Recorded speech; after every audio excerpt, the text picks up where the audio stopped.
Stephen Curry in an emotional series with Sacramento. They felt that they might run out of gas in this game, and it looked like they did in the second half, or in the third quarter. They make a nice comeback, but they lose by 5. The final, 117-112, and L.A. holds Game 1 in their hand, and they get ready for Game 2 on a Thursday night. A 6 o'clock start here at Chase Center. Oh, baby, oh, baby, oh, baby. We got action as the Warriors lose their third straight game, number 1 in the playoffs. Remember, they lost Game 1 against Boston. In the finals, they lost Game 1 against the Sacramento Kings. And last night, they lose Game 1 to the LA Lakers, 117-112. A valiant effort at the end of the fourth quarter. However, it was not enough as the Lakers dominate the paint. They get to the free throw line, and they befuddle the Warriors in terms of offensive balance. And we're going to talk all about it this morning. 888-957-9570. As we say, good morning to everybody out there getting after graveyard shifts. Good morning to all the strippers trying to make an honest dollar. It was a little cold and rainy last night, so I'm not sure many people went out last night on a Tuesday. Good morning to all the barbers, all the hair braiders, all the CHP officers, cops. You know it. Good morning to Spadoni, Big John in the building for Sam Lutman. And we got Joe Shasky back here with the nice little yellow polo shirt. What do you got, golf going on afterwards? No, I've got a little I'm meeting with some people. Oh, afterwards. Some big shots. Yeah. Look at you. Well, not really, but, it's a frustrating loss. But I'm also, I'm not to play like, oh, there's some positives. But there are some positives. There are some silver linings. I thought they're getting great looks in the half court. Now, there's some things they're going to have to adjust defensively. How do you match up with Anthony Davis? I thought Draymond did a great job in the final 6 minutes down the stretch, and I would love to have less fouls on Draymond, some ticky-tacky stuff where he's fighting through screens, and just some frustrating moments. But if Clay's going to get looks like he did in that game, I think we're going to be okay. I think Steph Curry's going to adjust. I think the Lakers did a great job denying him in the final few possessions to getting the ball. Jordan Poole, I know the final shot, people are going to lose their minds, but he was great. It was great to see him bounce back. He played controlled. He played really well. I just want to see Wiggins attack more of the mid-range and the block if D'Lo's going to be guarding him. So there's a few things here. And look, let's start with Anthony Davis. He was spectacular. Let's start with Anthony Davis. He had a double-double at halftime, 30 points, 23 rebounds, and the 4 block shots, but he altered about 7 others. Mm-hmm. And that's the thing where the Warriors have to figure something. When you're chucking threes all game long, you have to go into the paint. Totally. And you can't go deep into the paint against Anthony Davis. You can pull up from 10 to 12 feet and not even hit the floater, hit a jump shot. The mid-range. In the mid. Exactly. The mid-range is going to be totally open agree. all game, talking to people before the game, breaking down the game, talking about it yesterday with you. The mid-range will be there all series long. So you can't go deep into the paint because the Lakers are a threat at the rim. Anthony Davis is no Domantas Sabonis. He will finish at the rim. Dude. He will hit the jumper. He will rebound. Yeah. Anthony Davis is a total package. Now, the hope is with him playing 43 minutes and 50 seconds, he wears out a little bit. However, it's a little fugazi when you look at the 43 minutes and 50 seconds because if he's guarding Draymond Green, look at where Anthony Davis is camped out at. It's so Look true. at where he's camped out at. Deep in the paint, not even honoring Draymond Green as a passer. So this is where Draymond Green's going to have to be a threat offensively. I totally And if agree. he can't, maybe you got to dust off a little more JaMychal Green. Well, maybe you got to dust off Jonathan Kuminga, who didn't get his second yesterday. Because Anthony Davis is chilling on defense, and that's got to change. It seems like the Warriors and the Lakers are employing a very similar defensive strategy. We're going to pack the paint, and guys who are non-shooters, we're not even going to honor. So like Vanderbilt, I would like to see them do it more with Vanderbilt, for example. They just let him stay off in that corner, and they're like, if you hit, fine, so be it. But you're probably not going to hit. And I would employ the same strategy against LeBron James. Right. Like, I know LeBron hit a couple of threes. No, he only hit one. Was it only one? Okay. Third quarter, I know that they hit a couple of threes. I thought he hit multiple ones. Lay off him. Lay off him. LeBron is going to kill you going to the rim. And then that's when, like Wiggins, for example, can't fall asleep off ball. If Austin Reeves is going to start to dribble drive, you got to stay glued to LeBron. You can't give him the backdoor easy layups. You can't let him go downhill. I'm 100% with you when it comes to Draymond Green. He's going to have to hit, some shots and look assertive offensively. But Klay Thompson was on fire in that first half. I know it didn't carry over.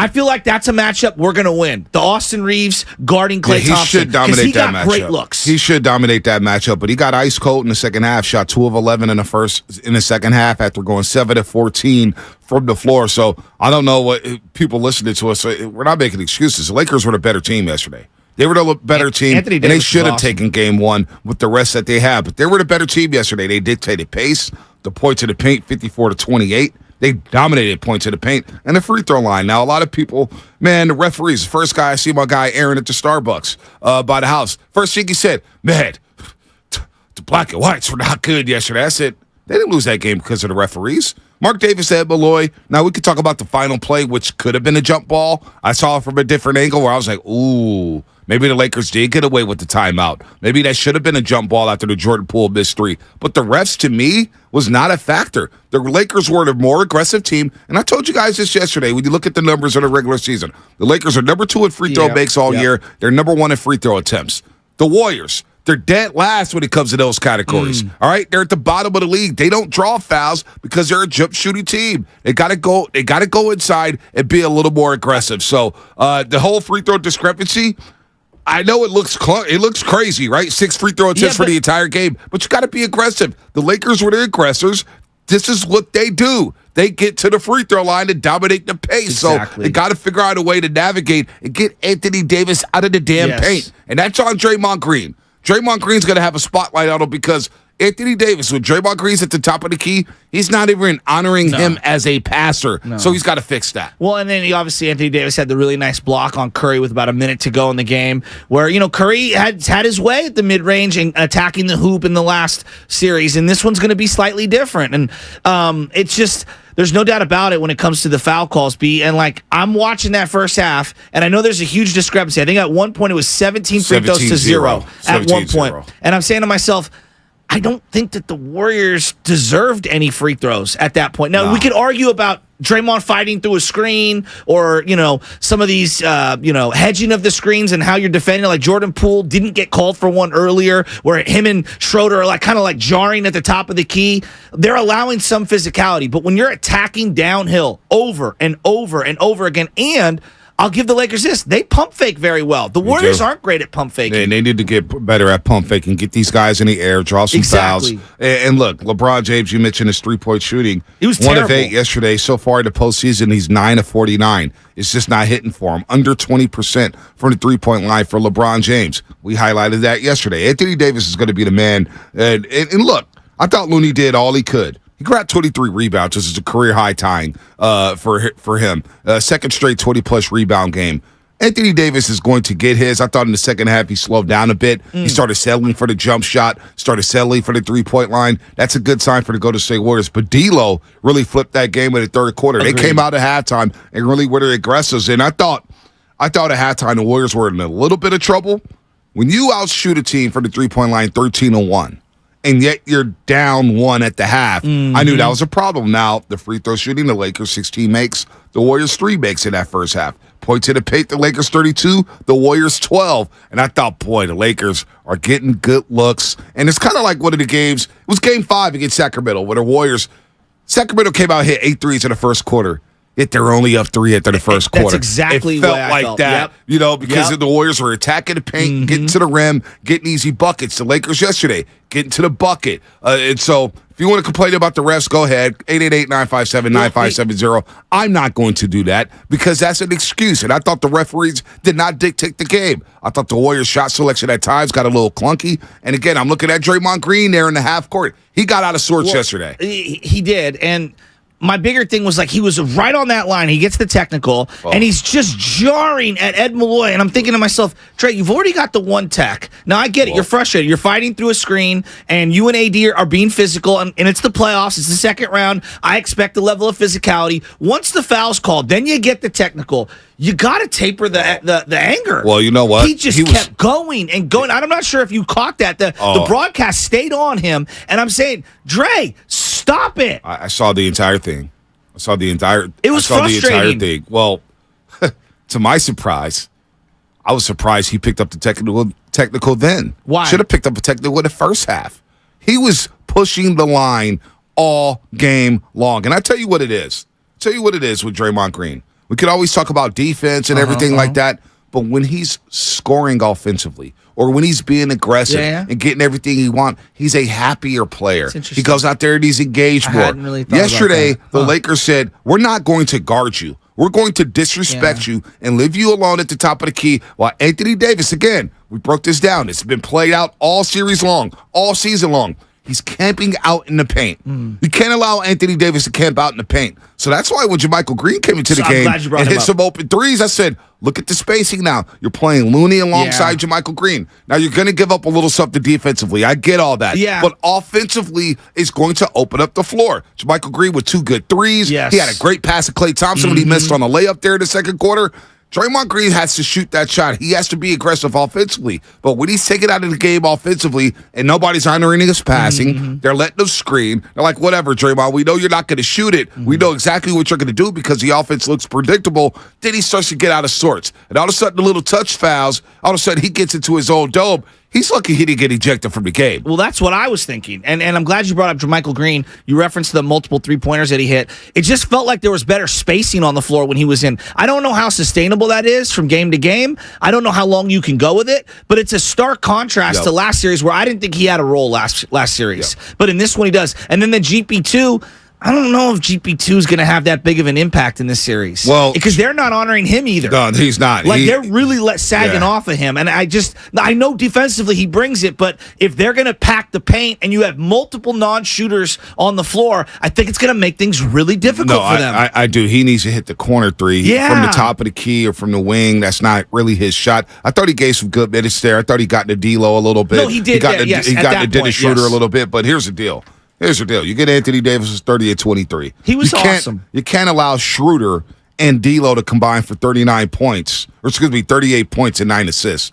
When you get 38 points and 9 assists from the point guard position, that's not good. No. And Austin Reeves didn't do anything yesterday, although he did hit 2 big threes in the second half. They came out at the right time. Tony Brown Jr. hit a big 3 as well. Yeah, but Vanderbilt hit a 3. But I thought they did a good job on Austin Reeves. But when you get 38 points and 9 assists from the point guard position, it's going to be tough to beat this Lakers team. Well, and what's frustrating if you're a Warrior, like, I'm encouraged, but I can understand being frustrated because, hey, Klay had at least a great first half, a good game, I would say. Wasn't the best, but a good enough game. I thought Steph Curry, good, not great. But Jordan Poole had a great game, I thought, for him. I know the final shot isn't the greatest, but playing under control, facilitating the offense, if he plays like that, I'm really, really encouraged. Yeah, Klay Thompson, 2 of 11 in the second half, 1 of 6 from the three-point line. 1 of 8 in the third quarter, I should say. 1 of 6 from the three-point line in the third quarter. That's when the game flipped. The Lakers go up. They go up 8 going into the fourth quarter. They're up 14 with 5:58 left or 5:44 left when it was 112-98. The Warriors make this valiant run. They go small.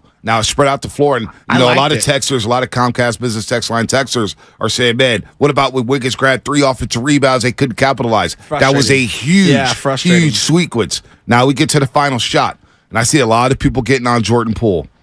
Jordan Poole hit 6 threes yesterday. He was great. Jordan Poole hit 6 threes yesterday, and they all came on the catch-and-shoot variety. No dribble, pull-up. They came on catch-and-shoots. Pass the ball, Jordan Poole, lock and load, shoot it. And the first time where he passed it to Dante DiVincenzo, it's like, yo, Jordan, you're wide open. Next possession down, he hits a 3, and DiVincenzo looks at Jordan Poole and said, see, shoot the ball. Yeah. Jordan Poole was just fine yesterday. 21 points, 6 made threes, 0 turnovers. And under control. 0. Very Wouldn't under you control. Agree? And I love the way that he had a great floor game yesterday. So that final shot, I think it takes some of the, not blame, but it takes some of the criticism away from the final maybe 4 or so possessions. They were just very congested. I thought that the Lakers did a great job denying Steph Curry the ball. And then when Steph did have it, they had multiple guys marking him. It felt very predictable down the stretch, even though, the 3 or 4 minutes prior to that, you could feel the momentum starting to shift. It did. It was just very frustrating. Now, the Jordan Poole shot, though, I don't love the shot. I'm not mad at the shot, but I don't love because there's like a lot of time left. I know you want to have an opportunity to put it back. You're chasing at that point. Maybe I don't know. You know what though? He was wide open. Maybe if he takes a dribble, maybe he takes a dribble and he pulls in a little bit and nails it. But I got no problem with the shot. Stephen Curry was 10 to 24. Klay Thompson was 9 to 25. Jordan Poole was just as hot as they were, 7 to 15 overall. I have no problem with Jordan Poole. Now, defensively, he's got to be a lot better. Yes. Every time Yes. Schroeder saw him in front of him, Schroeder attacked Jordan Poole. He did. He's got to be better defensively because I'm afraid that if he doesn't play well defensively, he could play himself off the floor. But Jordan Poole was fine. That was the least of my worries. Again, I look at Draymond Green not taking open shots. Yeah. Anthony Davis is clogging the paint. Got to figure that out. You can't go to the one big lineup in this series. The Lakers are too big, too physical, too long, and athletic. I had no problem with the Jordan Poole shot, but I saw a video late last night, and I didn't see the angle of when Jordan Poole missed it. Schroeder grabs a rebound. Klay Thompson to Andrew Wiggins. It looked like they tied him up. I don't know how they gave Schroeder that timeout after the fact they got tied up. That's something the NBA, I expect the 2-minute report to come out and say the NBA screwed up. It should have been a jump ball. What was there, 4 seconds? 4 to 5 seconds. Yeah, I mean, yeah. I'm sure they would have reviewed it too when it got tied up and Right. maybe I'm added a second. I'm surprised they didn't do that. I feel like a whiner bringing that play up. You know what I mean? It's not a whiner. It's just I saw it afterwards. It's like, how the hell did they give him a timeout? It looked like it. How on did the referee broadcast. from the other That's angle what I'm give saying. Schroeder the timeout? Because I'm sure the player with the ball has to call the timeout, right? Yes. Nobody can call a timeout Yes. for him, correct? Yes. So, Well, and Anthony Davis, just overall big picture, he blocked Wiggins, or at least affected a couple of Wiggins shots around the rim, because I thought Wiggins did a great job in the closing minutes, offensive rebounding. But he blocks a shot on him. He blocks a shot on Steph Curry. Right. Size does matter. Size Bob matter. Fitzgerald. size does matter, and Anthony Davis played big. And we missed layups. I thought we missed a bunch because of the length. Because of the length and Anthony Davis. He alters shots. And He's a Vanderbilt, big too. dude. I thought Vanderbilt did look, he's not the greatest defender in the world, but I thought he did a really good job just being long. There was a Steph Curry pass. He tries to throw it to somebody on the perimeter, and he gets his hand on it, and it fuels the possession. Couple of not great turnovers to start the game. I don't know. There's a lot of different possessions we can go to. Well, yeah, Jordan Poole, again, 6 assists, no turnovers, 21 points. Steph Curry, 10 to 24, 5 turnovers. 5 turnovers for Steph and Curry. So, it's the normal thing after a Warriors loss. It was pretty funny to me. Sky is falling. I'm actually encouraged. But you need to win game 2. Of course you do. Game of course you do. Game 2's a must win. Let's not get it twisted but here. I thought that win they had game heavy 2, it's a legs in the problem. third quarter, Monte. Yeah, maybe. I thought the Lakers just took it to them. Okay. I thought the Lakers All right. took it to them. I thought they just punked them in the third quarter. So the same thing, the same rhetoric after every loss. The referees cheated, and this chasing the crowd sucks. You hear that all the time. It's just like, it gets so old. Well, the third quarter is so flat. I mean, it was just such a flat. You get a lot of free throws. Right. You're not hitting shots. When it starts to miss, everything gets compounded. I did have to meet some Kings fans yesterday. Why's that? Kings media members. Why? They're like Laker fans now. Oh, who cares? It's like this is just I don't- the SDE beaming from Sacramento. And when I say SDE, just think about BDE. What did they say? Big, energy. SDE, small, energy. Just chew it and do it. There you go. I do believe Andrew Wiggins is going to have to, and I would take Steph Curry in the same thing. They're going to have to own that mid-range. Like, he is going to have to attack that D-low matchup. Got to get him in foul trouble, and also, that is a great shot for him. He's able to rise up and shoot over him. Yep. He's more athletic than he is. He's got to win that matchup decidedly. I think he will. I think he will move it forward. I think he will be aggressive. They'll figure this out. They've lost 3 straight game number 1s to Boston, Sacramento, and the Lakers. Well, they won the Boston series, hoisting their 4th championship in 8 years. They beat the Kings 4 out of 5 to win that series in 7. What would they do against the LA Lakers? This is a different beast. I get it. The Lakers are a lot better. But this is going to be a good series, folks. Buckle up. Game 2, Thursday. Early start time, 6 p.m. start time at Chase Center, 5 p.m. pregame. So it's going to be a lot of fun at Chase Center. 6 p.m. start time at Chase Center on Thursday. Get the finals time there. This segment was brought to you by Go to State Lumber, serving the Bay Area for 3 generations. When you succeed, we succeed. Visit GoToStateLumber.com. And do not forget, your chance to win a pair of tickets to game number 2 tomorrow night happens today. We will show you a keyword on our YouTube and Twitch pages at some point during the show, and you will enter that word at our contest page at 957thegame.com. Keywords must be entered before the end of the show, so you better get to the YouTube or Twitch now. Our ticket giveaway brought to you by the Next Generation 10G Network, only from Xfinity. The future starts now, and remember, tickets are always available at Warriors.com, the only place to get tickets that are 100% guaranteed not to be fraudulent. What's coming up on the game, sponsored by 7-Eleven. Your calls, Dub Nation, 888-957-9570. What went wrong for the Golden State Warriors? What went wrong? What adjustments should they make for game number 2? What's your thoughts on Jordan Poole's last shot? What's your thoughts on the foul discrepancy? 888-957-9570 is a number. We'll be right back here on The Roast. Warriors Wednesday is brought to you by...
Curry off a screen from Poole. Curry with a dribble. Goes on Russell. Hand checked away. Now drives down the lane. Underhand floater blocked. It took it to trouble. Here comes James on the break. He goes down the lane. Got fouled. And he's going to shoot two. Well, that's an automatic when he's in the open court. Yep. Just took it a little bit too close to Davis and let him get a hand on that. I think when you're guarding a player like AD, it's never going to be one guy that just shuts him down. It's a team effort. As far as the matchup goes, you got to take that head on. And I don't think we did a great job of that tonight. Like I said, that starts with me. The Morning Roast is live on YouTube right now. Take it away, Bonte. All right, Steph. We'll see you guys tomorrow night for game number 2. Again, we're giving out tickets. We'll let you know in a little bit in case you missed it in the first segment. Lakers outlast the Warriors 117 and 112. A valiant effort to get back into the basketball game, but too much Anthony Davis, who had a double-double by the half, finished with 30 points and 23 rebounds. Lakers have 5 players at double figures. You get 38 points and 9 assists from Schroeder and D'Lo combined. LeBron James had it off night, 9 of 24. Austin Reeves did nothing, yet the Lakers were able to punish the Warriors in the paint, 54-28 when it came to points in the paint. Free throws made, 25-5, and they still game 1. It's still home court advantage in this best-of-7 Western Conference Series. Going to be a lot of fun. I love the vibe inside of Chase Center yesterday, Shasky. Lakers and Warriors, that brand. But you know what? It's going to be an uphill battle as the Warriors lost their 3rd straight game number 1. Yeah, they flashed the game 1 record for Steve Kerr. I believe it was 19-5, obviously before the game. So they've lost game 1 to Oklahoma City. Mm-hmm. They lost game 1 to Toronto. Mm-hmm. They lost game 1 last year to Boston, mm-hmm. and now Sacramento and the Lakers. Yes. So it's just interesting. He's the greatest all-time record in game 1s in playoff history. I couldn't believe that. But it doesn't suck to fall down, 0-1 in the series. Absolutely.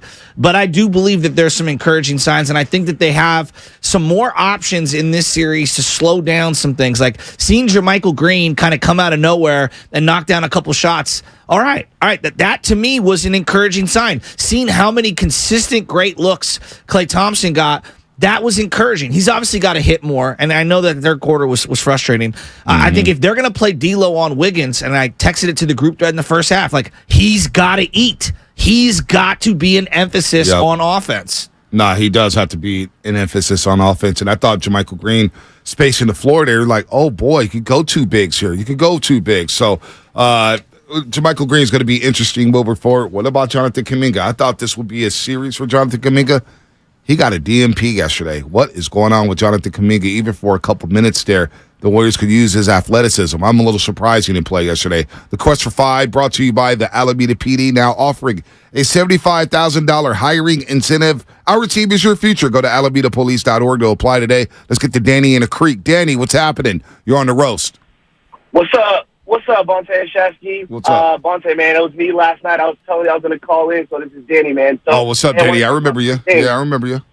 Yeah, man. I appreciate you, man. Hey, I want to talk about 3 things. I want to talk about Jordan Poole's shot. Now, Jordan Poole, in my opinion, he played more confident. He just missed the last shot. Narrative would have changed if he made it. Everyone would he's going crazy, so I'm okay with that. Yep. Number 2, Steph was driving to the lane. He got blocked a couple times. I know next game we'll kick it out a little more, so I think we'll be good. And then lastly, I was sitting lower bowl. We were down. I was cheering. A couple people would tell me to sit down. I got to ask you guys, am I root for standing up when we're cheering when we're down? What should I do next game, man? No, you do what you do, Danny. If you need to stand up, you stand up. I got no problem with it. I'm personally, if you pay for your ticket and you want to cheer your team on and you're hyped up into a playoff game, I got no problem with you standing. I like standing. You know what I'm saying? I know I'm 6'4", and it's going to block the view of a lot of people, but damn it, these are the playoffs. All right, we wait all year for the playoffs. All right? So if Chase Center, and I think the crowd was fine. Willie and I watched the entire first quarter in the tunnel. It felt like a Western Conference final game. Mm-hmm. It really did. It was high-level basketball, a well-played first half. I watched most of the first half from the tunnel. The vibe was there. It was a great game. But in the second half, when folks come back to their seats, the team's got to be better. Now, you could say, hey, Oracle will win victories and da-da-da-da-da. The last 3 years, Oracle was basically the same as Chase Center. But obviously in the playoffs, you're going to price out some fools. Like Sacramento. You telling me the Game 7 and Game 5 crowd? You're a KC. Game 5 crowd stunk up in Sacramento. When you start to price out some of the people who like to get rabid, when you start to price them out, that's what you're going to get at times. This is our fans. These are adults who are 50, 60, maybe 40. They don't want to stand up and yell all game. You know what I'm saying? They might be sauced up. They may need to take a breather. You know what I'm saying? So the whole crowd thing, whenever they're losing, Chase Center sucks. Chase Center sucks. Nobody said that last year when they went 11-1 in the postseason. I'm just tired of adjudicating it, and it sounds like either you or me is defending Chase Center, and I think it's a foolish argument at this point. There's going to be people around you that aren't going to be as rabid as you are. You're going to get hyped up, and I don't know. It's just people on the couch want to rip things and find excuses. I'm not tripping. I was watching that game yesterday. Obviously, Anthony Davis was spectacular. But I keep coming back to, if he's going to play that many minutes, they're going across a very thin line with that. I mean, he's going to have to straddle this thing. I know that you're saying that he's going to take quote-unquote time off defensively because he's camped out in the paint. Still a lot of time. They got to be more physical with him. That's what I want to see. I want to try to drag him out and put him in more action and having to backpedal as a defender, not go forward as a defender. Yeah, I'm with you there, but I do push back on the defense. He is getting a nice blow there. That's what I'm saying. If Draymond Green's not going to drive and penetrate, you have to draw him out. You've got to get him out of the damn paint. You have to, or it's going to be a quick, an easy series for the LA Lakers. If you don't do that, he cannot just camp out in the paint and sit there and block shots and alter shots. Now you're killing the spacing, like Sabonis. When the Warriors did that to Sabonis, it killed their offense. Yeah. All of a sudden, your cuts, you don't have the timing. Your rhythm is all off because Sabonis is holding the ball. Draymond, if he's not going to do anything with it, get rid of that basketball. Did you think that they got a little three happy? Oh, absolutely. And because of the size? Because of the size. Yeah, because I felt that way too. Absolutely. The Lakers made them unbalanced. 53 of their 106 shots from the three-point line. Too many. That's way too many. All right, real quick, before we get to Horace in Texas, we'll get to him on the other side. And the rest of your phone calls, it's time for Taking Them to School, brought to you by the San Leandro Unified School District, embracing diversity, empowering excellence, and now hiring, offering rewarding career opportunities for teachers in the Bay Area. You belong in SLU SD. Go to www.slusd.us to learn more and apply today. Good morning to everybody out there in the San Leandro Unified School District. You guys are doing a hell of a job out there in the Dro. Gary Payton, the second. How about this play? Thompson on the right side. Waits for Draymond. Gets a screen. Deep three. No good. Moody with the offensive rebound high in the air. Beats Thompson behind the back of Payton. Goes up and jammed it. Moses Moody makes the play. Moses Moody with a hellacious offensive rebound there. Klay Thompson around the back, and GP2 dunks all over LeBron's head. DiVincenzo was okay yesterday, just to me, okay. I think they got to play Moody a little more, just a little more, and maybe taper down. So, not that DiVincenzo doesn't have a role. He does have a role. I just think Moody brings a little more. Yeah, his length, his shot, he's I don't know, man. I'd like to see a little more Moody. Probably do. I want to see a little more Moody because DiVincenzo, he played 12 forgettable minutes yesterday. Right? A lot of dribbling. He's on the milk carton right now in the playoffs. They've got to get him right. One of these guys had to get right. Did he take the 1-3? He had the 1-3 attempt that he missed? 1 3-point attempt. It just felt like I could feel his soul leaving his body. It went in instead of shooting it to go in. Exactly. He was hoping. Poole passed up one to throw to him. Right. And even Poole was wide open in. That's what I thought. Oh, my gosh. But you know what? At that moment, I think Poole was trying to gain some confidence and be smart, and I understand it. Guys are looking to have something go in for them, and I feel like DiVincenzo's searching right now, and it's affecting his defense. Yep, no doubt. All right, let's take a quick break. Horace and Coach Hall down in San Diego, and the rest of you, 888-957-9570. What adjustments do the Warriors need to make for game number 2? What's your big takeaway for game 1? Are the Lakers too big and physical for the Golden State Warriors? Points in the paint, 54-28 Lakers. You're not going to win with that lopsided of a stat. So Warriors got to do something in the paint, and we'll talk all about it here, and that's as is, let me see. Oh, we're just going to break because we're sponsored by nobody. Warriors Wednesday is brought to you by Kirby, your driveway mechanic. Check out Kirby at CURBEE.com. Today.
Curry brings it up on Schroeder.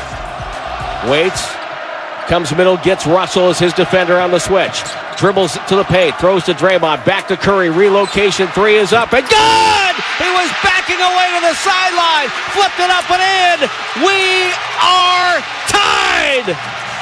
We needed to score. We were down 10. I mean, a lot of times we make the lineup decision based on time and score. And time and score dictated that we needed the spacing. And so we went with that smaller lineup. And they made a great push. And, we got some big plays from a lot of guys. Wiggs is rebounding down the stretch. And obviously the shootings. I mean, Steph hit a couple of incredible threes. And Jordan and Clay, some big ones. So we're right there. We gave it a great fight and just couldn't get over the hump. But we'll be ready for game 2. This is Steve Kerr, and you're listening to the Morning Roast on 95.7 The Game. Now, small ball lineup did disrupt the Lakers as well as his own defense late in the fourth quarter. Maybe they found something there because the Lakers were hesitant to take threes. And it's amazing to me how NBA teams don't know how to penetrate zone defenses. They just don't. How many bigs are able to catch the ball at the elbow or whatever, pivot and pass out? There's very few of them, it seems like. Yep. I think they did a really good job, the Lakers did at least, of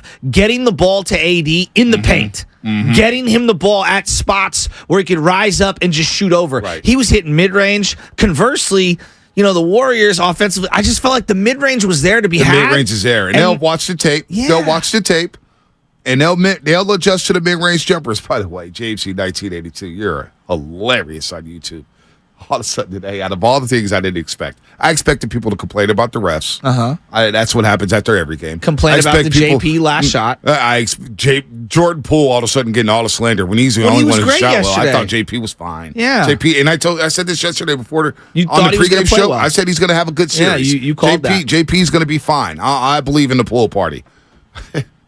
But chase to the crowd being lackadaisical. I knew that was coming. Yeah. I knew the referee talk was coming. But I didn't expect JMC 1982 to say, these are the laziest radio guys ever. They just broke. JMC, you listen to the show every damn day. Every damn day. We've been breaking at the same time for 3 damn years. The same time. We break at 6:25. Now, a lot of times we're late to that break.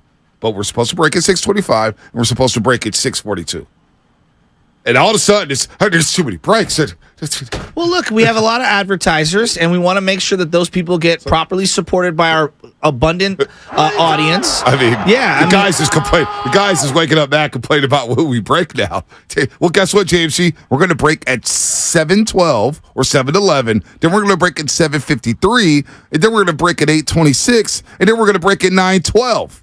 All right. Now I gotta go. So let me ask you about the final 5 or 6 sequences. Guy's a weirdo, man. Don't you think that Draymond being that physical and aggressive, that far away from the hoop with Anthony Davis is something that he has to continue? But it's so difficult because the ticky-tacky fouls that get called take away from his defensive aggression. Yeah, no doubt. And physicality. It does. And I think Draymond Green got out of sorts because of that. When he's not having that impact on the game defensively and offensively, that rage starts to build up. He starts to get a little angrier. Observation. And when I think you're on to something.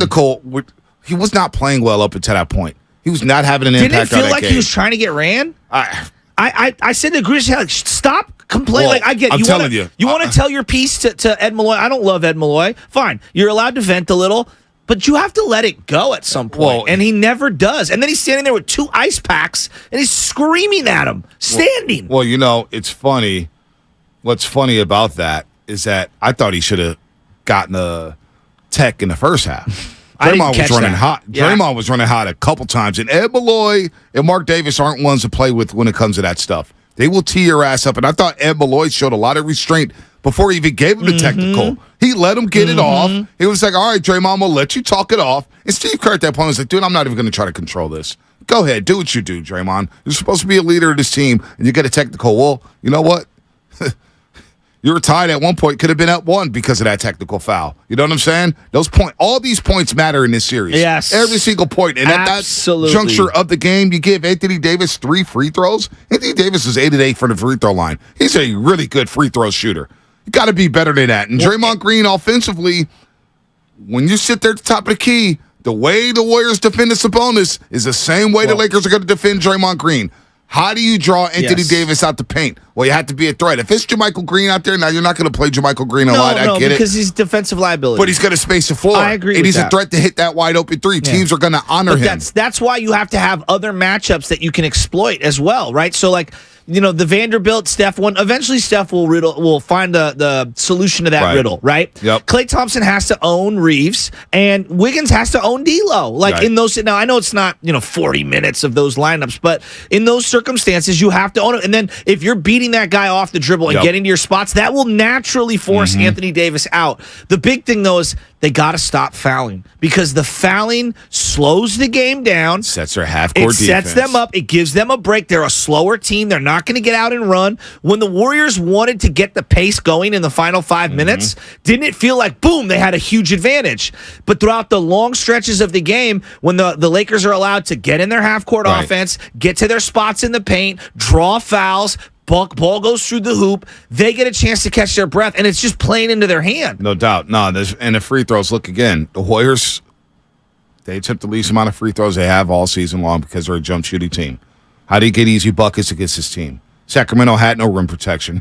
This is a different series. Totally different series. Kevon Looney was asked yesterday or last night about the adjustment from the Kings to the Lakers. It's definitely adjustment, totally different styles of playing. Different. Kings' offense is a lot different. We're similar to ours. The Lakers play a little different. So definitely from the quick turnaround, we didn't get a lot of time to prepare like we did last series. So we got to learn on the fly. But we used to doing that. I feel like we're going to make adjustments and figure it out. And here's Draymond Green on what needs to change for the next game. My aggressiveness on both ends of the floor. I think I allowed the 3 fouls to kind of take me out of a rhythm and never really found it again. So just got to stay out of foul trouble. It's kind of been a thing with me lately, and just got to stop fouling and defend better. I agree with him there. Defend better, and I thought he did in the fourth quarter. I'd like to see Steve Kerr mix up some zone to take a little of the one-on-one. I know, but maybe more to take away some of the one-on-one, especially in the first half, just to keep Draymond aggressive in the second half so that he doesn't have to worry about the fouls. Yeah, no doubt. I know they tried some zone, and it wasn't working. Well, no, late in the game it worked. Yes. When they went small and they went zone, down 14, Packing I thought the it paint. worked. I thought it worked well. I agree. And that's something you could probably take with you here. But look, D'Lo killed you in the third quarter. D'Lo had a really good game. I agree. I was very surprised, although he did airball a corner 3 late in the fourth quarter. That lemon booty. It started looming large on the LA Lakers. I thought he did a really good job of either taking the shot from the outside or mid-range. Or, taking the hard dribble in, stopping and rising. He also hit a layup that was really nice in traffic. Well, he hit the game-winning layup, the go-ahead layup. Yes. It's 112, Yes. and he went at Andrew Wiggins. Finger and that roll. was a tough finish. Yeah. It wasn't even a finger roll. It's kind of like a little lefty. Was it a push? Yeah, a I little thought push shot. Yeah, the wasn't one a little that push shot, Yeah. Spinodi? Yeah. A little... His left hand off the glass. Yeah, Off the glass, that one, okay. And he went I out, was thinking of the one- and he went. It was 114-112. I mean, that was a go-ahead bucket to give the Lakers the lead after the Warriors rallied back with the 14 up the run. That was a huge shot. And it was Clock. sensitive mouse there. Not clock yet. We got about 13 minutes, JMC, to break. 13 minutes. So keep that tracker going. Let's go to Coach Hall down to San Diego. Hey, Coach Hall, what's happening? Hey, what's up? It's going to be a long day for me, man. A bunch of Lakers fans I got to deal with. Oh, boy. Here, so I'm going to hold it L. I think we're going to be fine, but from my takeaways, we fell asleep. Wiggins gave up a lob to LeBron when we was getting ready to make Yes. the run. On the cut from the corner. Steph gave up a few. Yep. Steph gave up a few back doors. Jordan Poole, man. I mean, he had a hell of a game shooting the ball, but on defense, the Circus Olay stuff is killing me. Yeah. He slide your feet. The biggest takeaway for me, though, is all the smoke Draymond has for the refs and Sabonis. I need to see that here, man. I think we're the better team and we're still going to win. But put all that clutch sports stuff to the side. You need to be the same ferocious Draymond that you was with Sabonis. Save the smoke for the rest for these guys. Shoot the ball, man. They treat you like Ben Simmons. Shoot the ball. That's all I got to say, fellas. Coach Hall, good call. And Jordan Poole does have, watch it from the tunnel. The Lakers are coming towards where I was at, that end of the basket in the first half. And Schroeder, every time he saw Jordan Poole, every time LeBron James saw Jordan Poole, every time D'Lo saw Jordan Poole, they are hunting him on defense. Now, Jordan Poole was able to combat that offensively. I thought offensively he was good. Catch and shoot. Notice everything was catch and shoot. Not dribble, and me shoot off my back foot a little. You know what I'm saying? Catch and shoot. He was in rhythm defensively. He's got to put his hands up. He's got to move his feet a little bit better. Schroeder was getting to any spot he wanted to. Schroeder was like smiling every time he saw Poole. I know. He was like cocky. It was like cocky smiling. You know what I mean? Where he's just like, I got this guy in my pocket. He picked Steph at half court and had a layup. Tough. I thought that no one wants to hear this from the Warriors fans. I get it. Steph is close to God, and I get it. I thought he had a rough third quarter. They were hunting him. Steph Curry had Nobody a rough wants game. to bring this up, but I thought that they hunted him, and they really had their way with him in the third quarter. Well, they hunted him like the Kings hunted him. Yes. He's going to get hunted on defense, no doubt. But offensively, he turned the ball over 5 times. Yeah, bad ones. You know what I'm saying? Second and third quarter, he scored 3 points. All right, that can't happen. Steph's got to be better, no doubt. They need Steph to be Steph, and you know what? He had a rough game. He had a rough second quarter, a rough third quarter. I get it. He's got to get called out for it. Now, we know Steph's going to bounce back, and he just came off of 50, so if anybody's going to get a pass, it's going to be Stephen Curry around these parts. Yeah, there's no doubt. There was a late second quarter. I've got all my notes here, and I'm just looking at them. There was a 10-2 run by the Lakers, okay, where they were going on a run, and then Poole hits the 3 and 1. Play. Yeah, with 45 seconds to cut it to 63-62. And I thought, I just wrote right here, Jordan Poole, 13 points in the first half, looks great. Wiggins gets the ISO turnaround, and then LeBron hits the mid-range. They kind of stabilized the end of that run, and I thought they did a really good job. And they carried that momentum over into the third quarter. Well, I thought the Lakers dominated that second quarter. I mean, they did only win it by 3, 36-33, but they dictated the pace in that second quarter, and that pace was played at their way the rest of the game. A lot of free throws after in that second quarter. No doubt. 17-0 at one point when it came to free throws. It was 17-0 when it came to attempts for the LA Lakers, and so the Warriors, despite making 13 first-half threes, going into halftime down 1, I said, this could be problematic here for the Golden State Warriors if they can't get easy buckets. So the Lakers, they did their thing here. Real quick, again, I'm going to give a 5-minute heads up. 5-minute heads up right now. Your chance to win a pair of tickets to Game 2 happens today. We will show you a keyword on our YouTube and Twitch pages at some point during the show, and you will enter that word in our contest page at 957thegame.com. Keywords must be... that's not the read. That's not what happened. It got cut off here. All right. Go ahead. Continue real quick. Wiggins late in the game had a beautiful layup that I thought was going to be an and one, and instead they turned it into a Austin Reeves charge call, or I guess Wiggins got the charge call and Austin Reeves got that call. That was a huge sequence because Wiggins was battling on the offensive rebounds, and I thought they were going to get sparked with an and one. Instead, it goes the other way. It's a big loss of a possession late in that fourth quarter. Let me finish this read here. Keywords must be entered before the end of the show, so you better get to YouTube or Twitch now. Or ticket giveaway brought to you by the Next Generation 10G Network, only from Xfinity. The future starts now. And remember, tickets are always available at Warriors.com, the only place to get tickets that are 100% guaranteed not to be fraudulent. You are listening to 95.7 The Game, KGMZ FM, and HG1 San Francisco, always live on the free Odyssey app. Download the Odyssey app and favorite 95.7 The Game for the best and most up-to-date sports coverage. And do not forget that you could also watch us every single day on our YouTube and Twitch streams. Just log on and search 95.7 The Game. Be sure to like and subscribe to the channel while you are there. Again, that's a 5-minute warning for the keyword. 5-minute warning for the keyword. That's coming up here. But before we do that, let's go to Horace down to Texas. Then we'll get to the rest of you guys here on the phone lines here. Horace, what's happening? Good morning. What's up, fellas, man? Everybody good? Oh, I'm straight. I'm ready to roll. As frustrated as I am, I'm actually encouraged because I do think that there's some solutions and things that they can iron out. This is going to be a great series, I think. That's good, Shasky, man. I'm glad you're positive today, brother. Because let me tell you something. I feel good, man. There is nothing to fear about this Laker team. I agree with everything you guys say so far about the adjustments that need to be made. But all I see is there's 2 small adjustments that they have to make. What are they? That's it. Number 1, we have to defend without fouling. Yeah, that's a problem. They shot 25 free throws. They shot 25 free throws to our 5. I mean, they made 25 free throws to our 5. And guess what? All it is quit reaching. Here's how many guys I caught reaching last night. Poole 2 times. Wiggs 2 times, Draymond 2 times, Curry 1 time. That's 7 attempts at the line. I mean, that's 7 trips to the line that you eliminate right there. If you just defend without fouling, just stop reaching. Yeah. Number 2, on the other end, LeBron James had 0 fouls. Anthony Davis had 2 fouls the whole game, and one of those fouls came late in the fourth quarter. You know what that tells me? That tells me we're not making those guys work. Yep. Those 2 guys have big bodies. It's a great call. And what you got to do, you got to make big bodies work. You got to make those guys move. Don't be afraid of getting your shot blocked. Anthony Davis is going to block some shots. That's what he does. But if you make him work, eventually he's going to foul you a few times. LeBron's going to foul you a few times. That'll give you a few extra attempts at the line.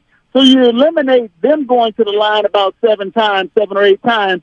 You go to the line an extra 3 or 4 or 5 more times. That's the ball game right there. Yep. And you don't have to change anything else. Just those 2 things, and you win the ball game. No, that's an awesome call, Horace. Awesome call there about about everything. And he's right. Look, I want to see Andrew Wiggins, 14 FGAs. I want to see him get up to 17 and 19 FGAs because D'Angelo Russell cannot check Andrew Wiggins. Austin Reeves cannot check Andrew Wiggins. He has an advantage there.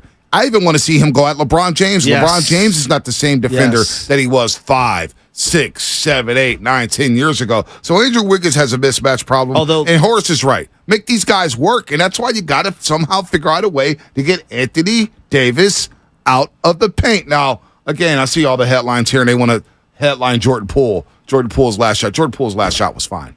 All right, let's lay off of JP for a second. He's not the only one to have late game execution issues. Again, Anthony Davis blocked Steph Curry. He blocked Andrew Wiggins, late in that game. There's a lot. Steph Curry last week just called a timeout when they didn't have any. Sometimes, guys are having great games. They just miss shots. And we could argue about whether the timing of the shot was good or whatever, but it's not the end of the world. And that was not why they lost. No, that's not why they lost. That's taking everything else off the hook. No. One thing that we were talking about with LeBron James playing defense, he had a really nice block on Steph Curry going to the rim. And I thought Steph, who normally it feels like 100% on layups, he missed a couple of layups because of the length and because of some of the bodies, around the rim. And they're going to have to adjust to that. I'm listening to a layup. Looney missed layup. He did. Draymond missed layups. Wiggins missed layups. DiVincenzo. Curry missed layups. LeBron James had 3 block shots as well. Well, so I listened to Darrell Wright, in the postgame show, and he said this a bunch of times throughout the year, and it was really evident yesterday's game. He's like, they got to use the pump fake. Yeah, they never do. The only guy who does is Clay. Because Clay does do the pump fake. Well, it's funny. There was a play. But he's talking about it. He's so right because it gets them up. A lot of shot blockers are going to leave their feet, right? They're going to want a shot block. And you can lean in and get those easy fouls. It was funny. I think it was game 5 or 7. And to Darrell Wright's point, Gary Payton II gets the ball on the short roll. And he just goes straight up instead of just, hey, let me jump stop, make a basketball move, and get somebody in the air. Exactly. They don't do that enough. I see it all the time with the Golden State, especially against this team. Give them a hard pump fake. And if Anthony Davis doesn't fall for it, you pass it back out and reset here. But not enough pump fakes because of Mitty. Again, you don't need to go deep into the paint. No. I don't think you need to go deep into the paint against this Lakers team. The mid-range is there all day long. So 888-957-9570. We'll give out the keyword in just a second, but let's get to our boy, Anthony in Richmond. Anthony, what's happening? Hey, Anthony. You're on the roast. Top of the morning, fellas. Top of the morning. It is not a beautiful day right now, but we're going to get through it. I'm just talking about the weather. So, the weather sucks. One thing I have to say is, why? Yeah, it really does. Why, if we lose or whatever, people love to find something to blame. Just something out of nowhere. And this morning we're talking about the crowd. And I don't think we need to do that. I think that the game, we kept it close enough in the fourth quarter to possibly pull away. But I think the discrepancy here is kind of what you was highlighting with the last series, Bonte, and yourself too, Butcher. It's the bench scoring and the lack of the bench scoring. You look at D'Lo with 19, you look at Schroeder with, double digits, you look at Austin Reeves who got going in the third and the fourth quarter. I think that was the difference in this game because you look at DDB, you look at Moses Moody, and if you look at even GP2, who had a relatively GP2 game, if those guys give you 6 or 8 or maybe even 10, this is a win. You know, I mean, for us to only lose by 5, I feel pretty confident that we'll make the necessary adjustments. Bonte, you asked about, like, the size. I think the size is going to be a problem throughout the whole series because those guys are just bigger than us. But I do think our speed and what you guys are kind of referencing is those pump fakes. Right. And then you also mentioned one thing. When they get into the lane and they're smoking these layups, I think it's because they're anticipating the block. Yep. You got AD coming down on you, and you're not driving with the confidence that you're going to make it. You're just trying to get it up there and hope for the best. And I think that what you guys are talking about, maybe pump faking and getting them in the air and, you know, getting that penetration and passing out for an open man, and maybe you can get a floater or whatever. But I think part of the reason they're smoking those layups is because they're driving in and they're thinking, like, man, my stuff going to get blocked. I just got to get it in the air. Yeah. But for me, it's the bench discrepancy. It's the scoring off the bench that we need. Yep, no doubt. And look, the bench points yesterday, +1 for the +1 for the Golden State Warriors yesterday. +1. You got 21 from Jordan Poole. You got 6 from JaMychal Green. That's foul money. Now, can you get something for Dante DiVincenzo? Moses Moody, I like to see him shoot. You only got 2 points for GP2. The guy who killed you yesterday was Dennis Schroeder. Dennis Schroeder for 19 points. He flipped that game, and he got to the free throw line 10 times. Caused a bunch of... he caused havoc in the backcourt. Exactly. He's a very good defender. He's picking up full court. He's slapping the court. He was looking at Jordan Poole like he was food at times. I said, damn, punk this guy. I'm totally with you. Dennis Schroeder's a player. All right. I want to get into AD. Yeah, we'll get into AD. AD was a monster. AD was a monster, and I have some adjustments for him. But anyway. I want to hear that. Make sure to go to 9570game.com. and go to the contest page to enter the keyword. Make sure you enter each keyword at the end of each show. Now, we're giving you a chance to win Game 2 tickets. Wait, what? See, yeah, that's right. You get to go to Game 2, Lakers-Warriors. Tickets? 6 p.m. start. Tickets. LeBron, Steph, if you want to win these tickets, what do you got to do? Enter the keyword, and the keyword right now is... Oh, my goodness. I see it. He's flashing it on YouTube right now. Can't say it. Yeah, go on YouTube, and then you have to go, after you see the word, okay, Bonte, then you go to 95.7 The Game, what? .com and find our contest page, and then put that keyword that Bonte is showing right now on the YouTube screen. Go to 957thegame.com, the events page.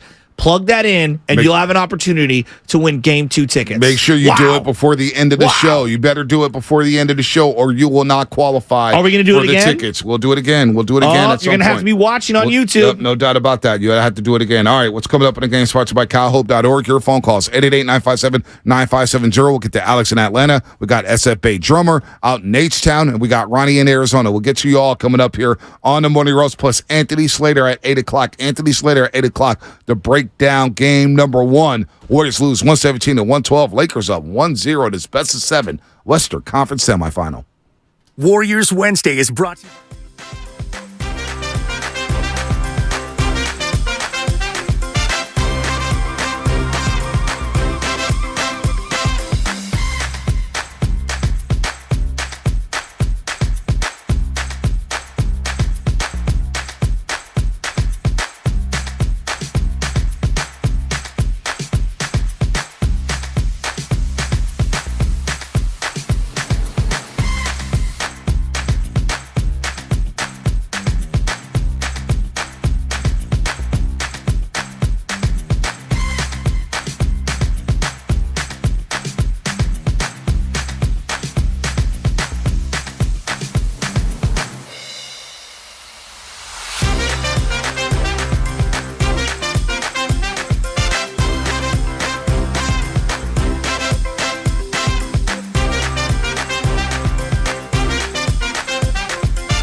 Draymond up the floor, steps around Schroeder, throws out to Curry. Curry up top to Poole, 25-footer. Yes!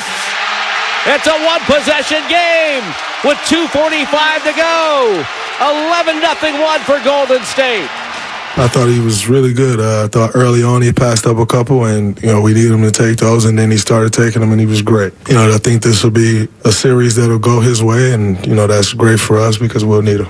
It's JP with the Golden State Warriors. Now back to the morning roast with Bonte Hill and Joe Shasky. Jordan Poole nailed that liner. We never talk about that. Thought he nailed some nice threes yesterday. Jordan Poole, 21 points, 6 assists, 0 turnovers. 0 turnovers. We got a lot of lines here. Lines are packed. We'll get to the calls in a second here.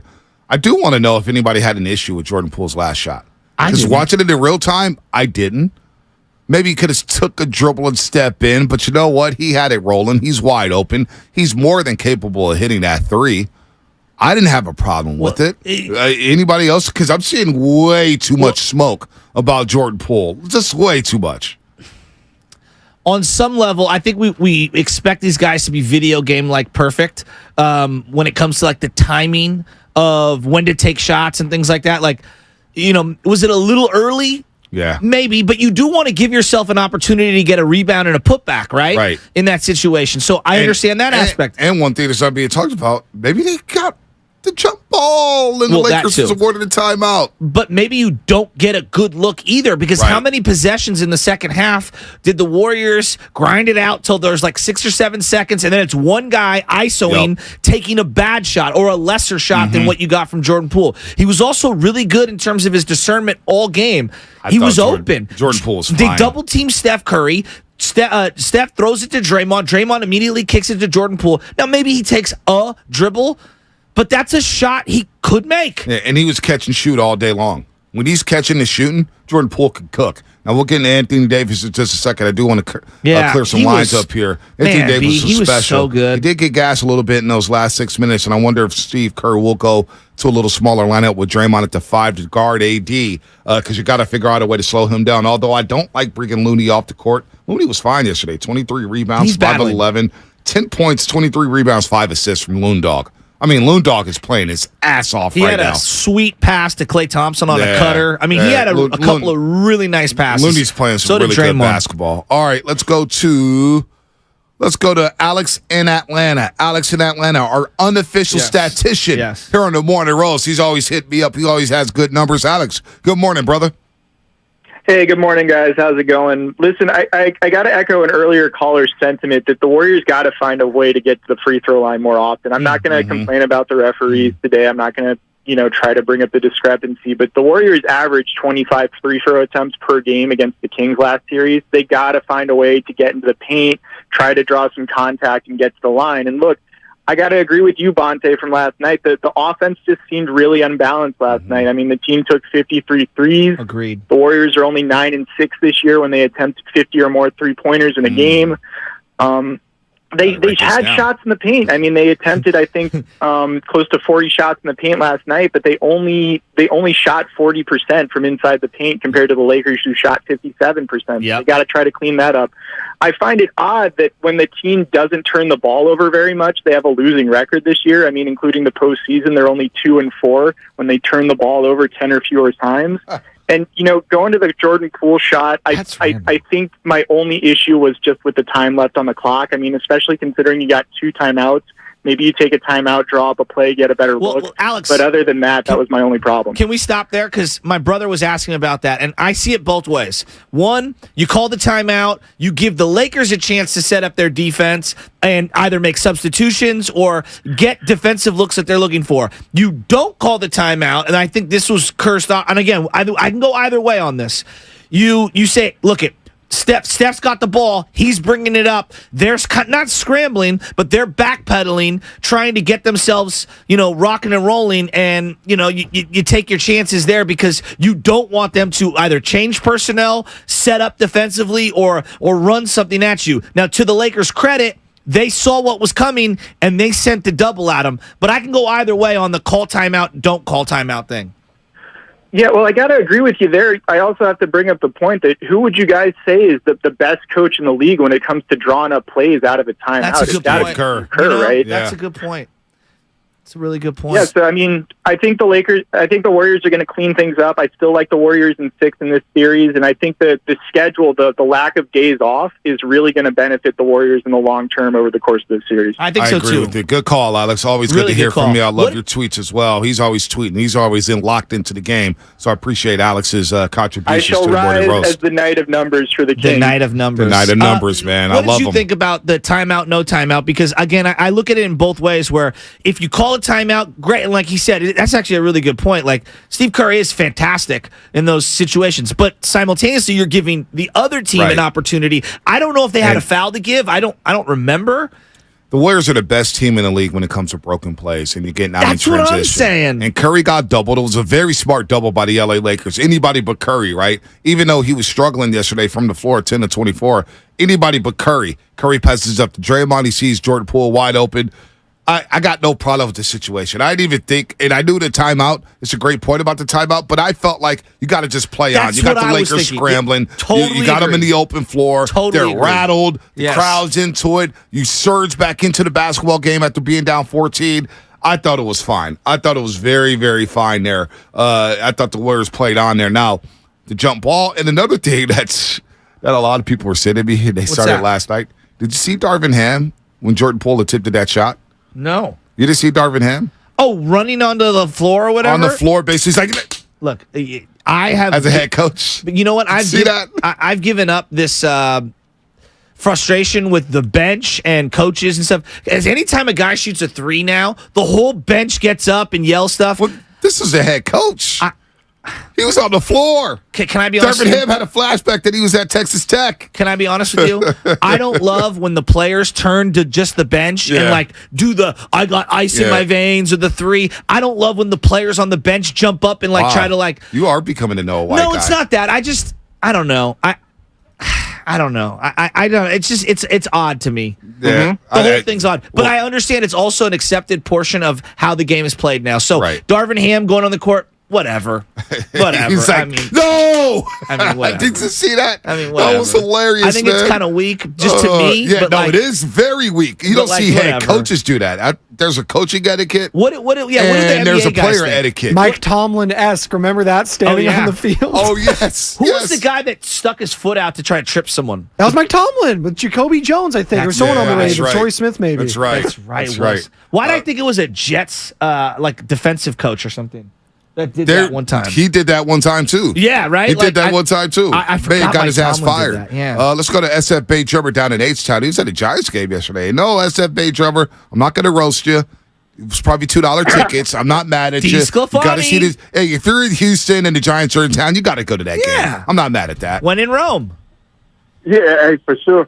I got to support the hometown team. I got to make sure Kapler doesn't do any bonehead things and put jelly from the bullpen into the game. I mean, oh, my God. He's so but, yeah, that looks like the best pitcher we have.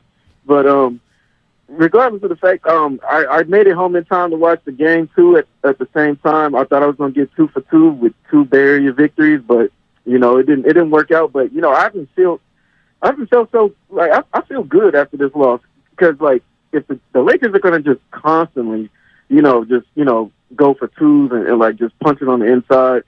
I think the Warriors have a great shot if they like just start spreading it out. I would like for them to like stop fouling, just keep your hands up if they are on the inside, or just like get aggressive in their passing lane. And then also when the Warriors are driving, like stop that like wrap around passing and stuff. Like they're expecting that. Like I've seen that like, stop multiple times. Mm-hmm. But if anything, I would take a page. If I'm the Warriors, I would take a page from last series with De'Aaron Fox, like especially with Clay and Poole and Steph.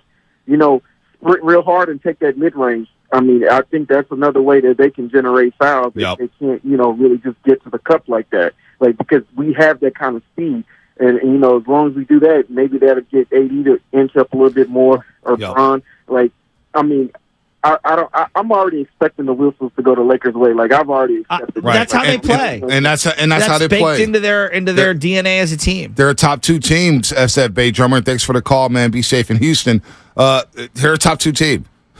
They're number 1 in attempts. They're number 2 in free throw makes. That's what they do. The Warriors are the worst team in the league when it comes to free throw attempts, and they don't defend without fouling. They haven't done that all season long, so they've got to get better there. But to SF Bay Drummer's point, the mid-range is there for the Golden State Warriors.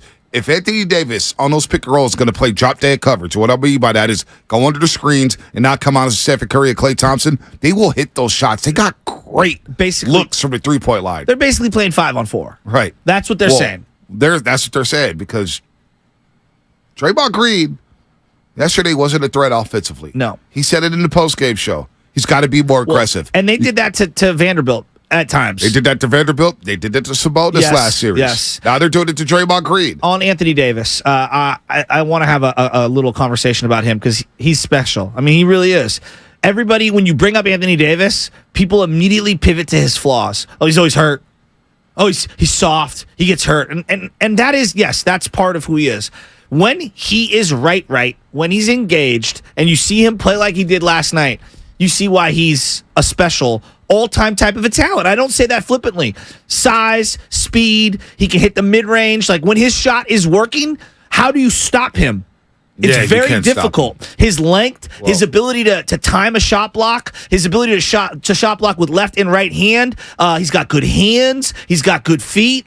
He's special. 44 minutes last night, 23 rebounds, 5 assists, 30 points, and it felt like he had his way with them. 4 block shots, altered 7 other shots.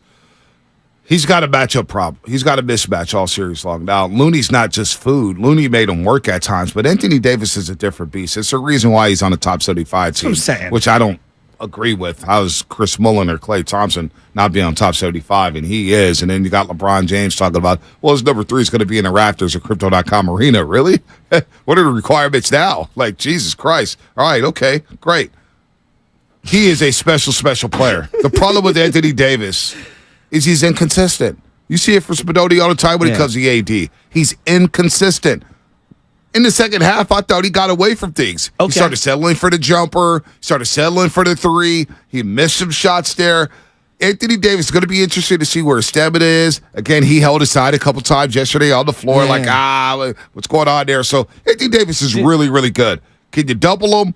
I don't know. Because I do fear the Lakers shooters at times. The percentages might not be great, but I don't want to give Austin Reeves open threes. I don't want to give Tony Brown Sr. open threes or Dennis Schroeder open threes. So you got to figure out a way to tire out Anthony Davis. And I think you got to continue to attack him on defense, but get him out of the paint. You just can't let him pack the paint. And that's where Draymond Green comes into play. You have to be a threat offensively. Yeah. If you're not going to be a threat offensively, then Steve Kerr may have to do some things. He may have to tweak some rotations. He may have to go to JaMychal Green a little bit more. He may have to dust off Jonathan Kuminga, who's not getting the sniff so far in these playoffs. The difference between Sabonis and Anthony Davis, in terms of athletically, I'm just saying athletically, there were 2 plays. He just jumped up and over Looney. Yep. And he's just so big and strong and athletic that he does things that very few guys in the league can do. And we all know how fundamentally sound Looney is when it comes to boxing out. I guess my question is, how sustainable is that mid-range shot that he was hitting, because I do believe that when he hit a couple elbow extended shots, he got in his whole rhythm. Yeah, absolutely. But Like, if he once he misses gets deep in the paint, right. it's auto. I mean, he's Right. going to score in those situations. How, and I know, Spadoni, you watch him every single night, so you really have a good feel for Anthony Davis. How sustainable is that mid-range shot for him? Well, if it's not hitting early, it usually feels like it's not going to hit the rest of the game. So he just fades away Like, from it feels like that, because then he starts forcing it, then he gets annoyed, then he gets frustrated, he's not getting foul calls, then he starts trying to force things, and then that's when you start attacking him when you're the Warriors. That's when you see him getting flustered early, that's when you should start attacking him more, because he'll hack. Well, in the first half, he was Interesting. all-time great, right? 23 and 11. I mean, he was 9 and special. 10 from the floor. But the silver lining is, in the second half, he was not so great, at least offensively. Was that because of the Draymond guarding him after the four Maybe it was a fouls little when he bit- came back in? Maybe it was a little bit of that. Maybe Okay. it was a little fatigue. The zone. Maybe it was a combination of everything. But in the second half, he was 2 of 9 from the floor. 2 of 9. Interesting. 0 of 2 from the three-point line. Now, he did grab 12 rebounds, but he only scored 7. So he wasn't as much of a factor in the second half. Interesting. But I think due to his performance in the first half, it did open up some things for others, like D'Angelo Russell. Yeah. It opened up for Austin Reeves, who scored 8 of his 10 points in the second half. It opened up some driving lanes for LeBron James, although he was 4 of 15 in the second half from the floor. So Interesting numbers. Interesting. Again, I'm not outraged about the game 1 loss. Like, a lot of people thought the Warriors were going to lose game 1, and I get because of the quick turnaround, it was going to be tougher. But I thought the Warriors came out hot. It came out like gangbusters there in that first quarter. So we'll see what happens. We'll see what happens here. But I thought the Warriors did a better job on AD in the second half. And I thought Looney more than held his own. Looney had, look at how many offensive rebounds Lou Dog had. He had 7. He had 7 more offensive rebounds yesterday. Looney was really good. It's just a tough matchup. It's okay to say both things are true. Like, Looney's doing the best he can, and AD's so damn talented that when he's rolling, it's going to be hard to stop him. Let's get to Ronnie in Arizona. Ronnie, what's happening? Hey, what's going on? Good morning. Yeah, you guys took up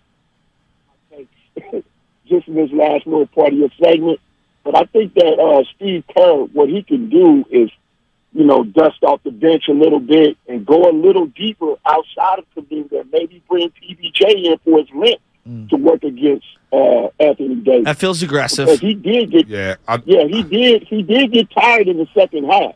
He And I think that if we employ these bodies like the teams employ bodies against Steph, he doesn't have the stamina that Steph has. So if you employ that strategy against Anthony Davis, you will wear him down. It's only game 1. We still got 6 more to go.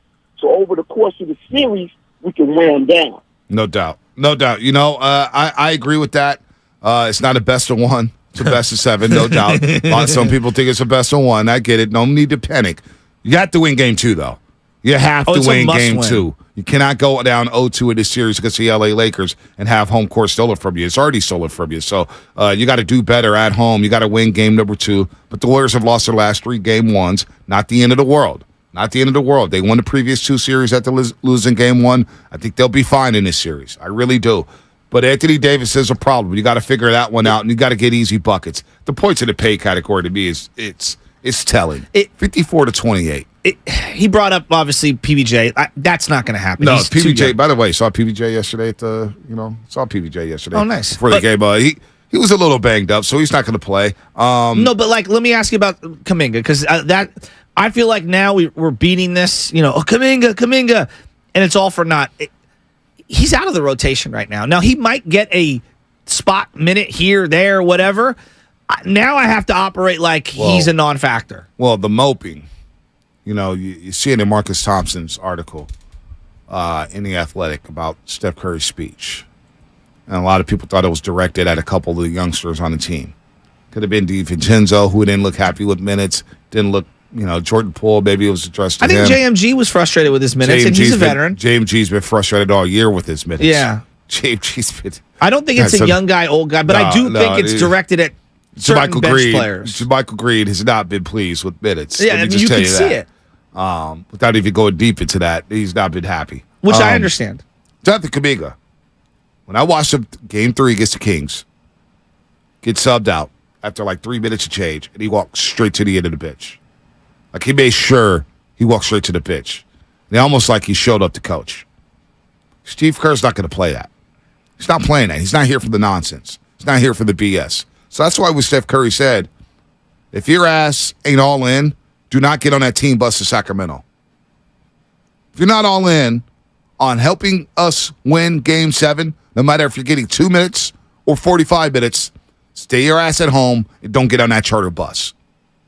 And how could Kuminga not feel like, hey, you know what? Maybe a little bit of that is directed at me.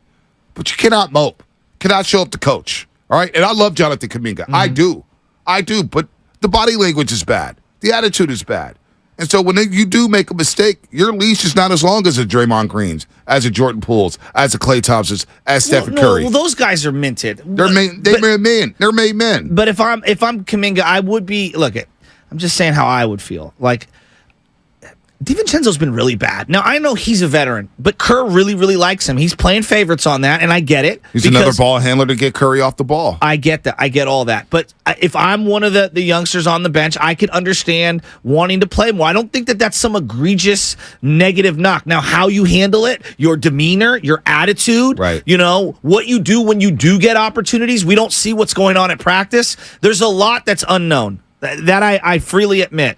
I feel like us talking about him is we're wasting oxygen because it doesn't feel like he's going to get a chance. But it doesn't feel like he's going to get a chance, and I thought he would get a chance because of the matchups, because of his athleticism. If Draymond Green is going to be at the top of the key, now Draymond Green's going to play. Draymond Green's going to get a lot of minutes. He played 33 minutes and 52 seconds yesterday, despite being in foul trouble. But offensively, I don't think you can get away with playing 3-on-5 basketball offensively. Not in this series. The Lakers will just camp out in the paint. They will switch LeBron James and have him guard Looney and have Anthony Davis sag off of Draymond Green. Yeah. It works for them. They got the chill on defense. That's why they had fresh legs on offense, even though LeBron James was off from the three-point line and from the field. What was he, 9 to 24 yesterday? So Draymond Green has to be more aggressive. That's why you got people saying, well, what about Kuminga? Because he could dive to the rim. He could dunk on your head. And he can hit has a three. A 10 to 12-foot fadeaway jumper in the paint. I agree. There is a spot for him in the series. But I'm just trying to explain to people that maybe he's not playing because of that body language, because of the moping. Which is all fair. And they don't have a runway of minutes. I look at someone like Warrior fans, Keegan Murray last series. He's 22 years old. He's 2 years older, more seasoned in terms of like playing college basketball than where Kuminga's at, and plays a different kind of a role. He was awful for a couple of games. Right. But because they have more minutes to be had, he's able to play himself out of the funk that he's in. I don't think Kuminga, Moody have those kind of runways. They just don't. This team does not have that kind of leeway. And so when he does get out there, standing in the corner, not doing anything, isn't going to fly. Well, and I think it's really difficult for a young player because I think that we expect everyone to just come into the game and assimilate immediately. I mean, Dante DiVincenzo, Jordan Poole, they got to kind of feel the game out a little before they can put their imprint. It's very hard to come off the bench. And so you get out there for a minute, you don't make a play or two, and then you go right back. Like, I think it's going to be really difficult, man. It's really difficult, I think, for him to get off the bench. I will say this. about Kuminga, though. I do think there's a spot for him in this series to play. And it is a little disappointing to see Kuminga not play after the last 2 months of the season that he had. Don't you have to earn it, though, too, when you do get opportunities? I thought he did earn it. He was playing 20, 25 minutes. I mean, he got a quick hook. Well, he got a quick hook in both games against Sacramento. It's like, how are you going to get the rhythm? Moody's been getting quick hooks, and you've seen productivity. Yeah, I've seen productivity, but he's getting his 5 minutes or whatnot. Kuminga's a guy. Kuminga is a guy that needs to play more to get into a rhythm of the game. He gets better the more he's in the game. He starts to feel the rhythm. He starts to feel good, and he's not a guy. He's a guy. If he knows that he's going to get a quick hook, he's going to look over his shoulder, and you're not going to get the best out of him. You look over his shoulder over and over, and every time it's 6, he is playing on eggshells. That's a great point. So you know what I'm saying? So, like, screw that. I mean, like, Kuminga should play. You played him 20-plus minutes over the last 2 minutes. I don't care how you figure it out. Okay. I'm just saying, in this matchup, it feels like there's a spot for him. I agree. And I thought Rui Hachimura would be a player that maybe Kuminga can, not just attack, but he would maybe go up against in that second unit. Not for long stretches, but maybe I overrated the Rui impact in this particular series. I don't know. He didn't feel like as impactful as I expected him to be. But I do think that I don't know, man. He was 2 of 2, just 6 points. Only played 11 minutes. He didn't look good. But I thought he had some post-up opportunities on Curry. That's the Lakers what I'm just saying. missed it. Lakers just missed it. So let's get to the lines here. We got Anthony Slater coming up in 18 minutes. 18 minutes, Anthony Slater. So let's bang through some of these calls. Let's get to our man, Trey and Vallejo. Trey and Vallejo. Go ahead, pump your chest out, Trey. Hey, man. Top of the top. Hey, hey, I'm going to tell you guys, man. Hey, man, let's just sit back and enjoy this series, man, because to me last night was just a good game. It was just a good game, and I'm going to be real with you guys. When we was up 14 points, I knew it wasn't over because I knew how the Warriors can shoot. I figured like they would do that. They would shoot their way back into that game, and they eventually did and tied it up. But I'm enjoying the series. It's a good series. We should be as the state of California, from LA to the Bay, we should appreciate this with these two teams are giving us, because these are two heavyweights as we can see right now. But the key is, I feel like now moving forward, now that we got game one, Bonte, Shiesty, Lakers, we don't need to win no more in Chase. Yeah. I'm not saying go out there and crap game two, but as long as we hold service at Crypto, now the Warriors have to find a way to win. Mm-hmm. That's going to be the key. The Warriors got to find a way to win because we don't need to win no more in Chase. And this thing will end in 6 like I predicted, and I'll take your thoughts off air. You're right. The Warriors are going to have to win one in L.A., but the good thing for the Golden State Warriors, they've won a road game in 28 straight series. 28 straight series. We're one game in. So we're going to have to pump through everyone. I love that, Trey. Anybody Trey losing their Shiesty. mind, anybody who thinks it's over. I don't think anybody. I think the calls, you know what? I'm actually proud of the fan base today. It's been I'm very actually all the calls, all the YouTube chats. Nobody's worried. It's game one. We've been here before. The thing that surprised you the most yesterday? The thing that surprised me the most yesterday, I don't know if I was surprised by anything. Lakers went to the rack. They got to the free throw line. I expected that. You did. I expected Schroeder to put pressure on point guards. You expected LeBron to shoot poorly from three. I guess you know what? I'll be surprised about. I'm surprised that the Warriors missed so many looks that they had. Okay. Klay Thompson had great looks yesterday. Great looks. Especially the third quarter. He was 1 of 8 in the third quarter. Steph Curry at times had great looks. Yeah. They didn't go down. So I don't know if it was tired legs. Length. But I'm a little surprised at how easy some of those shots looked for the Golden State Warriors. Anthony Davis, I did not think he was going to play drop dead coverage coming off those pick and rolls. He's going under screens. Curry's getting great looks. Clay's getting great looks. I was surprised by that. Yeah. I thought the Lakers would be tighter defensively, especially on the Splash Brothers. I thought that you referenced the point guards, but I thought Schroeder and D'Lo, them having great games simultaneously, that surprised me. 38 points, 9 assists for both of them. It feels like combined. Like it's been either or for the last couple of months for the Lakers or whatever it is. But like to see them both play well simultaneously, that did surprise me. And then the other one was, seeing Andrew Wiggins go away from the mid range, which I felt like early in the game he hit a couple, and then it just didn't bring itself back around. I want to see him dominate that mid range. He has got to make D'Lo defend him. No doubt. Zucci Man, 510 on Comcast Business Text Line. Barry Zito can suck it up being left off the roster. Kamiga can suck it up too. This is the playoffs. Well, Barry Zito didn't suck it up. He rooted against his own damn teammates to win a World Series. He wanted his own damn teammates to lose in a World Series. So Barry Zito sucked. I'm sick of the Barry Zito crap, the Barry Zito love. He didn't suck it up. He rooted against his own damn team. Dude, you got $126 million. Like, it's not our fault you sucked. Please. Barry Zito. Rudy, Riverside. Rudy, what's happening? You're on the roast. What's up, fellas? Great show. Thank you. I'm a longtime Laker fan, and a couple things here. So the Warriors, it's game one. The Warriors were tired from the hard-fought series, but that's their fault because they didn't close it out sooner. But the Lakers did what they were supposed to do. To me, the Lakers have too much length. One of the reasons why the Warriors don't get to the line a lot is because they're gunners. They love to throw. You got Jordan Poole trying to act like Stephen Curry out there, turning around when he's hitting threes.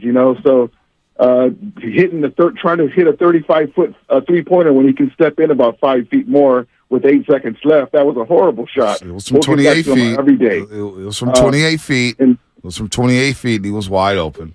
Maybe one dribble pull up, sure, why not? But it wasn't a terrible shot. He was wide open, and he had it rolling, Rudy. And that's the modern NBA when you're a team like the Warriors. I think that, the old heads are going to have issues with it. We could argue about the timing or whatever, or maybe a dribble, but That's what guys are taking now. Like, you could make the argument that Jordan Poole played better than Steph Curry last night. I'd listen to that. Steph Curry was 10 of 24, turned the ball over 5 times. Jordan Poole made just as many threes as Steph Curry, and they both were getting hunted on defense. I love Steph. I feel it's sacrilegious to even question Steph. But Steph turned the ball over 5 times. Steph will tell you. He will tell you, I've got to be better. Well, wasn't he really bad until the final 6 minutes? Yeah. By Steph standards. By Steph standards. He's not that good. Yeah. By the way, 5 minutes. 5 minutes. We're going to give the keyword out. We'll give the keyword out right before the injury For what? report. What's the keyword for? Keyword for tickets to game number 2. Oh. Game number 2 To win tomorrow. game 2 tickets, all I have to do is watch on YouTube? All you got to do is watch on YouTube. And you're going to give out a keyword? That's what's going to happen. Your chance to win a pair of Or tickets Twitch. to game 2 happens today. We will show you a keyword on our YouTube and Twitch pages at some point during the show, and you will enter that word at our contest page at 9570game.com. Keywords must be entered before the end of the show, so you better get to YouTube or Twitch right now. 5-minute warning, our ticket giveaway brought to you by the Next Generation 10G Network, only from Xfinity. The future starts now, and remember, tickets are always available at Warriors.com, the only place to get tickets that are 100% guaranteed not to be fraudulent. All right, let's get to some more calls here. Isaiah, San Jose. Isaiah, what's happening? You're on the roast. Hey, what's going on? It's actually JR. I don't know what got Isaiah, but... Oh, what's up, JR? First of all, Sassy, I just want to say I saw you the other day. You liked my video, my SMP takeover video. I just want to appreciate you for showing love on that. Yeah, of course. Second of all, I think we need to eliminate the turnovers and get Anthony Davis out the paint. I don't have a problem with JP's last shot. I do wish he did take a dribble in. It kind of reminded me of that old Fresh Prince episode when Carlton took the last shot when he should have gave it to Will. I just wish he would have stepped in a little bit. But, I mean, he was open, so he could have took it. But, yeah, that's just what it reminded me of. But, yeah, we need to get Anthony Davis out the paint. And we need more production from the bench. DiVincenzo's not doing as good as he was. He needs to step it up a little bit. He's been MIA. He's been MIA in the playoffs, Isaiah. Yes, sir, definitely. He's been MIA. Dante DiVincenzo, what do you do about that? Where do you give us minutes? Does Moody get more minutes? What do you do here after the Warriors lose game 1? Let's go to Dan, Highway 4. Dan, Highway 4, what's happening? You're on the roast. Oh, man, that was quick. Right on, guys. How you guys doing this morning? Good. Maybe I jumped you up to the line, man. I got to get to other people. All right, go ahead, Dan. I appreciate it. They're a little off with the Kerr, like especially the first couple games. I feel the other team, but I like when Michael Green was in the game. He hit a couple big threes, and then he pulls them. Don't you ride that until like it doesn't work anymore, or what do you guys think? I'm a little surprised he didn't go back to him in the second half. I'm a little surprised by that. With the way he was able to space the floor, he got wide open looks from the three-point line. So Michael Green can hit that shot. What do you think the thought process was not going back to him? I don't know. Because they were searching, I felt like, in that third quarter. And I was hoping that they would, I don't know, just try something different. It's easy to critique that now, but I in thought real time it felt clunky. At least go back to JaMychal, right? Well, there was a moment, and I don't know if this was the third quarter, but they had GP2, Looney, and Draymond on the floor together. Yeah, I didn't like that. And I was like, nah, this ain't going to work. I didn't like that. at all. Yeah, JaMychal Green didn't see any tick in the third quarter.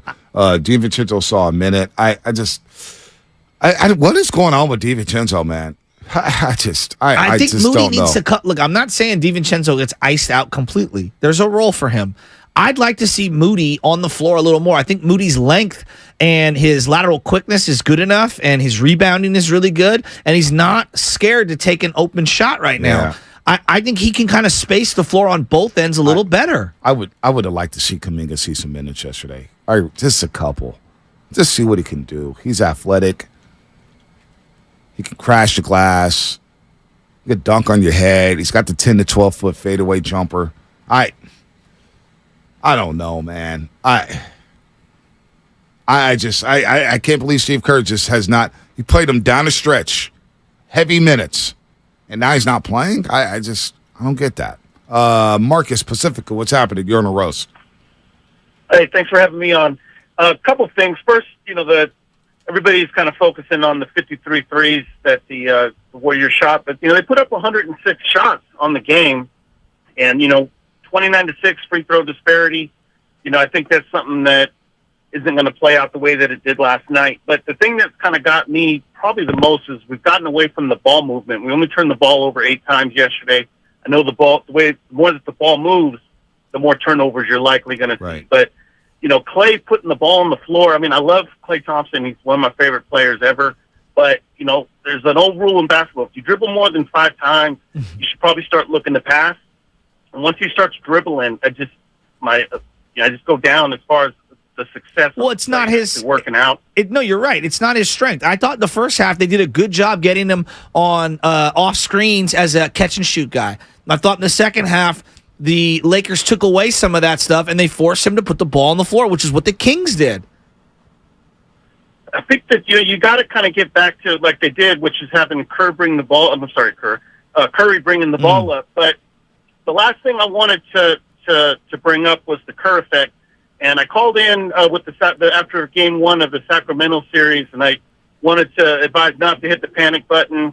We've got Sacramento at the time on tape. Now we got the Lakers on tape. I'm pretty confident, and I know this is going to sound crazy, but I think you got to make LeBron James, the 38-year-old LeBron James, beat you from the outside. Yeah, well, that's struggling. How they're playing Draymond. Yes. Make LeBron have to actually shoot the ball from the outside.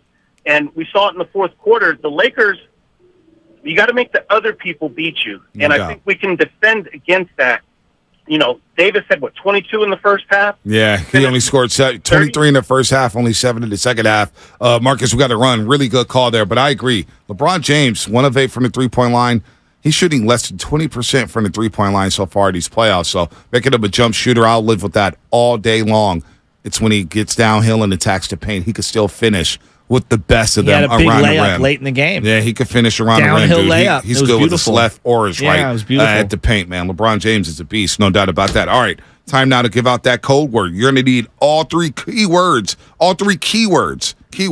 from each show. All 3 keywords from each show at the end of the day. You want to make sure you get these keywords in at the end of each show there. What's this here?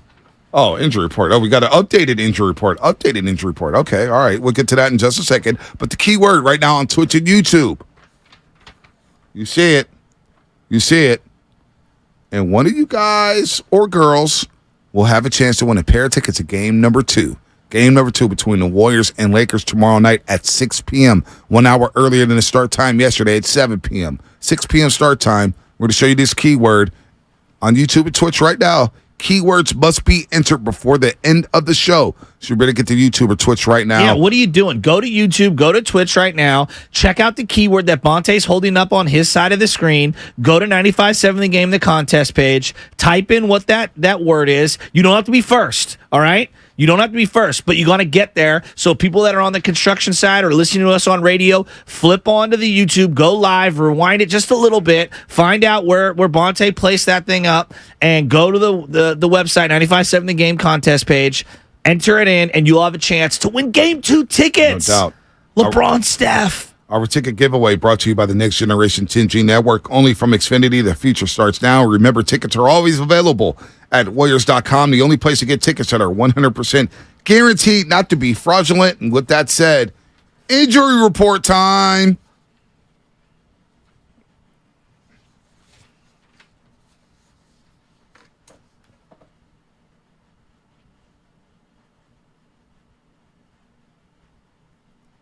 All right, we appreciate all the thousands of people watching us on YouTube and Twitch. Good numbers as well. Always after a game. Rich in San Jose will get to you after. I see his caption, so I want to get to that call. Rich down hold after Anthony Slater. Oh, boy. This caption is pretty funny. 76ers star and league MVP. Congrats to Joel Embiid for winning the MVP award for the first time in his career. He's expected to play in Game 2 of his team's second-round playoff series against the Celtics after missing Game 1 due to a knee sprain. Head coach Doc Rivers said Tuesday that he expects Embiid's status to play for Wednesday's matchup. Sixers, of course, lead that series 1-0 after James Harden dropped 45 in game number 1. But Joel Embiid outlasting or beating Nikola Jokic and Giannis Antetokounmpo for the MVP award. All three were very deserving, but Joel Embiid wins his first MVP. I watched his interview on Inside the NBA. He was very humbled, had his teammates in the camera and whatnot. So cool for Joel Embiid Averaged over 33 points a game, 12 rebounds. He had a spectacular season, including that game at Chaser where we dropped, 46? I mean, he had the dream shake rolling. He looked like Hakeem Olajuwon wrapped into Tim Duncan / David Robinson. He was unbelievable. So, Embiid expected to play for game number 2 for the Sixers. Injury report brought to you by Boxer & Curzon, Northern California's premier workers' compensation law firm, helping injured workers get their lives back for over 40 years. What's coming up on the game? Sponsored by Fremont Bank, full-service banking, no compromises. We'll get right back to the calls. But first, Anthony Slater, our 95.7 The Game insider, on what he thought about game number 1 between the Warriors and Lakers. Lakers lead this best of 7, 1-0 after stealing game 1 yesterday at Chase Center. Warriors Wednesday is brought to you by Kirby, your driveway mechanic. Check out Kirby at CURBEE.com. O'Reilly. Does your vehicle have over 75,000 miles? Get maximum high-mileage engine protection with new Syntec Full Synthetic High-Mileage Motor Oil exclusively at O'Reilly Auto Parts. Right now, get 5 quarts of Syntec High Mileage and a MicroGuard Select Oil Filter for just $34.99. Limit supply. Ask for Syntec High Mileage at O'Reilly Auto Parts. O'Reilly Auto Parts. All right, man, I got to tell you guys about SOTA, man. That's SOTA, the nationwide weight loss program that is done 100% over the phone and from the comfort and convenience of your own home. And I'm noticing my suits are getting a little loose on me. That's right, because I'm eating right, I'm eating healthy, I'm eating on time, I'm sticking to this strict diet, and your boy's down 19 pounds. 19 pounds, man, this is incredible. I haven't been this light in a couple years here. Your boy was eating out, eating after dinner, eating after 9 o'clock, pizzas, burritos, you name it. But your boy's eating right thanks to SOTA, and their number one priority is keeping the weight off. So I'm trying to do that as well. Look, man, you get monthly weigh-ins. You get to check in with the nutritionist whenever you want to. Text them, hey, man, I'm struggling with this. What should I eat? What should I do? Got snacks, got everything here. SOTA's really helping out with that. And look, man, with SOTA, there's no counting calories, no pills, no appetite suppressants. It's all about learning healthy, sustainable nutrition while creating good habits via a personalized eating plan. And you got to stick to the plan. Look, it gets tough. It gets tough. You don't think I want those nachos? You don't think I want that slice of pizza? You think I don't want that Philly cheesesteak? But you got to stay right. And you know what? The results. You will see the results right away. I'm already seeing them right now. So visit SOTA, SOTAweightloss.com. SOTA, SOTA, say it with me now, is state of the art. Give your small business one tech solution that checks all the boxes. It's all here with the Comcast Business Complete Connectivity Solution. It's cyber threat security for peace of mind.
felt that they might run out of gas in this game, and it looked like they did in the second half. Or in the third quarter, they make a nice comeback, but they lose by 5. The final, 117-112, and L.A. holds game 1 in their hand. And they get ready for game 2 on Thursday night. A 6 o'clock start here at Chase Center. All right, Tim Roy on the call. The final call is the Lakers beat the Warriors 117-112 in game number 1 of the second round best of 7 Western Conference semifinal. And it was a fun game last night. High scoring in the first half. Anthony Davis dominating. The Lakers getting out to that 14-point lead in the fourth quarter. Warriors rallying there with a 14-0 run, but then D'Lo hits the go-ahead bucket over Andrew Wiggins. Poole misses a shot from the three-point line. Maybe it could have been a jump ball there at the end. Maybe not, but I thought the referees, they were no factor in this game. The Lakers were the better team for the most part. They got to the free throw line. They dominate points in the paint, and they're up 1-0. And we're going to talk about it with Anthony Slater, our 95.7 The Game Warriors and NBA insider, of course. Anthony Slater's all over it. Saw him last night, of course, at Chase Center. And Anthony, look, we could talk about Steph Curry's Game 7. I think we moved on from that. But overall, I thought, the quick turnaround for the Golden State Warriors, I didn't think it was a factor, especially early on. What about you? Yeah, not really. I mean, they seem like they had some juice. 10-2 quick. Not that that's, super indicative. But you know how in Game 6 against the Kings, it felt like, man, they're really exhausted down the stretch. Fatigue is a factor. I just thought Davis was a factor. The size, obviously. The schematics of what was going on the floor, I think were bigger. They had a surge late, right? A tired team doesn't have a 14-0 run to tie it, but, in the last 5 minutes. So I agree with you. I don't think it was, legs or anything. Anthony Davis, I'd like to stop on him for a second. So many people tell us what he doesn't do. He doesn't stay on the floor enough. All his flaws always get pronounced, it feels like, by people that want to knock him. But he is an all-time talent. And when he plays like he did yesterday, he's affecting every possession on both ends because of his size and his skill and his ability to knock down shots and his length and his ability to recover. He's an all-time talent if he's healthy, but can he sustain 40-plus minutes moving forward in every game like they require him to win? Yeah, I don't think 44 seems a little unsustainable with the way the schedule's set up. Obviously 1 day off between every game. But the Lakers clearly targeted Game 1, I think, correctly and went after it. I'm not saying they're going to punt Game 2, but I think they'll have a more conservative approach to Game 2.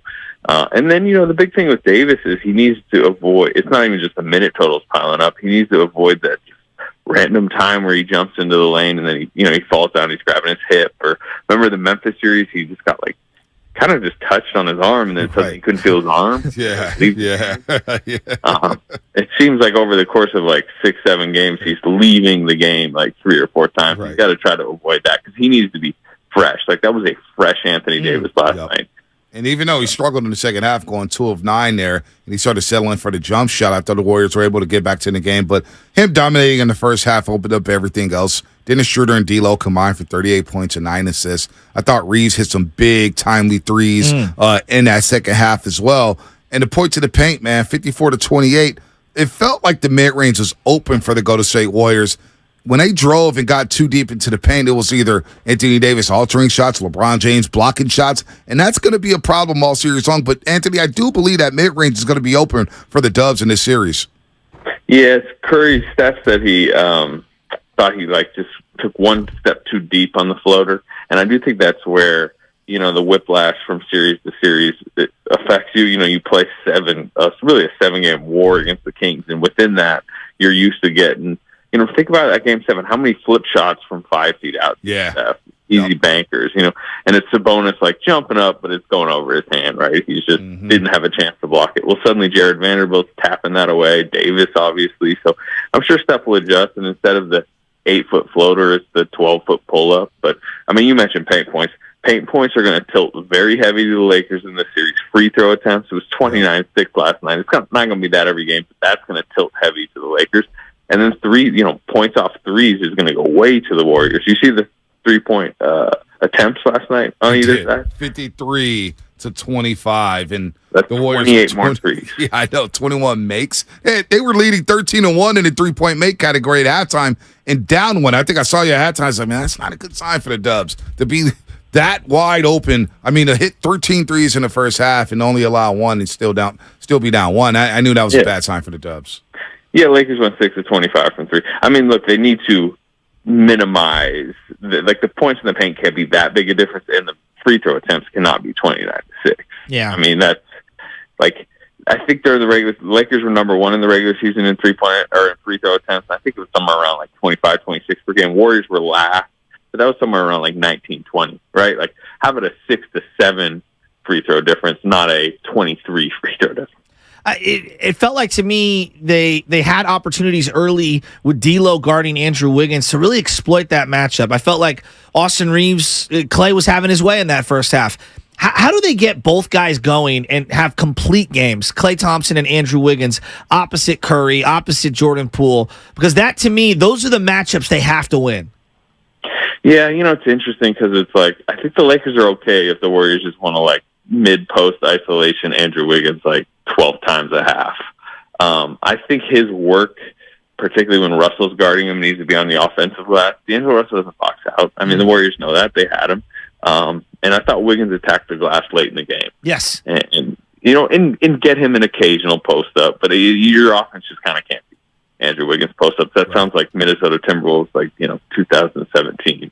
Mm-hmm. And then as far as Clay, I think it's just about shot selection. I think when he was getting good, open, clean looks, catch and shoot, it was good. How about when he's doing those 12-foot fadeaways where he's fading to the side? Those are the bad shots. No doubt. Anthony Slater here on the Morning Roast on 95.7 Game. We'll get to the calls as soon as we let Slater go. Jordan Poole, did you have an issue with the last shot? Because I didn't.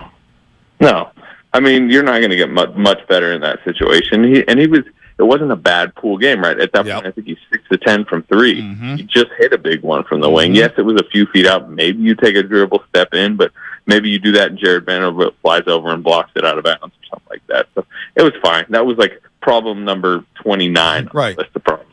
And no turnovers for Jordan Poole. I thought Jordan Poole, on the show yesterday with Shasky, I was like, I think Jordan Poole's going to have a good series. I think he'll bounce back, reset from a rough Kings series. I think he'll be fine in the series. He'll be able to get there. Although Schroeder did bother him at times with this pressure.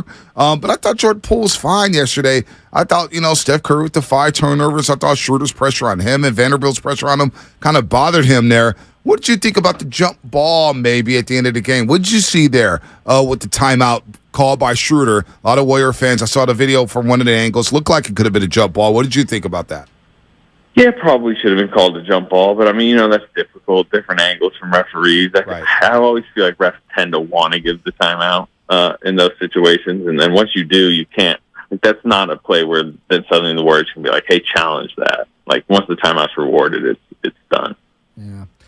It felt like JMG got dusted off. Was slightly productive, in the first half. They didn't go back to him. DiVincenzo.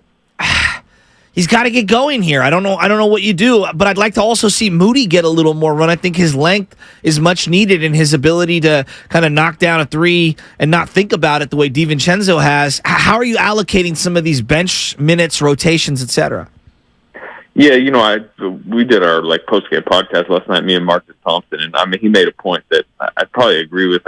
Don't Gary Payton and DiVincenzo feel a little redundant? Absolutely. Yeah, it's almost like choose one. But, I don't know. Do you DMP DiVincenzo? I'm not sure you do that. But Moody's I don't know. The playoff lights turn on and Moses Moody looks like a different player. I understand there was reluctance or, second guessing on why he didn't play more this season.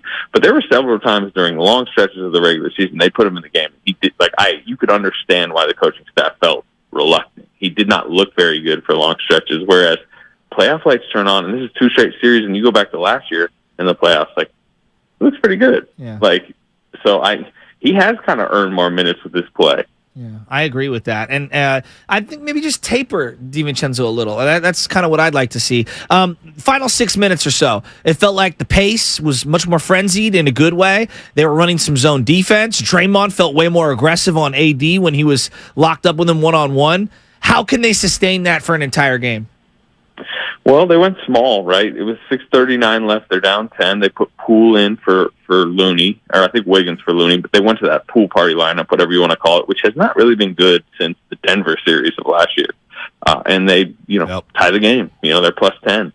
So you relook at the film, you decide, was that just kind of a fluke little stretch? Or in this series, is it just better to play Jordan Poole more minutes in a smaller environment than Looney? And I think that's more about the big man matchup, number one. I just think Draymond on AD is better than Looney on AD, whereas last series Looney just handled Sabonis so well.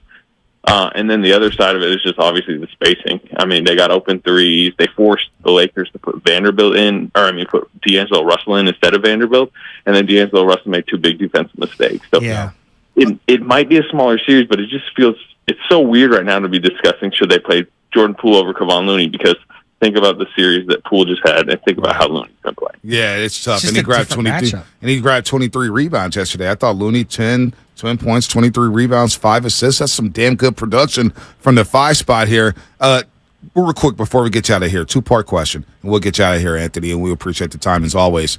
Kuminga, I thought maybe we would see him at some point. DMP, probably not going to play much in the series. You could answer that one. And then you bring up the spacing. What can Draymond do to get Anthony Davis out of the paint? Because they didn't honor his passing. They didn't honor his shot making. I mean, Anthony Davis is chilling on defense. Yeah, I think with Draymond, in the one big lineup, he can do a little bit more of his tricks, where if you look at the spacing, it's really bad when Davis is on Looney and LeBron's on Draymond, and there's 2 guys in the paint, and Davis can really kind of ignore everybody. But go look at the and one that Steph had late during that run that we were talking about. Draymond sets kind of a back screen on Davis as Steph's driving, and Davis can't get to the shot. It's little tricks like that, but I think Draymond can do when he's the only big out there. As far as Kuminga, look, I'm with you. I mean, it's got to be frustrating for him. He was great in the last 2 months, and right now, if from an outsider perspective, from a national perspective, you're probably looking at Kuminga like, man, year 2, DNPs in the playoffs, like failed draft pick. But I think as people like us who watch the Warriors on a daily basis this season, he had a good year. He had an encouraging second season. He was great when Wiggins missed 2 months. Pretty much every different role they tried to put him in, like, I thought he did some encouraging stuff. So what is it, Anthony, right now? Is it your feel? Is it attitude? Is it production? Is it fit? Is it, matchup? Like, what is it? Why is he not getting out there, even just for a minute? Yeah, well, I think number one, like the rotation suddenly got crowded when it wasn't. Gary Payton gets healthy, Andrew Wiggins gets healthy. Everybody's back right at playoff time, and suddenly the front court is crowded. And then, I think the fact Draymond Green is great, Kevon Looney, they're great basketball players, but they create environments where it's tougher to play other non-shooters. That's a good point. Kuminga hit 35% of his threes this season, but the reality is, particularly the Lakers defense, but most defenses don't respect 3, and that's what spacing is about. Do you drag a defender out to the perimeter or not? He doesn't. The staff clearly doesn't trust him. And then, you mentioned attitude or whatever. I think just part of it is, like, understandable frustration from him that, like, look, I've done what has been asked all season. He was a major part of why this team made the playoffs when it looked tenuous at times. Like, think about how many big games he had, and he's not being rewarded for it. And, like, I guess we can understand schematically and rotationally why he might not fit certain matchups, but that's got to be frustrating. Oh, no doubt about that. No doubt it's frustrating for Jonathan Kuminga. So, Warriors down 1-0 in this series, 1-0. Let's see if they can even it up in game number 2. Should be fun. It was a great basketball game last night. I expect more to come between the Warriors and the Lakers. Anthony, good stuff, man. Get some rest. All right, fellas. Anytime. Anthony Slater here on the Morning Roast on 95.7 The Game, our 95.7 The Game.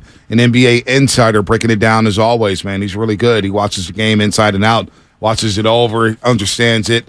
It's going to be interesting to see if the Warriors go back to the small ball lineup like they did late in the game, play some zone defense, create some scramble modes. I think you got to pick and choose your spots, though.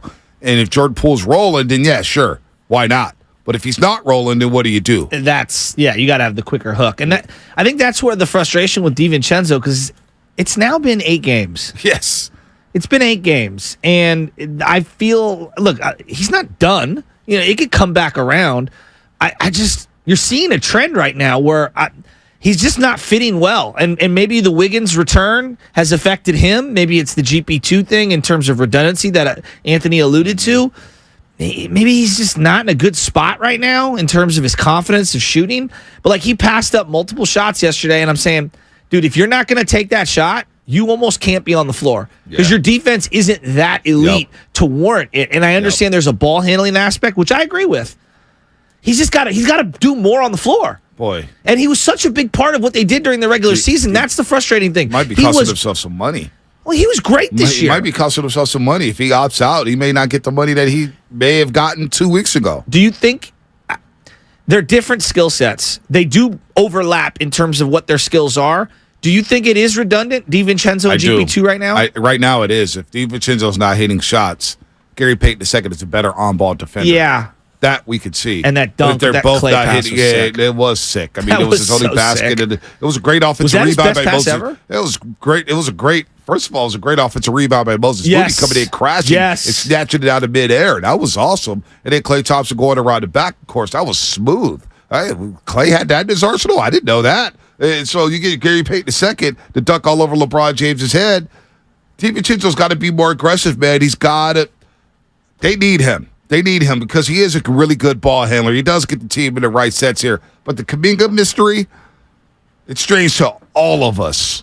All of us. And Are we I know making he's not too happy. much of it, though, for a guy that would only play, let's say, 10 minutes at most? Are we giving it more oxygen than it deserves? It's just, when you think about, now you were able to get past the Kings. And maybe we shouldn't be talking about a guy who's not playing. We should focus on the guys who are playing.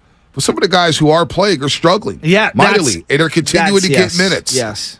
Kuminga, you thought, boy, maybe this guy turned the corner. Maybe he turned the corner. And then he's just not even getting a sniff. GP2 playing has definitely given opportunities as a wing defender away from him. I think Wiggins returning has taken opportunities away from him at that 3 spot.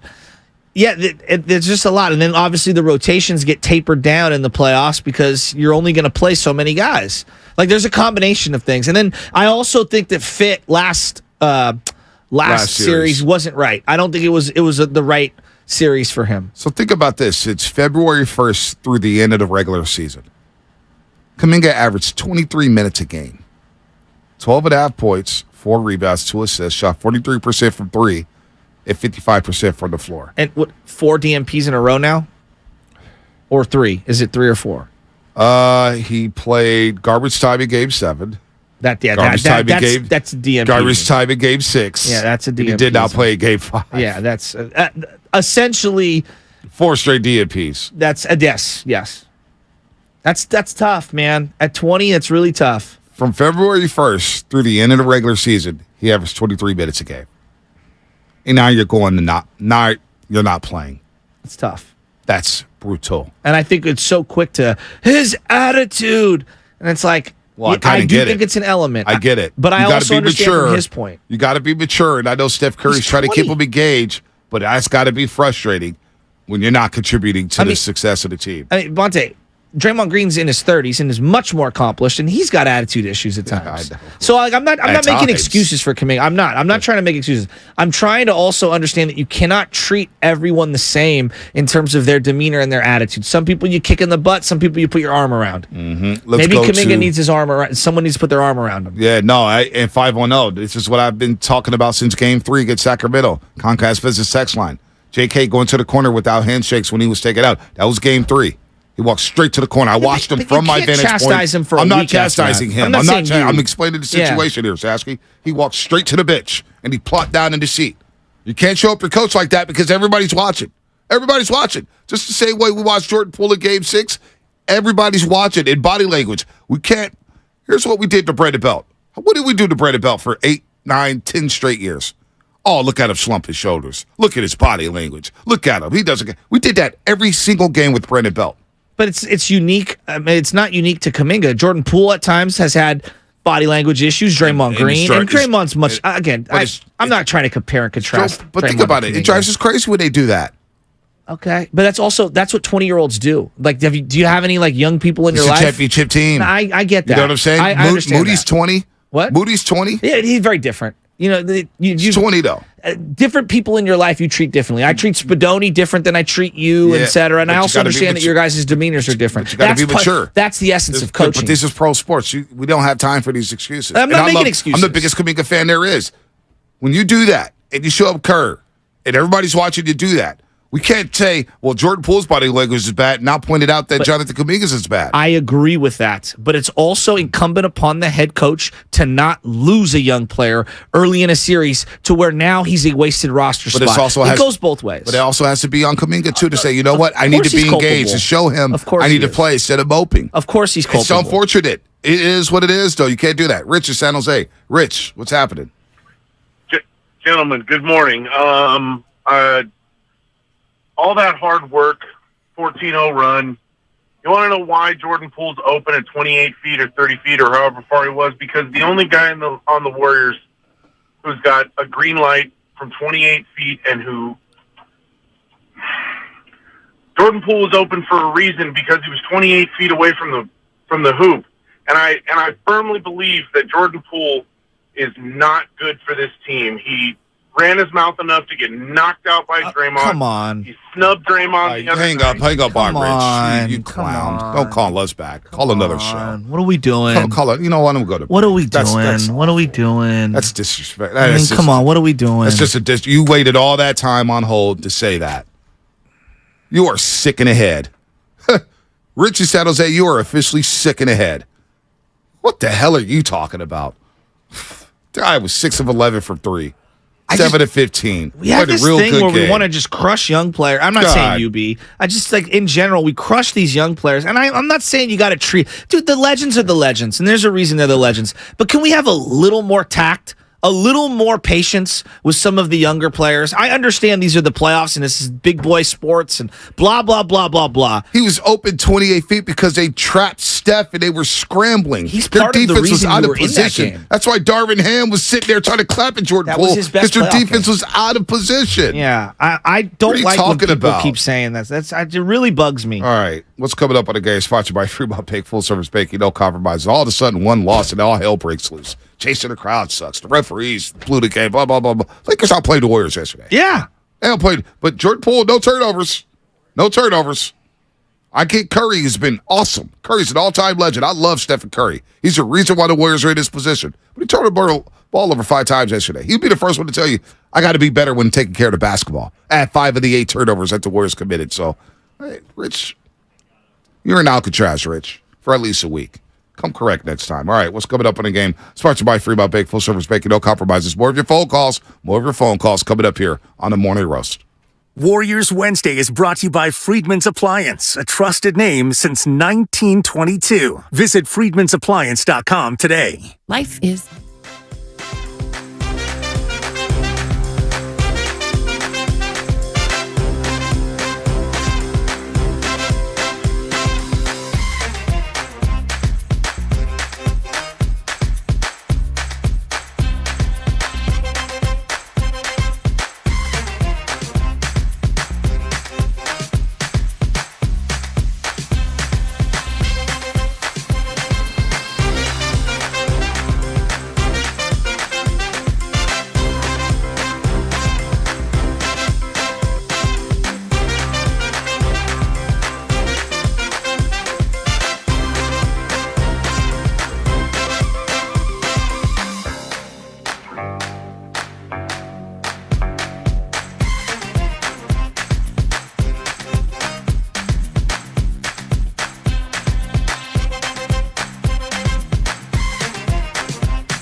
Moses Moody, and you're listening to The Morning Roast on 95.7 The Game.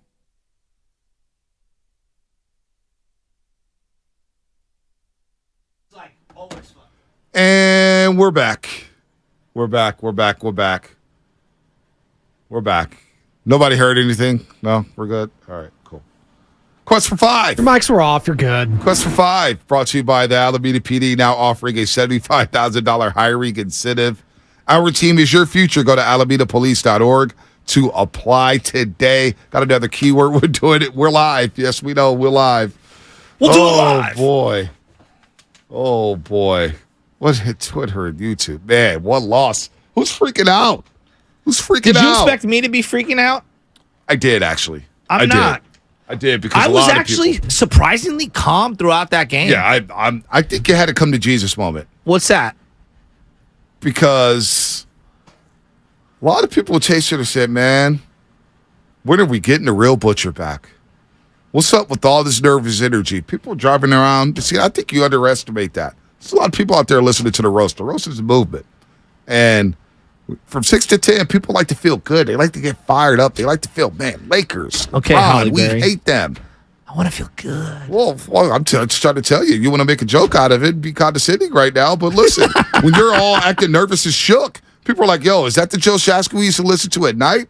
And I said, that ain't the guy I signed up to work with. I don't know what the hell is that. Well, I don't know who that was. He was just scared. You know, unlike, and I was talking with Spadoni about this, unlike some of the other teams that are league pass only type teams, I've seen a lot of the Lakers, especially over the last couple of months.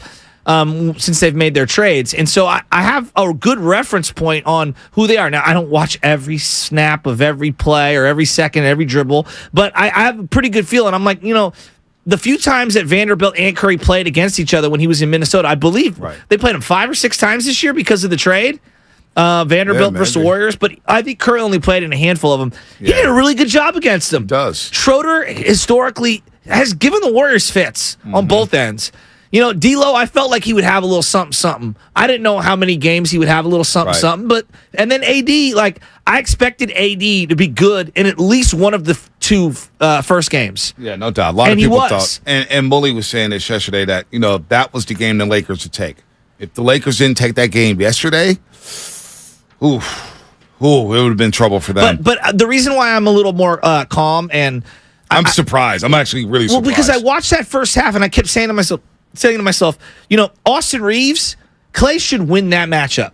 He should. And I thought he got great looks in the first half. And I loved he was aggressive, but not shot hunting. Now, third quarter got a little away from him. I thought he missed some shots, and then I thought he was trying a little too hard to get going. 1 of 8 in the third quarter, 1 of 6 from the 3-point line. But what I saw in that first half, very encouraging. And then I look at what Andrew Wiggins was doing in that first half, and he started off, hit a couple mid-rangers. He's going. And then he checked out, and he couldn't really get it back until late. And then he was crashing the boards. Steph Curry I thought it was just a clunky game for Steph Curry. He had moments, but not his best performance. And then JP playing the way he did. Calm, under control. He wasn't rushing things. He didn't lose the dribble. In fact, I thought Curry's dribble was slightly looser than Jordan Poole's. He had 5 turnovers yesterday. He was loose in the first quarter. And then Draymond battled foul trouble the entire game. And yes, he will be in foul trouble at other points in this series, but I don't expect it in the next one. So I'm encouraged. There are some things that I saw that the Warriors can clean up, and they always feel teams out. They never give you their number 1 defensive set off the rip. They kind of let it play out and see what they can get away with. Wow. I'm feeling good about where the Warriors are at. Now, that being said, you got to win game 2. Wow. I am stunned. I'm proud of you, man. I am proud of you. Because yesterday I left the show. I said, man, what has happened to my guy? I didn't sign up for that roast. And then the roasters will always let you know. The roasters are deep. They will let you know in the DMs. They'll let you know on Twitter. And then you get to Chase Center. Hey, Bonte. Hey, man. Why Shashy so dirty? And I'm like, man, I don't know. Ask him. Yeah, follow me on Instagram. Right. Boost your boy 415. Boost my numbers. There you go. Let me do some Larry June. Well, not only that, but not only just to follow, just, hey, what's going on with him? His mentals. Why is he so scared? It's like, I don't know, man. I don't know. Got to ask him. But I'm proud of you today. You're level-headed. Yes. You're not as frustrated. You're not pissed off. Now, they lose game 2. Well, that'll be a different story. That'll be a different story. But Anthony Davis was special yesterday. No, he's really good. He was. Anthony And I was very, and I brought this up to you yesterday, and I was like, hey, who's the best teammate that LeBron has had when he's faced against the Warriors? Because I think Dwayne Wade's the best teammate that he's had overall. But, against the Warriors, Kyrie or Anthony Davis, I'm like, Kyrie was great, and I feared him dramatically. AD does stuff on both ends that really scare me. I don't know who's better, but, man, AD is a problem. Oh, man. People do love the Sausalito Joe stuff, and I say, we don't need Sausalito Joe. You know what? If someone wants to buy me a sweet spot in the hills of Sausalito, no, we need Frisco. I'll take it. No. We need Frisco Shasky.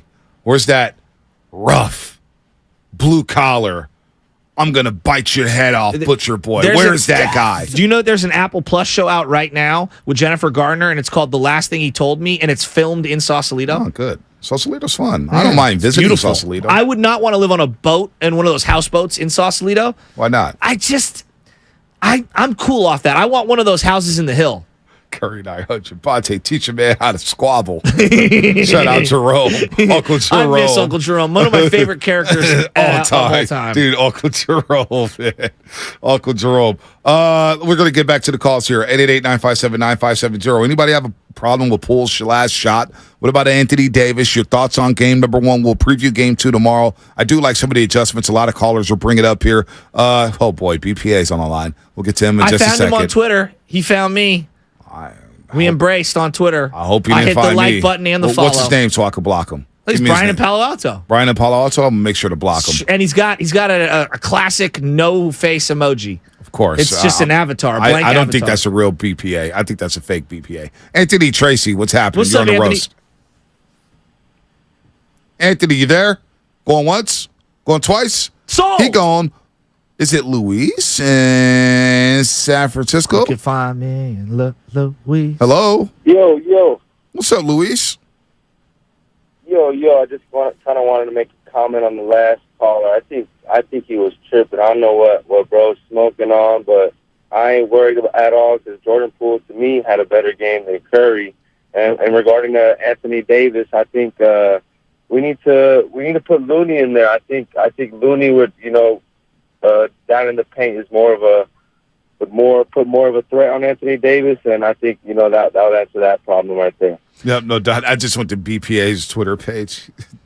He's following 58 people. Follows me. I'm not following you back, BPA. We got enough love-hate on this show. I'm kidding. But he's got 112 tweets. The top tweets here is at Dan Dibley. Sitting here on hold, Dibs. Then later on. Come on, Dibs. When you tweet a host, hey, I'm on hold, I'm not picking up your call. Just know that. And then Dibs replied, this is April 13th. This is April 13th, 2022. My man, I didn't see the phone screen. Call tomorrow. I love that. With that said, let's go to BPA. Hey, Brian. BPA, what's happening? Hey, guys. Man, you're stalking my Twitter feed, huh? I am. I got nothing to do. I'm going to need to go clean that up, I think. Hey, just want to first off say, just great to see you guys wipe the floor with the other station. Thank you. I ended up on that station randomly the other day, and on Sunday after Steph, greatest performance in the history of the Bay Area basketball, and they were going long on Giants post-game stuff. I just shook my head and changed the channel. So, thanks, buddy. I think I've said this before this year, but Kerr, it's not been a good coaching year for Kerr. You know what? We agree on something there. That continued last night, and if you're not going to put the best high pick and roll player in the world in high pick and roll, when it's by far your most productive offensive play. In the playoffs, I don't really know what we're doing here, right? And it took 7 games for him to figure that out against the Kings. And then he did it in Game 7. Steph scores 50, they win by 20. It's just, this motion offense for Kerr really doesn't work very well anymore. Especially when you have a guy like Vanderbilt and you have Davis in drop coverage. It's just, why not run the offense that's going to help you win the series would be my theory. Brian, I'm with you on that because I understand why they want to do the motion. It felt like in the first half, you got a lot of catch and shoot threes for Klay Thompson. But what happens is they stymie the off-ball stuff for Steph. And now Klay, one of his weaker skills, ball handling and playmaking, now that's highlighted. And I feel like that does a disservice to the two players, not just Curry, but it's also not playing to Klay's strengths. And also, the other thing it does is that brings Anthony. You can bring Anthony Davis out of the paint. Yes, and put him in. And by the way, I love Looney. Not sure Looney's a good matchup against AD.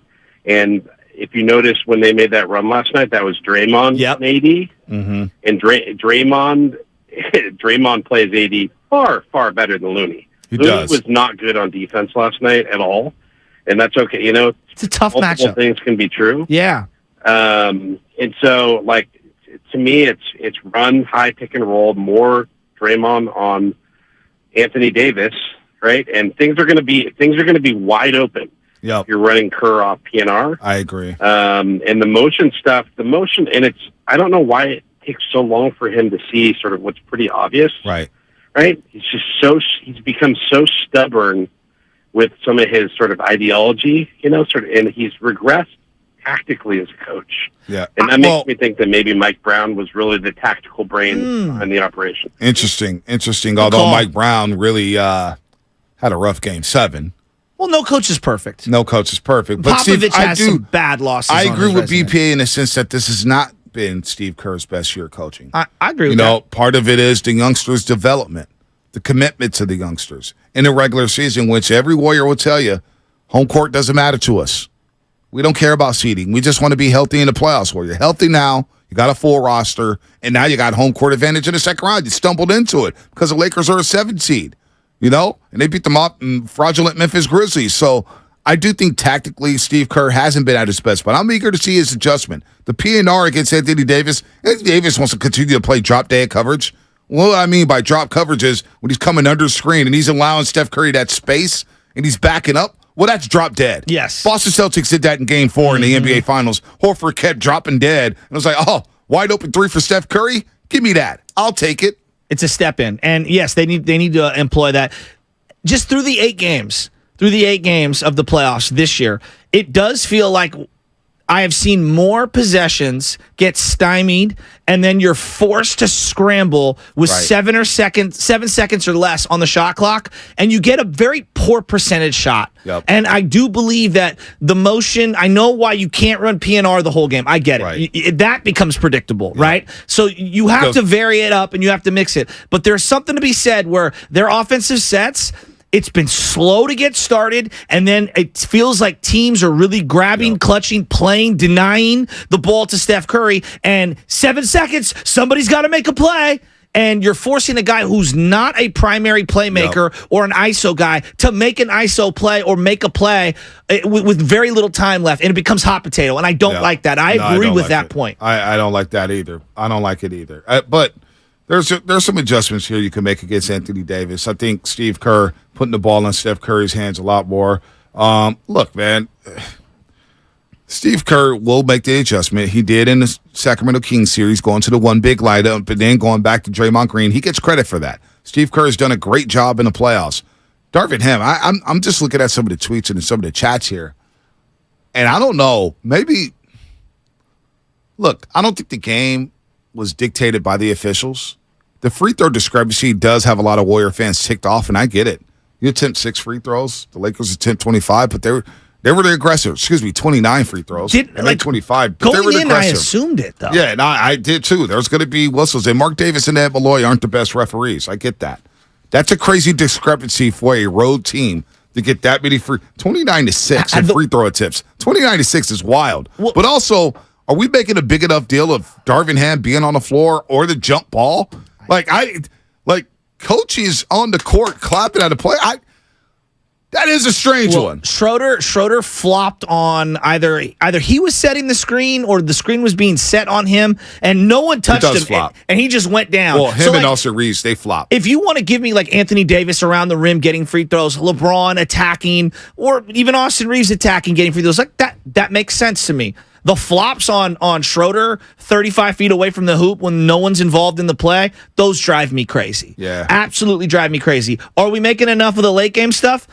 I don't know, because I feel like it kind of bails out some of the lack of execution from the Warriors. Not that it wasn't a part of the game. Right. Like, I think Vanderbilt did a great job denying Steph Curry in the final 4 possessions. Let's go to JD Concord. JD, what's happening? You're on the roast. What's up, fellas? What's up, JD? I just want to talk about you guys just brought it up, the free throw disparity. Yeah, what is it, 29-6? 29-6. Even though I know people are saying that the Dubs were shooting outside a lot, shooting a lot of threes, they still took it to the hoop. And they were still getting plays where they were getting hacked, getting bumped, and the refs weren't calling it. I mean, that's just absolutely ridiculous. The play where Anthony Davis, he bumped into Draymond Green. Draymond Green, yeah, he might have flopped, but he did bump him and he fell. They didn't call it, and with refs pleading to the refs about, hey, can I get the calls that are shorter getting? I don't understand. That's 6 free throw attempts. It's honestly ridiculous. Well, they take it to the hoop. They did get bumped a few times. If it was 10 free throws, maybe, sure, you could say something about it, but 6 to 29, that's kind of ridiculous. Well, so then my question always, especially in that first half, I just didn't see a lot of spots. Just me, and I'm a Warrior fan. I admit it. I just didn't see a lot of stuff they missed that call on the Warriors offensively. The Warriors were taking pretty clean looks, pretty clean shots. They were missing. I didn't think the Lakers were fouling. The play to me that is, you're talking about Darvin Ham, you're talking about the jump ball. To me, one of the big momentum plays was the Austin Reeves charge call he got on Wiggins that I thought was an and one. It gets wiped off the board. Third quarter. Yeah, that was a big play. I asked Darrell, I was like, would you challenge that? He goes, it's just a little too bang, early. Bang. Was that fourth quarter or was that late third quarter? I think it was 5 minutes to go in the fourth quarter. Another key it's a sequence. Big play. The other key sequence is when Wiggins grabbed 3 offensive rebounds in the possession and they didn't score. Yes. To take advantage of that. Absolutely. I was like, damn, that's a key spot because they were running, they were rolling, and I wonder if the Lakers were going to call a timeout after that. Wiggins grabbed 3 offensive rebounds. AD looked tired, and all of a sudden the Warriors are rolling here. There's some key spots where the Warriors didn't take advantage of it. I didn't think it came down to the free throw shooting, although you see the discrepancy here. 25 made free throws, and you add that with the points in the paint. That's a 79 to 33 advantage when it comes to free throws and points in the paint. 79-33. 50-point difference. Damn. That's not good.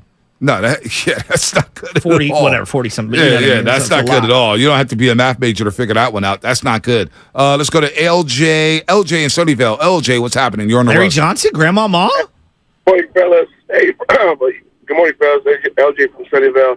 Happy AAPI month for all the Usos and the Asian Pacific Islanders out there. I got to put that out there for us. Yeah. But hey, about last night, the comment about Poole. I'm one of those dudes that bash Poole, but you know what? You only want to root for the kid. And last night when he missed the J, he could have took a couple more steps up to hit it. That's fine that he takes the shot. But it's the other thing he does. Yesterday he had a good game. But at the end of the day, it's just like taking that. Steph and everybody on the team say he can be the guy to take that shot, but it's one of those things that his mental aspect of the game, being able to remember, hey, take those sections 2 to 3 shots to hit, and also just defensively between him and Clay, that was one of those things in the third and the fourth quarter. It was just like Schroeder had their way with them. People had their way with them, and it's like it's up to Poole and Clay to step up in that sense. And I'm not saying Curry wasn't doing his job, but like those little things add up to the end of the game where you lose by 1 or 2 points. And Poole, there's one thing about Poole, it's like, man, you only want the best, but sometimes, he got off. He got 21 points last night. 6 assists or some odd things like that. But at the end of the day, it's like, all right, do that every night. Let's don't see lackadaisical effort. All right, so hold on. Jordan Poole has a good game, and now we're telling him not to be lackadaisical. When he does have a good game, we're telling him to be better. He had a damn good game. He had a damn good game yesterday. 21.6 made threes, and he was really good in the second quarter. He had the 4-point play, 13 points in that frame. He had some big shots during that 14-0 run. The bigger conversation is Steph Curry struggled off that 50-point performance. Steph Curry just off 50. We gave him all the flowers in the world. Steph Curry deserves it. He's an all-time legend. And I don't even like doing this. Let's keep it real. Steph and Clay were combined 19 of 49 yesterday. A combined 19 of 49 yesterday. Clay 9 of 25, Steph 10 of 24. 24 shots to score 27 points. All right? 5 turnovers. 5 turnovers for Steph. And the play with a minute to go where I believe it's a 1-point game. And he gets a shot block. And then LeBron pushes tempo, and Jordan Poole is forced to foul LeBron James, which I actually thought was a good foul because LeBron's not a good free throw shooter. And you didn't allow him to even really truly get a shot up because it's so hard. He's so strong. So, yeah, that was a really difficult sequence. Here's the other part people aren't talking about. Jordan Poole makes the 3. There's still a possession left for the Lakers to be able to respond. Yep. I mean, like, that, and that's where, like, we can maybe nitpick on, hey, maybe burn a little more time, but the Warriors were having a tough time getting clean looks late. They were. But so Jordan Poole played well. Give him his credit when he plays well. This guy got the day off, got the reset. The Warriors need Jordan Poole if they want to win another championship. They want to win number 5. They need Jordan Poole to play the way he did yesterday. No turnovers for JP. Played very well. Picked the spot, 7 of 15, 6 of 11. Now the Warriors all struggled when it came to points in the paint. They shot 40. You heard Alex in Atlanta, the unofficial statistician of the Morning Roast. 40% in the paint. The night of 40%, numbers. The night of numbers. 40% in the paint. You got to be better in the paint. You can't get outscored in the paint 54-28 if you want to win this series against the LA Lakers. So Poole, listen, man, the last shot was a fine shot. He's hit that shot before. He's in rhythm, catch and shoot. You may not get a better look at that point. The game was not lost there, all right? The game was not lost there. The game was lost because Anthony Davis changed the way you played offensive basketball and took away the balance. If anything, I think we need to discuss whether or not Draymond Green needs to be more aggressive offensively because Anthony Davis is camping out in the paint, not earning the pass, and now you're playing true 4-on-5/3-on-5 basketball. That's not we're not questioning that. I think we all realize that needs to be the main talking point, not Jordan Poole's last shot. Exactly. I totally agree with you. I thought Jordan Poole's floor game was awesome. Draymond's got to do stuff on offense. He can't smoke layups that are presented to themselves, Right. and he can't complain as much as he did on defense and be a sum zero on offense. Right. He gave you very little yesterday on Right. offense. Andrew Wiggins has to be more assertive on offense. Clay can't have ice cold quarters like that. Nope. Draymond Green did miss a layup down 3. That did hurt. That did hurt. I mean, the other guys got to play better too. We got to give Jordan Poole. I'm seeing way too much made about Jordan Poole. I think he's too easy of a lightning rod for criticism, and it frustrates me because when the guy does play, he was the reason they were in that game. He hit a big 3 late. No doubt he did. And he hit that 3. He had the and one in the second quarter. He had the and one in the third quarter. Well, I guess it wasn't an and one. The one where he should have got a foul call. He threw it up and he made it anyway. He was awesome. I saw King fans, Sacramento King fans, and look, it's not all of them, but I saw some posting their contracts on Malik Monk and Jordan Poole. Well, FYI to Kings fans, for your information, Jordan Poole's contract doesn't kick in until next year. As of right now, he's a $3 to $4 million player. And he's giving you 20 plus a game. That's some pretty damn good value. Now, next year, we could have a different conversation. But the contract hasn't kicked in yet, so that's not fair. That's not fair. Right now, he's making $3 to $4 million. And you're getting premium production from him. So let's be fair here when it comes to Jordan Poole. And who did you want taking that shot besides Steph Curry, who was double teamed on that one? You want Draymond taking that shot at the top of the key? Clay was ice cold. Yeah, I would like Clay to take shots like that, but yes, he was ice cold. And Wiggins didn't really have it from beyond the arc after the first quarter. No, he hasn't had it really since the first game. I know. It's been quiet. No doubt from the 3-point line. All right, let's go to. And that's why I want to see him more aggressive. Yep. That's I need him going downhill. Yep. Nalise and San Mateo, what's happening? You're on the roast.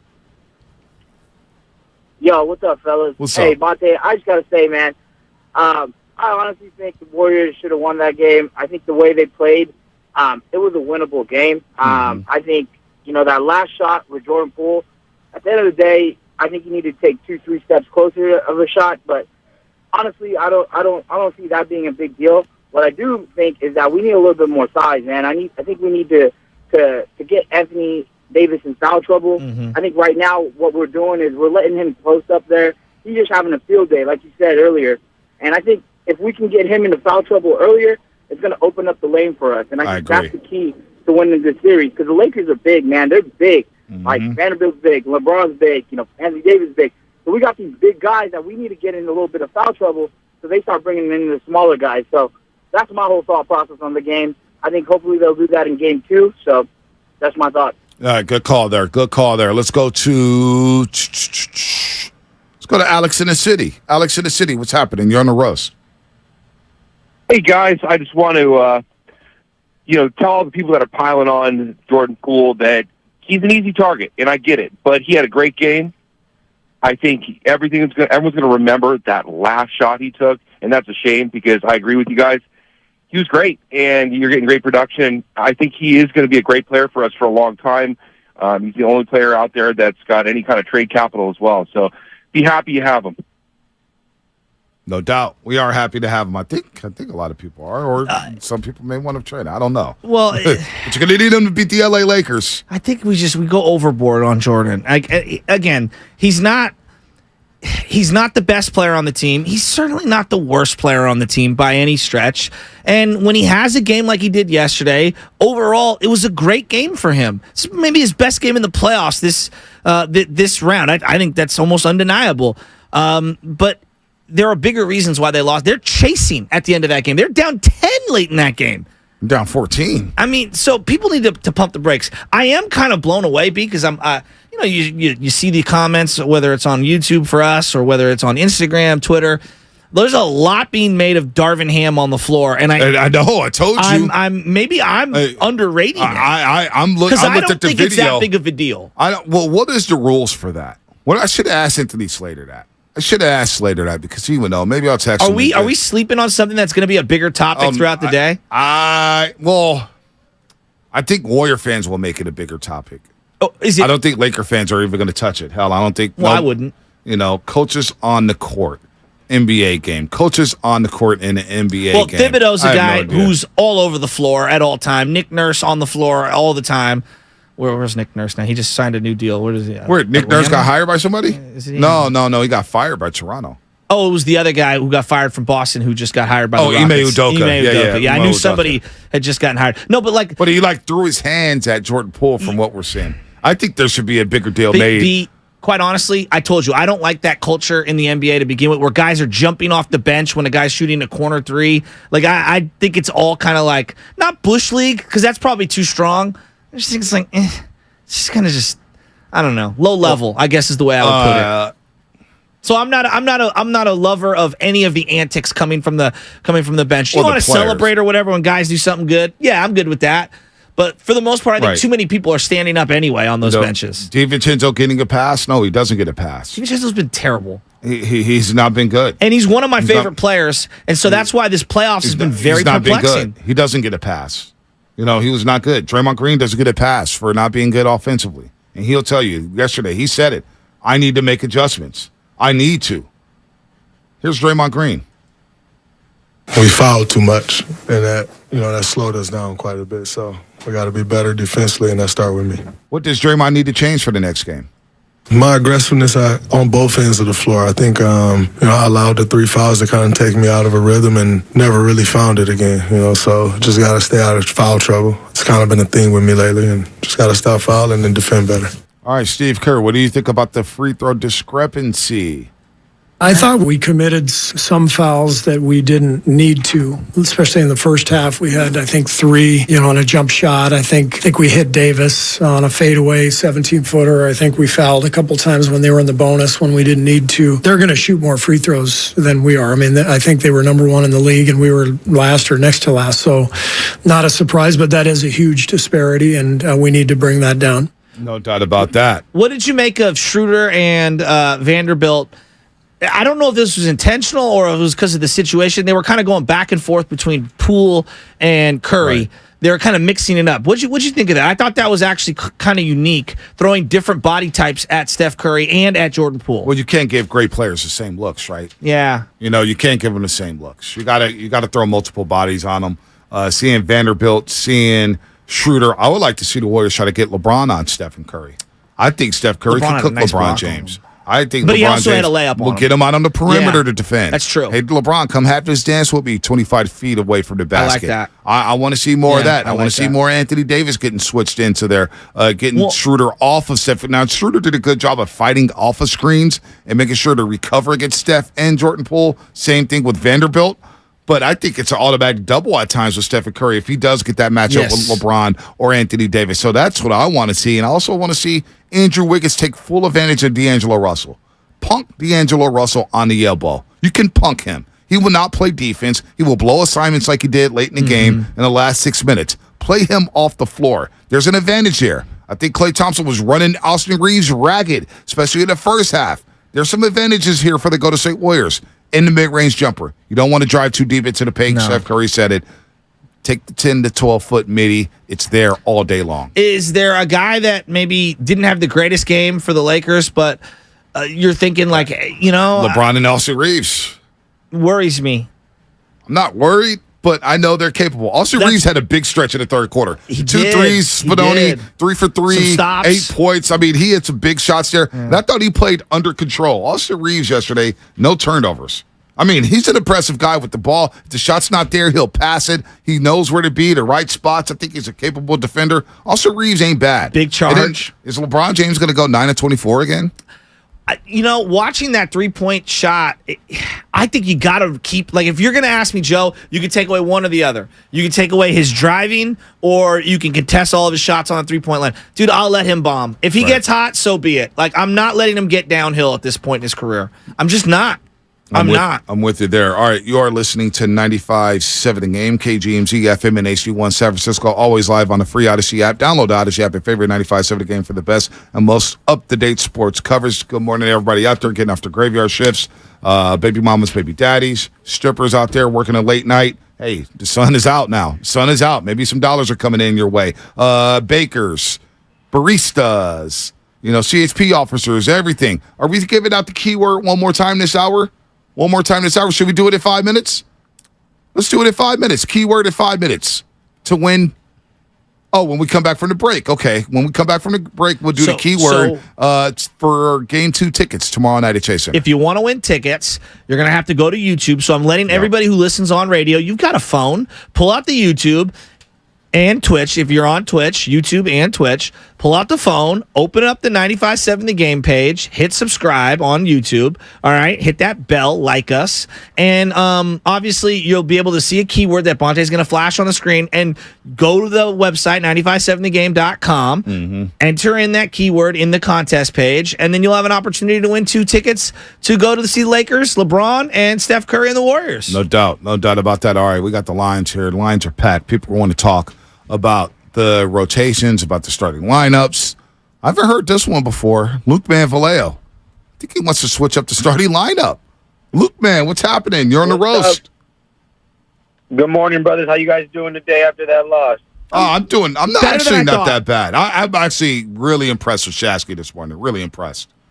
Shasky actually sounds optimistic. I like it. I was there last night. The energy in the building, that last 6 minutes, it turned up. I just gotta say, I think we gotta switch up the lineup. Maybe not Game 2, because I think we can win with our regular lineup. But to really turn the burners on, I think we gotta put Draymond in the starting lineup. We gotta keep Draymond in the starting lineup. We don't move him to the bench. We move Looney to the bench, and we start Jordan Poole, Game 3. I know I'm jumping ahead a little bit, but so you want to go small to start? I want to go small to smart. The only reason why I worry is I don't want to get those 2 quick ticky-tackies on Draymond, because then that takes him out for that entire half. I think you got to pick your spots when you go small, but I worry about Steph Curry and Jordan Poole getting hung on defense. Because defensively, Jordan Poole's got to be better. Steph Curry's got to be better. And I guess Steph Curry puts a lot on that legs. He's got a lot more responsibilities. Jordan Poole at times, whenever Schroeder would see him in the open floor, if he got the one-on-one matchup, there's no resistance with stopping Schroeder from getting to the paint. Got to be better defensively. I do think Moody is a guy that I think about where he could fit in a starting lineup, because I do think they're going to need a bigger body, some length, and it'll help you rebounding as well, some athleticism and a knockdown shot. Could he be a guy that you could put into the starting role for a minute or 2 or 3 or 4? For who? For I Looney? I don't for know. Looney, I don't know if you need to switch it up yet, because the Lakers are big. It might just be my strong. first sub. Yesterday it was his Poole first sub. And Moody Poole were Moody were the first 2 subs. What, 4 minutes in? Yeah, about 5 minutes in. About 5 minutes in? Okay. Yep. Interesting. I like what Moody's been bringing to the table. It's been subtle, but I really like what he's been bringing. Yep, no doubt. Let's see. That was an interesting text. Soleil, Oakland. Soleil, what's happening? You're on a roast. Yo, this is Sol from Oakland. Sol, what's up? First of all, good morning, y'all. Hope y'all doing good after that loss. I just wanted to call in and give a little bit of optimism, if we can find some, and that is the Warriors lost by 5. They were outscored in the paint. And as y'all highlighted, the free throw discrepancy was 29-6, and they lost by 5. And they didn't play their best game. I feel like the Lakers played their absolute best game. They got what they wanted from their role players and from their stars. I don't know if they can play any better unless LeBron goes, 45% from 3, which I don't think is going to happen. So I think really this just really comes down to some minor adjustments. Maybe Draymond is more offensively minded, performing as a hub on offense, right, to keep Anthony Davis honest, something to that effect. But I don't know if it's time to panic, and that's my main point. No time to panic. It's a best of 7. You win Game 2, the series is even, and you go down to L.A. and try to steal one. That would be the goal. Still won in L.A., but you got to win Game 2. Game 2 is a definite must-win, and I think you got to stick with the starting lineup. Now, your rotations might be a little bit different. Maybe you'll put Draymond on Anthony Davis a little bit more moving forward here, but I think you stick with the lineup here. I got no problem with the substitution patterns. Maybe if DiVincenzo is not going to give you anything, and if GP2 is not going to give you much, maybe you break glass in case of emergency and go to JK at some point. I think JMG is going to get some more opportunities, but I look, I'm open to seeing Johnny Kuminga.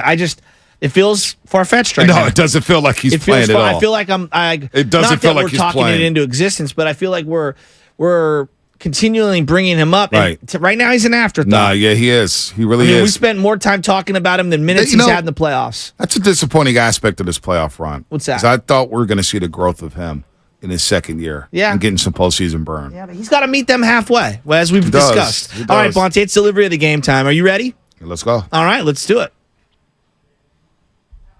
The delivery of the game, and it's brought to you by Kirby. They are your driveway mechanic. You can check out Kirby at Kirby.com. That's CURBEE.com. And what are they? Well, they're a mechanic delivery service that brings the mechanic to your driveway. Now, Steph Curry isn't Kirby, but he's Curry, and he goes on a vintage run to deliver a tie score late in the fourth quarter with this huge three-point shot that changed momentum for a short time. Curry brings it up on Schroeder. Waits, comes middle, gets Russell as his defender on the switch. Dribbles to the paint, throws to Draymond, back to Curry. Relocation three is up and good! He was backing away to the sideline, flipped it up and in. We are tied!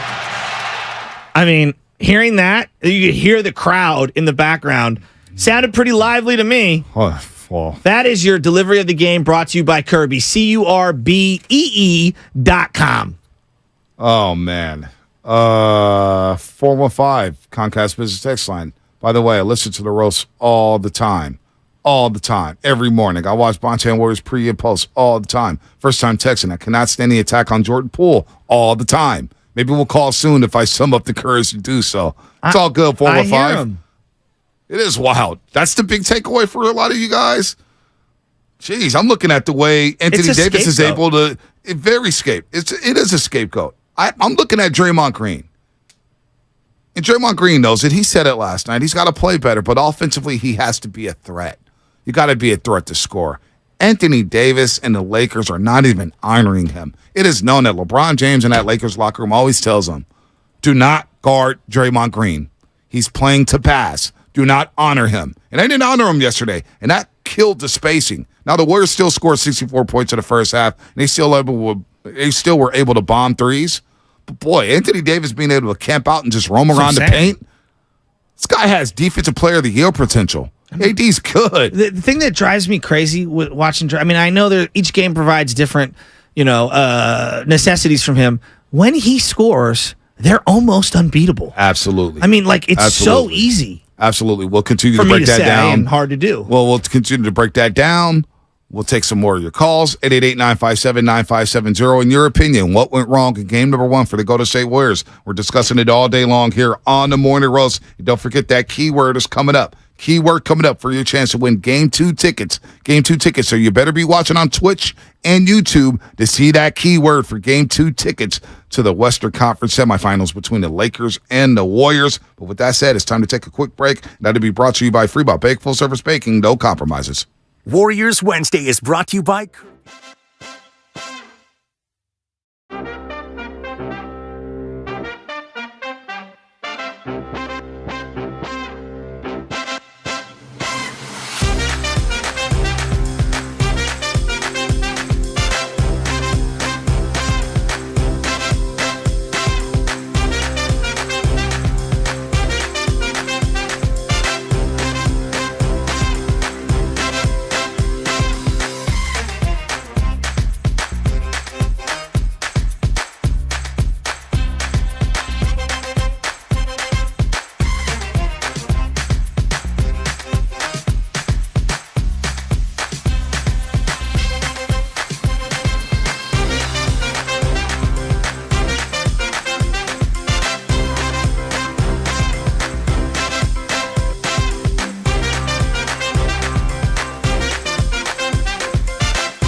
Hey, it's Jermichael Green with the Golden State Warriors. Now back to the morning roast with Bunte Hill and Joe Shasky. Take it away, Bunte.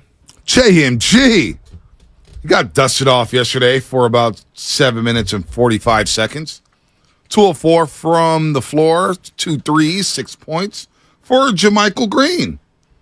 Will we see more of him in game number 2? We shall see. By the way, Dub Nation, they are gold-blooded. The 2023 playoffs presented by Kaiser Permanente are happening now. Single-game tickets available for purchase. Get your tickets now at Warriors.com or call 888-GSW-HOOP. Representatives standing by, of course. The keyword coming up in 5 minutes. 5 minutes, a keyword. We'll have a keyword for your chance to win Game 2 tickets to Warriors and Lakers at Chase Center. Again, early start time tomorrow, 6 p.m. start time tomorrow for game number 2. As a Quest for 5 is brought to you by the Alameda PD, now offering a $75,000 hiring incentive. Our team is your future. Go to alamedapolice.org to apply today. Again, you have to be on YouTube and Twitch to check out the keyword and enter it before or at the end of the show. Have to be watching on Twitch and YouTube, so get there right now. A lot of people on YouTube humming as Warriors lose game number 1. What's your big takeaway for game number 1? Did you agree with the shot by Jordan Poole? How about Draymond Green's performance? Anthony Davis, 30 points, 23 rebounds, had a double-double at the half. He was special. Stephen Curry struggled yesterday. Klay Thompson, 2 of 11 from the floor in the second half. So a lot the Warriors need to clean up there. Yet the game was right there for the taking, but they couldn't get it done. Fell 2 behind, 14 points against the Lakers. That's tough. You know, all of the criticism that I'm seeing on the final shot and just Jordan Poole in general, it's frustrating to me because, you know, right now, like the matchup that you got to win is the Andrew Wiggins matchup, the Klay Thompson matchups. Like you have to win those matchups, and I think it does take a lot of the heat off of those guys. And you referenced Steph Curry not being up to Steph Curry standards. I think it does take the heat off of him a little bit, and kind of their lack of creativity and execution down the stretch. They didn't get enough stops. Right. You know, they were hacking yesterday. Mm-hmm. So you want to blame Jordan Poole for why they lost? They were chasing in that game late. Yeah. Jordan was part of the reason you had a chance to try to tie that game at the end. When did it? What? But why Last did you year at this blame time, radio? Not us. I'm saying people. Well, it's not even blame. It's not blame radio. It's just the blame game. Yeah, the You see it blame on game. Twitter, Is that you see it social on media? Instagram. You see it in real life. I see group text. Hey, Jordan Poole cost us a game. What? Is that social media? No, it's everybody. It's not just social media. Shasky, I'm getting text about it. But like I get Steve Bartman, personal text messages. I heard that the Marlins were going to bring Steve Bartman in, you know, as like a joke, and I thought it was bad taste, bad tact. But that's pretty funny. We made this big deal about Bartman. Bartman was not the reason that the Cubs lost. Yep. But yet we wanted to scapegoat that guy. And I'm not saying that Jordan Poole is Bartman here. There's things you could pick apart about his game. But yesterday, did you watch the entirety of the game? Yep. He played under control. No he played turnovers. decisive. I thought he was playmaking. Yeah, there's some things defensively I'd like him to do better. That's going to be a shortcoming for him. But offensively, he was really dynamic for this team. Don't forget tomorrow, early start time. 6 p.m. tip. I thought the crowd did a great job with the 5 p.m. start. Last Friday against Sacramento, game number 6, I thought most seats were filled up. From my vantage point, I looked around the crowd. I was like, okay, this is a good 5 p.m. crowd. Now you get a 6 p.m. start. It's still an hour earlier than normal during the weekday. 6 p.m. start for game number 2, so you want to get there early. Pregame show on NBC Sports Bay Area starts at 5 p.m., so don't forget about that. 6 p.m. start time Thursday, and it may be ugly with the traffic and the rain. Who knows what the weather's going to look like here, but, you know, when you talk about the blame game, it's not just social media. I mean, it enhances it, but I got a bunch of texts here talking about Jordan Poole in my personal phone. Jordan Poole, I can't stand Poole. I can't stand. Like, damn, Jordan Poole. When like a year ago, we're all having pool parties. Yeah, we're all wearing floaties. Yeah. We got suntan lotion. Yeah. We're like, this guy's a future superstar. I know. I thought so. It's like, look at this kid, man. He's coming into his own. What a story, coming from the G League back to the team, back to the G League. Oh wait, now he's a true proven pro, and he starts the first couple games in the playoffs and drops 30. What?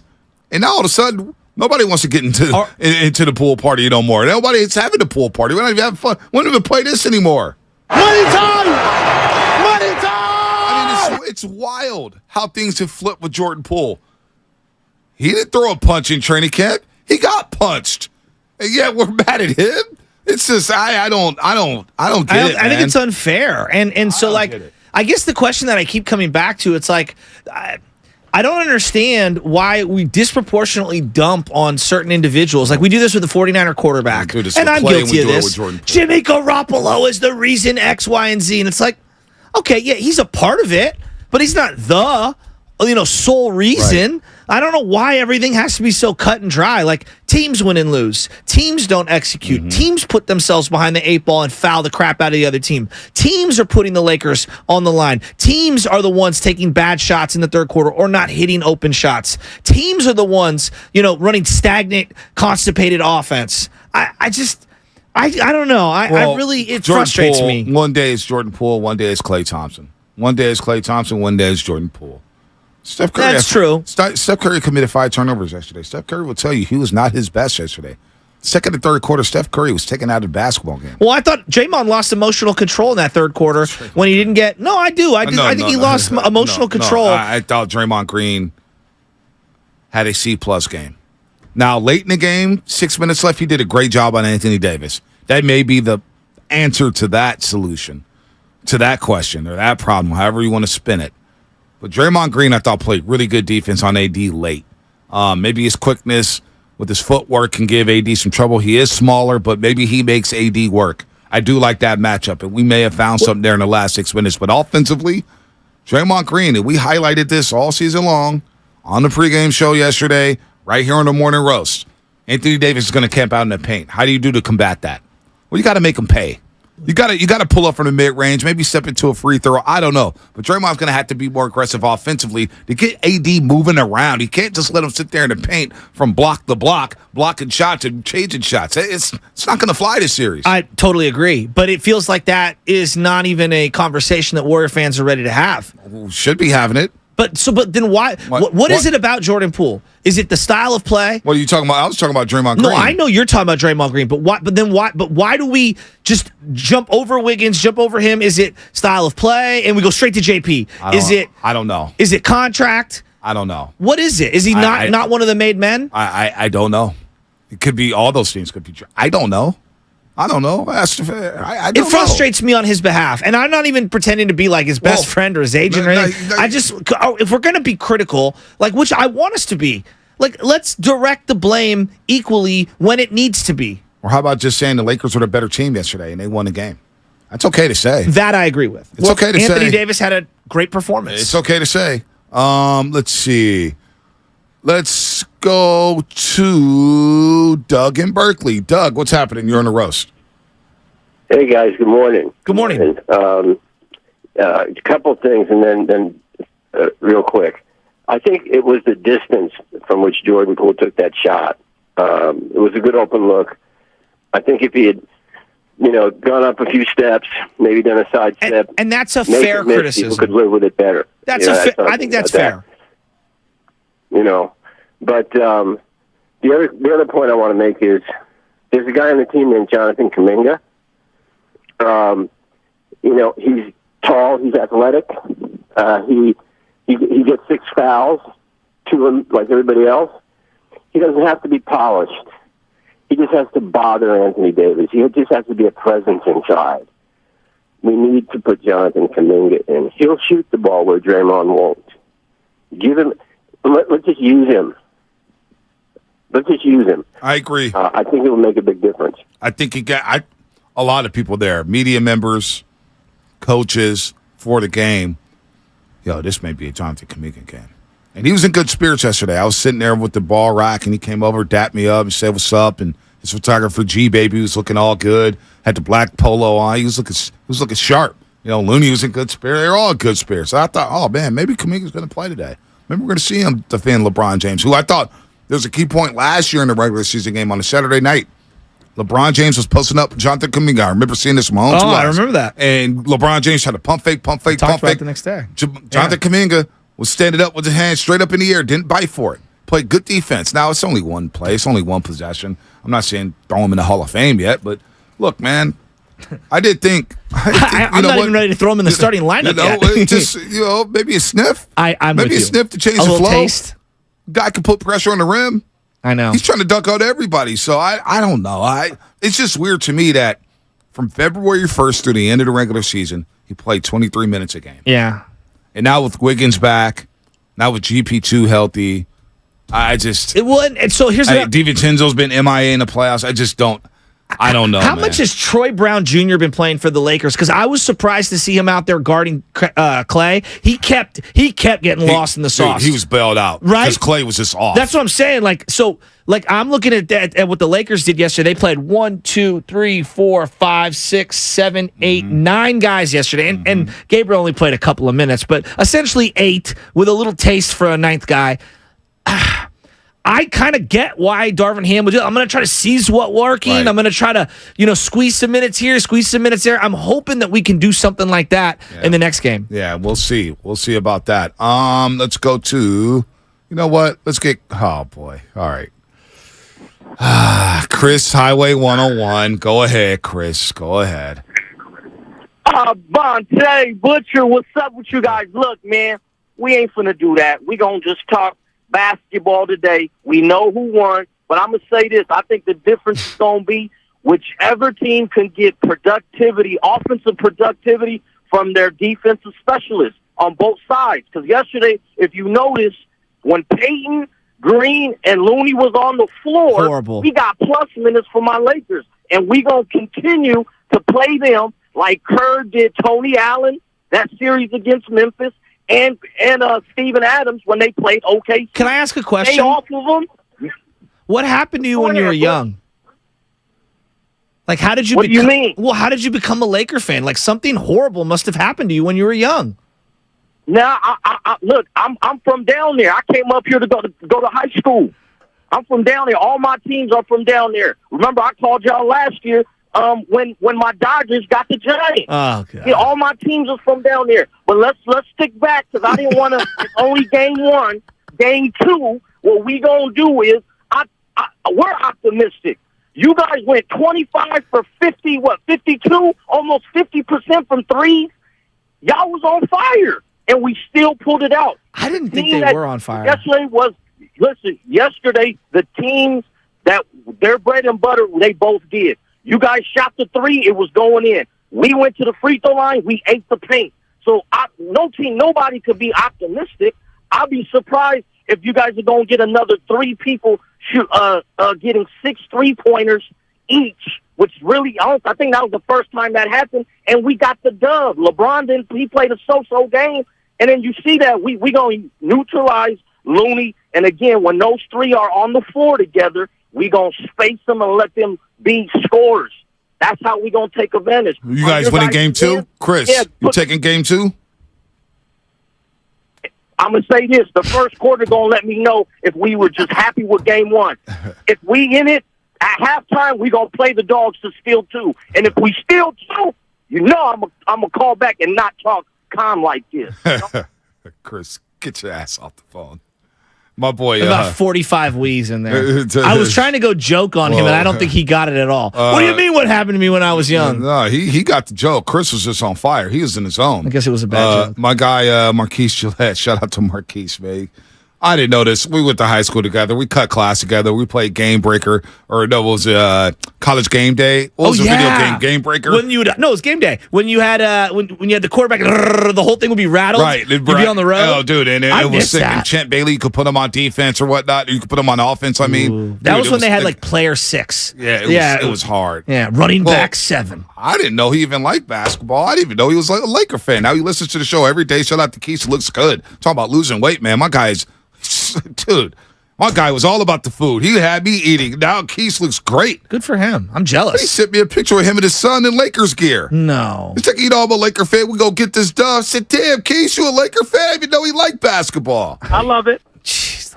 Damn. All these Laker fans coming out of nowhere. Well, is 40 Keys a Laker fan? Why? Was he wearing Lakers gear yesterday? He was wearing a Magic Johnson jersey yesterday. I love it. Christ. Well, you got worldwide. How are you going to be from Fillmore and be a freaking Laker fan? I love it. Well, he's not the first. You got worldwide Hef. Oh, what the heck? He's boy. I got him on mute right now. I just muted him on Instagram. Oh, he's been tagging I love you. No, it's not that he's tagging. I saw the story. And I was like, you're getting muted for a week. So I didn't know. I forgot about the prediction thing. I mean, the guy got little bobbleheads of LeBron and stuff like, dog, come on. He's wild with that. But I didn't know. I'm not even. I like when you talk like Paulie Walnuts with your hand out. You know what? I do like that. I just, you notice that? He puts the hand up. I know. I just Tone, I'm telling you. Tone, I'm just telling you. I'm not even going to go there because he shared a story and he said he was keeping receipts, but I don't want to go down that road. Oh, I'm not going to do it. We're keeping receipts? Are we filing taxes later, or they did postpone it? I'm just going to say right now it's time for the keyword. I'm going to go to the keyword right now. Look, we've been teasing it. Here's your keyword. You better be watching on YouTube and Twitch right now. Yeah. Make sure to go to 957thegame.com and go to the contest page to enter the keywords. Make sure to enter each keyword at the end of each show. 2 more keywords will be given out that you will need to win. So be sure to tune in to Steiny and Guru and Willard the Dibs throughout the day. And you better look on YouTube and Twitch. The keyword for our show is right here. There it is. I can't say the name, but if you're on YouTube and Twitch, you can see it. Somebody asked, did Baby Jazz draw this clay? Who wrote this clay? Was it Juice Spinoni or was it Big John? It's pretty funny. We are a broke radio station, right? Let's go to Idris and Hayward. Idris, what's happening? You're on the roast. We are hurting for cash. Good morning, fellas. Good morning, fellas. Honestly, after winning that amazing Game 7 and knew we had to play on Tuesday, and this is just me being realistic, I was not going to be surprised if the Warriors slipped one. I'm with you. The game that slipped, it was going to be this game. And given the way they came out and played, I mean, this is a fill-out game. This is a game where it's like, what are you going to do? What are we going to do? What do we think you're going to do? What are we going to try to do? And there are going to be adjustments. I'm not worried about Anthony Davis. He'll do this one day, and then he'll give you a mediocre game. But LeBron was kind of chilling, so we can't have them both go off. So if AD's going to do him, let LeBron be passive, and he wants AD to do the work. He's older now. He's not trying to improve himself more. And I just blurred out the keyword. Playing on the road in LA is not the same like playing on the road in Sacramento. Klay Thompson and Curry look forward to playing in front of all those stars. People in LA want to see Curry in them. So I take the whole little on the road. No. They may have their best games on the road and dethrone LeBron in his own anyways, but DiVincenzo, we need him to play like Reeves is playing. They got their white chocolate, we got a white chocolate. I need you to start shooting the ball. You can give us a solid 8 to 14 points. He's great hustling, good defense, but it's almost like Steve Kerr doesn't want him to, these guys can play, and it's going to come down to Game 7. Everybody sees it. It's going to be a Game 7. And as far as Jordan Poole, hey, look, he's getting slandered because him and Klay Thompson play terrible, but it's not fair because when they do come through, we don't give them the proper accolades. Right. I don't think Klay was terrible. I think he had a bad quarter. I thought he had a bad quarter because I thought he was really good in the first half. I don't think he was great. I don't know if he was good. Okay. He was 9 of 25. Well, I think he was 2 of 11 from the field, 2 of 9 from the 3-point line in the second half. He gets paid to hit shots. He did hit shots. And then let's talk about defensively. I'm surprised that you would say. I thought he was really good in the first half. Well, there's 2 halves of basketball. I know. I wish the game was cut at 20. Well, if it was cut at halftime, the Warriors would have lost by 1. So Klay Thompson, 2 of 11, 2 of 9 from the 3-point line in the second half. And then defensively, D'Angelo Russell was getting into that midi against him. I felt like he was killing us. He was cooking Curry. He was cooking Klay. Cooked Wiggins late. I mean, Klay Thompson, I thought he played well on Austin Reeves, but at times against D'Lo, at times against other guys, Klay Thompson needed more of him in the second half. He needed more of Klay. Again, 1 of 8 in the third quarter alone. That's when the game turned. Third quarter, D'Lo comes out there like gangbusters, scores 10 points, and he's aggressive, taking 8 shots. Also, Reeves scores 8, hits 2 big threes. And Klay Thompson's 1 of 8 from the floor, 1 of 6 from the 3-point line. He's got to be better on both sides of the ball. I thought Klay, look, they didn't win the game. Klay has to be better. He was 9 of 25. You're not going to win many games like that. Like the Warriors got away with Sacramento. Say if Steph Curry scores 35, they lose Game 7. Well, yes. They needed 50. I know. Because Klay was 4 of 19. I said to you, if I said 55 to 65 would be my combined points for Jordan Poole, Klay, and Wiggins, does that get it done? Is that asking too much? I don't know. It's combined yesterday. I'll look at it right now. Well, combined yesterday, 21, 25, 15, 36. That's 61 points between the 3 of them. That's a lot of points. Not good enough. No, well, you get 0 from DiVincenzo. the one dunk, a sick dunk from GP2, but nothing else. JaMychal Green gave you a couple buckets. Jordan Poole's really the only guy off the bench scoring. Yeah, no doubt. I think that's the other thing that people need to realize. Well, here's the deal with Klay Thompson. Quietly, the last 3 games, Klay Thompson's 8 of 20.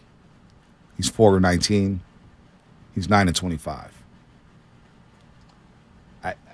To me, that's less than 50% in the last 3 games for Klay Thompson. After a really good game 5, after a really good game 4, after a solid game 3, 8 of 20, 4 of 19, 9 of 25. Is this leg starting to get tired?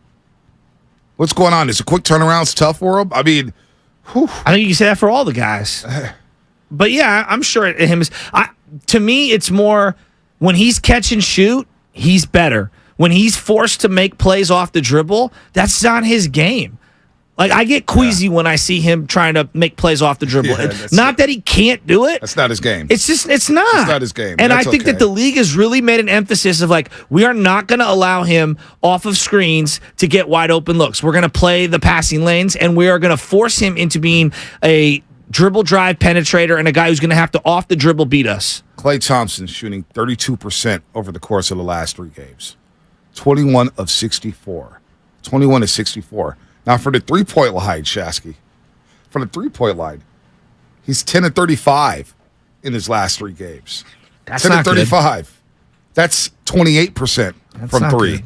Okay? How many of those were good looks? Out of those 35 threes, I would guesstimate about 28. Okay.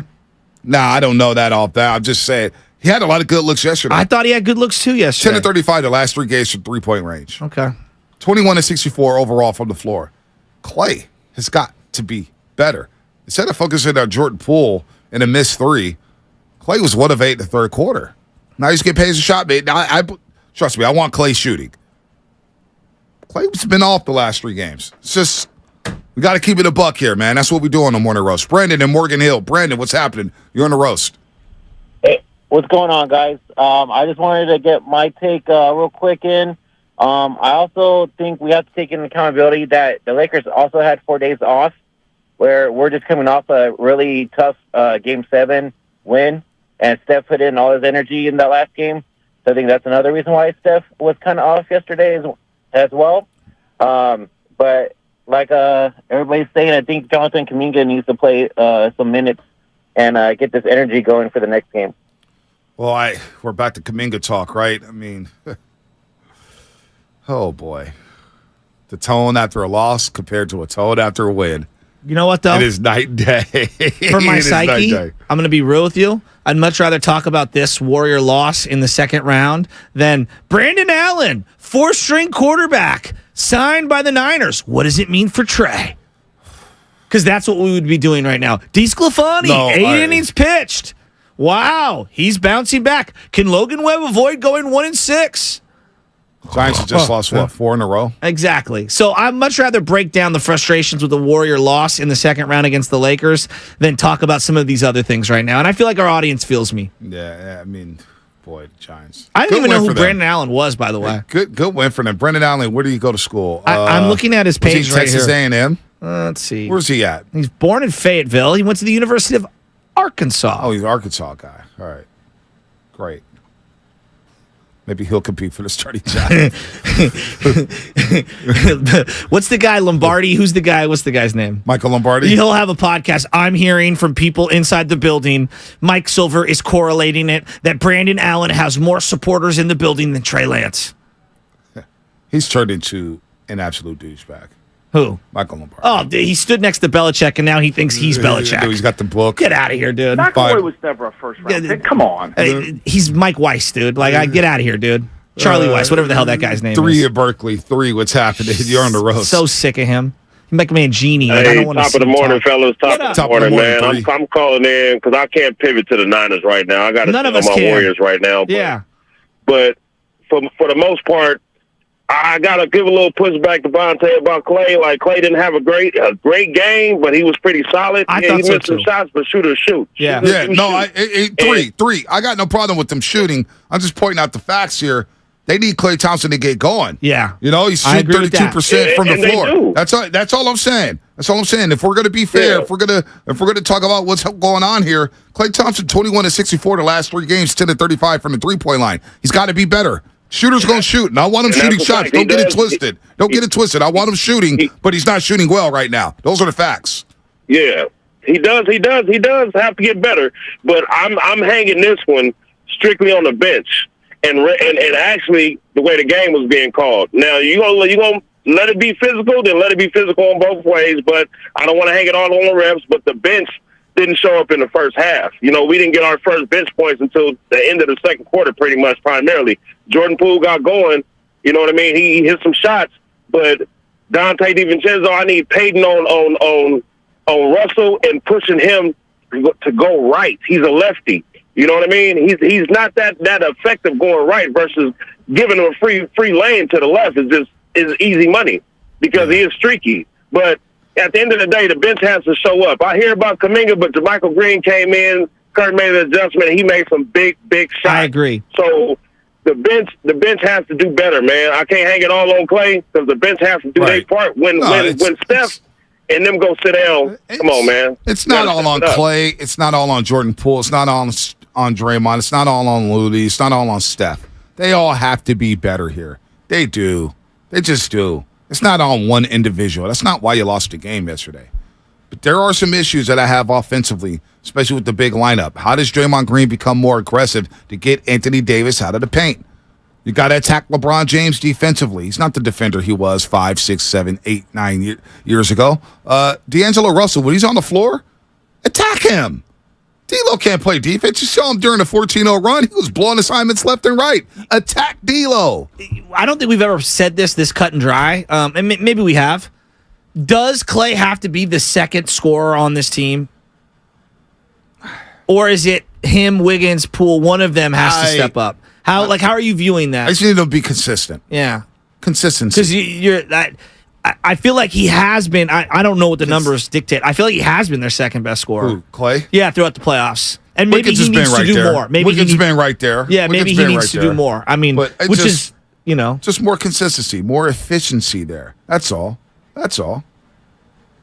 Just a little more consistency, and he'll get there. I want Klay shooting. Don't get it twisted. I want Klay to shoot. Trust me. Klay Thompson's one of the best shooters we've ever seen in NBA history. But I'm just citing out the numbers. He's 21-64 the last 3 games at 10-35 from 3. That's 28% from the 3-point line. Klay Thompson shooting 40% from 3 this year. 28%. Wrong time to slump. We need him. I need him to get going. I'm not denying that. You know, and then Draymond Green just offensively, again, attack D'Lo. D'Lo should not be out there trying to guard Andrew Wiggins. That's barbecue chicken alert.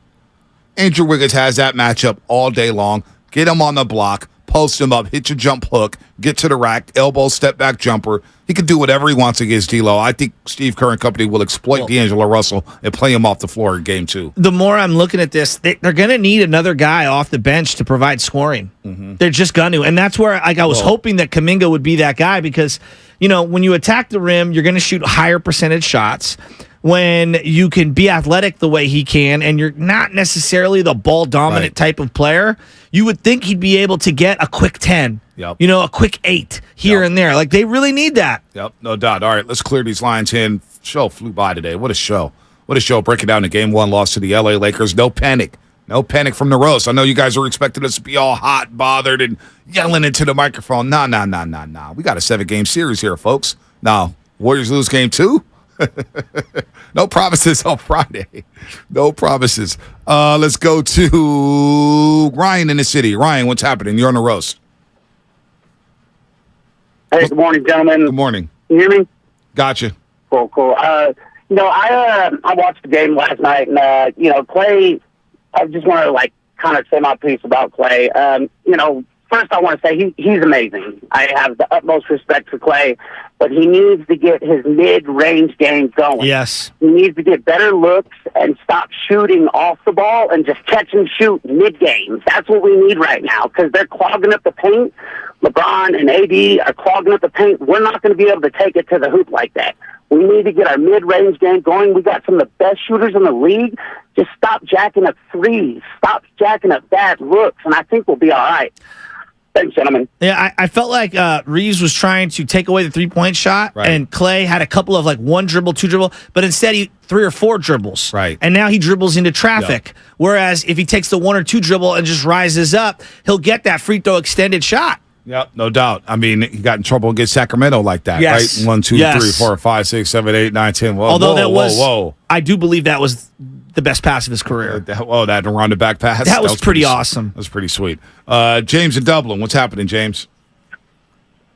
I want to talk about how every time Looney, Draymond, Wiggins, Clay, and Steph are on the court, I feel like it's always a 5-on-3 offensive attack. You know, they instantly know that Draymond and Looney aren't going to go up for buckets, so they sag way off of them. I feel like Draymond has to shoot that occasional 3 when he's left wide open. You know, he's an NBA player. He's got to be able to make a couple when they're wide open.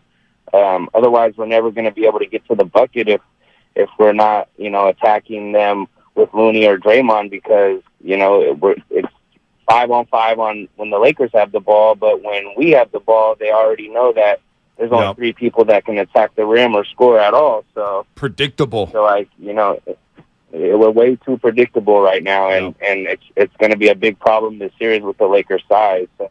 No doubt. Good call there. Good call there. What's his name? I already forgot. Was that Paul in Dublin? No, I forgot. What happened to my boy Bobby in Los Altos? Where's he been at? I don't know. My boy Bobby with the deep voice. You know I'm talking about, Spadoni. I run a business. My name's Bobby in Los I think Altos. he's been Steiny and Guru as of late. Bobby in Los Who's Altos. this new caller into Steiny and Guru that they're all like in love with? I heard Skinny Bob? Yeah. Oh, he's an all-timer, Skinny Bob. Is he better than Bully Ball Man back in the day?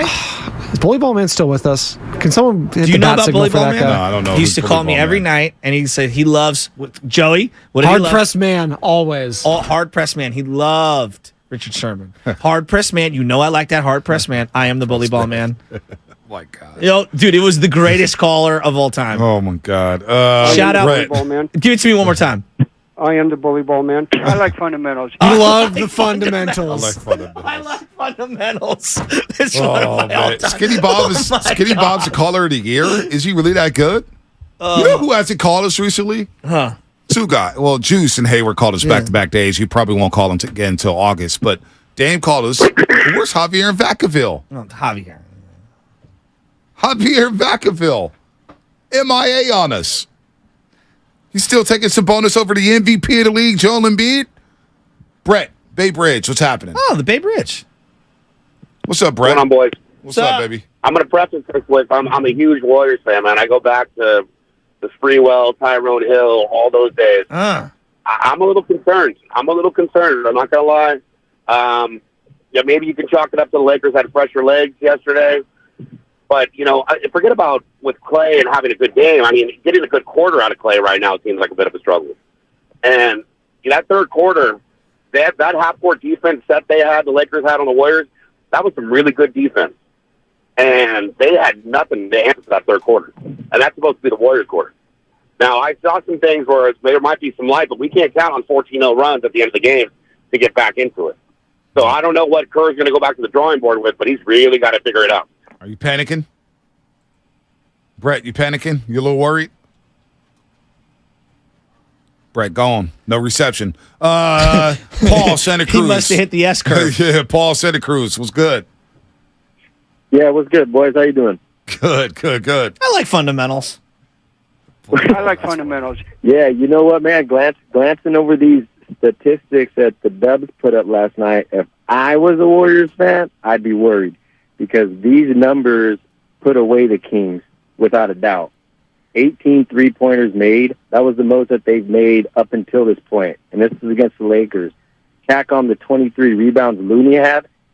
Looney was the reason why you guys beat the Kings, straight up. Like, 20-plus rebounds on the games that they needed to win. You got it. Are you a Laker fan? I think I'm not. I'm not a Laker. I'm neither or. What are you? I'm a basketball fan. Oh, you're a hoop head. Yeah, hoop head. Hey, welcome to my world, baby. You guys. I love a good hoop head.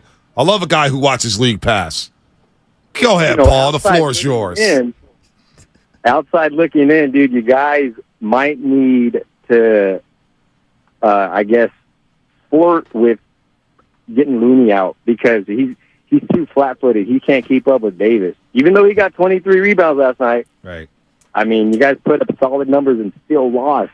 All right, thanks for the call, Paul in Santa Cruz. Fast All right, Kevon Looney, 4 20-rebound games this postseason.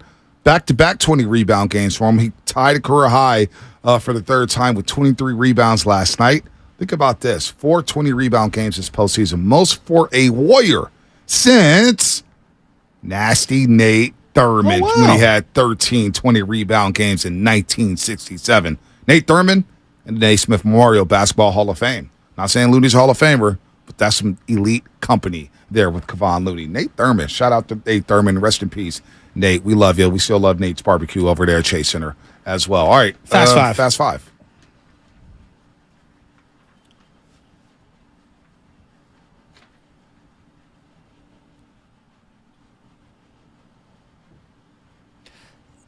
All right, my final thoughts are this. I'm going to keep it short and sweet.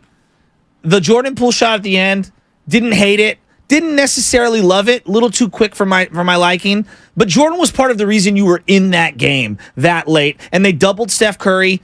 Hey, it's as good of a look as you're going to get in that situation. Yes, I'd like to take a little more time off the clock, but that's not why they lost. They lost because they couldn't get stops and they were fouling too much. What else you got, Spadoni? Scrappy, gutsy, inspiring. That was an underdog mentality from the Los Angeles Lakers. Keep it going. Game 2. I hate you. John, Big John, day 2 on the roast. Anthony Davis is going to get his buckets in this series. I think Warriors really need to focus on the D'Angelo Russells and the Schroeders not to have the performance they had last night. Is it Schroeder or Schroeder? Schroeder. Has the Undlaut. I've done it back and forth. German. Vontae, what are your final thoughts? Schroeder. Big John, great thoughts. 38 points, 9 assists for Russell and Schroeder. My final thoughts is Draymond has to be more aggressive offensively. You got to get Anthony Davis off his spots defensively. He cannot just camp out there, block shots and alter shots. Attack Anthony Davis. Attack. Was O'Mac Texer. It's an attack. The game was winnable, and the Warriors didn't lose because of bad play, just untimely misses and missed opportunity. That's one way to put it. Positive spin on it. By the way, last chance for a keyword. Keyword, here you go. You better be watching on YouTube or Twitch. No, I'm not blurting it out. Keyword right here. Get in there right now before the end of the show, and you better have all 3 keywords for a chance to win Game 2 tickets tomorrow night. A 6 p.m. start, 1 hour earlier. 6 p.m. start at Chase Center between the Warriors and the Lakers. Here's the keyword. Now you're going to have to listen to Steiny and Guru and Willard and Diz for the other 2 keywords. Make sure you have them right here. That's it for us. That was Fast 5, brought to you by Xfinity. The next generation 10G network, only from Xfinity. The future starts now. Nice, fun show. Tomorrow we'll break down game number 2, what the Warriors need to do. Maybe we'll talk some Giants Astros. I'm kidding. Joke's on you. Warriors Wednesday is brought to you by Friedman's Appliance, a trusted name since 1922. Visit friedmansappliance.com today.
It's a good game.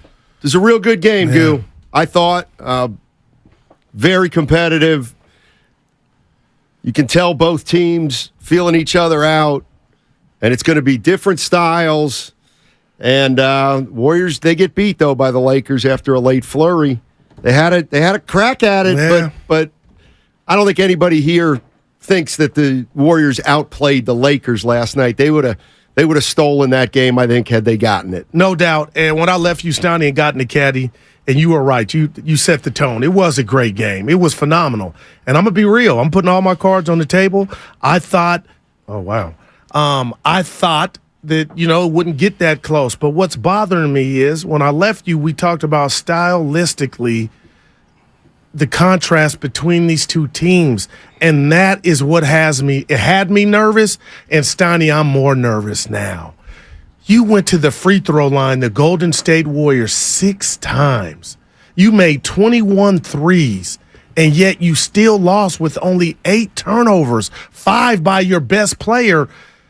Anthony Davis looked like Wilt Chamberlain yesterday, Steiny. And again, I know they're only down 0-1. I'm not going to panic. I'm not going to try, but I need somebody to walk me through Steve Kerr's post-game presser. This was a filling out. Like, nobody's going to grow from the Warriors. How do we get Kuminga in the game just to see? And before I throw it back to you, 3:30. Dante DiVincenzo, what's happened? Where has he gone? He was the professor, the swagger. What? He's not shooting. The Lakers got 6'8" guys everywhere. 23. And let me tell you something else. Kuminga. They're resting on defense. AD and LeBron, the two big lineup. Oh, you finally mentioned an important player. No, I'm sorry. Go ahead. No, I'm listening. The two big lineup, I saw the Lakers guys resting. Like, oh, that's cute. The Warrior players need to watch film and attack the rack. And if you get blocked, you get blocked. But, Steiny, I'm worried. And this is it. This is for Austin and San Jose. And Evan helped me out. He's been my life coach during these playoffs, Steiny. I did think about James Wiseman last night. His measurables. That's why they drafted him, to have an antidote for guys like Embiid. So all that came to resurface just what he was supposed to be. But Warrior Dub Nation, you need to be panicked. Oh, if you don't get tomorrow. Did you listen to the morning show? They seem pretty calm. Those are my guys. I run hot, Steiny. I didn't like what I saw. Fair enough. I need to say something somewhat personal. Oh, and just make sure everybody knows where I'm coming from today. I'm in an absolutely phenomenal mood. And it's not because the Warriors lost. I know that's going to be the big joke, but ask me where I watch the game. I already think I know courtside. Where'd you watch the game, Steiny? I watched the game at home with my daughter. No, now I feel better. With my daughter. So she texts back? She never did text back, but at 7 o'clock, I go to the game. I go, start putting the game on, and she comes down. She goes, what time's it start? So it's a little late because of the first game, but maybe about 7:05, 7:10. What feeling would you use to describe what you felt when you were right there watching? It was nice. Yeah, it was really nice. That's awesome. It's really nice. I was thinking about you. That's dope. So anyway, that's family, FOE. Because her mom's away, so it was just the two of us. Family over everything. Yeah. So anyway, that was a nice. So was I off the mark? And we wanted the Warriors to win last night. And you almost got that. Because I asked her who she wanted the Warriors to win, so that I was kind of saying, because I want her to be happy, of course. You going to take your other victory lap? For what? You said D'Angelo Russell concerned you, and I thought he might shoot him out the game. He was stellar. And can I make an argument on the Warrior flagship station, 95-7 the game, Donnie, this Schroeder and D'Lo outplayed Curry and Clay. I'm just keeping it real for one game. They were far more efficient. There's no doubt about that. I think it's talk to me. It's size and size versus shooting, pretty much.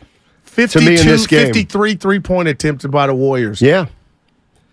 I mean, I think the Warriors have an issue with again with Looney and Draymond. This is wow. See, I do think forget who I guess Bonte and Slater and Shasky were talking about. I don't think Looney's a great matchup with Anthony Davis. But what can you do to offset that? Well, you can this put is Draymond who you on. are. You can put Draymond on. Who was kind of effective late, but AD played the whole second half. But that's kind of what I'm worried about. I mean, you can't put Draymond on Davis all game. I think the strategy would be, though, to put Draymond on Anthony Davis late when Davis has gotten 30 minutes under his belt.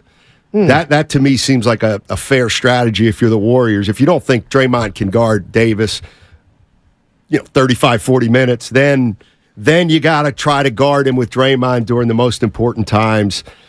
But the Warriors are going to have to figure that out because Looney's giving him other stuff too, obviously rebounding. Another 23 rebound night.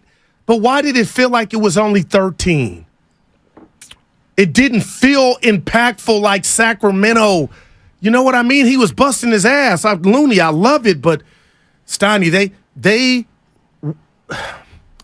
when they go to the rack, Anthony Davis is waiting.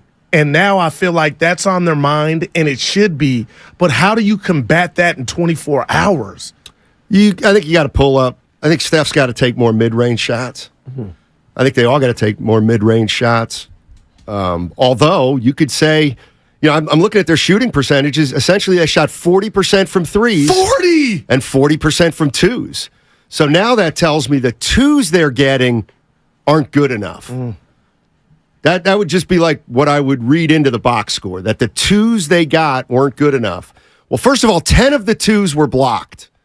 All right, so that's going to be 10 misses right off the bat. That's a lot of blocks. So I just think you got to, Steph Curry's one of the greatest mid-range shooters of all time. So I think he's maybe got to start to get into that in-between area and maybe do some work from there. A couple other things. I'm going to just throw a bunch of stuff out, that and then we can get into detail on all of them. To me, the glaring number in the second half, I'm looking at the second half box score, and everybody's okay except one guy, and that's Klay Thompson. He was 2 for 11 in the second half. So that hurts. That hurts. Russell and Schroeder, they were terrific. They were terrific. They really were. And I'm convinced Russell's got something personal against the Warriors. I mean, how can because you not? of the trade. Yeah, no doubt. And Schroeder, he's competitive. Schroeder's very competitive. He is. Russell hit the biggest shot of the night. After Steph Curry's 3 to tie it with a minute and a half. Little pivot off the glass. Little crafty right by Wiggins. And then... You got a problem with Poole's shot at the end? I don't, Stoney. I thought it's too far. And he was on a heater. It's too far. Well, he wasn't on a heater. I'd forgotten. I went back and looked at the last minute. Oh, yeah, the lab work. He missed a really iffy drive with 40 seconds to go where he drove into Davis. He had to put it up left-handed, and he ended up missing. Yeah. But he was part of the comeback is what I'm saying. Sure he was. He hadn't been Sacramento. I didn't like the shot. It's too far of a shot. Can I put a... I mean, not that he can't make it. But I don't think you can watch that game and say, man, he steps in there, he gets a much better look. I'm going to put it right on the table early. Sponsored, Stoney, by Atco Pest Control. Go to AtcoPestControl.com for all your pest control needs. They trapped Curry. Curry was gassed too, Stoney, just after putting up a 50-burger, but he didn't go try to get the ball. So Poole was kind of in no man's land. Yeah, and I know a lot of people said he could have got closer, but I'm just not mad at that shot. I'm not mad at Poole for taking that shot. The other thing is, and I know it sounds crazy now, but he took that shot with 9. There was no shot clock issue. The shot clock was turned off. Yeah. He took that shot with 9 seconds. I mean, what about driving in for a layup and getting it by 6? You saying Kerr should have called the timeout? No, I'm saying 9 seconds is not too late to look for a very quick 2. Okay, I don't think. Totally agree. And especially with this team. And I'm talking about the Lakers. Yeah. And then you foul LeBron. No, you try to foul LeBron. You try to induce them to get the ball to LeBron James. Out there. He was effective, Snotty, but you could just tell Father Time's catching up with Bron. But they got the win. But again, so I'm not second guessing Kerr, but I thought, okay, if I want my best shooter to have the ball, what enables me to do that is call a timeout. and then we can run something to counteract whatever they're trying to, the trap that got the ball out of Curry's hand. So I wonder if Kerr had it to do over again, would he do that? I mean, to me, I know Monday morning quarterback. No, it's. I'm not saying it's unfair. I'm saying it's something that you always ask. Not you. I mean, it's a fair question. Timeout or not? And coaches have their different philosophies. A lot of coaches say under 5 seconds we got to call timeout. More than 5 seconds, go take a crack at it with their defense not set. The minute you don't see something called time, it's. So, there's a lot going on there. But, a couple other things. I remember when we found out Wiggins was coming back. And I remember, it was humongous. I remember tweeting out, I'm not that concerned with Wiggins and how he's going to get back. I'm more concerned with the guys whose minutes he's going to take. And who are those guys? Peyton II, DiVincenzo, and Kuminga. All three of those guys are kind of struggling right now. Oh, boy. And maybe that's my answer to where's Dante being. I guarantee you, if you look at DiVincenzo's minutes before Wiggins came back and after, they're probably significantly down. So DiVincenzo's got to figure out how to do more with less, I would think. Wow. I think the Warriors got to somehow get LeBron James and Anthony Davis out of center field. They're just playing center field. And no balls are coming to them. Yeah, are we going to go Sacramento, the Warriors? What do you mean? Because this is kind of scaring me. The one big lineup, and like, you know what I mean? Like, if you're doing that this early in the series, then you're conceding something. And maybe you're conceding, hey, we know we're small, so we're going to try to win it with our offense and put a gun. Steiny, they need some offense. JaMychal Green, I text JD, he had 2 good threes, but JD, I'm not speaking for him, was kind of like, he didn't do much else. But I'm like, that's better than Looney or Dre not doing anything. I think it's unfair to say Looney's not doing it. I mean, Looney had 10. Are you talking scoring? Offensively, yeah. I mean, he's double. He had 10 points. Dre had 6. But I hear you. I mean, Looney's not going to spread the floor with a 3-point shot. I'm going to give you these numbers, and I want you to, on air, tell me if there's anything here, or is it too recency bias, Stoney, because Steph Curry's 48 hours removed, almost a little more than that, from dropping 50 and shooting 38 shots. But this is from last night. Steph the Chef Curry, when guarded by Vanderbilt, 2 of 10 from the field, 1 of 5 from 3, 2 turnovers, 92% contested shots. When I give those numbers to the great Matt Steinmetz, do you say, "Goo, that's just one game, slow down"? Of course. Okay.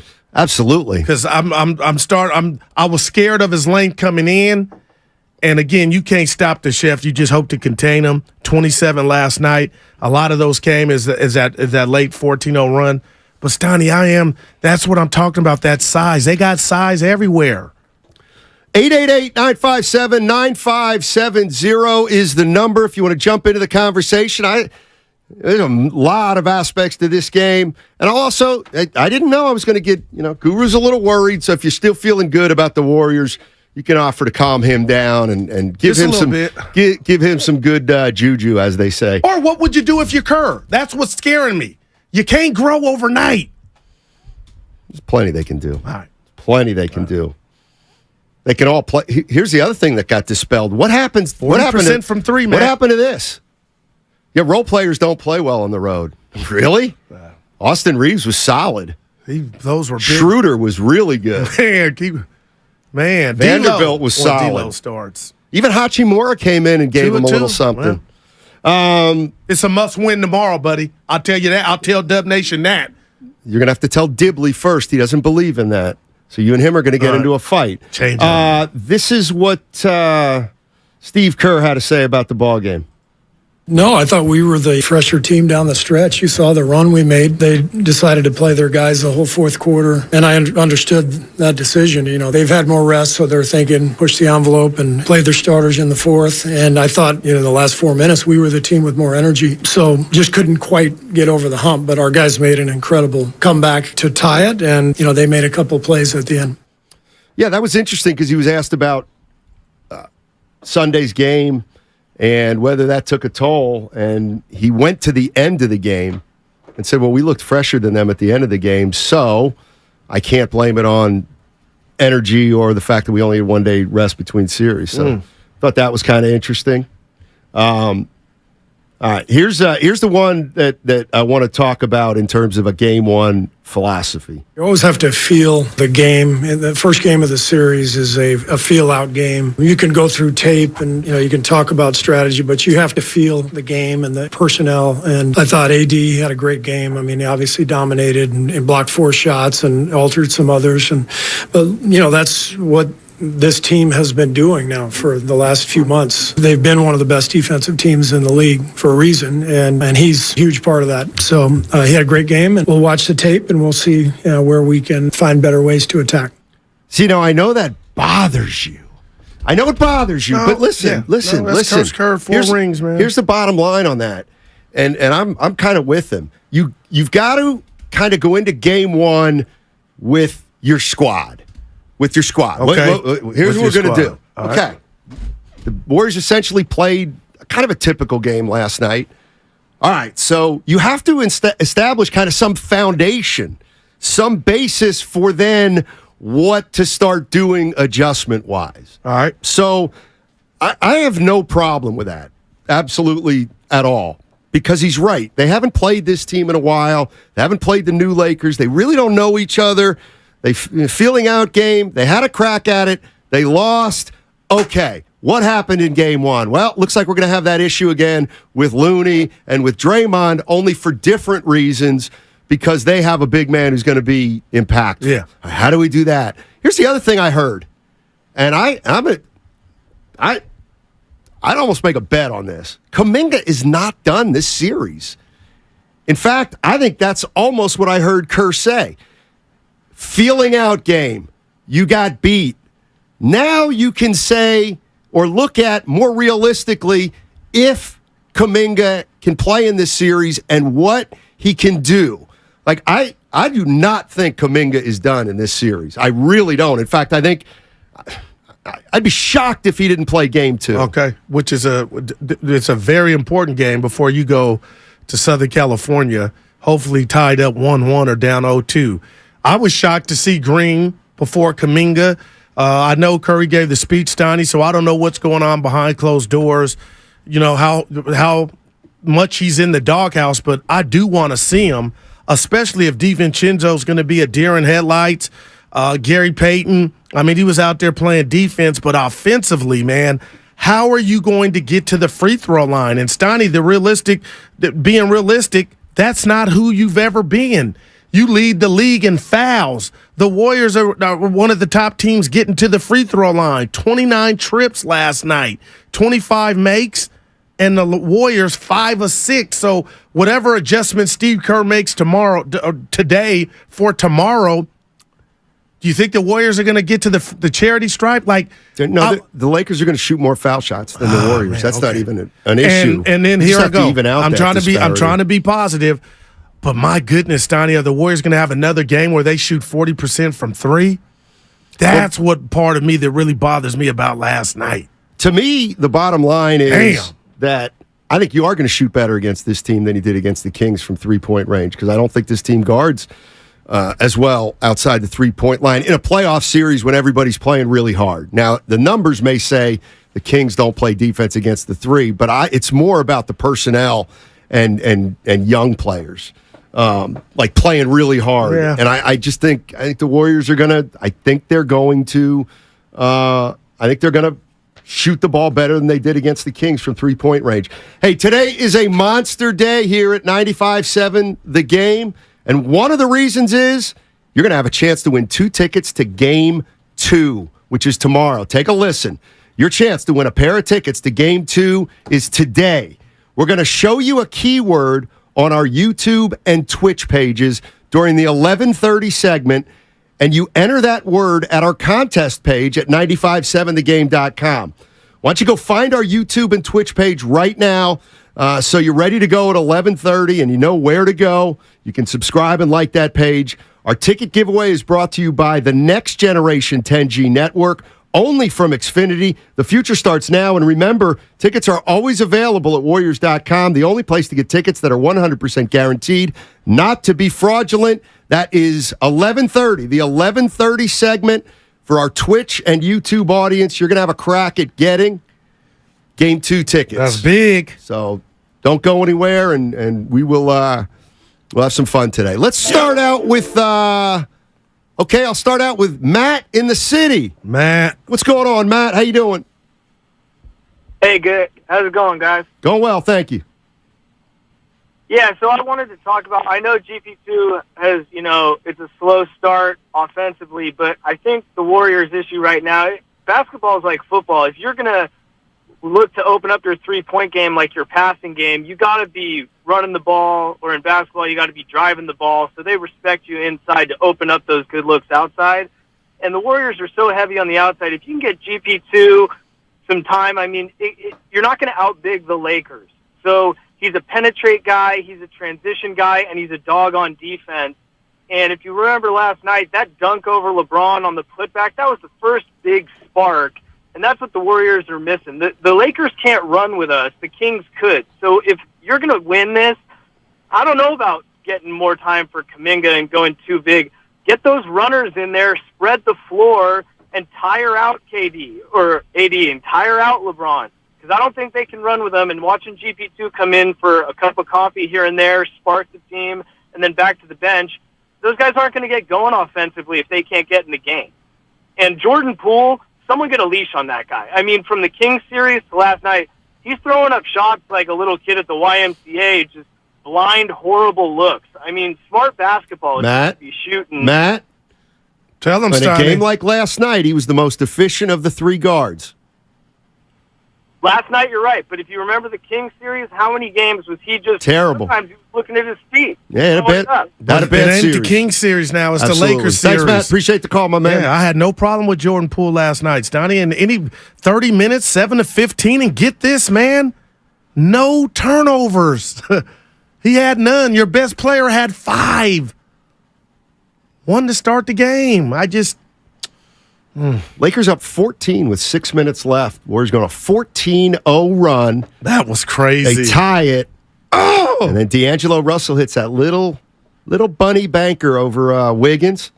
Wiggins, he was in good position, but Russell's very crafty. Then the next possession after that, remember what happened? Warriors, they came back. They tied. Yeah. They tied the game. Then Russell squeezes off that little bunny. The next play was when Curry drove into the lane and Anthony Davis blocked the shot. He did block it. Setting up a run out kind of for LeBron James. LeBron James gets fouled, makes 1 of 2. Okay, Yep. Still got a 3-point game. And this is the possession I kind of forgot a little bit about. Give it to me. It's Jordan Poole drove into the lane. Davis in there again. Big bodies in there again. And it looked like he actually took it with his left hand from straight away. Because of height. Yep. They had 10 blocks. That was a shot that wasn't a great shot either. Yeah. Problem with those two shots is they weren't great shots. Sorry, they weren't. They weren't terrible, but they weren't great. They weren't great. So you say we're going to see, you feel we'll see Kuminga early tomorrow? I don't know about early, but I think he's going to, I think he's someone that. Listen, the other thing Kerr did is he played 10 guys in the first half. If that doesn't tell you it's kind of a feeling out game, I don't know what does, because I think he wants to see who's got what early. And maybe I'm wrong about Kuminga. Maybe he's in the doghouse and he's not going to play this series. Yeah. But I would be very surprised. Because he had a great 2-month run before the playoffs started. And again, that was when Wiggins was gone too, Steiny. Yep. Oh, man. Yep. And I can't tell a pro athlete that I know we're up against how to act or what to do, but maybe that's what's affecting Dante. But no excuses at this juncture. You got to get it done and make plays when you're out there. I also think, you know what else? I also think Kuminga's going to play. I was watching him on the bench yesterday. Yeah. He was up. He was up, being enthusiastic. He was greeting the team at timeouts. I missed that. He absolutely was not sulking or pouting yesterday. In fact, it felt like he was making a conscious effort to be more engaged. 888-957-9570 is the number. Also, in an hour, your chance to win two tickets to Game 2 tomorrow. That's coming up at 11:30, which is in 1 hour. Don't go anywhere on 95.7 The Game. Warriors Wednesday is brought.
Think about it.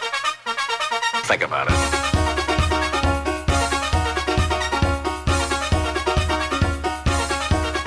Think about it.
Curry with the dribble.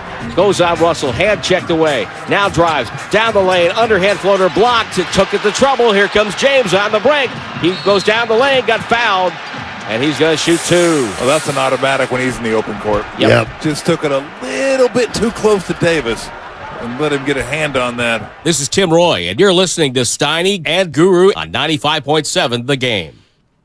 Guru, you got that read? I was going to say, let's put the rat on the table. I got it right now, Stoney. Sponsored by Atco Pest Control. Go to AtcoPestControl.com for all your pest control needs. Do rats make noises? Yeah, they do. They do. They really do. You can tell. Well, I was gonna. What you got? Oh, you got a rat noise. I've never heard it. I think it sounds a little like this. Oh, my God. That bothered me all night, boy. Anyway, it's Anthony Davis was he good last night. I mean, he was the best player on the floor last night. Man. Jesus. And I don't like that. Impacted the game. Yes, he did. In three ways: scoring, rebounding, and defending.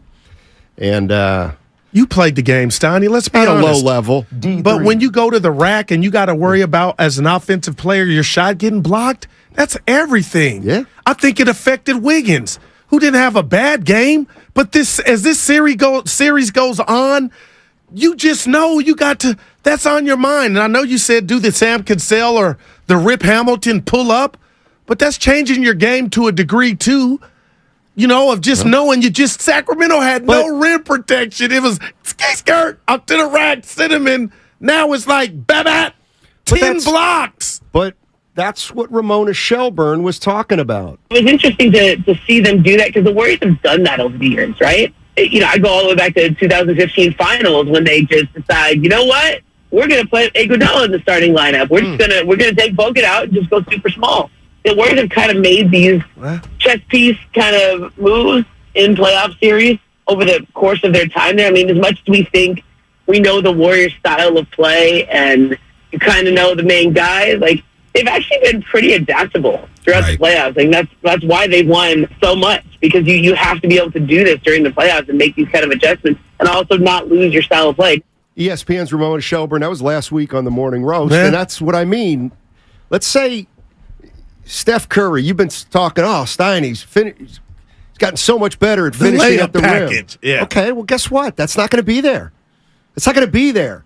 So I wouldn't look at it as, I mean, this is why Steph Curry's great, because he's got two other ways to score. And when they take away a three, then he's still got two other ways to score. So, I mean, that's part of basketball. Guess what? The Warriors aren't going to score a lot on the interior off their half-court offense with their guards. They're just not. Okay, and you know what? That's why the Lakers are the Lakers. Wow. And you said it. What was it? A 10-point lead with 6 minutes left? 14. 14. They went small. So I'm asking you, do you think that's what Kerr is thinking about or what he'll tinker with when he said this was a filling out process? Because there is danger if you go small and you don't ball. If that makes you know? There's always been danger in going small if you're the Warriors. Man. I mean, I got no problem with kind of anything that happened last night because, look, and the bottom line is this, and if we're going to acknowledge this isn't the Durant Warriors. Their margin for error is a little less, and you know what? They were coming off an emotional win 2 days ago. And I do believe the Lakers came in here saying, this is the one. This is the one we want. Let's get this one because this is our best opportunity. Let's go to Zach's in Richmond. The Rich. Zach, how you doing, man? Don't forget, everybody. Hold on. 50 minutes. 50 minutes, we're going to give you a chance to win 2 tickets to Game 6 on Twitch and YouTube. What's up, Zach? Hey, guys. I don't have too much of a problem with what happened last night either. When Davis is playing like that, it's going to be tough, and yet the Warriors were still close. I mean, Davis at one point looked like he was just playing volleyball. He was literally spiking the ball out of the key, which was crazy. But the free throw differential, not complaining about the refs too bad, the way the Lakers played, but I got one call I want to run by you guys. Well, there's one huge call. All in the foul call on Poole right, in the fourth, where both Davis and Vanderbilt fouled Poole. Oh. They assigned the call to Davis, and Davis walks over, and the announcers kind of glossed over this, and looked like he straight up told the ref, no, that's not on Vanderbilt, that's on me. I'm sorry, they gave a call to Vanderbilt initially. Right. And no, they gave it to Davis. It didn't matter Davis initially, and then they switched it to Vanderbilt. At what point are the refs either going to try to be impartial? I mean, you can't have a conference with the ref and figure out who to assign the call to. It's crazy. No, and they showed that. Because it was on Vanderbilt, it would have been his fifth. They didn't want that, so they wanted. Did I get it mixed up? Yeah, so they I'm got wrong. it to AD. Yeah, they put it. They wanted AD to get it because they originally gave it. Vanderbilt got that foul in the end. No, he got it first, which would have been his fifth. So they lied. They did. I call that clerical paperwork. And there's like, who you want to know? The biggest call of the game was the jump ball that they gave the timeout.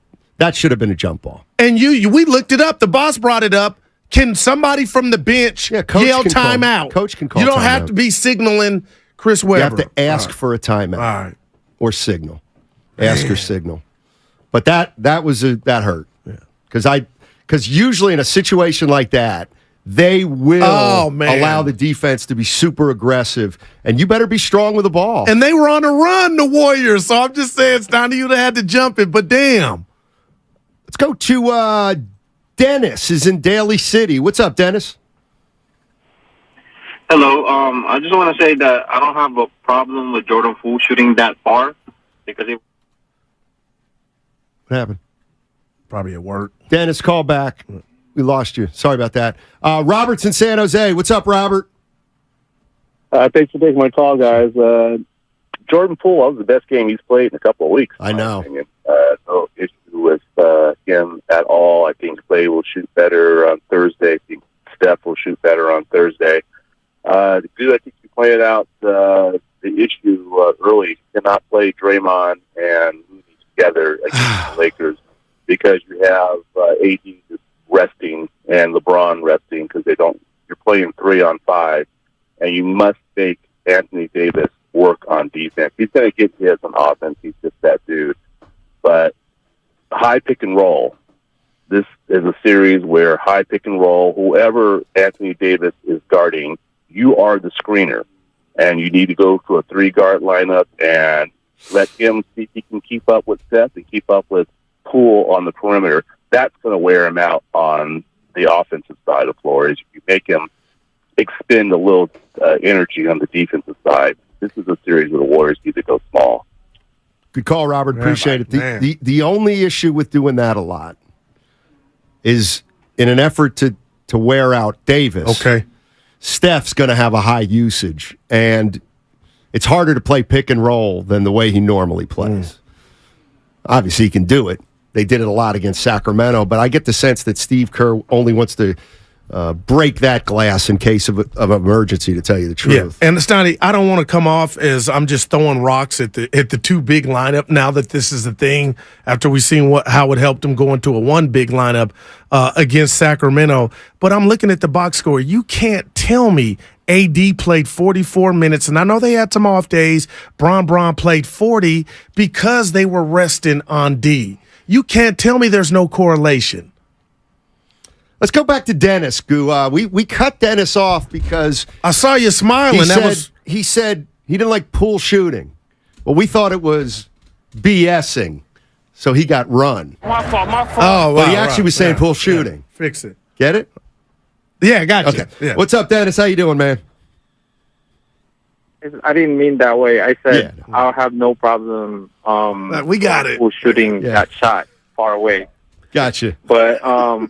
But the problem was they all did good. I have no problem with it. But the problem is like they didn't really guard AD that much, and then they made Schroeder made more points. You know what I mean? Yeah. So I know that Looney is a beast down there grabbing rebounds and everything, but I think it's not enough.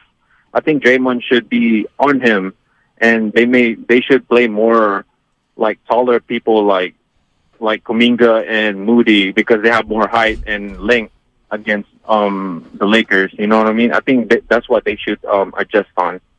Appreciate the call. I don't know how much of the answer is going to two of your really inexperienced guys. I mean, let's face it. The top 6 guys are going to play. They're going to play the bulk of the minutes. We know that. No doubt. Right? Rotation So shrink. then it's just a matter of who's playing 7 through 9. There's no doubt that Peyton II, Kuminga, go ahead, and DiVincenzo, I mean, they've gotten worse since Wiggins has come back. And that's what you had brought up about. I mean, look, the Warriors played 2 months without Wiggins. It's kind of one of those things where whether you like it or not, after 2 months, you kind of get used to it. And then, bang, he's back. And now you got to, Wiggins coming back doesn't just affect Wiggins. It affects 4 guys at least. Because he's kind of mastered him coming back, Wiggins. But now the residual is it could be the answer. It's a good point. I mean, Wiggins has been pretty good, right? Yeah. Not quite to his level in the postseason last year, though. Well, I'll tell you this, and I was listening to the morning guys, Donnie. A lot of people are making a lot about the Laker bench and the production. The Warriors actually got more off the bench, 29 to 28. I mean, 29 points off the bench to 28, so it wasn't lost just there. My theme for today and tonight when I leave here and I go watch the game again, and what I told you and Spadoni and Evan and anybody that will listen, when Anthony Davis is right, he was playing at an MVP level. My question to you, Steiny, is, okay, you could junk it up, you can go small, but who can really stop him if he's on his A game? Draymond. But not for an entire game. I mean, late in that game, Draymond got matched up with Anthony Davis, and what happened? But what if I tell Davis took a fadeaway baseline He was 2 jumper. of 9 or 7 in the second half. Who? AD, but he was gassed. He didn't get anywhere. So I'm just saying, was it Draymond, which I'll take all day, on him, or was he just gassed? I could have guarded him, and he still would have took those fadeaways. No, I think we've seen Draymond over the years with Anthony Davis, and I don't know that. Because we damn sure used to see him when he was a Pelican in the playoffs. Remember that? I mean, there's nobody that guards Davis better than Green on the Warriors. I don't know about the rest of the league, but I do think there's no doubt about it. We see Day on him. Davis is more comfortable with Looney on him. All right. Let's go to Mike in Michigan. What's up, Mike? There he is. Gentlemen, Michigan. happy day post game one. Yeah. So I just had a quick one. I got to come down Day-Day's Road. All right. And you foul Anthony Davis. You argue your call. Say your piece and walk away. Instead, you're gonna keep following Ed Malloy, and you know he doesn't put up with your nonsense. So you get a tech. You had just cut the lead from 8 down to 7. You give him the free throw. He makes it, of course, on the tech. They go back up 8, and then Davis makes his 2 free throws, and you're down 10 again. And then, on top of that, you continue to keep following Malloy, looking like you wanted to take your ball and go home, like you wanted to get rung. And then on top of that, you miss 4 or 5 bunnies throughout the whole game, and you end up losing by 3. So I think at some point, eventually, you're either going to just have to let him walk, or Steve Kerr just can't stand there with his hands on his hips and just keep letting Day-Day go off and say, well, I'm not going to do anything because that's just Dre. They got to stop being so afraid of this guy. He runs that franchise like he's Joe Lacob. All right, guys. Have a good one. Now, can I say something, Steiny? We got 4 hours, 3 hours. I feel like that on a lot of days. But had he not got that, I didn't want to do this today, they would only needed the 2 when Jordan jacked up that 3. Like, that just doesn't go, like, you know what I'm saying? Think big picture, Dre. You can think that. And I'm going to say one of those. I'm going to take it one step further. I'm going to throw you the alley-oop. He could have got ran. He could have got ran. So he's not learning. Yeah, this is where I didn't want to do this today, but he could have got ran. Yeah, this is where, if you're a Warrior fan, how do you watch that sequence and not acknowledge he gets away with more complaining than any other player in the league? And the thing was, on that particular play, he might have been right first, but the refs, they missed that first one a lot, and then the second one was a foul. And then Stan Van Gundy even said he wanted he wanted the initial one. Okay, Right. he didn't get it. Right. Then Move he's in on. Then he's in Malloy's face, and you could tell Malloy was like, Draymond. He was, oh this my is what, goodness. I mean, I people are going to disagree because they're going to look at. It's not the referee's job to make sure that both teams shoot about the same amount of free throws. That's not the referee's job. The referee's job is to officiate the game fairly. And when you take 53 shots the Warriors took without there wasn't even close. As far as I was concerned last night, there wasn't one 3-point shot. I don't think where the Warriors got a foul. Oh, Poole, I guess. Yeah. That shot, too. But what I'm getting at is, so you took 52 shots where you essentially had no chance of getting fouled. Okay. Because I didn't see any 3-point shots the Warriors took in that game last night where I was like, they're fouling our 3-point shooters. Twitter wasn't even saying You it. can't have great looks, but then you're getting fouled on 3-point shots. So 52 shots, you have no chance of getting a foul on, essentially. And you got to give those refs credit, man, Refs were because fine last they had night. restraint. The refs if, were good If last. one They of them were had fine. gotten a flat tire to the arena, they probably would have threw Dre. But it's like, okay, we know what it is. My thing is Dre was frustrated. I kind of felt it. I get it, Steiny. The whole team is undersized. You got AD and Bron over here. But my thing is, Steiny, and again, here I go psychoanalyzing Dre. But it's like, dude, don't go after the zebras. Funnel that injury to the dudes in the yellow gold jerseys. Don't take it out on the man that can't do. You ain't playing. But bottom line is, and the caller, he did it. Queen Latifah Steiner, he set it off. They would only needed the 2 had they not got that technical. Yeah, I'll leave that to you. Poole still would have taken that shot. What was the one he threw where he thought he got fouled and it went in? And it was that really a foul too? Anyway, Jay Feasy. 40 minutes. In 40 minutes, everybody, your chance to win 2 tickets to tomorrow's Game 2 at Chase Center. Tomorrow's Game 2 at Chase Center. And again, 9 for 25. Duh. 9 for 25. 2 for 11. Man. Night. Schroeder and Russell were good. Steph and Clay weren't good enough. But Clay came out hot. That's great, Goo. Yeah, I know. I'm just right. I ain't trying to look. I ain't trying to fight. I'm just telling you. I thought it was going to be one of those nights. Why? Because when he starts, he usually, you know what I mean. It's going to be 8 or 9, and they cut that water off. But that's part of the issue with Clay this year. Again, yes, he you know what? He may come out. He might come out and go 9 of 13 from 3 in Game 2. The Warriors will win by 20. Right? So now it's 1-1. Damn. If he just could have gone 4 for 10, and if they were just a little more evened out, maybe you're up 2-0. But that's not to put it all on Klay Thompson, because Steph Curry and Klay played the same as far as I'm concerned last night. They weren't good for the bulk of the game. They each had a stretch where they either kept the Warriors in it or got the Warriors back in it. But in terms of 48 minutes or 40 minutes, Steph and Klay did not play great. 12 of 29 from behind the arc. And let's do a little math. Curry led with 24 field goal attempts. I have no problem, Steiny. Clay actually had one more, 25. But this is where I would like to talk to K-Wig, because I'm borrowing from Dibs. Only 14 field goal attempts. You're better creating your own shot, putting it on the floor than Klay Thompson. So do I just tip my cap to the Laker defense? Because a lot of the night, I believe if you told the Lakers, hey, they're going to jack up 53 threes, they'd probably say, we'll take it. I don't know. Because they got nothing inside. Yeah.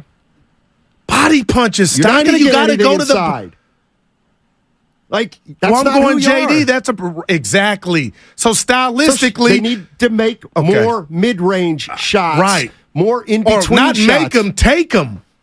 They shot 40% on 2s. Ooh, man. 10 of those were blocked at the rim, essentially. Right. So pull up at the foul line. No doubt. But this is why I said a lot of people wanted to throw out the 4 games because Larry, Curly, and Mo wasn't there. but the Lakers beat the Warriors 3 out of 4 games, and I felt like they went like they did last night. Size matters, man. And if you have no body punches, at least Memphis had Jaren Jackson Jr. or Ja coming downhill trying to go to the rack. And I understand the Warriors don't play that way, Snotty, but sometimes the chickens come home to roost to where you play a team to where it's like, the chickens you shot 40% from 3 Chickens and may didn't come home win. to roost this year. I'll still take it. 4 titles in 9 years. 4 titles in 9 years. Chucky's in Oakland. Hey, Chuck, how you doing, man? Hey, how you doing, Sonny? Good, real enjoy you guys' show, man. Thank you. Hey, Sonny, if I may, I wanted to ask you, man, because you shared on the show one day how you was feeling bummed out. Yeah. Because you had dropped your daughter off and she didn't want to leave so early, but you saw that you had to go to work. Right. How did that turn out? How did that turn out? Hey, Chucky. That's great, Chucky. Did you hear at the beginning of the show, I texted my daughter in the morning and said, hey, you want to watch the game together? I didn't hear back from her, but we watched the game together last night.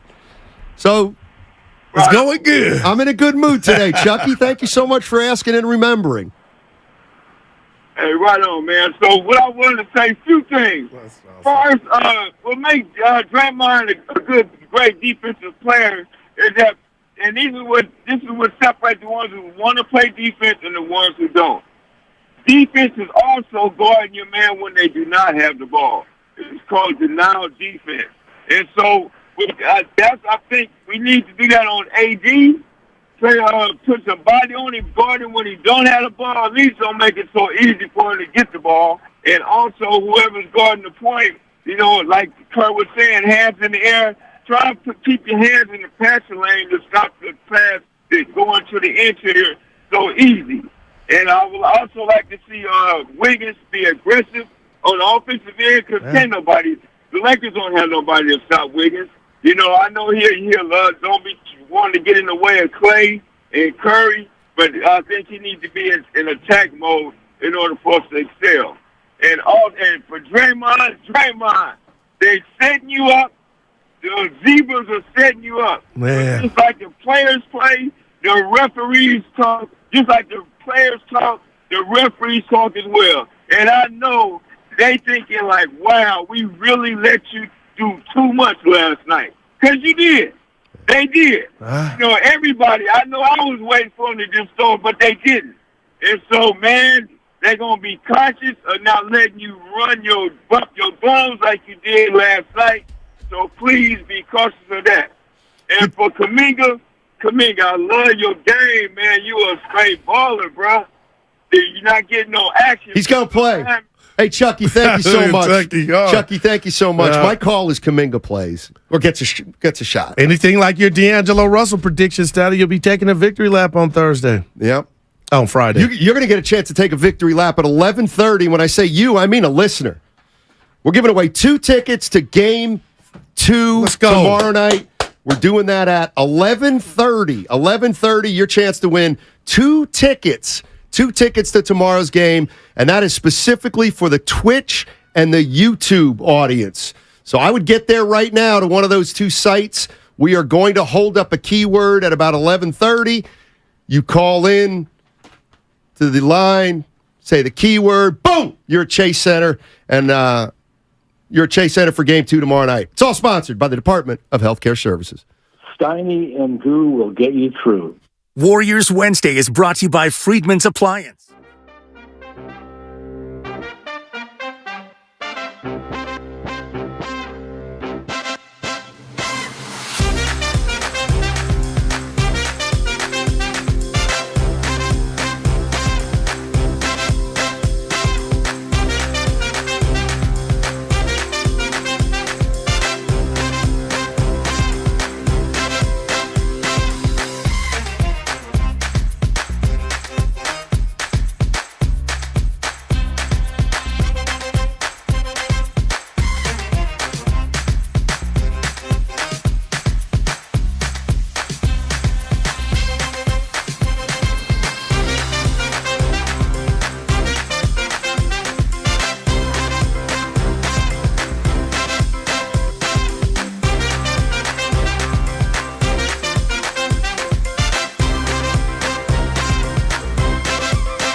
Draymond up the floor. Steps around Schroeder, throws out to Curry. Curry up top to Poole, 25-footer. Yes! It's a one-possession game with 2:45 to go. 11-0 for Golden State. It's JP with the Golden State Warriors. Now back to Steiny and Guru. Yeah, Curry would even the game with a 3 after that. But that would be the last points the Warriors score, 117-112. Lakers coming up in 25 minutes. Your chance to win 2 tickets to Game 2 tomorrow at Chase. And don't forget, that game tomorrow is a 6 o'clock start. 6 o'clock start tomorrow at Chase Center. Not your typical 7 p.m. weekday start. That's a 6 o'clock start. What else? Embiid. Your boy Embiid gets the MVP. Finally got happy? it. Did you see the presentation? I did not. They were actually at practice, all in the same room together, watching it. And Barkley, I guess the first time or second, help me out, guys. They presented the trophy. So Shaq and Kenny, give me that. And Shaq and Barkley did it. But Steiny, we have a donation of $5. So I just want to shout on YouTube, Romel Murdoch. And this is what he paid for. Double AD and live with the rest beating you instead of points and fouls. Double AD and live with the rest. LeBron's under 20% from 3 in the offs this year. Yeah, I know. He's shooting them. He's shooting like Iguodala. Oh my! No, well, he's playing.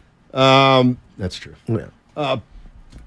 So I watched the game on TNT, and then I did, and then I hung around for the post-game interview, and Chris Haynes of TNT interviewed Anthony Davis, and I know you're going to think this is a little hyperbole, but I'm not usually this guy.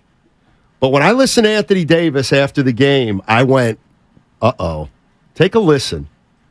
Man, no lead is safe with them. Obviously, as we saw, they could get hot at any moment, but it's just a mindset for our team, knowing that we can win in this building, we can beat this team, a confidence booster for us.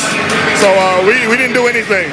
You know, we came in, we got a game, but like I said last year, we see what this team can do. We know what this team can do, what they're capable of. So, you know, we go back, look at the film, we can do better, clean up that last 5 minutes in the fourth quarter where they got high, got free up some threes. Me, I got to be up more with them guards, but we was able to get one in game 1. But like I said, we haven't done anything. Wow. So you're saying they're not content. Fat cats. I just don't remember. Anthony Davis doesn't usually talk like that. He's usually more. What word you looking for? He's usually more about, we can beat anybody. And I think there's teams out there that it's not disrespecting the Warriors, because you can't disrespect them. But I feel like the Lakers really have an understanding of what they have to do. It's not like Anthony Davis to win a game and say, yeah, we did nothing.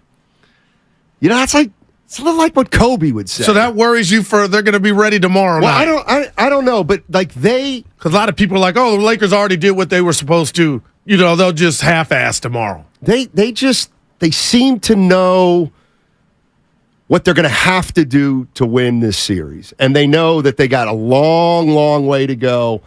And there's a respect they're paying to the Warriors that I'm not sure they would have. Had they not won it last year? And obviously, it's easy to say, but I think the Lakers absolutely, positively respect the Golden State Warriors, and they fear them. Yeah, appropriate fear, if you want to borrow the Steve Kerr I like that one. phrase. But he said, hey, this is like that. That was it when he goes, we won't get. That's a confidence booster for us. And I'm thinking, you guys need a confidence booster? You, LeBron? But it was, to me, again, it's a sign that they really respect the Warriors. Yeah. They went in, okay, you know what? We can beat this team in San Francisco. And they did. So we'll see. And I was listening if they can pull it off. The roast, Steiny, and Bonte and Shasky both said it. Lakers don't have to win it, and I know it's recency bias with just one game being completed thus far. They don't have to win another game in Chase if they handle it, Yeah. David's in San Francisco. Hey, David, what's going on, man? Hello, thank you for having me on. Sure. I wanted to talk about Anthony Davis and just how he was down low. And I feel like Jonathan Kuminga, he's not the answer, but I feel like they should probably pull out Patrick Baldwin Jr. He's our tallest player at 6'10", at a wingspan of 7.75. And I just feel like he's better on his feet than Kevon Looney. And he'll just give you some points. I'll take your answer off the line. I believe he's hurt, Steiny. PBJ? Yeah, he wasn't dressed in street clothes. He was in street clothes last night. Oh. Well, who were the inactives? Two DNPs, just Kuminga and Lamb. They don't even got. He wasn't even active last night, Patrick Baldwin Jr. So, and that tells me that if push comes to shove, Kerr wants Lamb and not Patrick Baldwin Jr. So 888-957-9570 is the number. Warriors lose game 1 to the Lakers.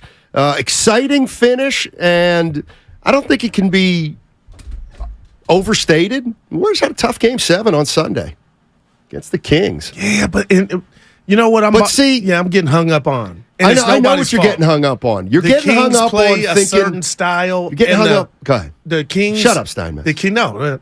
I'll let you swear. The Kings are general math in regard to the problems they presented, and they presented some problems. It was math, difficult. But the Lakers are chemistry. You know what I mean? It's like, oh my goodness. They had everything Sabonis wasn't, Davis is. I mean, one of the things about the Warriors, I don't like it. During the dynasty, I do think we have a tendency to hold this team and last year's team to the standard of the Durant teams. They're not going to be that good. It's going to be harder to win series. I always used to feel like when I watched Durant and the Warriors that the other team almost didn't matter. It didn't matter with the other team. Warriors played well, they won. Warriors played bad, they won. Warriors stunk. Okay, maybe they'd lose. But it was all about them. It's not. That's not the case anymore. It's just not. The margin of error, you're saying, is shrinking. They're great. Their 3 best players are just a tick older. And their young players are still growing. So it's just not going to be as easy as it used to be. But that's why last year's title was probably the best of the 4, a lot of people think. Now, I'm not piling on, but who did we have on yesterday? I believe our guest we had on yesterday, we were talking about Draymond Green, and Steiner, you might have referred to him. It might not have been you, but we were still talking about him being one of the best or most impactful players on defense. That wasn't on my that didn't come across to me yesterday. Am I being unfair because he's asked to guard or will be more assigned to Anthony Davis? Like Draymond Green defensively didn't jump off my television. Again, he's still a really, really, really good defender. Okay. All right, and I agree with that. He's not as good as he was 5 years ago. Klay Thompson is a hell of a player. Still is. But he's ticked down. And that's where the margin for error that's real, man. Comes in. But, I look at it like this. Let's say 5 years ago, how many minutes a game could Draymond guard Anthony Davis?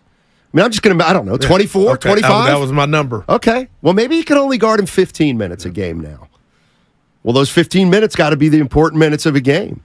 Mystics in San Francisco. What's up, Mystic? How you doing? 15 minutes, your chance to win 2 tickets to Game 2 tomorrow night. I would get on Twitch or YouTube because those are the audiences that are going to have the chance to win it. It's for our Twitch and YouTube audiences.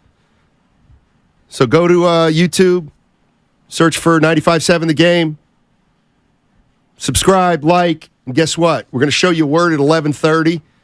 You tell us what the word is, boom, you're in the Chase Center tomorrow.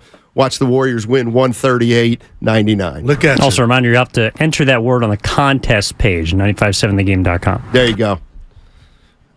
And that building erupted when Curry hit that 3 to tie it, Stoney. Yes, so I didn't want to hear crap about, that place was rocking. And they couldn't bring it home. Let me ask Warrior fans, what letter grade would you give Jordan Poole's shot with 10 seconds left? What letter grade? How would you assess that shot? Now, I love the assignment. It was an F. But I think I'm shocked that you don't think people that are already poisoned, even if they think it's an A, they're so mad or out on Jordan that they're going to say D-. Well, it wasn't an A. Oh, there's no doubt it wasn't an A. But I got you. I thought it was mediocre. What options did he have? Because Curry quit running. Curry stopped. So just gather, get a little closer. He had shot it with 9.7. You the said shot he clock was off. Damn it, man. I don't think it was a great shot. I really don't. I think he had made up his mind he was going to shoot that ball. Hero ball. And again, 10 seconds left. And listen, I get it. I'm saying, hey, 10 seconds left, take a quick two. Well, they had 10 shots blocked at the rim.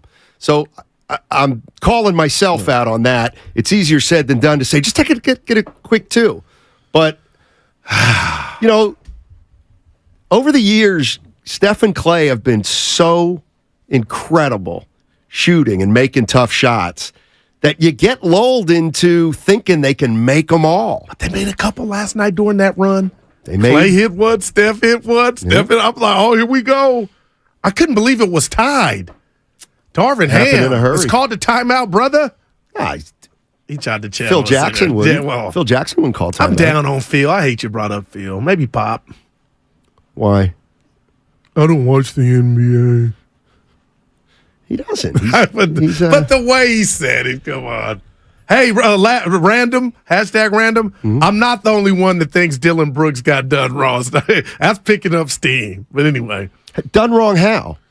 By the thing that wasn't written, right. But they said. It was reported. Stoney Stephen A., everybody's running with it like that's cold-blooded. He wasn't the one with a pistol in the strip club at the naked booty spot. That wasn't Dylan Brooks. He didn't beat up a 14-year-old. That wasn't Dylan Brooks, but okay. 415 C-. 408 on the Comcast Business text line. Draymond did guard Davis when he played for New Orleans. Yes, he did. And he guarded him pretty effectively at times. B-. He was open and shooting well. 925 said should have stepped in. 925 D- on the shot, but F for Kerr not using a timeout. Pool shots an F. Crowd was rocking. He didn't even look for anybody. We're not going to graduate with those grades. I mean, man, he was hot. I know you said he missed the one before. He was a big part of bringing them back. But Curry stopped running. Normally, Curry will pass it and then skedaddle, get it back and try to. I mean, to really think, Steiny, that he wasn't going to go for the glory, the Denzel, he wanted that. It was hero ball. You're right, a bit. Let me ask you this. Why, to me, if we're going to question that shot, why aren't we questioning his shot before that in the lane? You probably can't even remember. I know I do because it was another the left-handed drive that resulted in there. I get it. I know what he was going through his mind. And the rest, to their credit, they weren't falling for any of the okey doke. No, Mystic's back. Mystic's in the city. By the way, don't forget 15 minutes, Mystic. And everybody else, your chance to win 2 tickets to Game 2 tomorrow at Chase in 15 minutes. What's up, Mystic? Man, guys, I appreciate you on the radio this morning, and I just got to tell you, I was fine with the way that the Warriors played defense last night. I think you got to give Anthony Davis credit, but you give him the Kareem Abdul-Jabbar treatment. You know, he's going to let him go for 50, but don't double team. I think the real thing that the Warriors have to do to make this series go by is they have got to put pressure on the 4 spot for defensively for the Lakers. Wherever LeBron James is guarding, I think you have to have Les Looney, put Draymond on Anthony Davis for most of the game, and then at the 4 spot, you attack LeBron with JaMychal Green, so he has to come out to the 3-point line, or Kuminga, because if he sags back off Kuminga at the dotted line, Kuminga in 2 steps will be at the dotted line and then over your head for a dunk. So he could put some pressure on the rim. I think those are the ways you have to attack LeBron. Make him work on defense, because if he's working on defense every possession or most possessions, or he's concentrating on it, then by game 3, 4, 5, he will wear down. He's an old man and he's injured. So I think that's the way to go. And the Warriors were pretty close last night. Couple little cleanups, little adjustments, and we got this in the bag. All right. Wow, missed it. You feel better, Goo? Yeah, a little bit. There you go. Yeah. Talk to me tomorrow at 10 o'clock p.m. Like the pressure That's my is word, it according is to so Ibanez. much pressure on that's a 3. It's so much pressure on the Warriors now, man. And I get it, and they're grown men. But dude, this is not the Sacramento Kings, man. And that there's no shade in that. I told you, present just a litany of different problems. And Vanderbilt, Steiny, he was excellent. There was one time Curry was putting his butt on him because Vanderbilt was behind him. And I know you always talked about, hey, Goo, I figured out a way you could guard Steph Curry was kind of from behind. But Vanderbilt did that. They had 10 block shots. So I don't think that's going away. And I do know this. You can't get faster overnight, and you can't grow. So we'll see how this plays out tomorrow. And if the Lakers just come out like fat cats and roll over, but man. You know, here's the other thing I think the Lakers are willing to do. So JaMychal Green played 7 minutes and 45 seconds. I thought they were good 7 minutes. He took 4 threes. He made 2. Okay. You know what that tells me? They're going to just if JaMychal Green can go 6 for 9 from 3-point range, that's fine. If Dante DiVincenzo can start making threes, I think they're fine. I'm talking about the Lakers living with it. Gary Payton II, if Kuminga plays, you're not going to be able to draw LeBron out with any of those guys. They were camped in. He's just going to let them shoot those particular players. You know, it's kind of like I'm watching Sabonis, and everyone's in the series, and he's got that little 18-footer. He's got to take that. The reality of the situation is, once you do that, he can make all he wants. You're not changing. How many does he have to make before you say, wow, that's going to get us beat? Guess what? There was not a they number. They never had that. He never... and that's always my thing with Wiseman back in the day. Hey, Wiseman, he can make some threes. Okay, so what? So what? Yeah. No, you're never going to guard him out there. So the Lakers did the Draymond treatment to more guys on the Warriors not named Draymond. I think the Lakers are saying the big 3, and I'm putting Poole in there as a 3-point shooter. They're really tough to stop. We're going to do we're going to pressure them as much as we can. But we know they're going to get theirs. It's the other guys that we want to try to get them. See, the way I'm looking at this is, 53 threes, and 40 of them were taken by the big 3. God! When I throw Poole in there as a 3-point shooter. Kurt's in Napa. Hey, Kurt. How you doing? 53. Hey, what's going on, guys? How you doing? Doing well, thank you. Good. Hey, so I was calling, I don't know, Goo. I mean, where I'm at, I get that, we're playing the Lakers. We're not playing the Kings. That said, the Kings were the top scoring offense in the league. And we were all sweating when the Warriors were down 0-2. Yeah. I feel more confident going up against James and the Lakers. Why? I'm calling up. I wanted to answer your question. I give Jordan Poole's last shot a C+. All right. We all know it's makeable. We know he can hit that. He was hot. I do wish he would have driven the ball to the basket, though. AD's down there. LeBron's down there. It was a good shot. I give it a C+, but okay. I don't know. I mean, he could have driven the ball. Thanks for the call, Kurt. Appreciate it. Now, one could make, and I know you threw the question out, Stotty, one could make a case that sometimes you save the player from himself, and had there been a timeout, Jordan Poole wouldn't have had the decision-making to chuck that up. They would have drew something up, and maybe that shot would have came from Wiggins, Curry, or Clay. Just a thought. Mm-hmm. That's what happens when you get beat. A close game. Everything's up for scrutiny. Coming up in 10 minutes. 10 minutes, you're going to have a shot to win 2 tickets to Game 2 tomorrow. That's in 10 minutes. That's for our Twitch and YouTube audience. If you're not there, go to YouTube, search 95.7 The Game, like and subscribe, and you're in the mix. And when you try to win this contest, you're going to go to the 95.7 The Game contest page. Contest page. And I'll give you all the information on the other side. So let's get those big YouTube numbers up, because you're going to have a chance to be in the building for Game 2. And I think the Warriors win Game 2 just because, like, the Lakers. Give it to me, Howard. I think. See, this is the psychological part that you can never get around. I'm sorry. You can't. The Lakers cannot play as though they're down 1, and the Warriors cannot play as though they're up 1. You know what I mean? Warriors know they need the game. Oh, no doubt. So that, to me, carries the day. It carries the day. I think the Warriors even this series up. I was going to say, I we'll want to see Curry bring the ball up more, Steiny. That takes a lot of effort.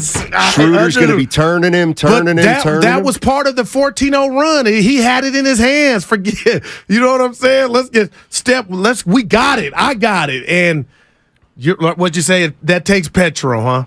It does. It does. Problem is you can't, you got to pick your spots. Got to pick your spots. All right. We're going to give away 2 tickets to Game 2 on the other side. If you want to jump in and talk Warriors, that number is 888-957-9570. That number has nothing to do with winning the tickets, by the way. Nothing to do with winning the tickets. You're going to have to go to our contest page at 957thegame.com. Hey, the Quest for 5. It's brought to you by the Alameda PD, now offering a $75,000 hiring incentive. Our team is your future. Go to alamedapolice.org to apply today.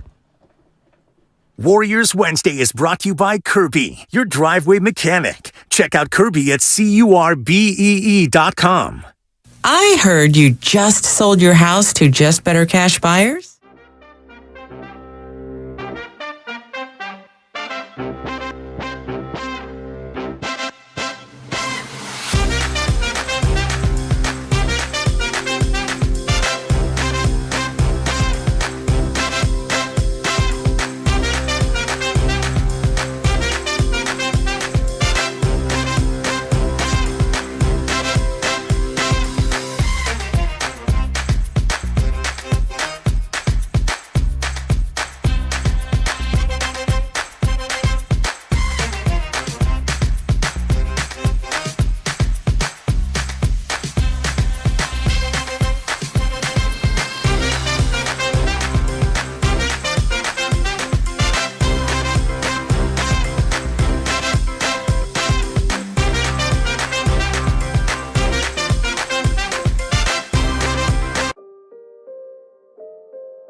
couple, and we need him to take those, and then he started taking them, and he was great. I think this will be a series that'll go his way, and that's great for us because we'll need him. It's JP with the Golden State Warriors. Now back to Steiny and Guru. All righty, Matt Steinmetz, Darryl the Guru Johnson with you, and here's how it's going to go. In about 5-10 minutes, I'm going to put a word up. It's on a piece of paper right now. And I'm going to put a word up in front of the cameras on our YouTube feed and Twitch feed. When I put that word up, you go to 957thegame.com contest page. All right? And put the word in there on the contest page. When you do that, you have a chance to win 2 tickets to Game 6 tomorrow. You have to put the word in by the end of our show. So you don't have to rush. But you do want to be timely. Be quick, but don't hurry, as John Wooden would say. Nice. So the bottom line again is in about 5 minutes, I'm going to put up a word on YouTube and Twitch. When you see that word, go to the 957thegame.com contest page, put the word in there, and you're registered to win 2 tickets to tomorrow's Game 2, which is at 6 o'clock. All right? So that's that. And you'll have till the end of the show to put that word in. And don't forget, our ticket giveaway is brought to you by the Next Generation 10G network, only from Xfinity. The future starts now. And remember, tickets are always available at Warriors.com, the only place to get tickets that are 100% guaranteed not to be fraudulent. 5 minutes, I'm going to put the word up. So I'm going to give you 5 minutes to get to Twitch or YouTube so you can be a part of this. And then I'm going to put the word up. This is Game 2, Steiny. Word up. What's that? That was a magazine back in the day. Oh, Cameo. Word up. It's in a song, I thought. Cameo. No. He is the only word that matters, though. Word up. That's a fact. Now, you just played Draymond sound on Poole. Mm-hmm. You got me thinking, that assignment, Steiny, is going to be him more day on Green. So we'll see how that goes. But at this point, you're running out of, What are you talking about? How are you going to get Anthony? They have a lot of wiggle room. Okay, how are you going to get How are you going to get AD in foul trouble? Like that, maybe that's what bothers me. Now, it could happen tomorrow, but damn, Steiny, how are you going to get him in foul trouble? Shooting 53 threes, that ain't it. Well, my question is this. Warriors have seen Anthony Davis a million times.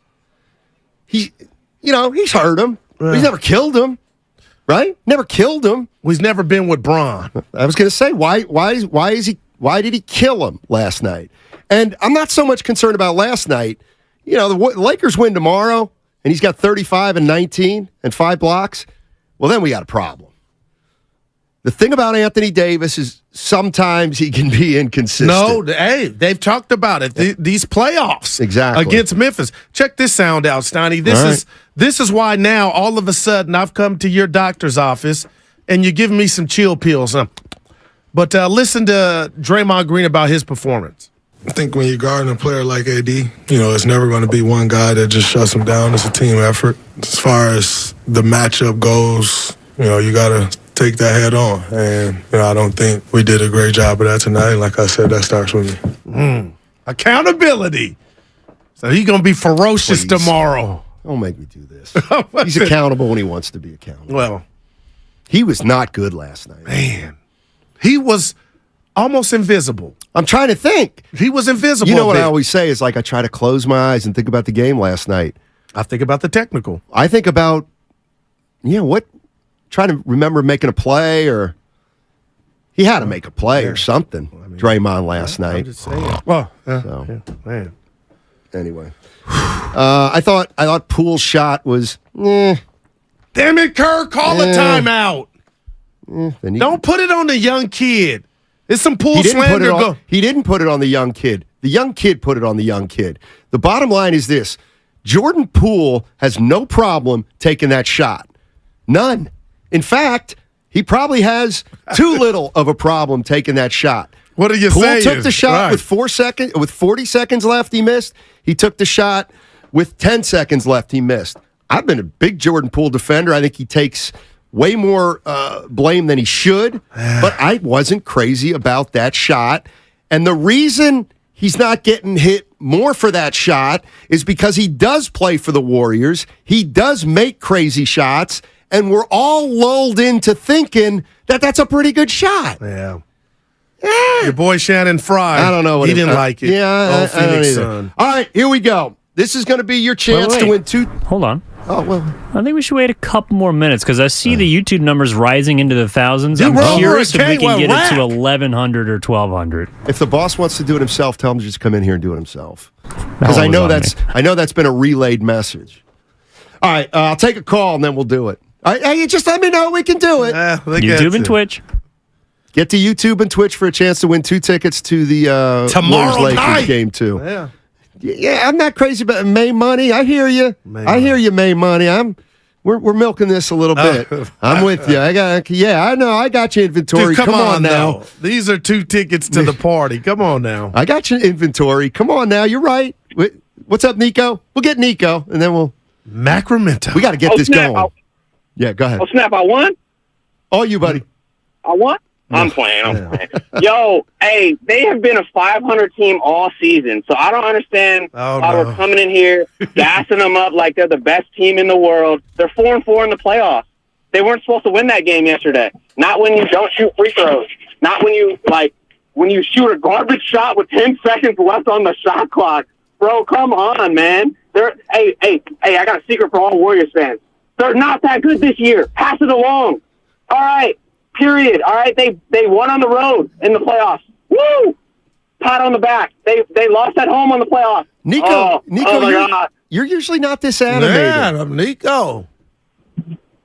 Yeah, come on, Goo. You're the first one to gas them up like they're the best team in the world. Come on, man. Nico, they're not that good. No, it's Rodney They're not that Dangerfield. good. It's respect. They're defending champs, Nico. That's all. Okay, that means they're long in the tooth, Guru. That resume looks like the Bible right now, bro. They have played so many games, man. Come I'm gonna on. give you a 2. Who cares about the resume when they're that old?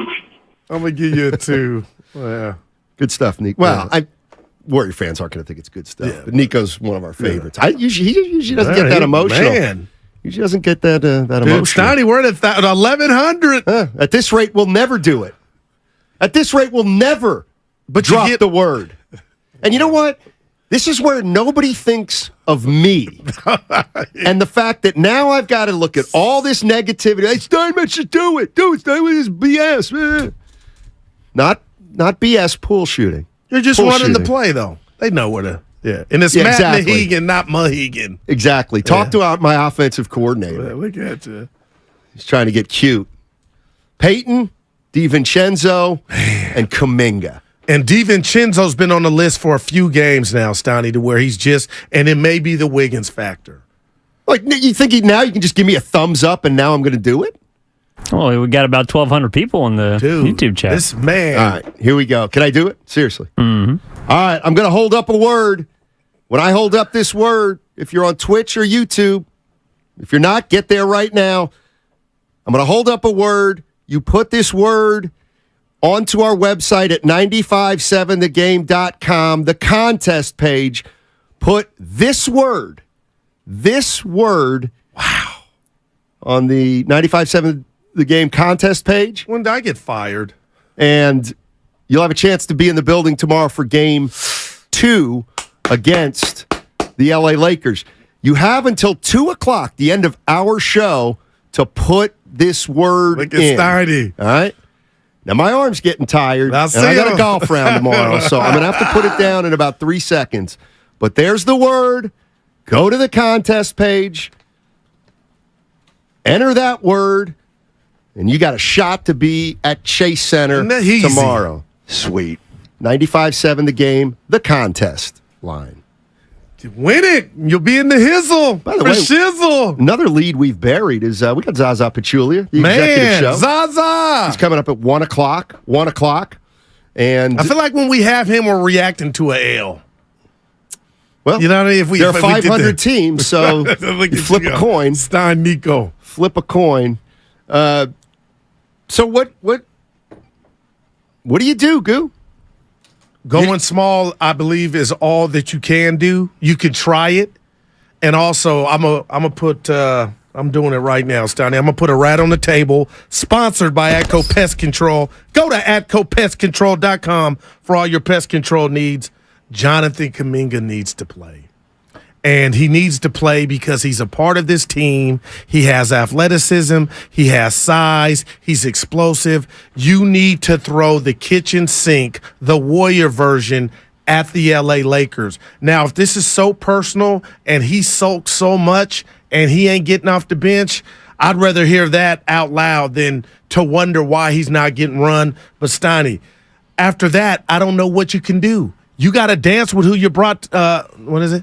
Dance with the one who brought you. There it is, or the one you brought. But that's where it's at. And I told you I didn't like this matchup. I don't like you don't know me. Yes, I do. You didn't know how I played. Yes. I love you. See me throw a ball and ball. I have a good picture of it in my Well, mind. I'm Olivia Newton-John. I'm physical. And Steiny, I never liked being finesse because the Lakers have more outlets, the free throw line, all the stuff that the Warriors, they're so incredible because they don't use that. But 6 measly free throw attempts, that's just style. That's who you are at your core. Okay. I don't know how you can finesse the Lakers. I just don't. Bron's going to get to the free throw line. Have they finessed teams before? Yeah, they have. Okay, what makes this different? I'm just asking you. I'm trying to pinpoint because I don't believe the Celtics had an Anthony Davis. They had a Time Lord, but he ain't Anthony Davis. And now Anthony Davis is Steiny 87% of this Laker offense. Everything revolves around him. Now, if we get the inconsistent AD that we saw in Memphis every other night, Warriors got action. But you played that soundbite from them. I don't know if we're going to – I think they smell it. They feel it. I won't dare play Phil Collins. Let's go with Leo in San Francisco. What's up, Leo? Hey, how you guys doing today? I know everybody's disappointed, and Poole, as usual, is being scapegoated. It wasn't a great shot, but I can live with that. There are a lot of other things happened during the game. The question I have is why didn't Curry call a timeout? He's double-teamed. He called a timeout before. Last time he got double teamed, he called a timeout. Why didn't he call a timeout last night? Take it to the sideline, regroup. Somebody get a play out of a timeout, a better shot. You know what? At the end of the day, well, I'll let you finish, Leo. I'll let you finish, Leo. You know what I was just thinking that you brought it up. He was basically in the same position against the Kings. He called. I wonder if maybe he didn't know. And was like, I'm not even going to take this chance. No. They had timeouts. They had, a couple left. So no, they did. You're right. At the end of the day, he's the veteran. He's the leader. He certainly called it that timeout. He didn't wait for Kerr to call a timeout when they didn't have one. So why wouldn't he have the confidence to call it now? Yeah. So I'm putting that on him, actually, before I put it on Poole. They made a big run. Everybody was tired. That would have been the perfect time to call a timeout, the sideline, regroup, and run a play. I agree with them, Steiny. Yeah, it's easy to say that. Monday morning quarterback. And they've gotten good shots off the side inbounds. But keep in mind, down 14 though, Steiny. See, I actually think the Lakers. This is what I mean about the Lakers. Why they would worry me a little bit. Like they know how to do little things because they've LeBron and Davis have played against the Warriors forever. And what I mean is if you like Spadon, you can jump in here if you want. He's got to be on cloud nine. It's almost like you call a timeout there. There's 10 seconds left. The Lakers are not going to let you get an open three. Like they're too smart for that. They'll start the foul game right away, or they'll put the umbrella outside the 3-point line and kind of give you two. Like, that's what I mean. I mean, I don't – like, the Lakers are a smart team that if they would have called timeout, the Warriors, I think it would have been really hard to get a 3-point look. But it all boils down to math. How many times have we thrown rose petals at the feet of Steve Kerr for dialing up something out of a timeout? So wouldn't you even rather have the percentages of, even if they're low, Steph may hoist this, Clay may hoist it, but not Jordan Poole standing still, chucking it from what seemed like 50 feet. What do you have a problem with, the timeout or the shot? The non-timeout. Okay. To just everybody relax. I have a little more problem with the shot. And that's why I'm kind of giving Jordan a pass, because he could have been taken out of that situation. Poole took the 2 biggest shots of the game. His left-handed drive I have no that he problem missed. with the left. I hear you. Oof. But Go take another look at that. I will tonight in the lab. He missed that little lefty layup. It was just really hard, and then he took a 27-footer. So Anthony Davis feels like he can eat against this team. We'll see. Let's see how he does tomorrow. In the regular season. Let's see how he does tomorrow. No doubt. He's got age issues, too. Yeah. And can I tell you a premonition I have? Sure. I think we're going to see Green hack him, or I thought it was going to happen last night because he wasn't on him all the time. Green on AD. Green, he can chop down with the best of them, not intentionally hurt AD, but make him feel him. Just put that in the cap, Evan. Here he is. He made a stunning debut last week on Friday. A debut that they're still talking about, and he's back. Ladies and gentlemen, our guy, Skinny Bob. This is our guy. What's up, Skinny Bob? How you doing? Hey, I'm doing great. Had a great day yesterday. Beautiful day, and even though the Warriors lost, very entertaining. They were right in it at the end. Yep. Hey, I want to address Nico calling the Warriors old. All right. I know something about old. I'm 78. I got a lot of left in me, and there's not a team in the NBA that doesn't fear the Warriors on any given night, and they proved it this year. Even though their record was 50-50, they beat everybody. And that's their home record, and they're not finished, and they're very entertaining. So, Nico, they may be old, but Anthony Davis said it all. They didn't do nothing yesterday. We'll see what happens. Yeah, I like Thanks, that. Skinny Bob. Appreciate it. Be careful sleepwalking tonight. Yeah, no, man, 3 floors. 78, Skinny Bob. Now, if he was overweight, would he say Fat Bob? No, he's skinny. He is skinny. Yeah. I don't even know him, but he walks all the time. Yeah. And I love him. Skinny Bob, if you don't know, he walks all the time. He survived, 48 days in the ICU unit. And perhaps most important, he sleeps in the buff. We should invite him in. And not so fast. No, seriously. He's got to be vetted, et cetera, et cetera. Now, hold on. I shame. Now I'm fronting like I know what vetted. Now, what do you mean vetted? Vetted means they got to go through a process so you find out who they are. Right. And check systems. that they're up on the up and up. Okay. Like if you right. presidents and politicians are supposed to be vetted heavily. Right. I got you. Like a Supreme Court justice vetted, and then they say, what happened back in college? This guy was a bad guy. Background check in the street. And the key is never take a job where you have to get vetted. You do not want to be vetted. The job is not important enough to ever be vetted. You want all your skeletons out? I don't. But some people don't have any. And you know what? They're actually the people least qualified to do those important jobs. Oh, boy. Yeah, vetted. I've been vetted. Jimmy's in Dublin. Hey, Jimmy, how you doing, man? I'm good, man. How you guys doing? Doing well, thank you. I just want to touch down on a couple of things, man. And look, I'm a Laker fan, but I have there's no bias or nothing towards. No, I'm not going to say something just because. But I just don't like these Warrior fans that keep bringing up these free throw discrepancies and stuff like that. You got the Warriors do not go to the cup. Please, the Lakers pretty much on the. Jimmy, I haven't heard that at all because I'll go crazy. The officials were no factor last night. And the Warriors didn't go to the rim. But this is who they are. I haven't heard that. Why are you yelling and screaming about it? Because he's hearing it, and I want to know where he heard it from.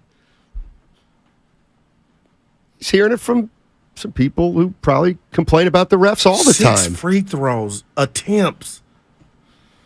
And you shot 41% from deep, and you didn't win? Nope. because they shot 40% from 2-point range.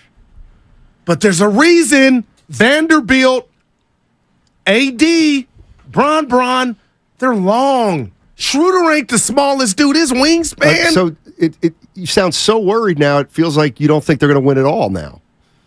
No, we still got. Which you said, remember, I'm going to keep that 100. I'm feeling it. Hey, I might have to move some stuff around, but we're not there yet. I give him grief because he doesn't call after losses. So when he does, you got to take him. Yeah.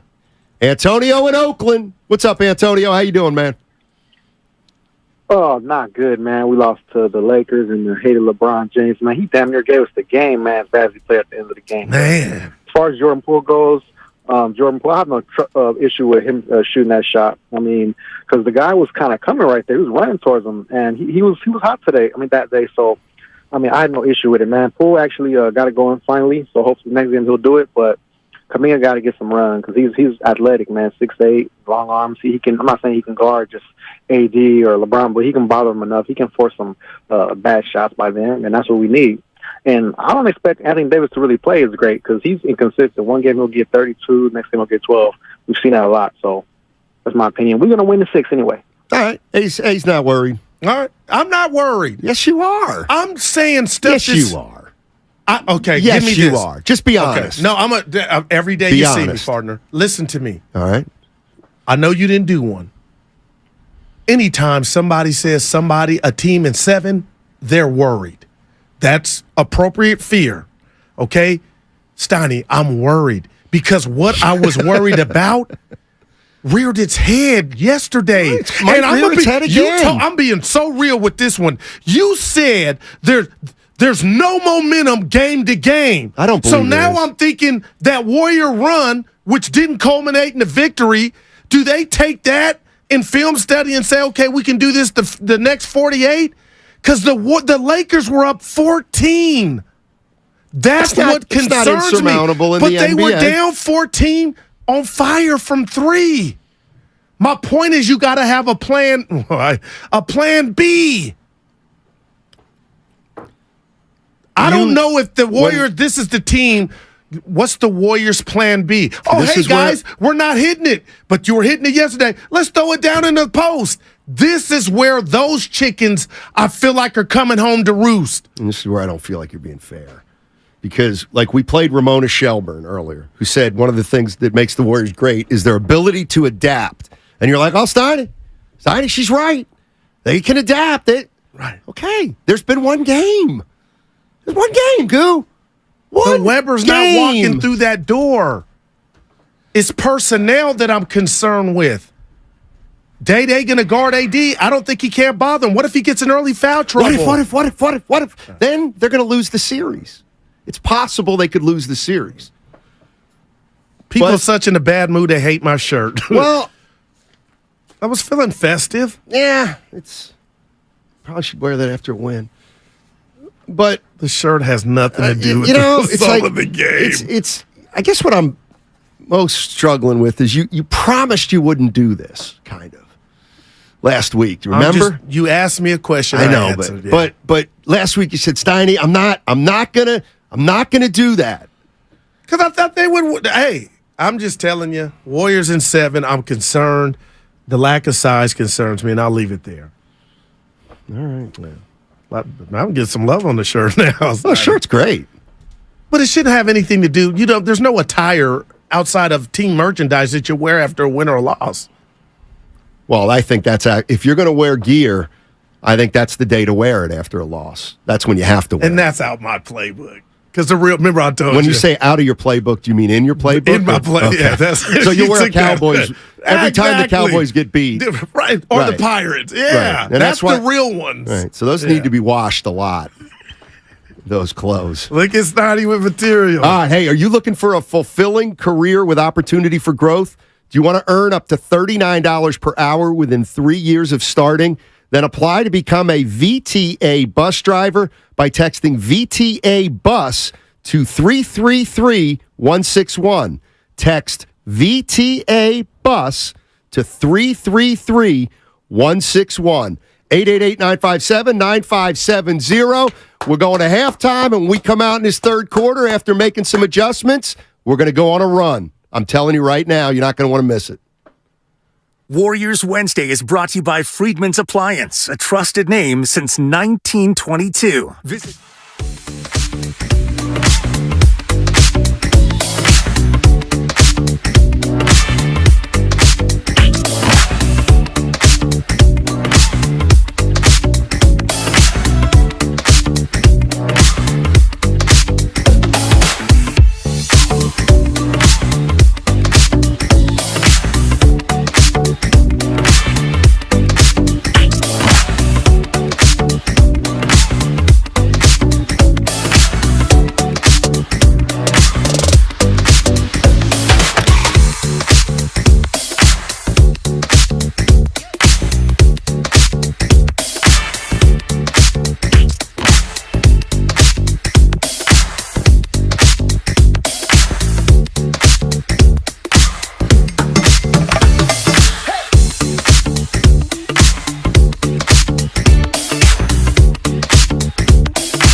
3 assists is good, but we can do even better. And I just know we'll be better Thursday. Like we always respond when we have a tough night out.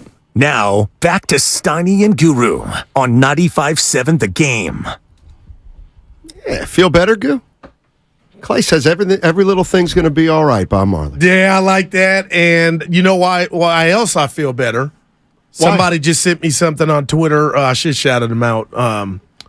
19-0, Steve Kerr in playoff series as head coach of the Golden State Warriors in the Western Conference. So you know what? I am going to take a little chill pill. Well, because they're letting you have it. Who is they?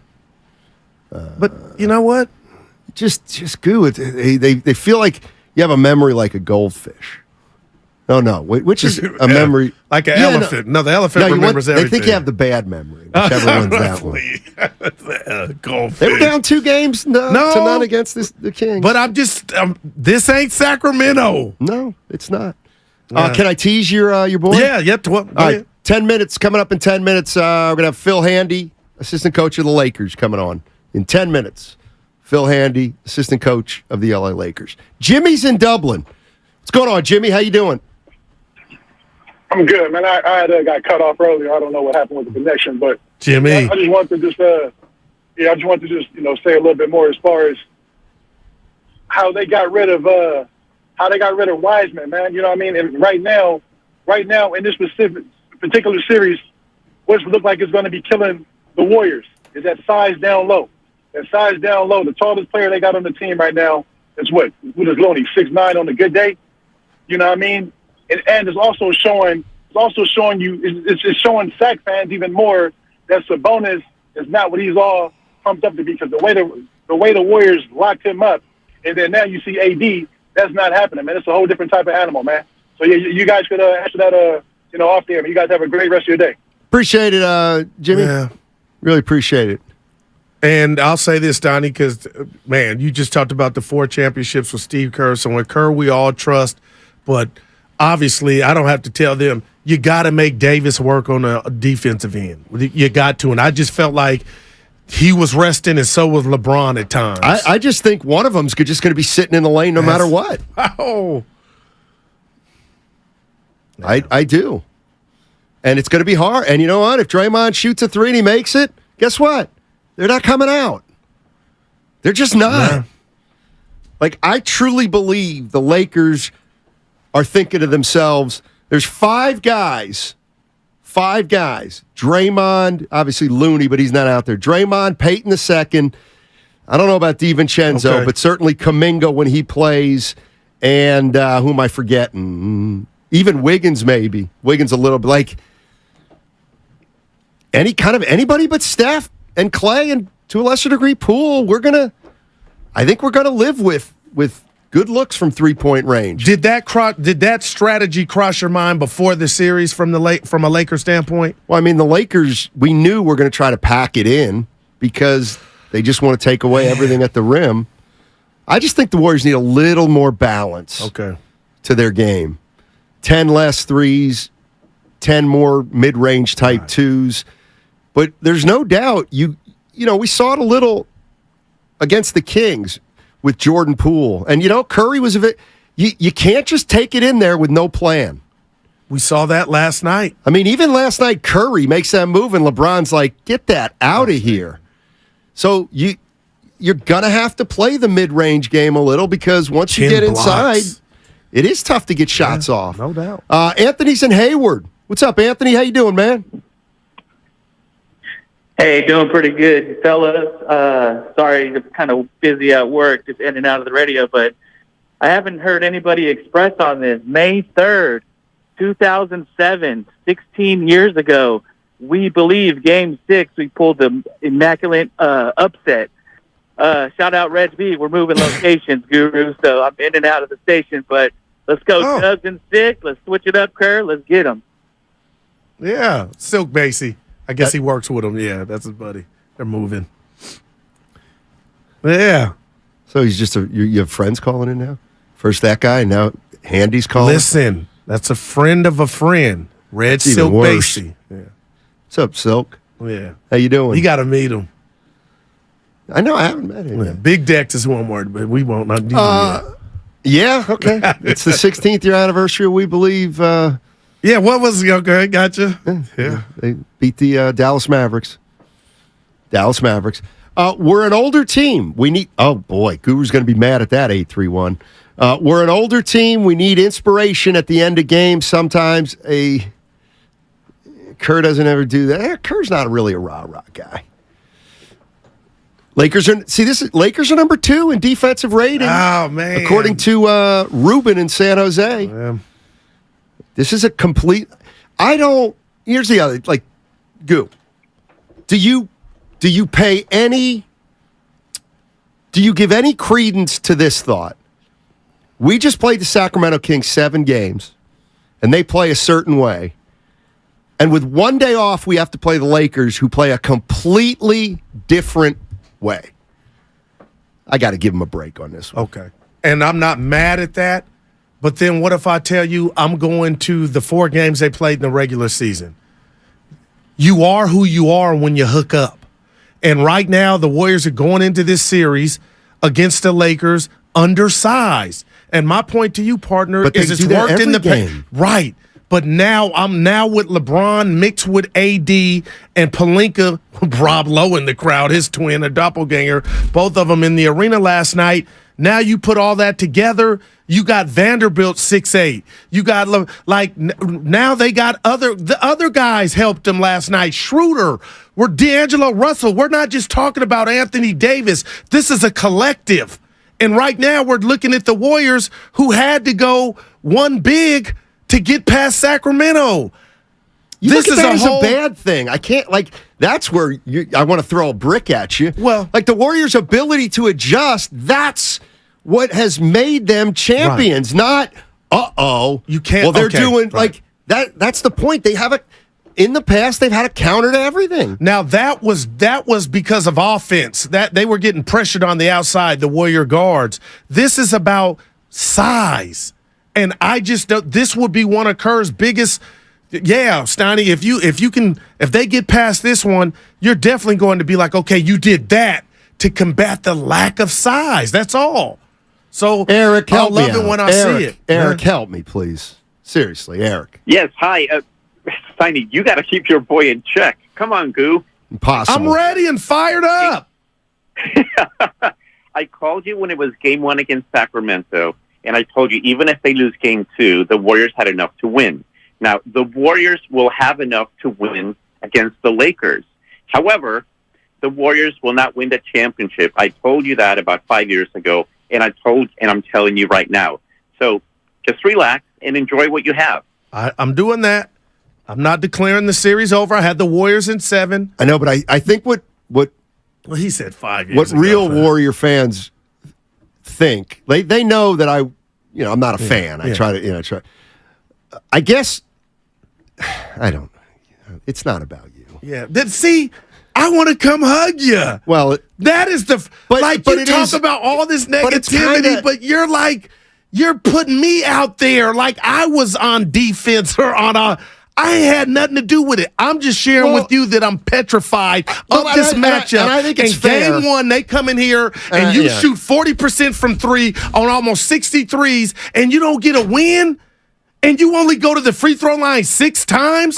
This can be high school basketball. All the math and geometry of this series through one game has me concerned. One game? Yeah. It's actually not. They've won 4 or 5 from the these Warriors. Teams were completely different during the regular season. If that's what you want to put in your stew, that's fine. Well, it's true. They didn't have 3 of the players who played last night. I got it. Nothing to see here. But this is where I think nothing to see through those 4 games. I'm sorry. This is where I do. If I were a fan, I wouldn't want you to be a fan of my team. Okay. This team has won 4 titles. 4 titles in 8 years. They just lost a Game 1.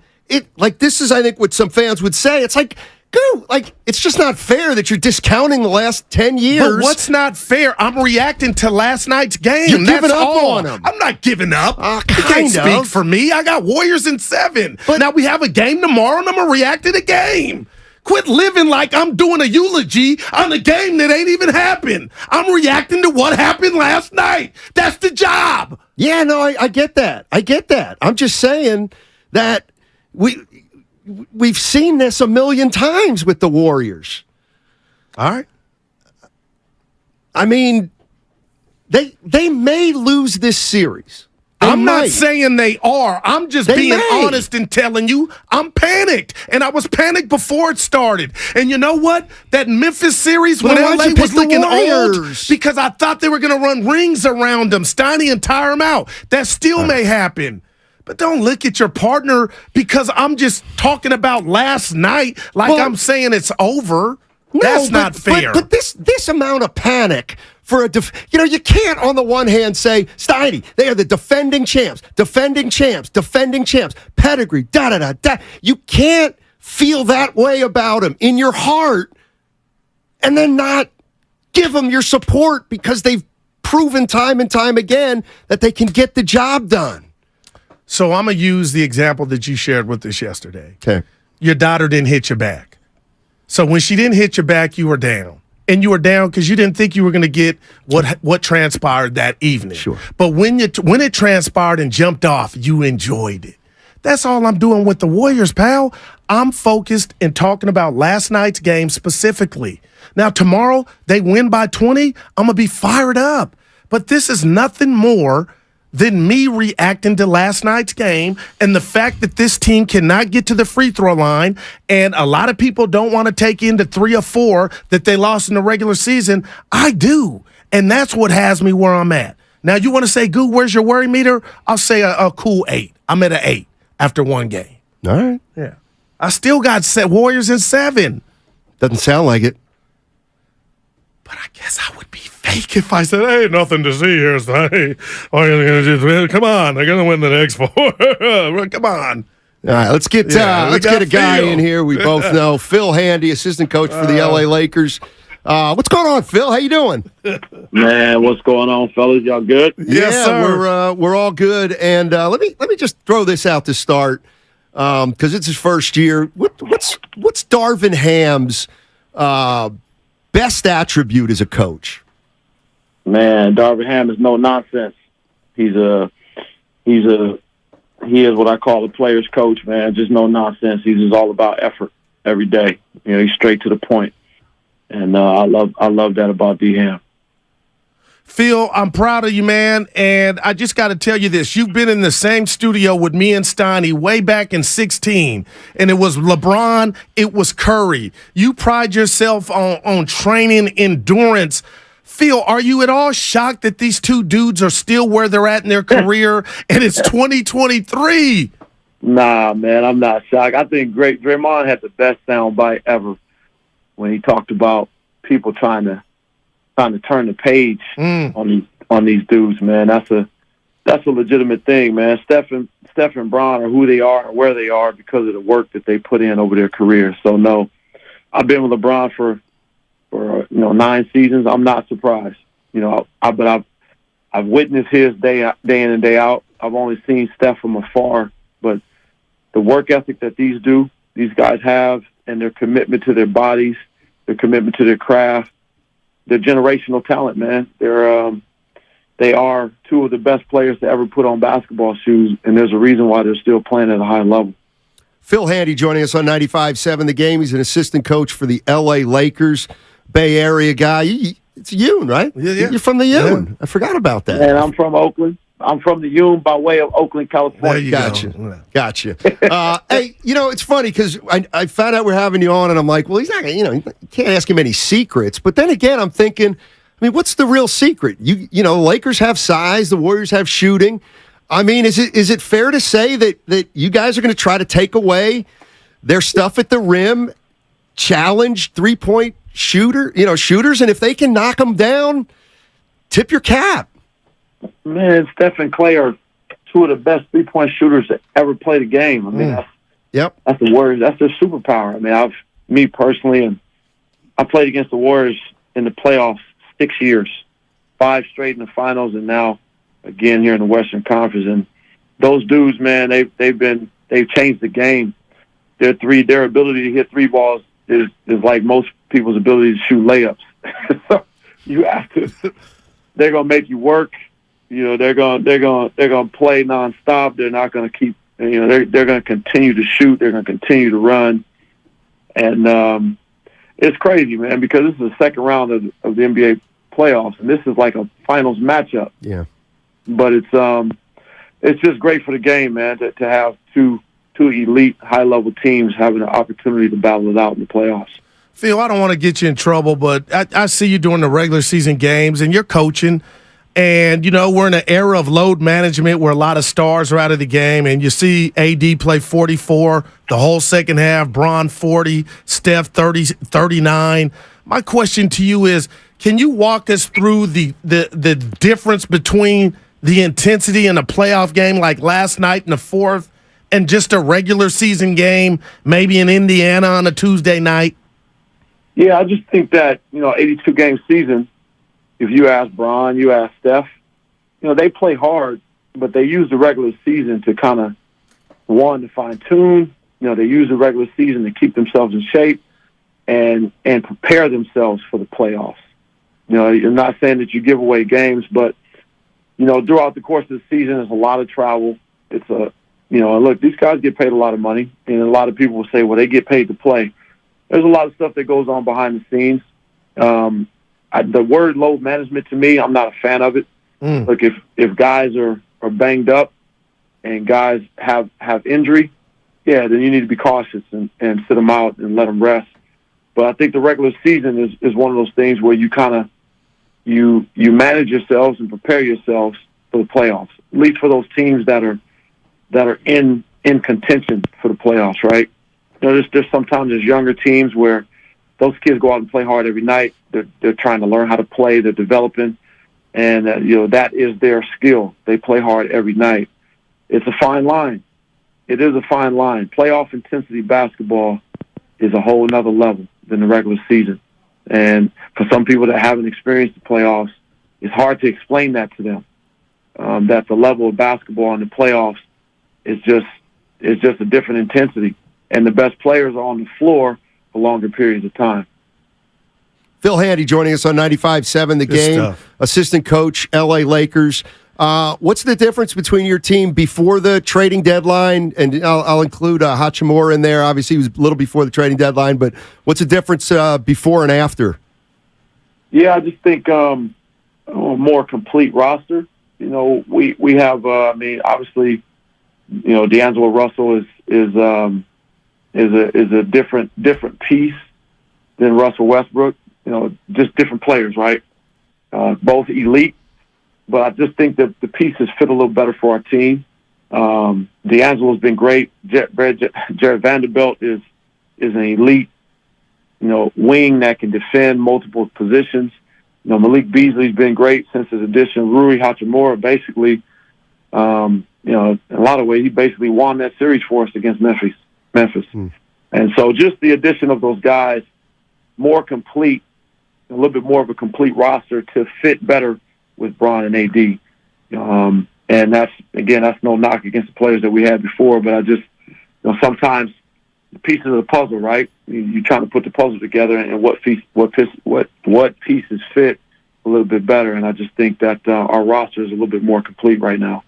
Awesome stuff. Phil, we'll get you out of here with this one. Last night, the ball ended up in Jordan Poole's hand. He shot a three, and you talked about it because you went to battle with against Clay and Steph so many years on the biggest stage. Phil, is it fair if I say you guys would live with Poole or any other Warrior taking that shot outside of the Splash Brothers? Not necessarily. Okay.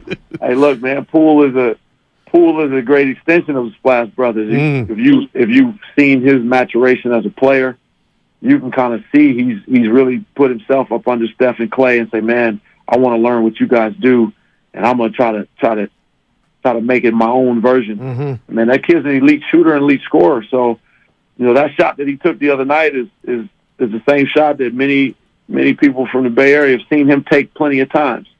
And so it was a wide open look. Sometimes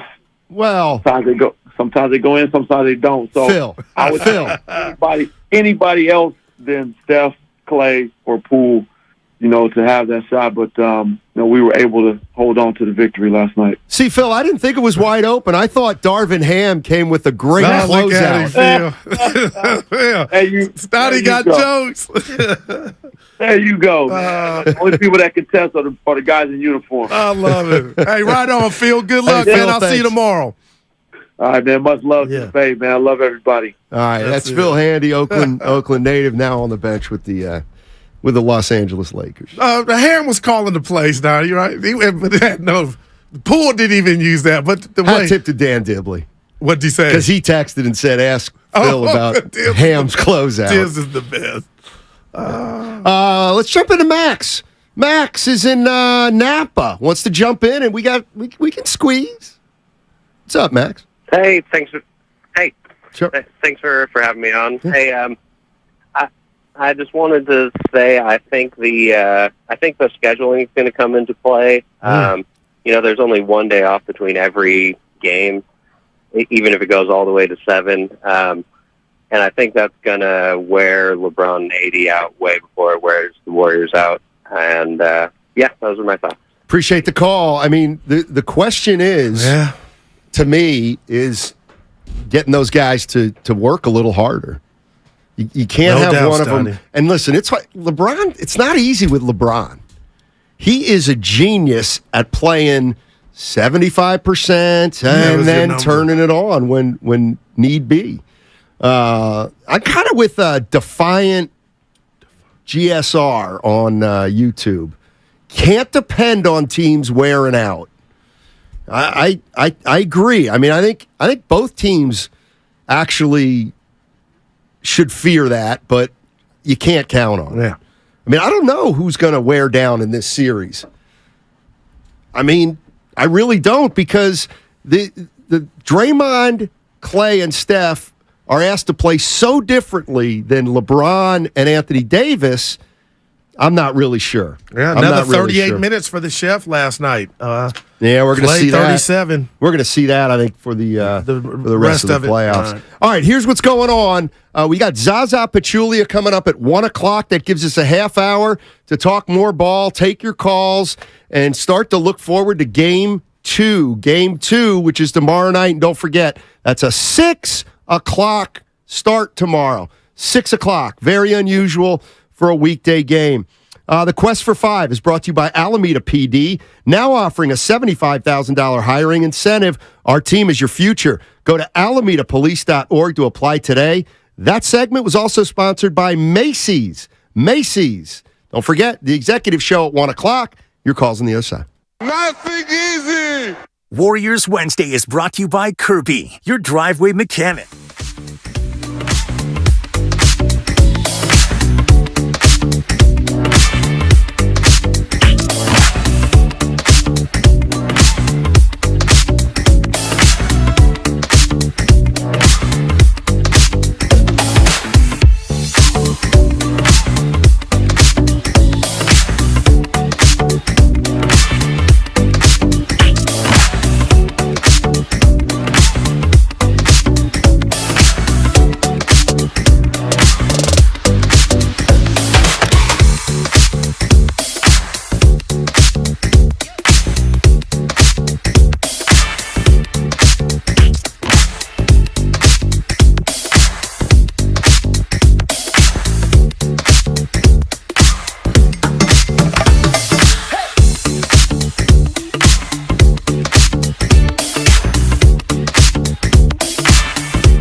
Draymond up the floor. Steps around Schroeder, throws out to Curry. Curry up top to Poole, 25-footer. Yes! It's a one-possession game with 2:45 to go. 11-1 for Golden State. Now back to Steiny and Guru. Take it away, Steiny. Yeah, that run would get to 14-0. Man. The game would be tied. And then, to me, the biggest shot of the game, D'Angelo Russell wormed his way in there, and he weaseled in there, and he banked in a little lefty by Wiggins. Pretty crafty with the rocks. He is. By the way, we're giving away 2 tickets to Game 2 tomorrow. Game 2 tomorrow. I'm holding up a word right now on Twitch and YouTube. You have till the end of the show to go to our contest page. All right, our contest page, and enter the word that I'm holding up on the YouTube. You have till the end of the show. You register.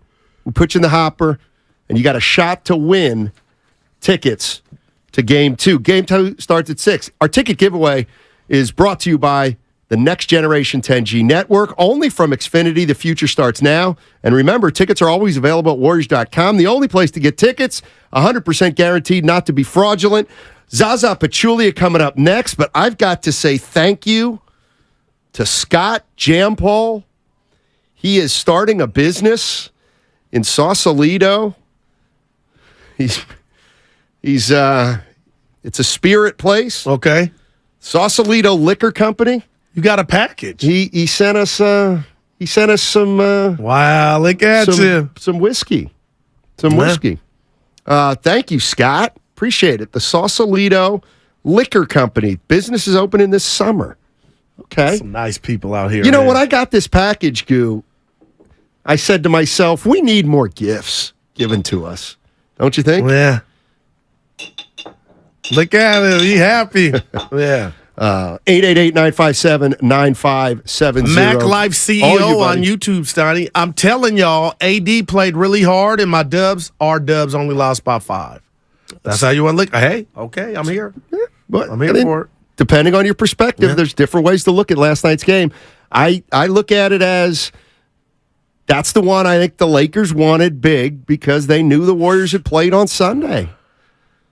It's kind of the reward. The Lakers got rewarded for winning a series in 6 while the Warriors went 7. Okay, now here we go.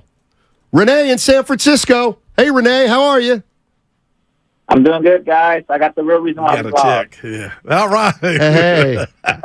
So just listen to this one. It's not that shot that Poole takes because, he can make those, so we'll live and die with that one. All right. It's not the fact that we didn't get to the free throw line enough. It's actually Iguodala still being on the team and holding up that valuable roster spot. I mean, $3 million on the books, and that could have been sort of backup big that we desperately need when Looney can't play all those minutes. And when Draymond getting in foul trouble, we needed a big man out there. The only problem, hey Renee, the only problem with that is then who coaches the team? If it's not Iguodala. I'm gonna give him a 2. Yeah, that's pretty good. Yeah. Yeah, I mean, but they thought their team was strong in other parts to where they could afford. You know what I mean, Steiny? I don't want to I think if they knew it was going to be what they're facing now, just in totality, maybe that wouldn't have happened. But you do sometimes. I look at him every time he's out there, Steiny. Like, man, what if you got some contributions?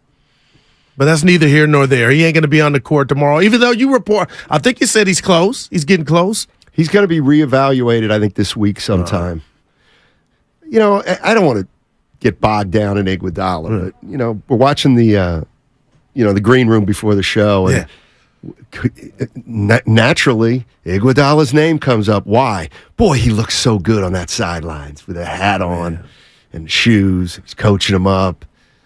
And our guy, Evan, hoping I'm not hanging him out to dry, he's like, God, I'll be there when I be there. I'm so over him. And I'm wondering if a lot of Warrior fans are But it's over not him. personal. It's they want that jersey to be performing.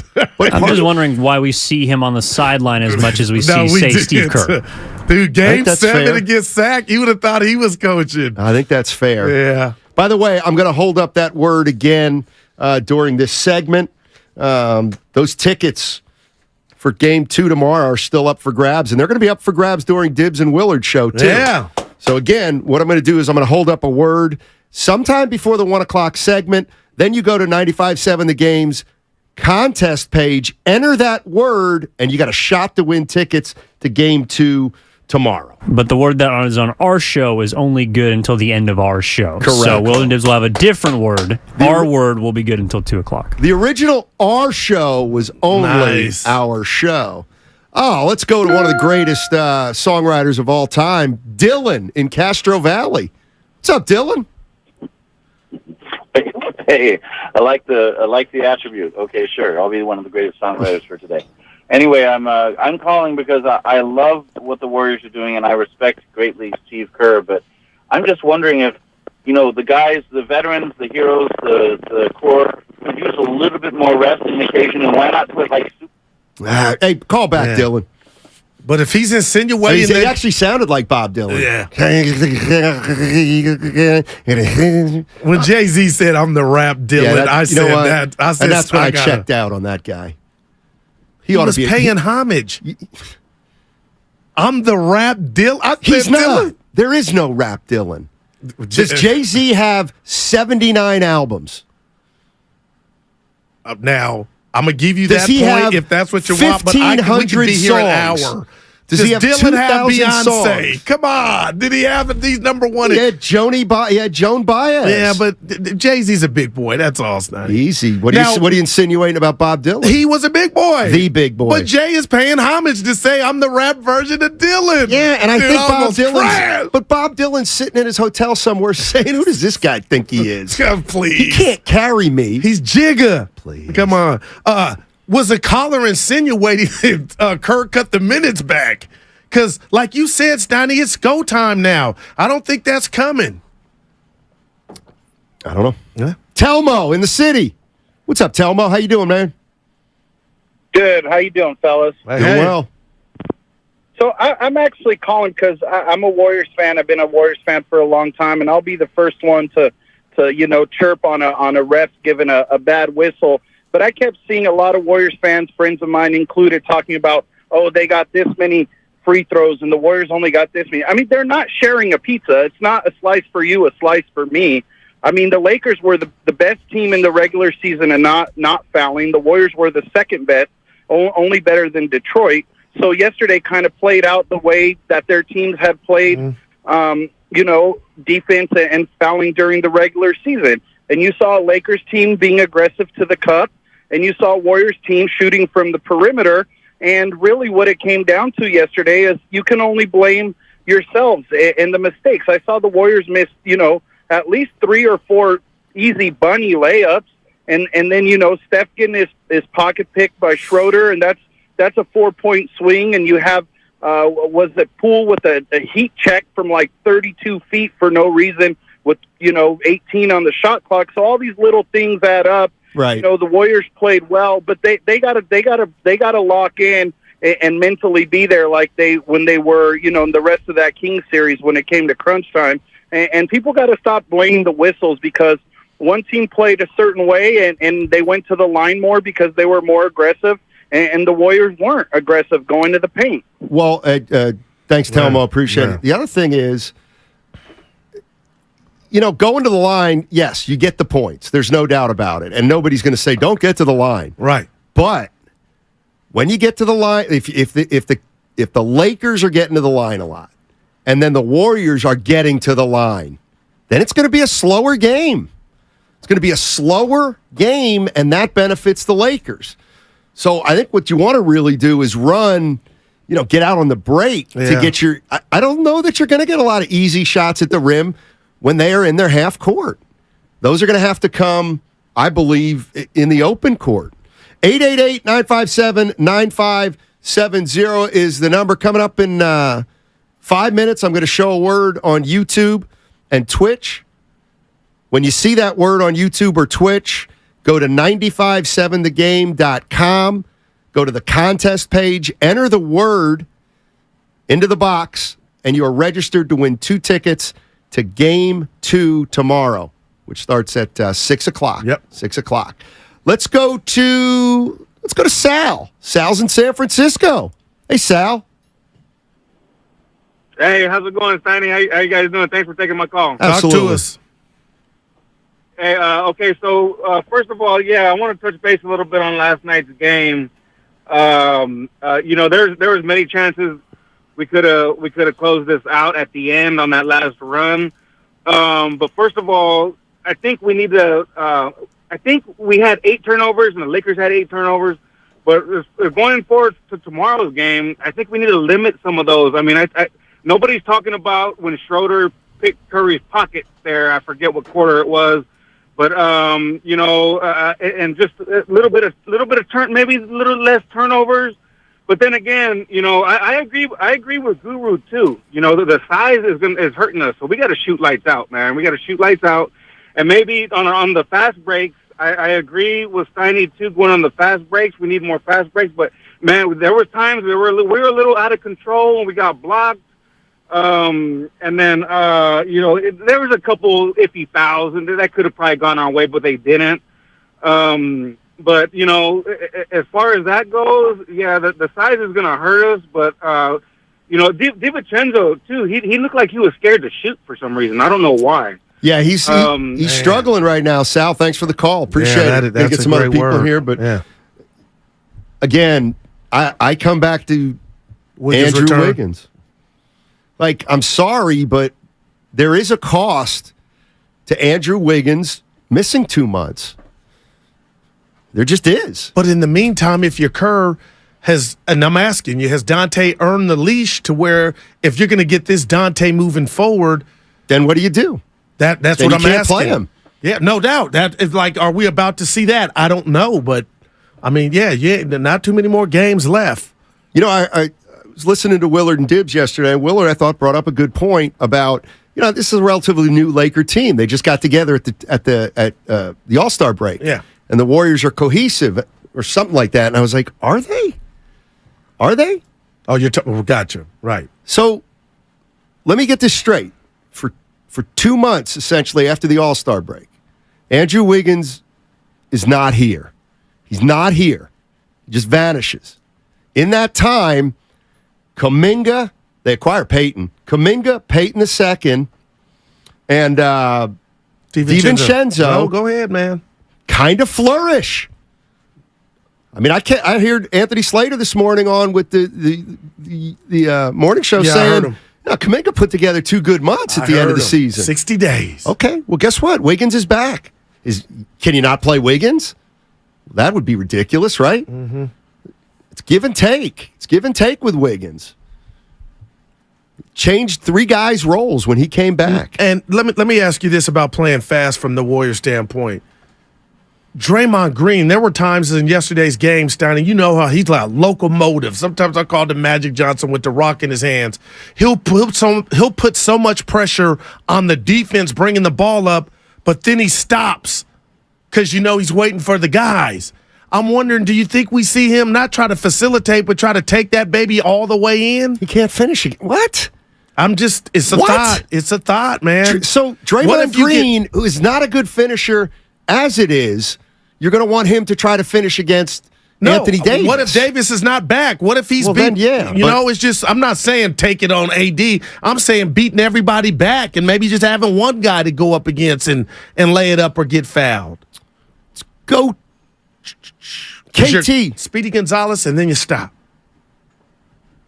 KT, Oakland. How you doing, man? KT, usually we're on the money. Huh? Get him off. See, I don't even like to say this guy. What's up, Biggie? Biggie in Sunnyvale. Biggie. What's up, man? Yo, what's going on, guys? How you doing? Doing well. I was at the game last night. Shout out to my boy Dave from Sunnyvale for getting us in the building. Yeah, how much money you make, by the way? I told you about I'm that. kidding. Yeah. Go ahead. I'm messing. I'm calling because I was listening. There was a caller you just had like 2 or 3 callers ago, and he was talking about the foul line and how there's nothing going on. But I think there's something going on because at halftime, I think the Lakers had like 20-some-odd free throws, and we had 0. So, I mean, if you look at every single play, there's somebody getting fouled on every single play. You can call foul on every play, just like the NFL. Oh, wow. So I think there's something up. I don't think the Warriors get enough calls, not just this game, but every game. And I think that, there's something to be said there. And part two is there was too many Laker fans in the house last night. Man. Two in front of me, two to the left of me, two behind me. I didn't hear them. All of them. Thanks, Biggie. I didn't hear them, though, Steiny, because that would have been a thing. They might have been in the house. I did not hear them. But you didn't hear them, and your daughter didn't hear them. Evan, we hadn't discussed Sometimes you can't hear them on TV, but it doesn't mean they're not there. And I'll say this about the foul discrepancy. Now, one Golden State Warrior say they got a bad whistle. Now, you know me. I'm always saying the Steph don't get the whistle he deserved. They but took come on. 53 threes. That's Jordan Poole got fouled on one of them. So essentially, and I didn't see any fouls other than that on a three-point shot. Because we would have so the called Warriors it out. took 52 shots last night where essentially they gave themselves no chance to get fouled. Sam's coming to your defense. Sam in Santa Clara. What's up, Sam? Sammy.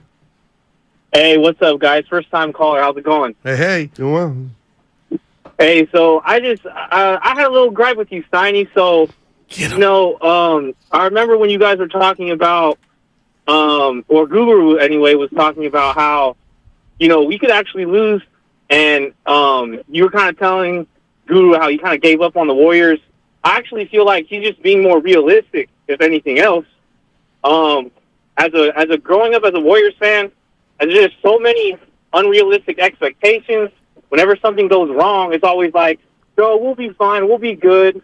I just feel like we've been spoiled a lot lately in the last 10 years. You know what I mean? I do, but I'm just wondering why. Thanks, Sam. Yeah. I'm wondering why this is the series of all the series that is the one you're gonna, bite your fingernails over. I'm gonna tell you, and we talked about it with Broussard yesterday.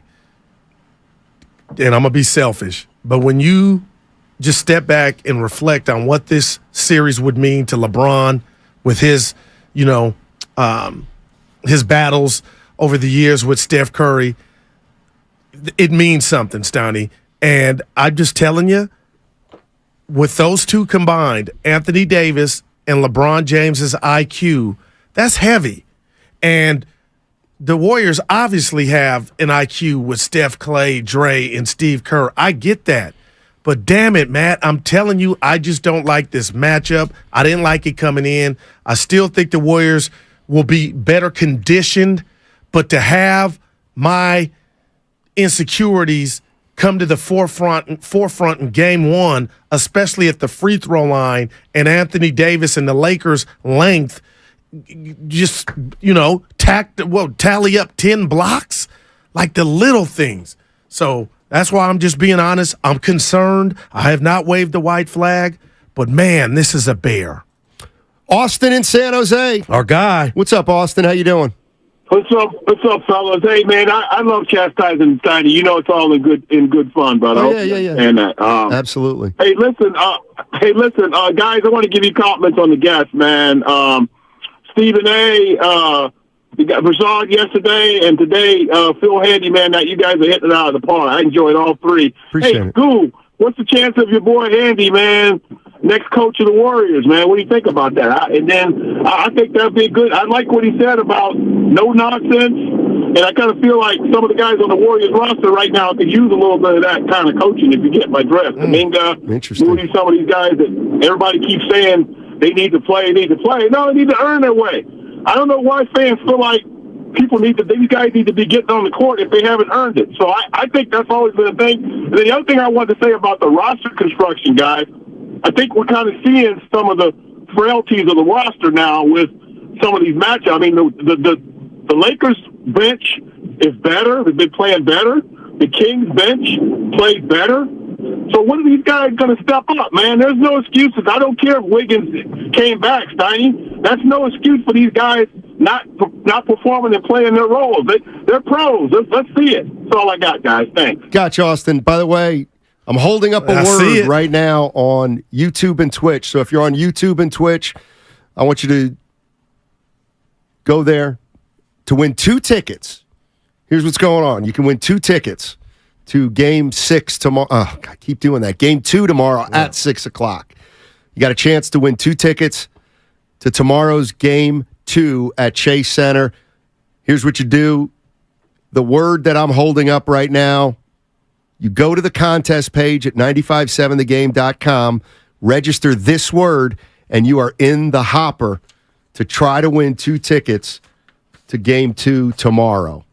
That's your shot. Our ticket giveaway is brought to you by the Next Generation 10G Network. Only from Xfinity, the future starts now. Remember, tickets always available at Warriors.com, the only place to get tickets that are 100% guaranteed not to be fraudulent. Well, how about Captain in Oakland bringing something up that I thought was interesting? What's up, Cap? Hey, great to hear from you guys. Good show. I want to address what you asked, Steiny, which is why this season or this series are people getting that way. And I'm thinking it's not the series, it's this season. I think that the joyful Warriors are not here this year. I think it's hard to watch the championship expertise and the pedigree make bad choices, play loosely, not be excited. I think a lot of us would rather watch a bunch of young pups out there scrapping and losing than us playing kind of this vacant, empty way that we look like we're playing and we pull off the win and we love these guys. But I feel like there is I want to just have a summer vibe going right now. Tied it up. I'm just saying. What? Not Mr. Party Pooper. They tied the game up last night. They had a chance to win that game. No, but here's where I'm with Captain on this one. The season was not ideal. But I'm with them on this. If you're gonna credit a lot of your success to quote unquote playing with joy, well, they're not doing that this year. So then that is a factor. No doubt. If you're telling me that playing with joy is a big part of the Warriors' success, they're not having fun right now. And that Game 6 video that they lost, I'm sorry, I didn't make it happen, but you and I both watched it. That bothered me because that didn't look like joy. Poole telling coming off the floor. Yeah, no doubt. Steph having to go up to him or whatever. But like, what part of being a teammate is that, Steiny? I don't know, but man, tomorrow. I know I tweeted out Sunday, and you probably don't care. No, I've been off Twitter for since how many days? More than 2 days. Oh my God! And look what happens. Never your going daughter back. And you watch games. That's right, dude. I mean, stuff's already starting to pop. Thank you. My guy Marky just on YouTube says his wife went in on my shirt. Went in means she has something bad to say. But anyway, other than it's wrinkled, it's fine. I just got this out the cleaners. No, you need to get your money back. I'm kidding. Although I will say this. Yeah, go ahead. That camera is not being friendly to you right now. I'm not even looking. Hey, but it was when I had that white shirt on the other day. It was. Steiny, I felt good. But hey, it's we got the window open in here, so a little air underneath the shirt. But listen, let me get it out. I tweeted Game 7 was like the dynasty was on the line, and I had never been. I'm going to send another tweet before tomorrow night's game. We're all on pins and needles. Because you cannot lose tomorrow. My whole point is it's a must win. Oh, it's a must win. Musty.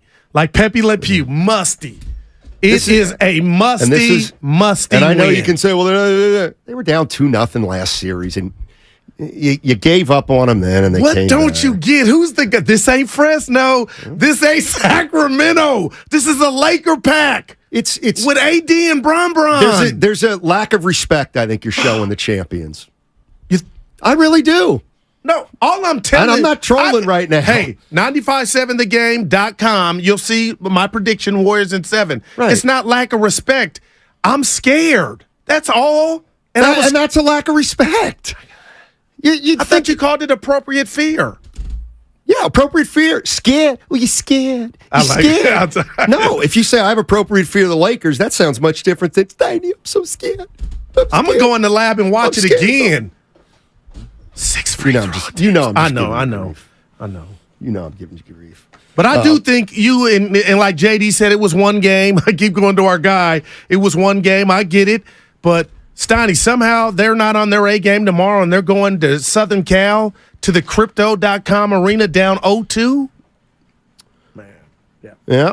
Hey, I'm with you, Miss Woe. Let's not throw shade at Fresno. The Cavender twins, baby. That's where they got their start. Deal. The Quest for 5 is brought to you by the Alameda Police Department, now offering a $75,000 hiring incentive. Our team is your future. Go to alamedapolice.com .org to apply today. That segment also sponsored by Macy's. Coming up next, the executive show, Zaza Pachulia. Nothing easy. Don't be scared, dog. Warriors Wednesday is brought.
Now, back to Steiny and Guru on 95.7 The Game. All righty, let's get right to it. The Executive Show is brought to you by The Golf Spot, the Bay Area's newest indoor state-of-the-art golf facility with coaching and technology designed to improve your game. The Golf Spot is now available for in-person lessons, hitting sessions, fittings, and private events.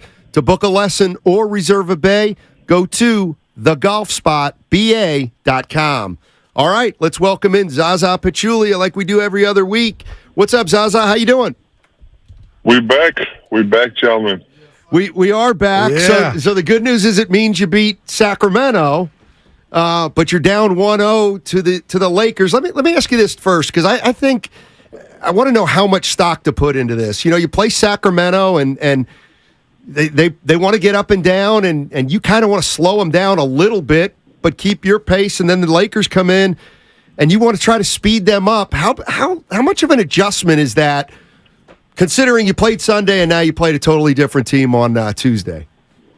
Yeah, I mean that's the tough part about going to 7-game series, and then it's such a quick turnaround, right? So you literally don't have enough time to, get rest and prepare for the next opponent that plays different style of basketball, obviously different personality. It doesn't matter if it's Lakers or any other team, right? And but we are pros, and we've been there, and unfortunately we were short on game one. We came short. We were so close to maybe even go to the overtime, and who knows what will happen, right? But when you look at the playoffs, that's the funnest part of the playoffs. And the Sacramento series was a perfect example of both teams making adjustments from game to game. And it's going to be the same way, especially when you're talking about having such a balanced league, right? So it's everybody has a chance to win. So it's a matter of who's going to, prepare the best and who's going to execute the best, right? So it's not only preparation from the coaching staff, coming out with a plans defensively, offensively, and it comes to the players when they have to execute it. So I'm enjoying this year's playoffs, guys. I mean, looking at the Eastern Conference games and even Western Conference games, the teams making adjustments and providers showing us different coverages. It's so fun. No, I'm with you, Zaza. My partner, he always, giving me the business because I was concerned with the Lakers' length going into the series, Zaza, and then 10 blocks later and a loss. He's, you're scared. I'm like, no, I'm not scared. We got to get to the free throw line. Let me ask you about Jonathan Kuminga, because I know I've done that often this season. But Zaza, he got no run. For the Kuminga fans out there and how that game played out, would you bet that we don't see him, or should he's got to stay ready and his number might get called?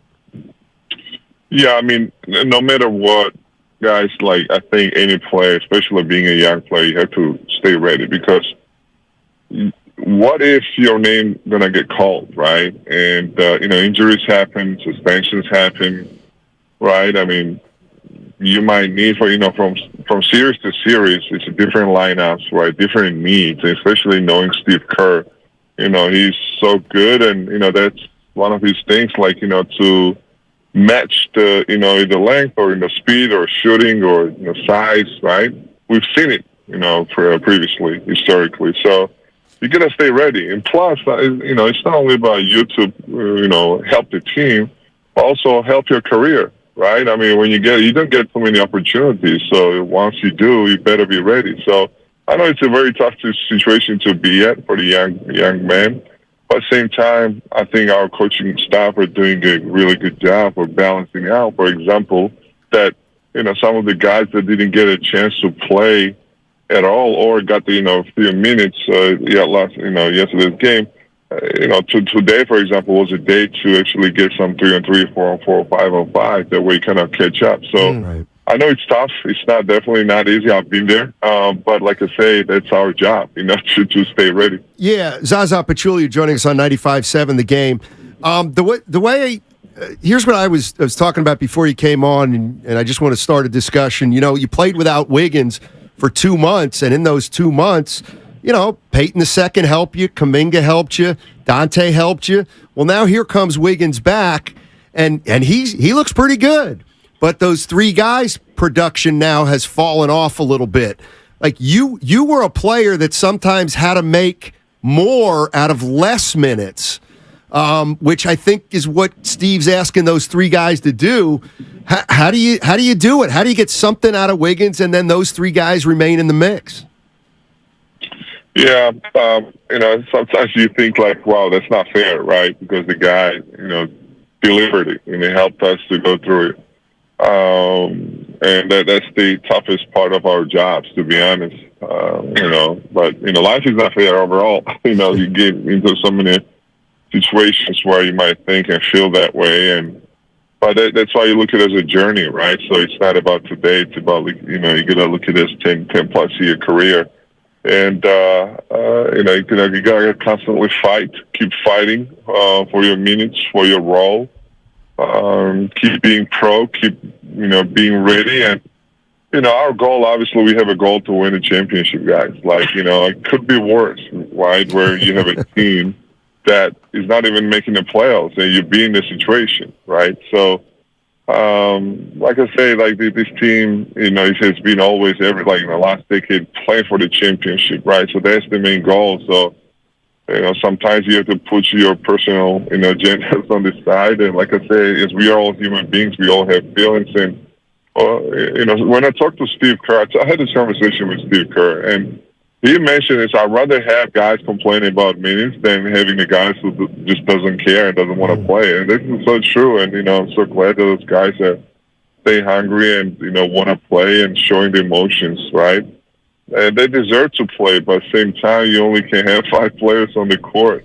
And it's easier for me to say, being on the sidelines and not being playing as of today, but trust me, I had those moments in 17, 18. If you guys remember, right, we had, 5 centers playing, the whole game, and there was not too many minutes for all 5 of us, So, but at the same time, once you win, guess what? You just don't think about those minutes or, this moment. Zaza, you know what is you were a big, AD's a big, and when he's healthy, he's dominant. But, we were talking about the Lakers were packing the paint. And I know you can't give all the secrets, but is today, for the Warriors coaching staff and players, they're trying to come up with a counter to kind of bring AD out, maybe get him in foul trouble, Zaza? Of course, that would always help, right, to get a player in a foul trouble because, it's very tough. Not every player can adjust to, once the rhythm is off, right, and not necessarily having a good start. But, yeah, we know that he's a force, especially inside of the paint, and he had an amazing game in game 1. He still had a chance to win. But, you got to look at it as a whole team, right? You got to know what your strength is. You got to know what your strength is. And you got to make sure push the buttons on the right time. Hey, Zaza, thanks as always. And I'm just going to say we'll talk to you in a couple weeks. Sounds good. Excited for tomorrow's game, guys. Absolutely. Thank you so much. That's Zaza Pachulia. The Executive Show was brought to you by The Golf Spot, the Bay Area's newest indoor state-of-the-art facility with coaching and technology designed to improve your game. The Golf Spot is now available for in-person lessons, hitting sessions, fittings, and private events. To book a lesson or reserve a bay, go to thegolfspotba.com. All right, Zaza Pachulia just in the books. 888-957-9570 because our show is your show. I will share with you that Guru has taken off. He's got to deal with a little something that just popped up. As always, the Goo is in our thoughts, and he'll be back tomorrow. Always. Take it to the bank. Oh, but I'm in the power chair. Who said you could come in? The guy who's in the other power chair. What do you think? I can't do a one-man show? Oh, I can do a one-man show. I'd be doing it with you in either chair. So gotcha.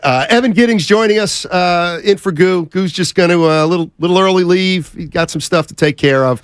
Evan's going to be all right. All right, 650. Steiny, do you really believe that AD can be that dominant for the entire series?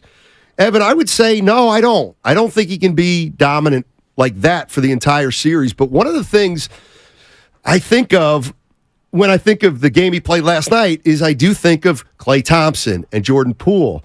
And in a way, he doesn't have to be that dominant 7 games. He's only got to be that dominant in 4 games. Because if he's that good, chances are the Lakers are going to win this series. And that's always the way I look at the Warriors. You know, it's always Steph Curry. You know, so it's always Steph Curry. He's the consistent one for the most part. You know what you're going to get out of him right now. So then what? He needs a little help. He needs 2 guys to come along with him. Well, who's it going to be? Can it be Klay? Can it be Poole? Is one of these going to be Draymond today? Is it going to be a combination of the subs?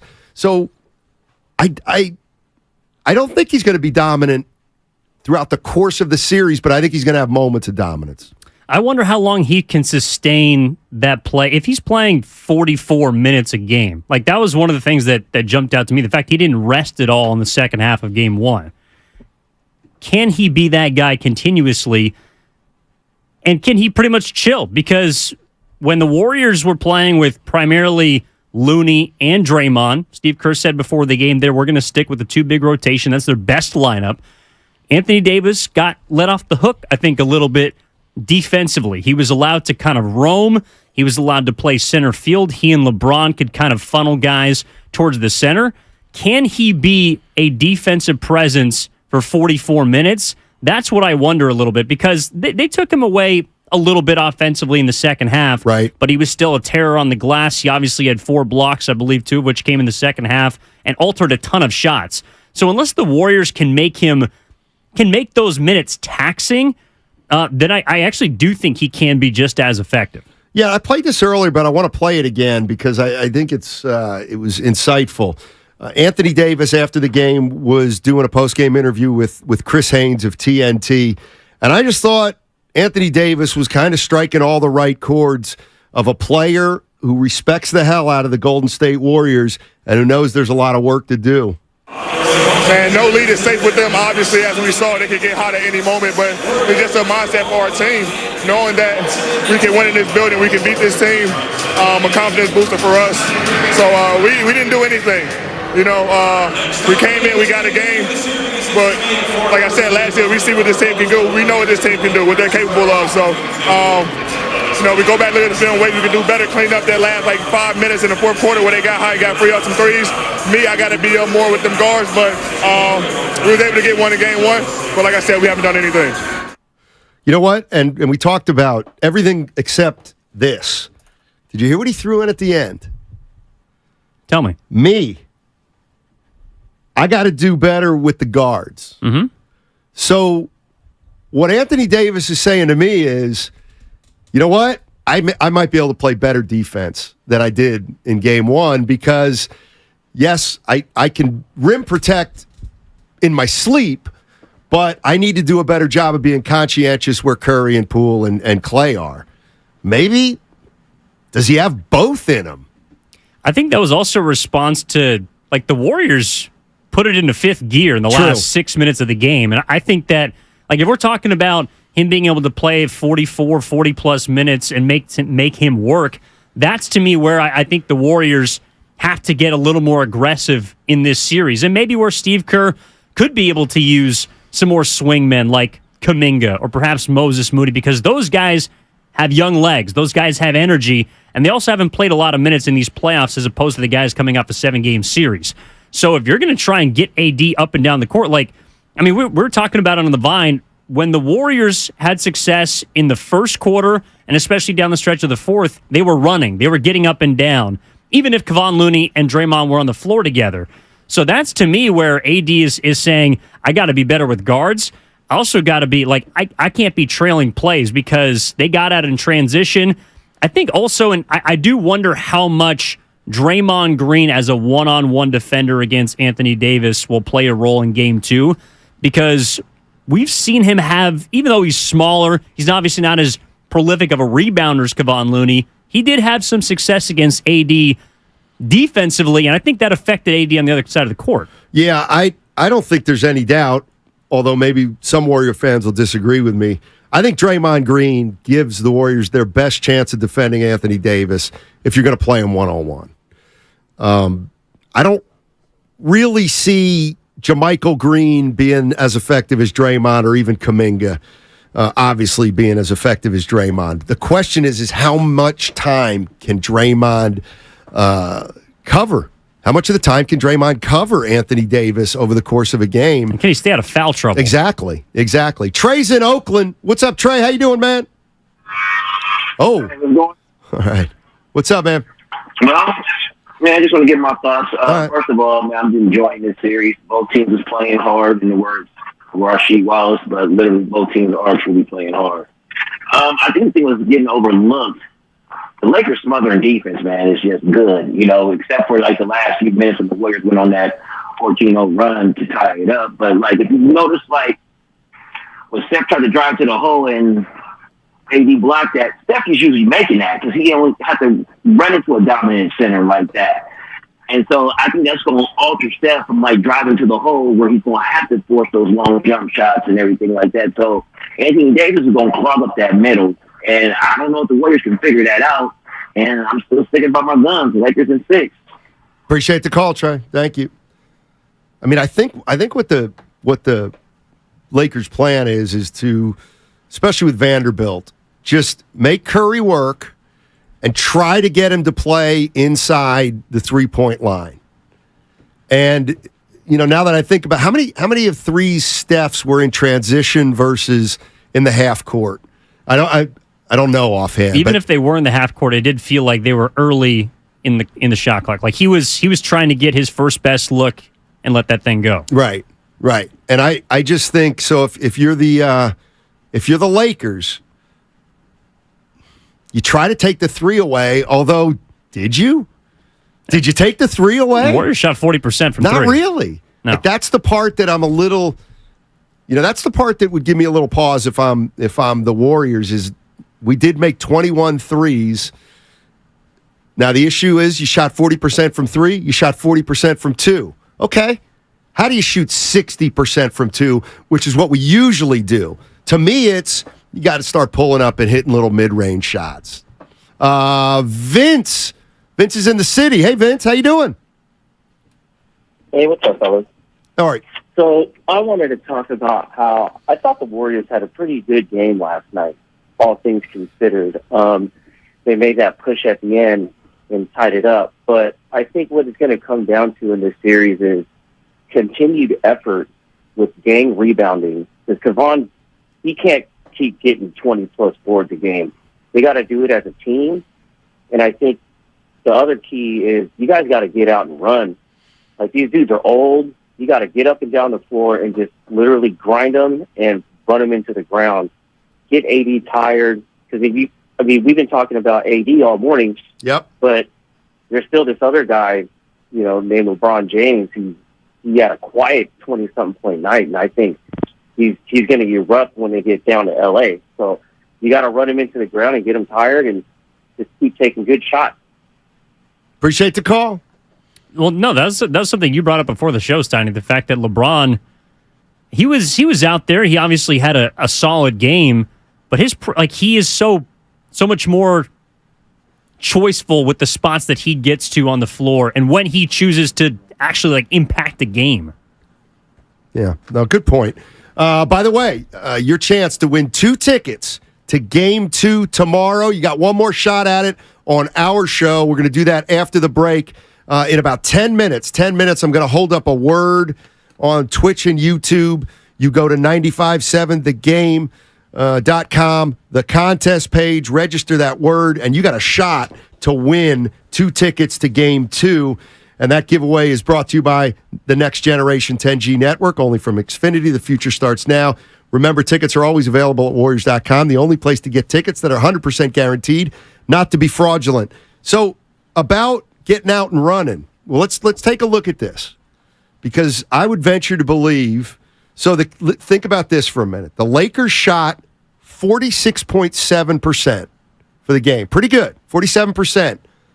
They were 6 for 25 on threes.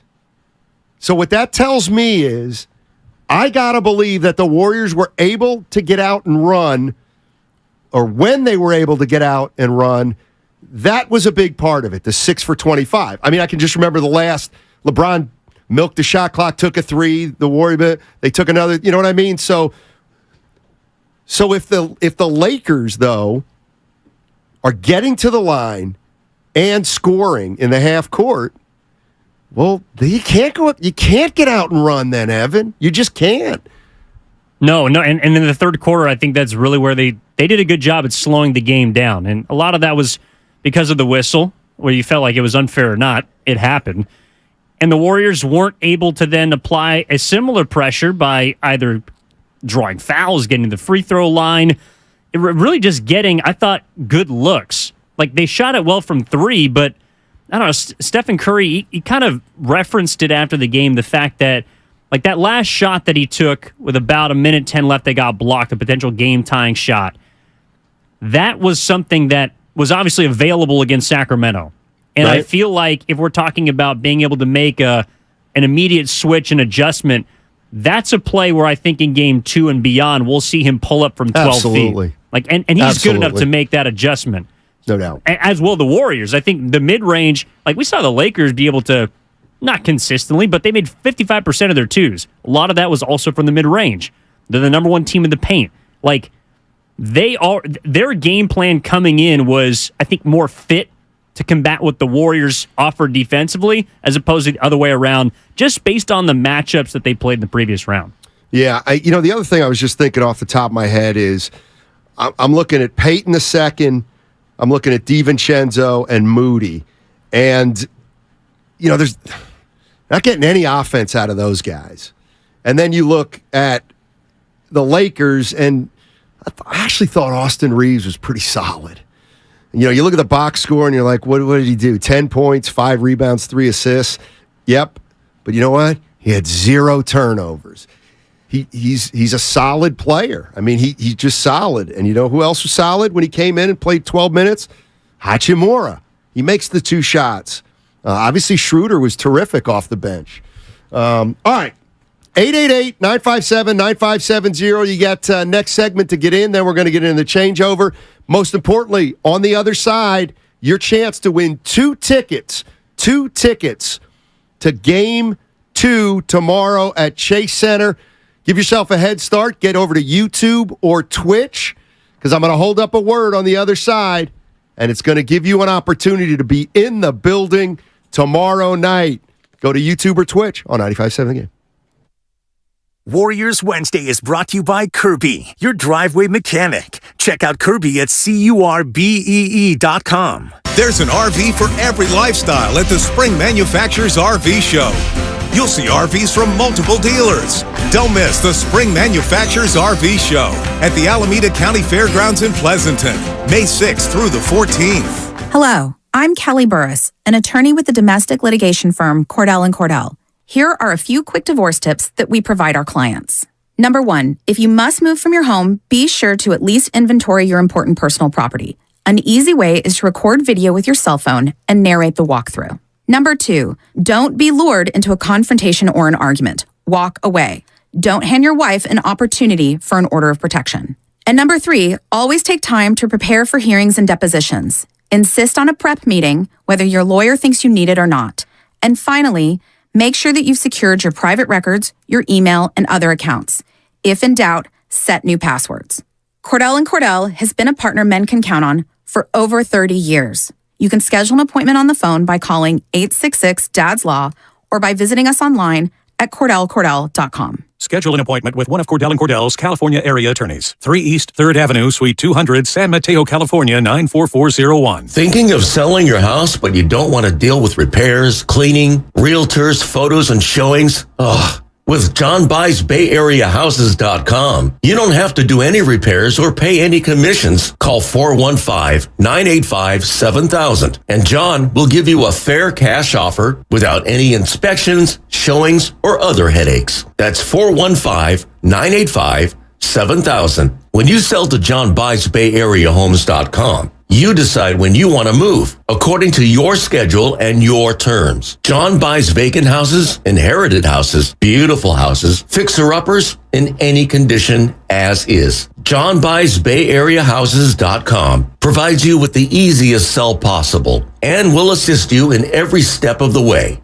If you want to sell and have any questions, please call 415-985-7000. That's 415-985-7000 and get the offer you've been waiting for. Texting privacy policy and terms and conditions posted at textplan.us. Texting enrolls for recurring automated text marketing messages. Message and data rates may apply. Reply stop to opt out. Terms and conditions apply. For full details, see unlock.com/legal. Lisa, thanks for having me over. Your new kitchen is gorgeous. How'd you find the money to do it? We worked with this great company, Unlock. They help you unlock the future value of your home to get the cash you need today. So it's a home equity loan? No, it's not a loan at all. There's no monthly payments and no interest charges ever. And you can use the money however you want. We were able to redo our kitchen and pay off our credit card debt. Wow, Jack and I could really use this to finally pay off our old student loan debt. How do I get started? It's easy. Just send them a text. Text WALLET to 323232 to unlock the value in your home and get up to $500,000 in cash with no monthly payments and no interest ever. Pay off debt, improve your home, add your retirement fund. It's up to you. Just text WALLET to 323232 right now to see if you qualify. Text the word WALLET to 323232. Text WALLET to 323232 now. Paid non-attorney spokesperson. Victims Justice Group is responsible for the content of this ad. Attention. Mesothelioma is a rare and aggressive form of cancer that is caused by exposure to asbestos and causes devastating effects for thousands of people every year. If you or a loved one has been diagnosed with mesothelioma, you may be entitled to a portion of the $30 billion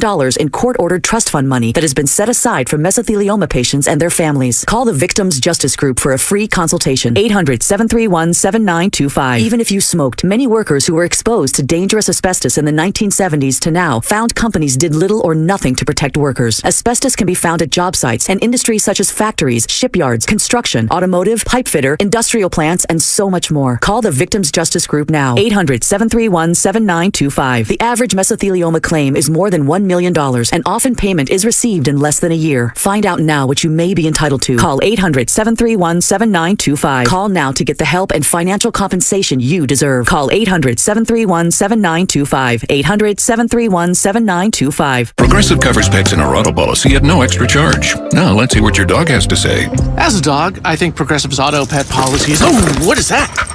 That's just my tail. Weird. Anyway, Progressive protects. There it is again. See? This is why I need protection. I'm so distracted.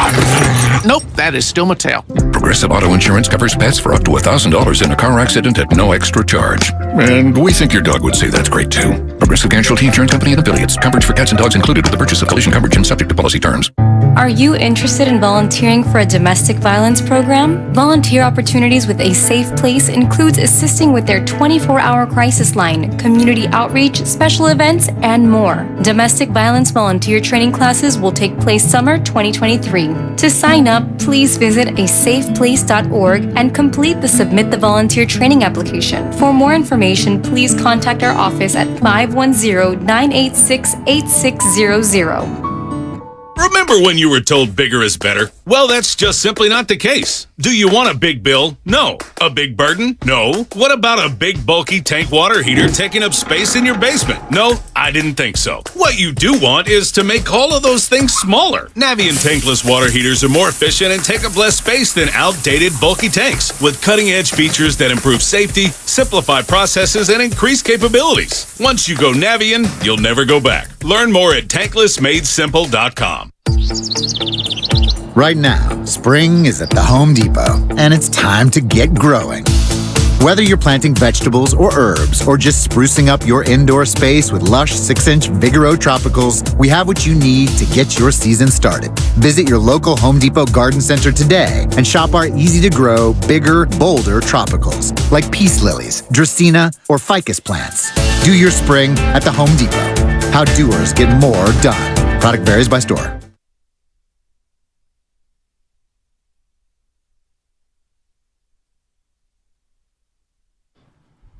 Now, back to Steiny and Guru on 95.7 The Game. All right, Evan Giddings sitting in for Goo. He had to tend to a personal matter.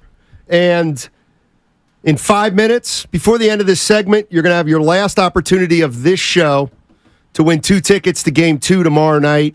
I'm going to hold up a word on our Twitch and YouTube feeds, so if you're not there, get there in the next minute or two.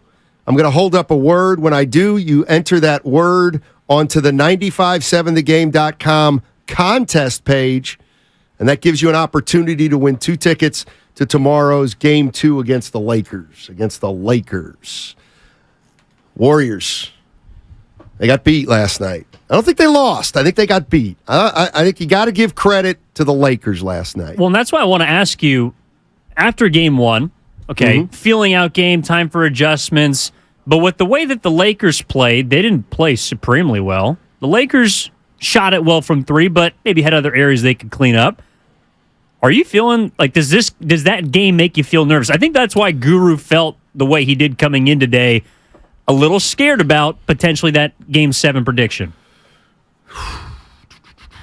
I'm adding up all the factors, and I wouldn't panic at this point. You must. I think we've got to factor in the Warriors played a Game 7 on Sunday, and they played a Game 1 on Tuesday. I mean, this is the NBA. Those things are important. Let's not forget, the Warriors are also trying to repeat. That in and of itself is very difficult. And one of the reasons it's very difficult is because they had a long season last year. Then they had a whole season this year. And now they're embarking on another long playoff run. So in a lot of ways, I know people would never want to hear this, but it was almost like a schedule loss. The Lakers, that game was more important to the Lakers than it was to the Warriors. As far as moving forward, Anthony Davis is going to have to show me he's got more of those games in him. And I think he does. And I think the question of how many is probably going to dictate this series. But I could see Davis kind of going every other game, believe it or not, like that. So I guess if he's going to play 4 of those, you're going to have to beat the Lakers one of the games that he plays really, really well. Well, that would align with Darvin Ham's sentiment after the game, which is, this is why we load manage. And Anthony Davis, in a way, he's going to play as many games as he can, but will the effort level be a load managed level for Anthony Davis? I also think, too, I'm kind of with you. I'm not, I think, as concerned as some about this game, because I just feel like the Warriors tried to downplay the 48 hours between Game 7 and Game 1. And obviously, you never want to show your hand. You never want to give anyone any idea of what you might be feeling. But Stephen Curry, 10 for 24, and really looked a lot better because he had a couple of late shots that went down and started to get it going. But Klay Thompson, 16 3-pointers. Like, I felt like a lot of possessions last night in which, whether it be due to Anthony Davis' presence around the rim or the fact, in my opinion, that the Warriors' legs looked heavy, that there were just a lot of possessions that ended in unnecessary jump shots. And the Lakers make you swing the ball. They make you take your second or third option. We saw it in the last play with Jordan Poole. But a lot of short shots, a lot of flat shots. And I think that did have to do with the fact that the Lakers had an extra 2 days of rest, which they now do not. Right. And that may be part of it. The other thing that I was thinking about, whether you want to talk matchups specifically or styles, I'm not going to go so far as to say that Schroeder and D'Angelo Russell outplayed Curry and Klay Thompson, but don't do that. They certainly held their own well enough that the Lakers could win the game because they dominated the front court. The Lakers did. So the Warrior, there's going to need to be more of a discrepancy between the Warriors' backcourt and the Lakers' backcourt. And what I mean by that is the Warriors' backcourt is going to score. They might be efficient, they might not be efficient, but they're going to get 60-plus out of those 3 guys. The Lakers don't necessarily have to get 40 out of Russell and Schroeder. Well, I'll tell you what, when they do, well, now what? Because that's not even supposed to be their position of strength. Well, the bench guys were big, and I think it's because the entire theme of the first round series was, and really of all playoff series involving Steph Curry's, can the Warriors survive the non-Steph minutes? Well, if you're looking at the Lakers, can you survive the few minutes that LeBron James is not on the court, maybe the few minutes in the first half AD's not on the court? Well, they did, and then some. The entire bench, pretty much, outside of, I guess, Troy Brown Jr., played well. All 3 guys, Hachimura, Schroeder, and Reeves is not a bench player, but 39 minutes for Reeves. Meanwhile, you're looking at the Warriors bench, and outside of Jordan Poole, there wasn't much. I even think that Steve Kerr could go to, even if he wanted to give one of his guys a rest. And he kind of needed to, just because Draymond was in trouble. Looney was fantastic on the glass, but I think just because of how different Anthony Davis is, like, it looked such night and day from the last series at the center position between Sabonis and Davis. And I am curious moving forward what Looney's involvement is going to be, because he's been fantastic. I think it was his fourth 20-rebound game already in the playoffs. Yeah. But is he going to be the player to help you get over the top, or is it just going to be the guy to clean up every rebound, which to his credit he has so far? All right, here it is. Here's the last opportunity during our show to win 2 tickets to Game 2 tomorrow at Chase Center. Go to YouTube, go to Twitch, search 95.7 The Game. I'm now holding up a word. When you see that word, go to 957thegame.com. The contest page, put that word right in there. That word right there that I'm holding up. You got 20 more minutes to do so before the word switches. Correct. And you'll have an opportunity to win tickets to Game 2. I'll tell you one thing we haven't talked about, and it could be a very simplistic way of looking at things. Warriors were at home, and they lost the game, and LeBron James was pretty lousy. He didn't shoot the ball well, that's for sure. 9 for 24, 1 for 8. I mean, LeBron James, he had some moments, but he's going to play better, right?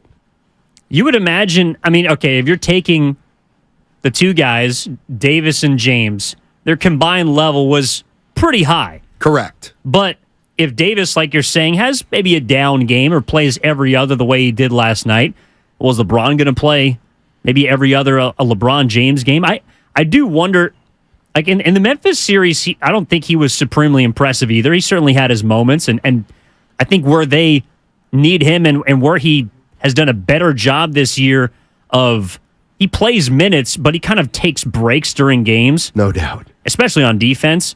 But he's there at the end of the night. And I think that's where we saw him last night, even though he missed the potential dagger 3, a layup in the fourth quarter going to the rack. Like, he can still get downhill with the best of them. And especially if the Warriors are small, I think that's where we may see him take over games or try to take over games if and when the Warriors go to that Draymond at the 5-4 small lineup. You know, the other thing is everyone's saying lure Davis out of the paint, lure Davis out of the paint. He doesn't have to get out of the paint. But how can you, though? You don't have a big that can really shoot. Well, I'm even thinking, why can't the Lakers play some zone to get him rest if they want? But no, you're right. You're right. I don't know how they get him out of the middle because, like I said, I don't know that Draymond can make enough threes to ever get him out of the middle. No, I mean, he's...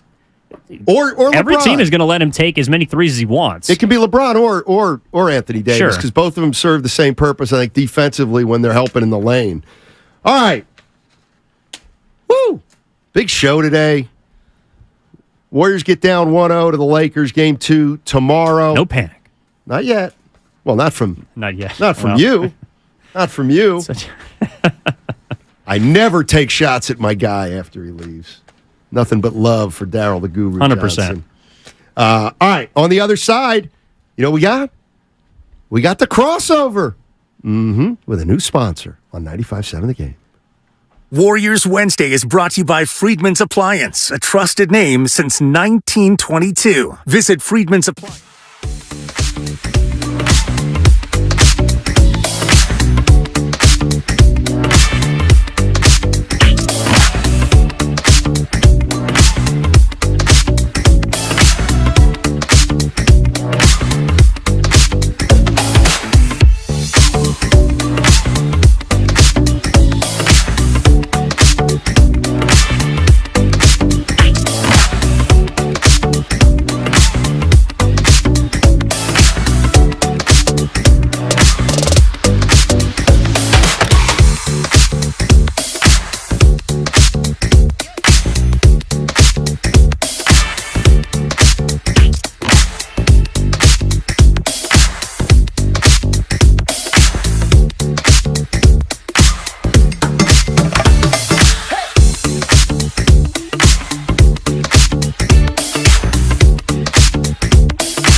Go to Xfinity.com/10G, call 1-800-XFINITY, or visit a store today. Requires paperless billing and autopay with stored bank account. Restrictions apply. Taxes and fees extra. After promo, regular rates apply. Actual speeds vary.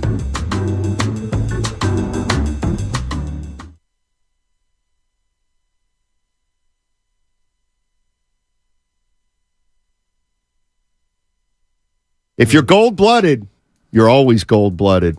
Now, back to Steiny and Guru on 95.7 The Game. All right, here we go. The crossover is brought to you by the California Academy of Sciences. Every visit supports the Academy's mission to regenerate the natural world. Learn more and reserve your ticket at calacademy.com. It is the crossover. What's up, gentlemen? How we doing, boys? What's Look up, at you, fellas? E. You're like, you're like the Jonathan Kaminga of the station. Emergency break glass. Yeah. Get in there, buddy. We I was need gonna you. say, well, he didn't get in last night, but that's okay. More like the Moses Moody, but No Gotta panic. be ready. No Gotta panic. be and ready. he pocketed Guru's gin that I noticed that was here. That's suddenly that's gone. That's right. Hey, Goo, you forgot your gin. Yeah, man. Sorry. Yeah. I Go thought it on, was a Ricky. good ball game. And Willard, one thing I appreciate with you at least, one of the things, Man, is that's personal. you're no doubt a Warrior fan, but you can appreciate a good game when there's a good game. Like, it doesn't have to be a win to be a good game. I agree, yeah, definitely. That's all and I'm it was saying. also Let's stop there. It's game one energy. No, it was game one energy. I was looking yes. forward to that, and because it gets so, game 5, game 6, game 7, so stressful or whatever word, so energetic in the King series. I was not surprised that they lost the game, and it's not so much a rest versus rust thing. It's just it's a come down. We all had to come down, and I watched last night. I bet a lot of people did, with a completely different energy. Now it ramps back up quickly when you lose it, but yeah, it's okay. It was a good game. Warriors put together the flurry at the end that they needed. I'm interested to see what the adjustments are, and we'll ask Steve this at 5:00, what the adjustments are, and then he'll say, I'm not going to tell you what the adjustments are because you're live on the air, but I think that's what we're all looking for. The question is the adjustment even there? I think it's more about likes and dislikes. Like, what did you like about the final 6 minutes when you were down 12 and you caught back up versus what did you not like about the previous 42 minutes where you seemed to really struggle with their length, their size, their physicality? For me, it's about likes and dislikes, not about adjustments and not adjusting. Well, I mean, I don't know that they can't grow. They can't get taller. But right? they can get smaller. They can get smaller. They can get smarter. They can get, I think the word creative is going to have to come up, but they do have a problem. Well, I mean, there's a problem here. Like, we got to acknowledge that. There's a problem. My problem is they're trying to make 2-footers when if they stop and make 10-footers, the 10-footer and the 2-footer count the same. And the 2-footer is a lot harder than the 10-footer. Well, and that's where I think if you're talking about the come down, Willard, it's like, again, Sacramento, those 2-footers are there. So you're used to taking those shots for 2 weeks, and now all of a sudden they're not there because Anthony Davis is going to swat it out of the sky. But I'm curious from Kerr's perspective, like how much he thinks they can go small because their best lineup is with Looney and Draymond, statistically speaking, but they made the run at the end of the game with the smaller lineup. So is that something that, all right, are you going to start with that? How much can you actually use it and potentially be pummeled by the size and length of Los Angeles? And I listen, Looney's numbers were great, 10, 23, and 5, but I feel like Davis is pretty comfortable against him. And Draymond.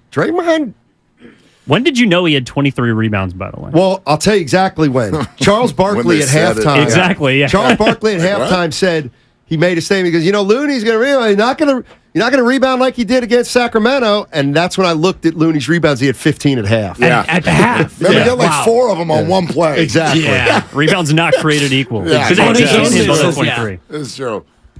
I think that's the interesting part of it is because you have to play Kevon because if you don't have Kevon, you can't really rebound at that level. But your best lineup is when you go small because the Lakers basically said, and I was telling Mark this in the green room, the Lakers said, we're not guarding you, Draymond.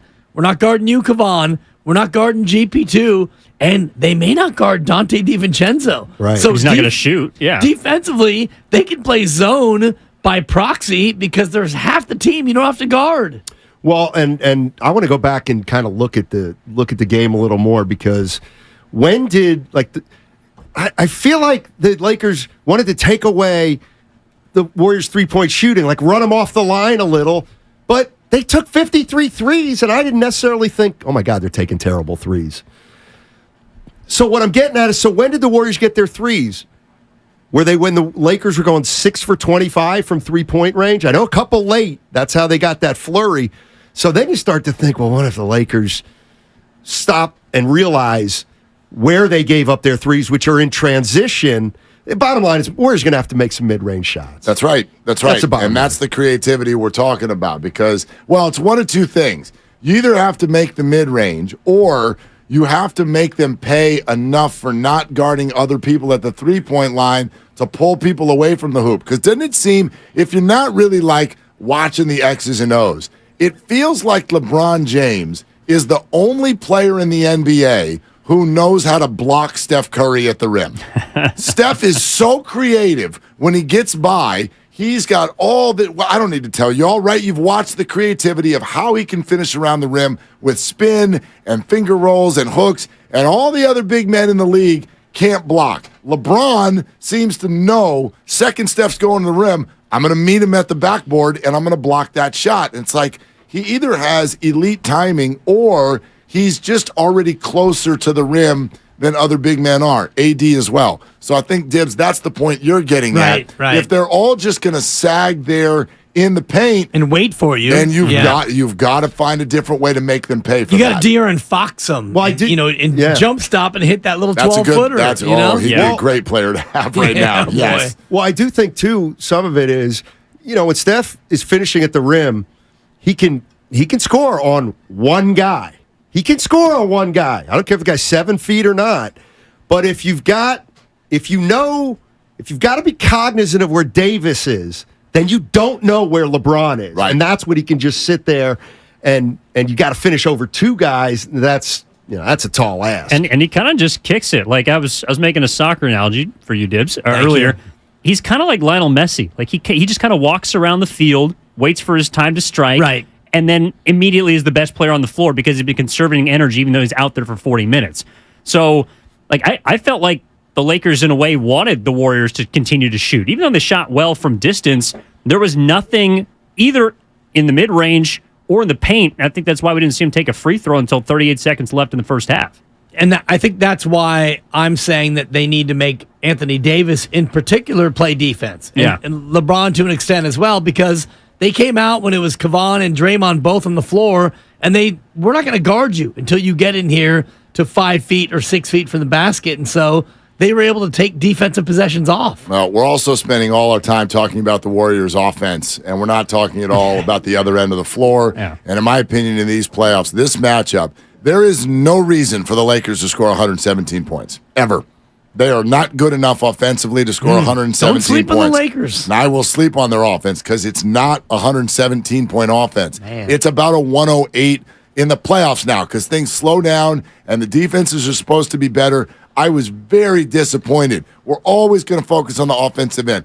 I was very disappointed at the Warriors on the defensive end of the floor last night. I thought that they allowed themselves to get overwhelmed, and to me, it's a sign of either fatigue or laziness when you're fouling over and over and over again, and they were fouling. Why is Dennis Schroeder got more free throws than the entire Warrior offense?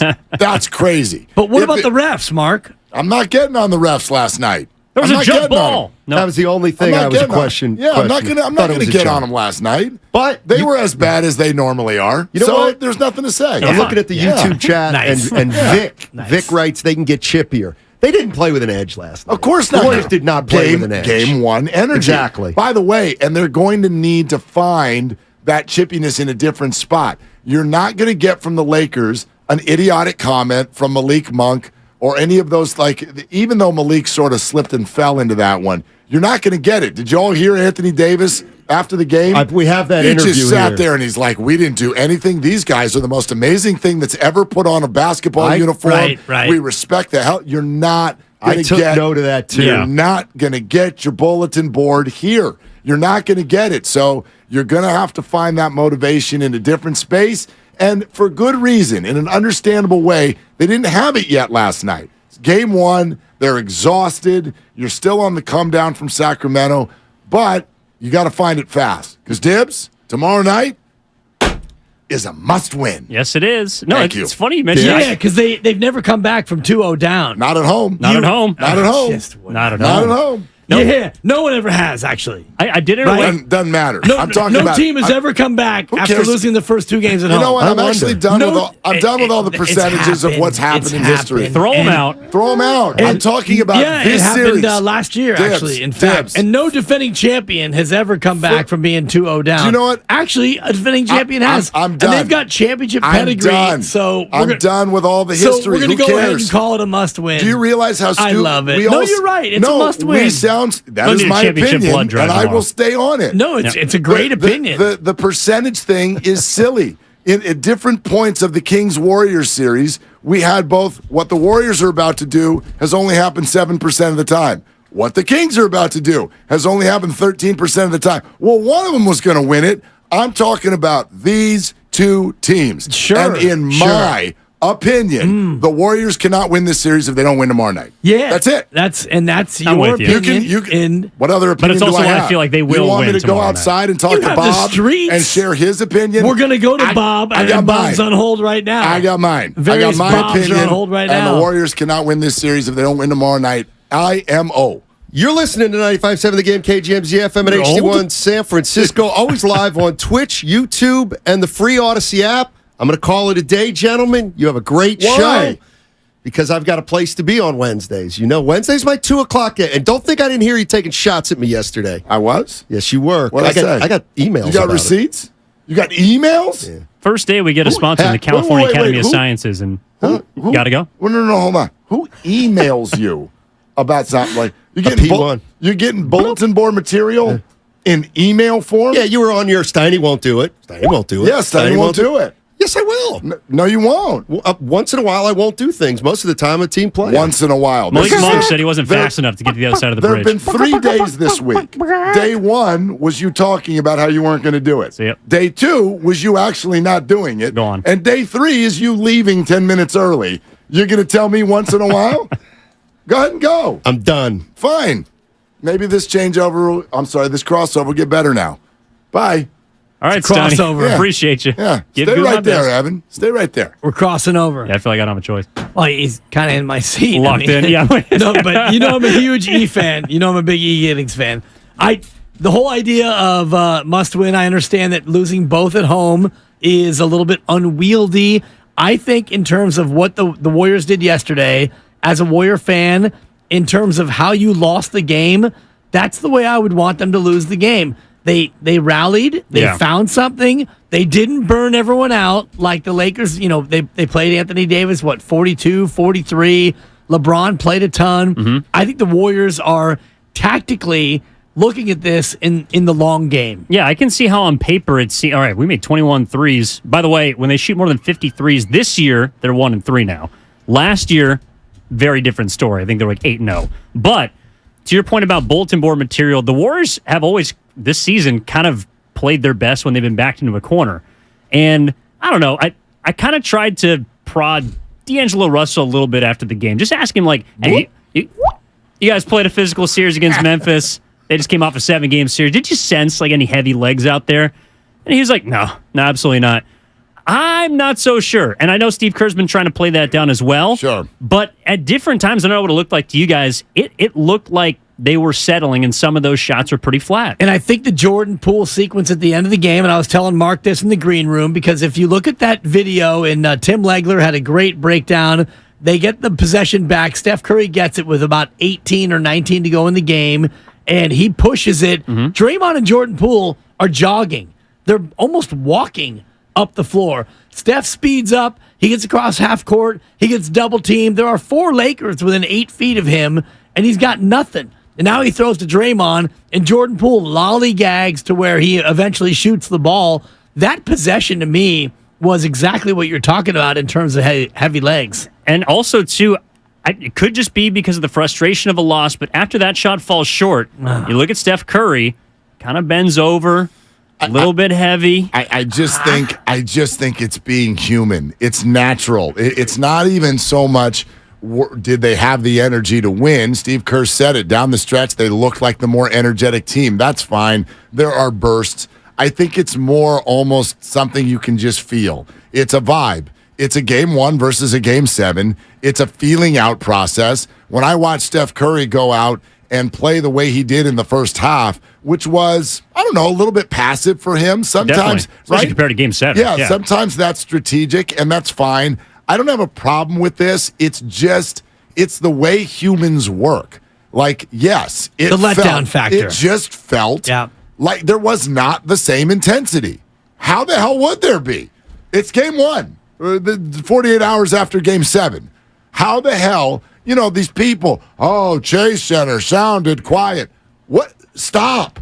Just stop. It's the stupidest conversation in the history. It's the stupidest question ever done. I think that this is a different conversation, though, because it's all from the same Chase place, Center. though. No, but it did come alive in the fourth. I'll give you that. Yes, once they started playing better. Fans are only going to respond to good play. Fans aren't going to respond to bad play. If you're down 28-4, you're not going to hear "Let's go Warriors" chants. Now, out of the fourth quarter, that was the first time I heard the "Beat LA" chants start to come in. Yeah, I just waited a little bit before game 1 energy. Right. Like if this gets to game 7, will the tickets cost more than they did last night? Yeah, because it's a different event. It's a different intensity. There's different stuff on the line. Was last night a damaging loss? Maybe. That's the playoffs, but there's no way as a human being you can summon the energy for last night at the same level as what happened on Sunday. So, and that doesn't apply to the Lakers in the same way because A, more time off, B, they're on the road, C, they didn't play game 7. It's just human nature. So it's not Michael Jackson. It'll be different. It'll be different tomorrow night. Game 2 tickets, by the way, your chance to qualify with Willard and Dibs, and I know that you guys qualified somebody. You didn't qualify somebody, but the keyword will be shown on the YouTube and the Twitch feed, and if you use that keyword, you can possibly put your name in the hopper for Game 2 tickets. 957thegame.com contest page. Good to mention that because, by the way, I would say we'll pop it up at least once an hour. We will give you some clues as to when it's going to happen.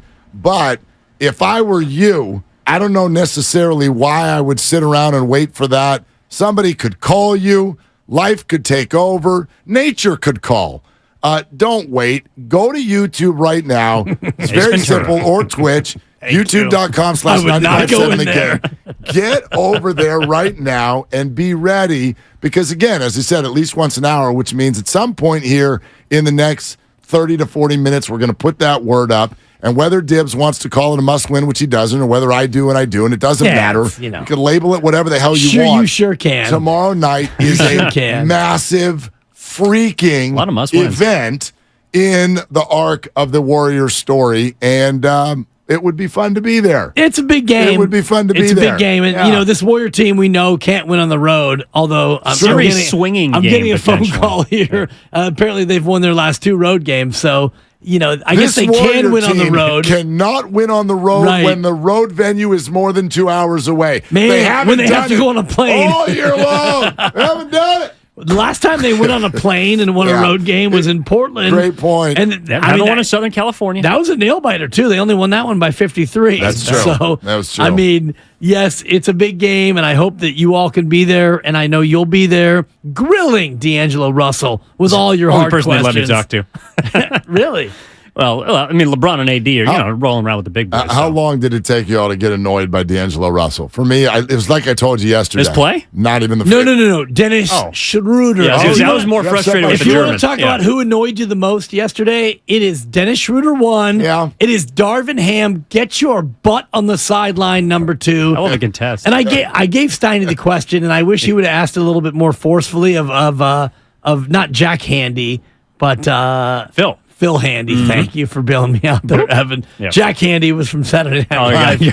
But Before deep my thoughts time. with Deep Jack thoughts Handy. with Jack Handy. Yes, Yeah. deep cuts. Shallow thoughts with Phil Handy. Okay. Because Darvin Ham, he's all but closing out on Jordan Poole.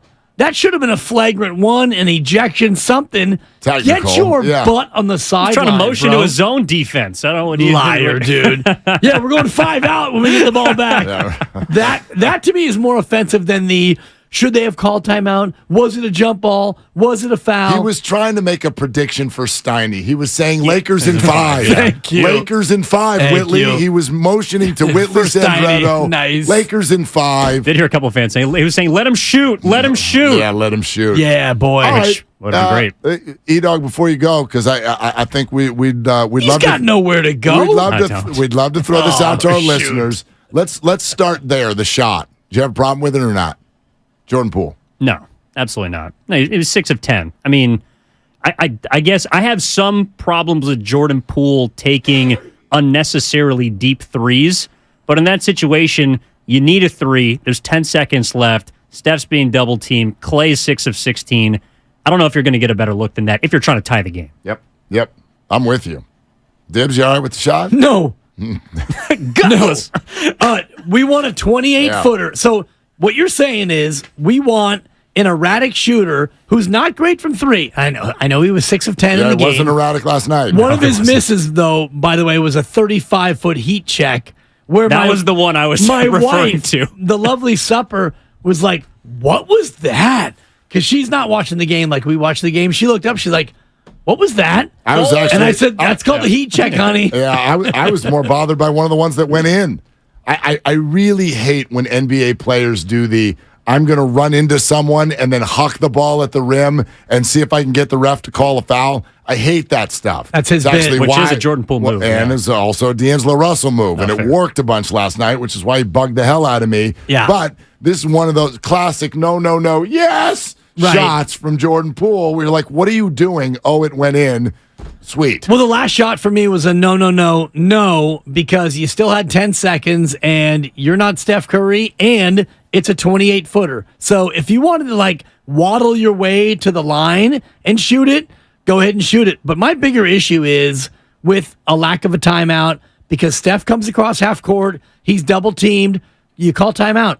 You're down 3 with 15 to go, you can get a 2 and foul. And they're not a great free throw shooting team. They've got guys who will give you a miss. So even if they hit them both, now you have 7 seconds left. And now you can try to hit a 28-footer if you need it. But then they'll foul you. No, well, then they'll foul you. Fair. I'm also too desperate, too early for me. Yeah. I'm also with you though. Like once the play breaks down at first, like once Steph's met by the immediate double team, then you can take the timeout. Exactly. I don't agree with it initially because one, you can allow the defense to set, maybe foul, and there's a lot of length out there.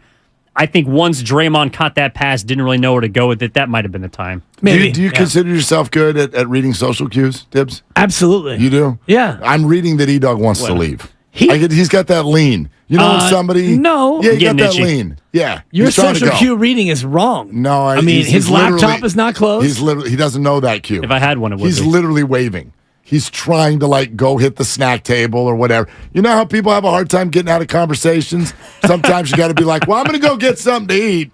Like E-Dog is giving me all of those right now. Before you go, trying to go get something to eat? I love you guys. Who do the Panthers have this week? Panthers? Yeah. Coming up, Las Vegas Knights this weekend. Big game. Just came off a last-second victory down in San Diego. Final second touchdown. You can hear about it on the Bay Area Panthers pod with Mark Grandy and I.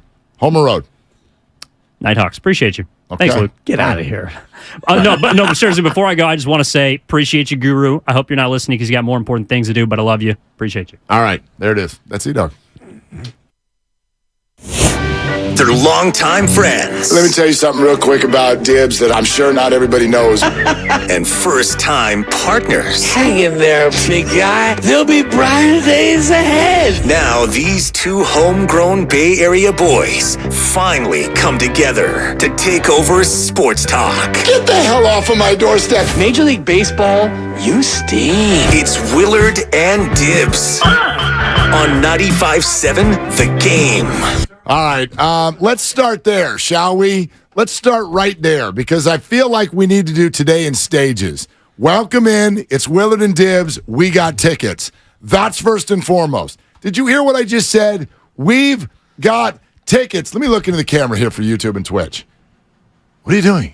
Actually, I shouldn't say what are you doing to you people because you're the ones who are there. Exactly. How about let me go back to the radio audience? What are you doing? Why are you not on YouTube right now? Why are you not on Twitch right now? Who are you?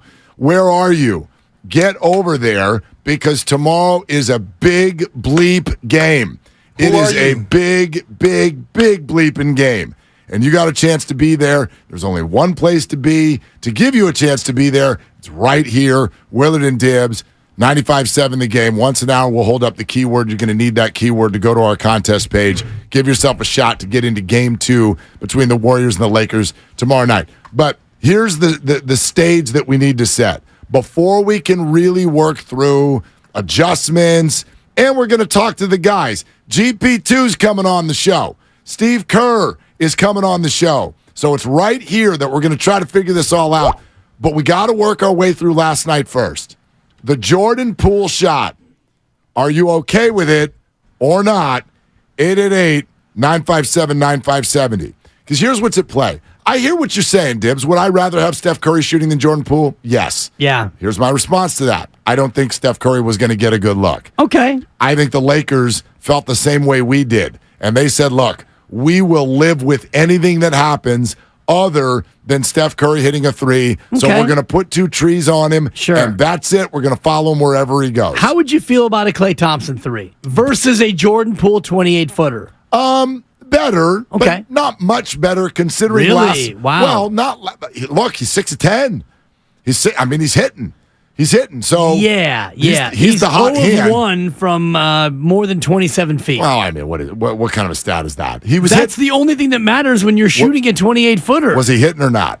He was hitting threes that were behind the line. Listen, not 28-footers. If I can already, just in the conversation we had during the crossover and conversation we had in the other room, I can already gather what I think is probably the difference in the way you and I are looking at this. A lot of people are like, there was 10 seconds left. And I'm like, what is it you think that means? That you're making it sound like that's a lot of time, and it is. It's a ton of time. It is unequivocally not when you're in that situation. There are 10 seconds left, and you're down 3.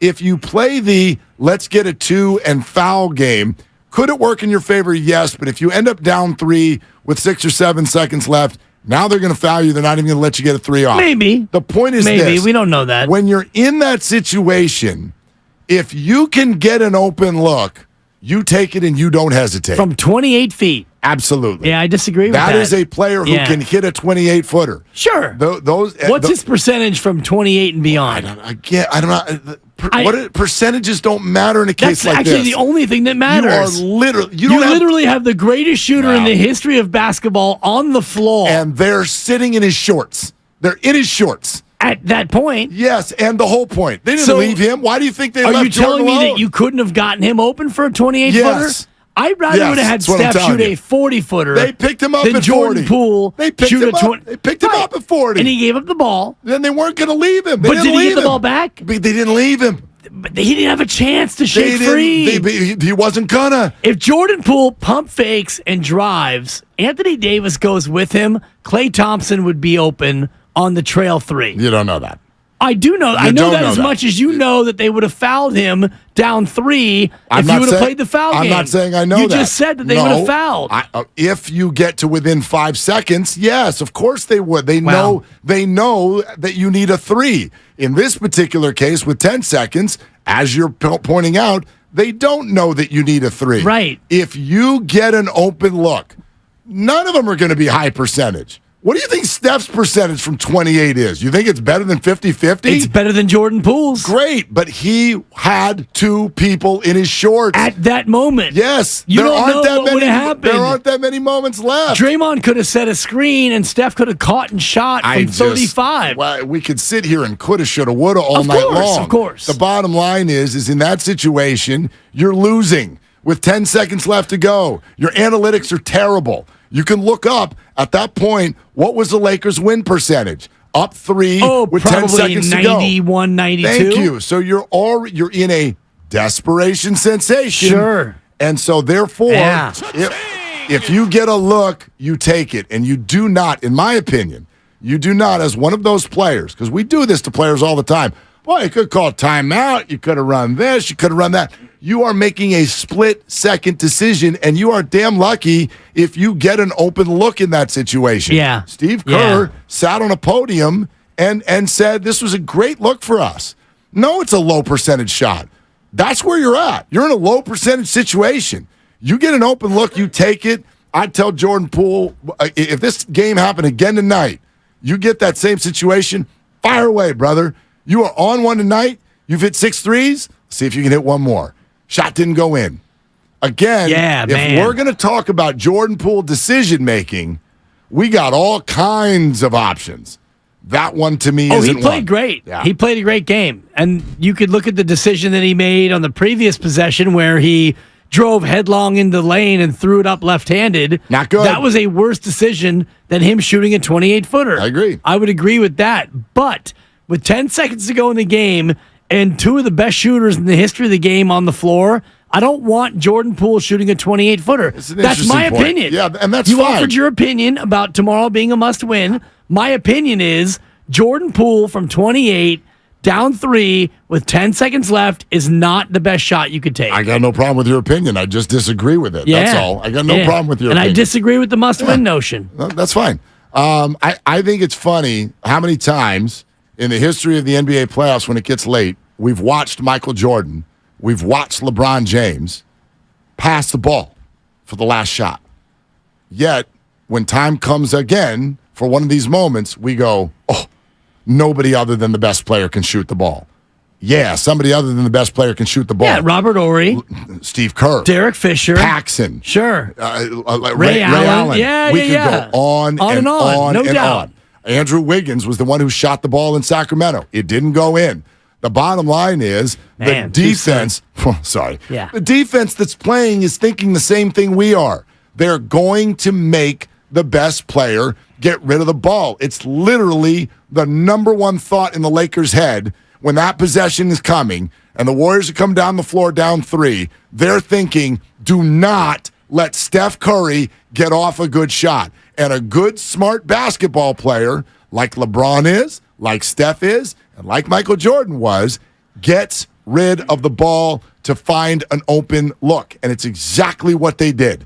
I can live. I can live. It was with an that. open look. Yes. From 28 feet. Yes. That is that's a low percentage shot.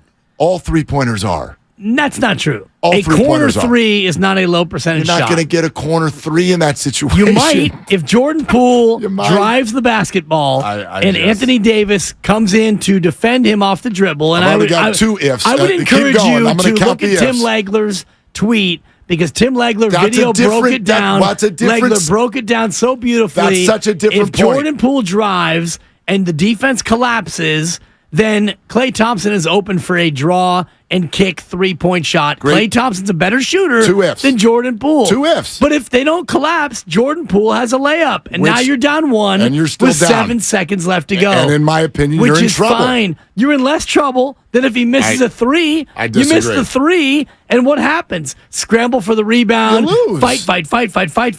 Yeah, you no lose. timeout, no jump ball, no foul. You lose. But if he had driven, then they definitely would have won. No. I mean, your chances of down. What's a better chance? Down 1 with 8 seconds to go without the ball, or down or down 3 with 4 seconds to go without the ball. Well, no. What the better chance? That's what is, happened. No, the better chance is with 10 seconds with the ball down 3. Take the shot, brother. The 28-footer. Yes, I disagree. I think 1,000% I'll live and die with that. We can ask Steve Kerr. We don't about, need to. He already answered it last night. That was a ask great him shot. about the philosophical nature of to call timeout or not to call timeout, because when Steph Curry comes across half court and Draymond Green and Jordan Poole are not yet across half court, and it's basically at that point a 3-on-5, and your best player is double teamed in the corner of the half court, was there a thought at that time to maybe call timeout and try something else other than here's Draymond, here's Jordan, 28-foot prayer, no good? That'll be an interesting question to ask, and I look forward to his answer. But he already said that he liked the shot. 888-957-9570. Josh in Palo Alto. Hey, Josh, what are you doing, man? What do you think? I just got off work. I agree with you. That was a good shot. That was a good shot. Like Steph Curry, he was double teamed. He had to give the ball to Draymond. Draymond saw Jordan Poole. I would have taken that shot if I was Jordan Poole too. I would take that shot. That's a good shot. I mean, he hit a shot. He hit a shot earlier on the right wing earlier, 27 feet or about the same distance. Like he hit that shot. That's a good shot. So I agree. I think of it this way. Josh, thanks. I think of it this way, too. You listen, we're talking about the best basketball players in the world and their mindset. Okay? And I'm forever impressed by this. And some people, others aren't. And that's fine. It's totally fine. But the mentality that's needed for those players to succeed in this arena, okay? To be in a Warrior-Laker LeBron-Steph playoff game, and the arrogance that it takes in order to succeed in front of millions of people watching and thousands in the stands live, you have to have such a confidence level that you're almost a maniac. And then, in a moment like that, we want them to look at the rim with the absolute maniacal confidence that they have and go, I think we should work it around and find something that's 2 feet closer. I really do. I just think we should find something with another person who's 2 feet closer, even though if we do that, it might not happen at all. Because, by the way, how would the criticism go today if Jordan Poole then starts moving the ball or penetrates, and it's one of those situations where you don't even get a shot off at all? My gosh, nothing frustrates a fan base more in the world. But this guy, in that moment, thought, I am shooting well tonight. I am in a flow. Let's roll. Take your shot. Right. And he did, and he missed. I can live with that all day long. I can live with that. I'm not going to die as a result of it. Not asking you to die. No, there are other shots that I think that were possible, that were available, and whether or not it was a Steve Kerr timeout to set up a play where maybe you could get a better shot. Maybe you call timeout and you bring in JaMychal Green, a guy who was also very good and very capable from three-point range in that game. Maybe you find a way to draw up a play because as an offense, you've been so good at inbound plays, and yet you have this play in a broken floor situation where you've got 13.8 to go, Steph is double-teamed, and you've got two guys, Draymond and Jordan Poole, 45 feet from the floor, and two other players who are guarded and not a part of the play. And so I look at that final sequence and think the best shot you got was Jordan Poole from 28 feet. I personally would like to see a better shot, a higher percentage shot, even though Jordan Poole is on a heater and he had a great game. I'm not here to say that Jordan Poole is the reason they lost. Poole played great. Best playoff game this year by far for him. Yeah, he played awesome in that game, and I think it bodes well for them for the future, but I wonder if there aren't other ways they could have gone about that final sequence. I also think about the matchup, right? Like driving into the lane against the Lakers is not equal with driving into the lane against the Kings. We watched it all night. I'm not taking it in there in the trees if I'm Jordan Poole. When the hell did that go well last night? It didn't go well in the previous possession. No, exactly right. He threw it up left-handed and got nothing. All right, more of your phone calls coming up for sure. We want to get to all of you. And if you want to go to game 2, here's what I'm going to promise you. I'm going to say within the next 12 minutes. Within the next 12 minutes. It's 2:26 right now. Within the next 12 minutes, we will show the keyword on YouTube and Twitch. So if you're not on YouTube and Twitch right now, well, quite frankly, Dibs thinks you're an idiot. That's pretty much what he's saying. Those are your words. They are. YouTube.com/957 The Game. Same with Twitch. Head over there. Get there because your first chance on this show to win your way into game 2 happens, I said 12 minutes at 2:26. Now it's 11. By 2:38, we will show you for the first time our keyword that you're going to need. So we'll show that on YouTube and Twitch coming up within the next 11 minutes, and then you'll have until 6 p.m. to enter that word on our contest page at 957thegame.com. So get to YouTube and Twitch now. Ticket giveaway brought to you by the Next Generation 10G Network.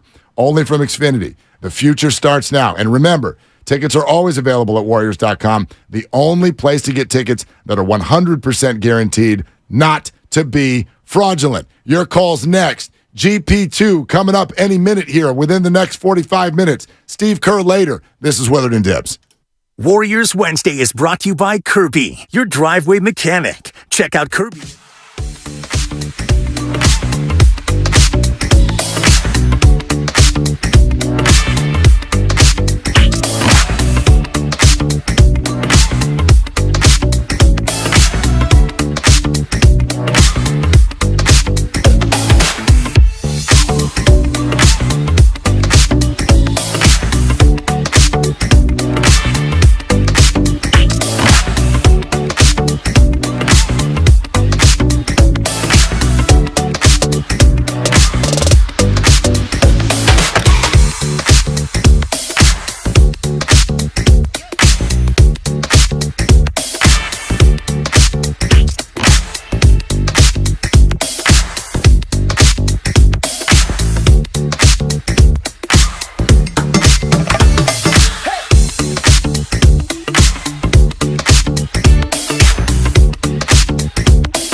on the right side. Waits for Draymond. Gets a screen. Deep three.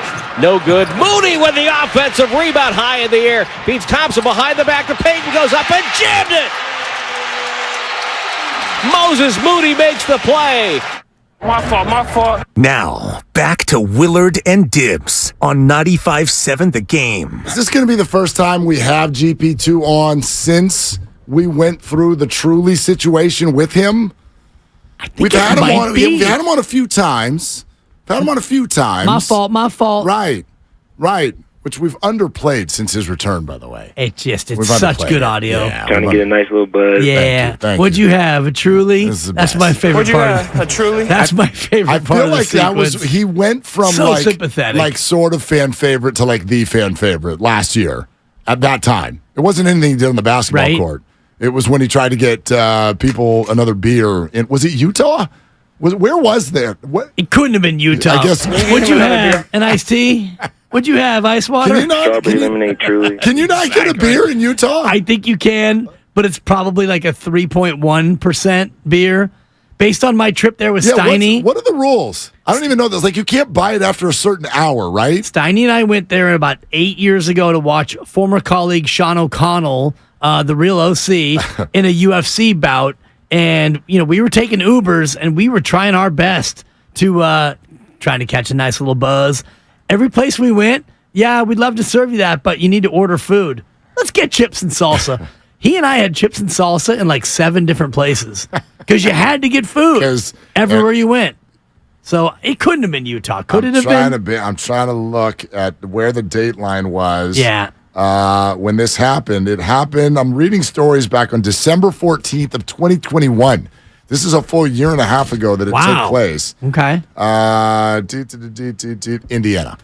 Indiana Pacers. That makes a little bit more sense. My fault. Everybody's getting another beer out there. That's a little different rules in Indiana than it is in Utah. Underrated city, It is an underrated city. I've Final Four there, I think. Yeah. I think I did a Final Four there. Yep. Yeah. I think I ended up on an elevator with Rick Barry. Yeah. Wow. And introduced myself to him for the 83rd time. Yeah. Yeah. Hey, Rick. My name is Mark. Oh, hi. Hi, Mark. I think I've introduced myself to him about the 3 same hours ago, times. but let's meet again. Nice. Mark it, right? Yeah, Is it Mark? no, Is it Mick? It's Mike. Totally. You're damn right you can't. All right. 888-957-9570. That is the number. Oh, look at that. What are you holding? Look at that. What'd you have? Not a Truly. A sign? Not a Truly. So a couple things as I give you on YouTube and Twitch. It's up right now. It's not going to be up for very much longer. I'm going to hold this word up. And listen, here's what you need to know. This keyword is only active until 6 o'clock tonight. This word is only active until, thank you, Lucas, until 6 o'clock tonight. Yeah, wow. Tibbs. Yeah, get it out. You got double cameras. I thought maybe he was like snatching the word because we had it wrong. I thought so too. I'm like, that's the wrong word in there. So this word is active till 6 o'clock. If you are one of these P1s who we love so much, yeah, and you already got in on the morning show or on Steiny and Goo, you can get in again. This is almost like a totally different contest. It's like 3 contests that are all pointing to the same place. So you can get in again, but you got to do it by 6 o'clock. Contest page, 957thegame.com. Enter this word. That keyword.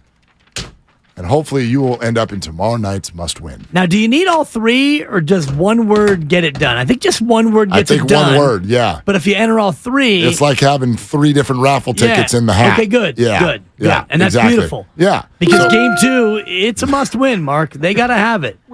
I've been told that if they don't win game 2, they're not going to L.A. I do like the ding on contest rules because we don't know if we got it right. But apparently we did. Yeah. So we got it right. No, it's good. And it's a confirmation sensation. What did I say? Cash you out one time. Thank you. No, they'll fly to L.A. They'll fly to L.A. on, what's today? Thursday. They'll fly to L.A. Friday no matter what. But, we don't need to do our consistent semantics thing. Sure. I'll put it this way. Sure, mathematically, they don't have to win tomorrow night. It's simply an opinion about what this team will be able to do. I do not believe that losing 2 home games against these trees, I'm not going to call them the Lakers anymore, they're the LA Trees. The LA Trees, okay. I do not believe that losing 2 home games against these trees sets the Warriors up for success.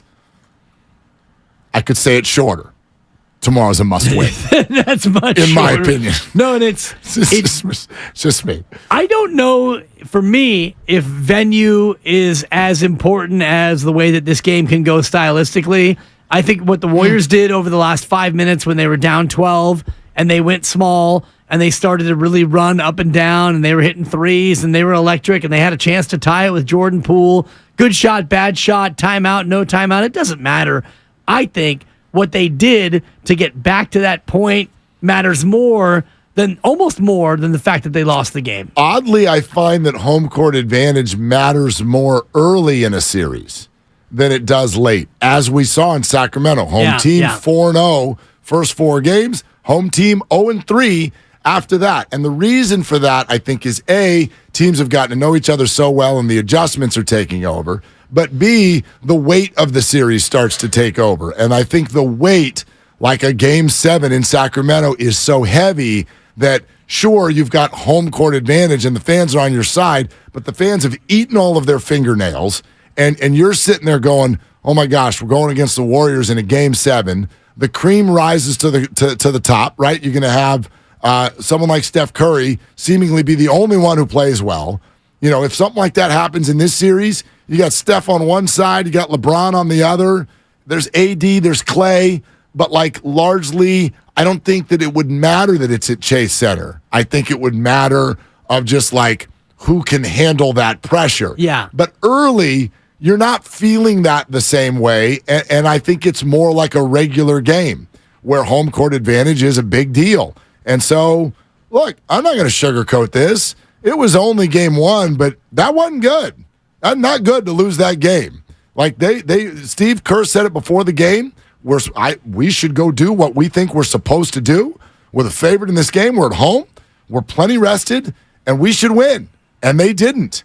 And this series is off to a bad start. Yes, it couldn't be off to any worse of a start. Short of missing a player for Game 2, which they're not. And, the Warriors came out fine. The Lakers came out fine. Game 1 kind of went the way that I thought Game 1 would go, where the Lakers were a little bit fresher, although Steve Kerr said that they were the fresher team late, and I think he's right. And whether or not that carries over to Game 2 with LeBron and AD playing more minutes than they're used to playing, and Steph and Clay and Dre didn't play more minutes, and I think that the Warriors found something late in that game in terms of going smaller and going faster, and I think that's what they have to do. They have to get Anthony Davis into a more uncomfortable rhythm than he was in, because when Kevon was guarding him, AD was able to just sit back under the basket and wait, and then on offense, he was able to dominate because he was not exerting any energy. Well, I guess it comes down to, and we hear this, I feel like, going into the playoffs, no matter the sport. It's like somebody else is going to have to step up, right? The defense knows about Steph, and the Warriors the word's out. Yeah, Warriors have heard of Anthony Davis. So playoffs often come down to what do the rest of the guys do? And so, yeah, that run at the end, it was sparked by going small, and it was sparked by the fact that Jordan Poole was hitting shots. So that's one of the reasons I've been saying, all of us have been saying, Jordan Poole's they can't win this championship without him playing well. Right. And it's true. Like, he is such an X factor because they are going to key on Steph and to a degree Clay. And if they do take them out of the offense, then Jordan Poole should be able to cook. And if he does play like he did for a large portion of last night's game, yeah, he was great. Puts the Warriors in a great spot. It's why they went on a 14-0 run. So, and that's a significant run at a great moment. Gave him a shot to win the game. But bottom line is also, let's not forget that the majority of the game was advantage Lakers. They're the better team last night. Yeah. I don't think there's any doubt about that. No doubt about that. And yet the Warriors had a chance to rally and get to win within one possession of tying the game and maybe making the game go in a different way. But the one takeaway I have that scares me is the Anthony Davis factor, because it didn't feel like And Draymond did a good job on him, but outside of that, I didn't feel like they had any answer for AD. All right, so we said we're going to get back to your phone calls, and we will in just a second, but there's a very special call we'd like to take first. What'd you have, GP2? Yeah, we do. GP2 is right here with us on Willard and Dibs. And you know what? Special thanks out to you and the whole team, because it's not the norm after a loss to come hang with guys like us. So, Gary, thanks for doing it, man. No worries, guys. No worries. Thanks for having me on. Yeah, man. So what'd you think? What are your impressions in terms of how this series is different than the last? Yeah, this is a completely different shift from Sacramento. These guys got a lot of length, and they're tall and like I said, lengthy, and AD in the middle, causing a lot of the problems. We gotta find ways to get him involved in on defense, and then make it muddy and tough for him on offensive end. We talked about this, GP2, and neither Mark nor I had a chance to play in the NBA playoffs. I was close. I got cut from my JV team. But how hard is it to go from a Game 7, the emotions on the road, to turning around just 2 days later and playing a Game 1 in a new series? It's mental. It's a lot of mental. It's plus our bodies, going all the way to Game 7, But it's more mentally. You just turn around, got a new team, got a new adjustment, new schemes, and whatever you got to do, personnel. So, just as quickly as possible as we can, we got to adjust. And I think, coming in Game 2, we have that time, and, we can adjust now. Gary, I think sometimes fans look at things and they go, gosh, I see this adjustment that could be made, or maybe we have more of that player. I think Warrior fans came out of last night and went, oh, hell, we need to be taller. And I don't think you guys are going to grow by tomorrow night. So what adjustments can you make? Yeah, like I said, we got to find ways to slow AD down and find ways to not let him get to his spot and muck it up and, force other people to, play make. You dunked on LeBron James. And I don't know if I'm reading your facial expression, but what I saw through the TV was you had a moment where you were like, I just dunked on LeBron James. Was that what you were thinking, or were you thinking, oh my God, that was awesome, I just dunked? It's 2 points, but it wasn't your normal, body to body. We had to just meet at the high point. Every now and then everybody gets that victory, and I just got one yesterday. But if you want to say that, I guess you can. Oh, I'm saying that, GP2, because I saw it on TV, and you had that moment of like, it felt to me like, oh, wow, I just dunked on LeBron James, which is awesome, and I think that's why we love you so much. Just to have that little one is nice, to go back on it. GP2. You've been up with the best. Oh, it's a nice win. GP2 with us here, Willard and Dibs, 95.7 The Game. Gary, it's fascinating because we always hear about you. You play bigger than you are on both ends of the court. And one of the reasons that you've become a mainstay is because you can guard people who are bigger than you. What kind of studying does that take? What kind of tools do you use to guard people who are bigger than you? You just got to have that dog, the heart, and just the fight in you. Having a strong core helps, also it helps, but it's more just, having that heart and fight, and not backing down and, just try to make it difficult. They do things that you can't do up there, and we do things that they can't do, down low. So, just try to make it difficult and be a little pest. Jordan Poole off the bench, part of the bench mob, 30 minutes. He had a great game, 21 points. How good was it to see Jordan Poole have kind of a bounce-back performance after maybe struggling a little bit against Sacramento? Jordan's always going to come back and give it his all. Even if he has a bad game or a good game, Jordan always finds a way to bounce back and still help and play makes for this team, and he knows he's a huge part of that. And, just like anybody else that comes off the bench, Jamichael had a great minutes yesterday, and, just come in and, be ready. Be ready, stay ready is what we like to say on the bench mob. But, those guys come in and play make when we need to. GP, the last 4 games of your playoff run, the home team is 0-4. So what is the significance of home court advantage? It's huge. You got your fans behind you.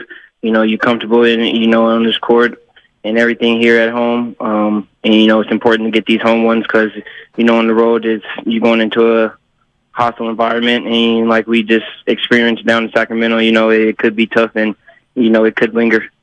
You do a lot of on-ball defending. You regard D'Angelo Russell, Dennis Schroeder, and more. How tough is it to be out there on an island knowing that you're getting screened not once, not twice, but sometimes 3 times? How hard is it to fight through those picks?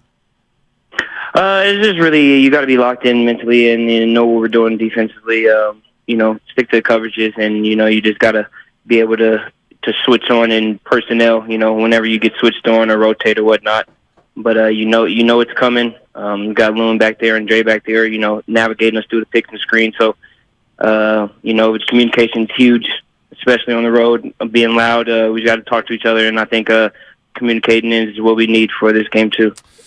Gary, you face Steph Curry in practice every day. How does that compare to some of the other guys you guard in games? And what is it that you saw Jared Vanderbilt and some of the other Lakers do that seemed to sort of discourage Steph from shooting the ball, at least in the first half? No, this series and last series, every guy's guarded him.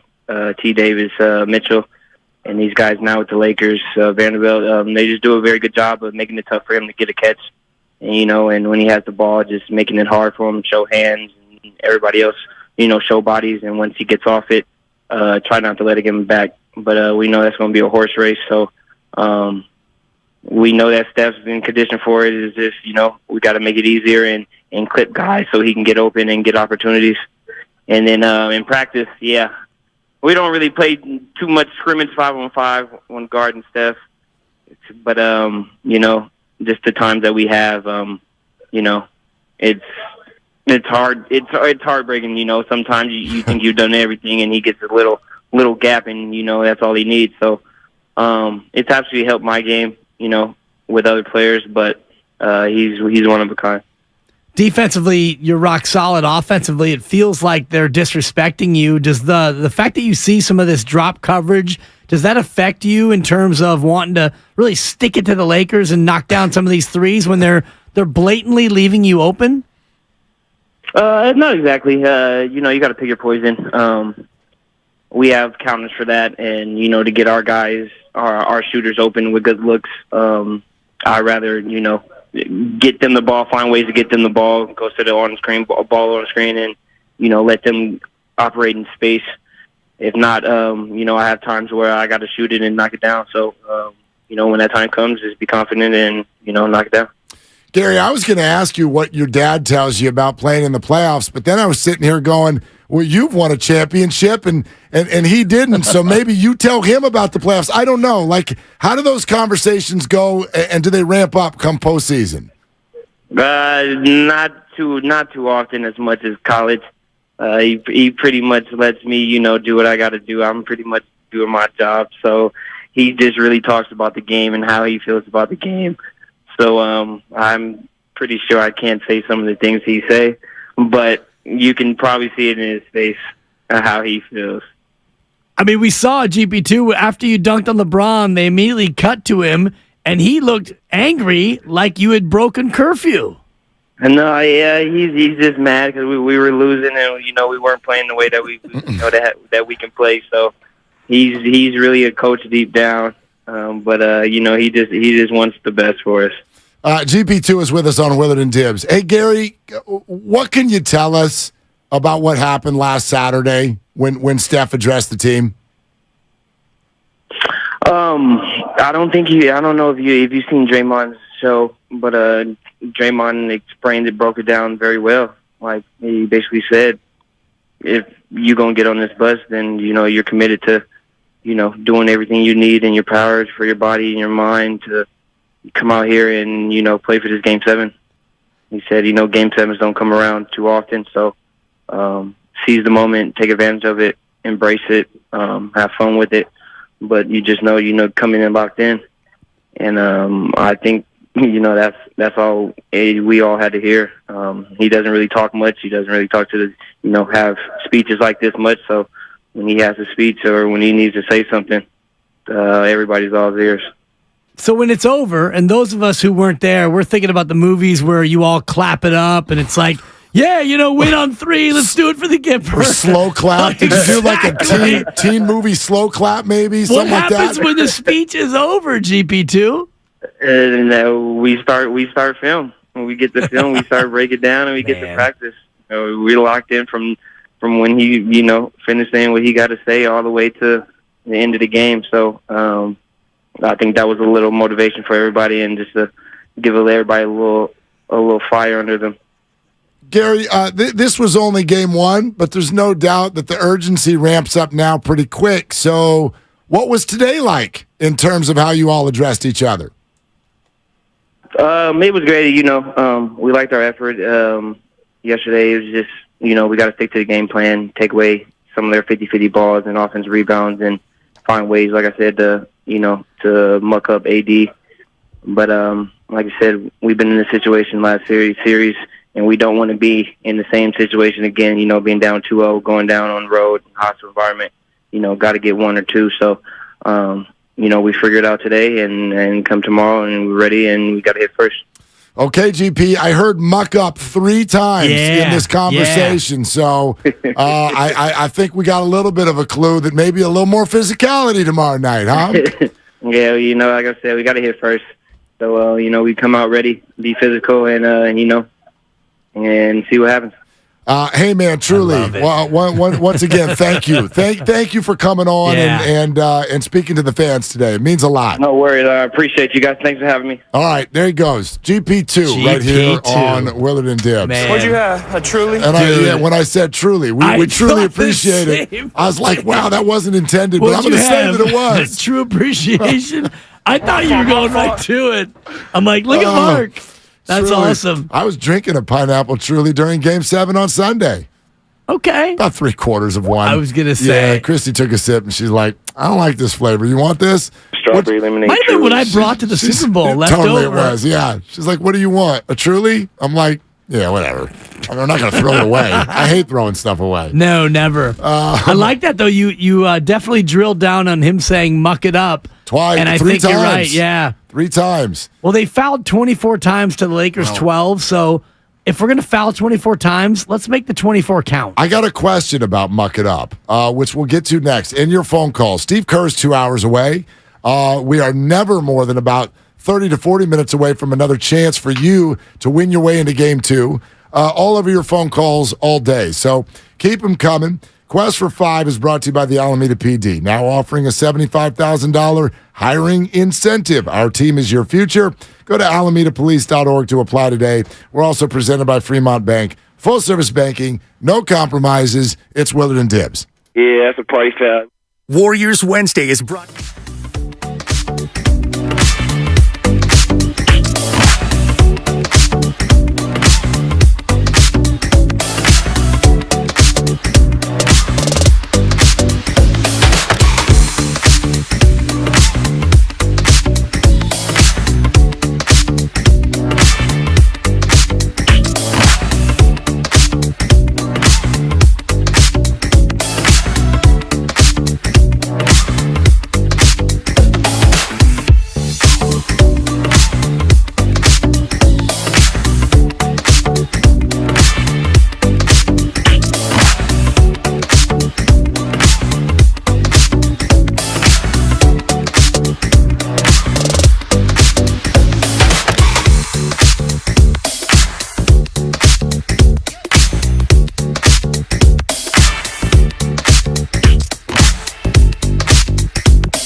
over to Thompson, left side, fades on the baseline, up no good. Looney with a rebound, fights for it, gets it, goes up the other side, no good. Rebound, Looney, put back, good! Low right.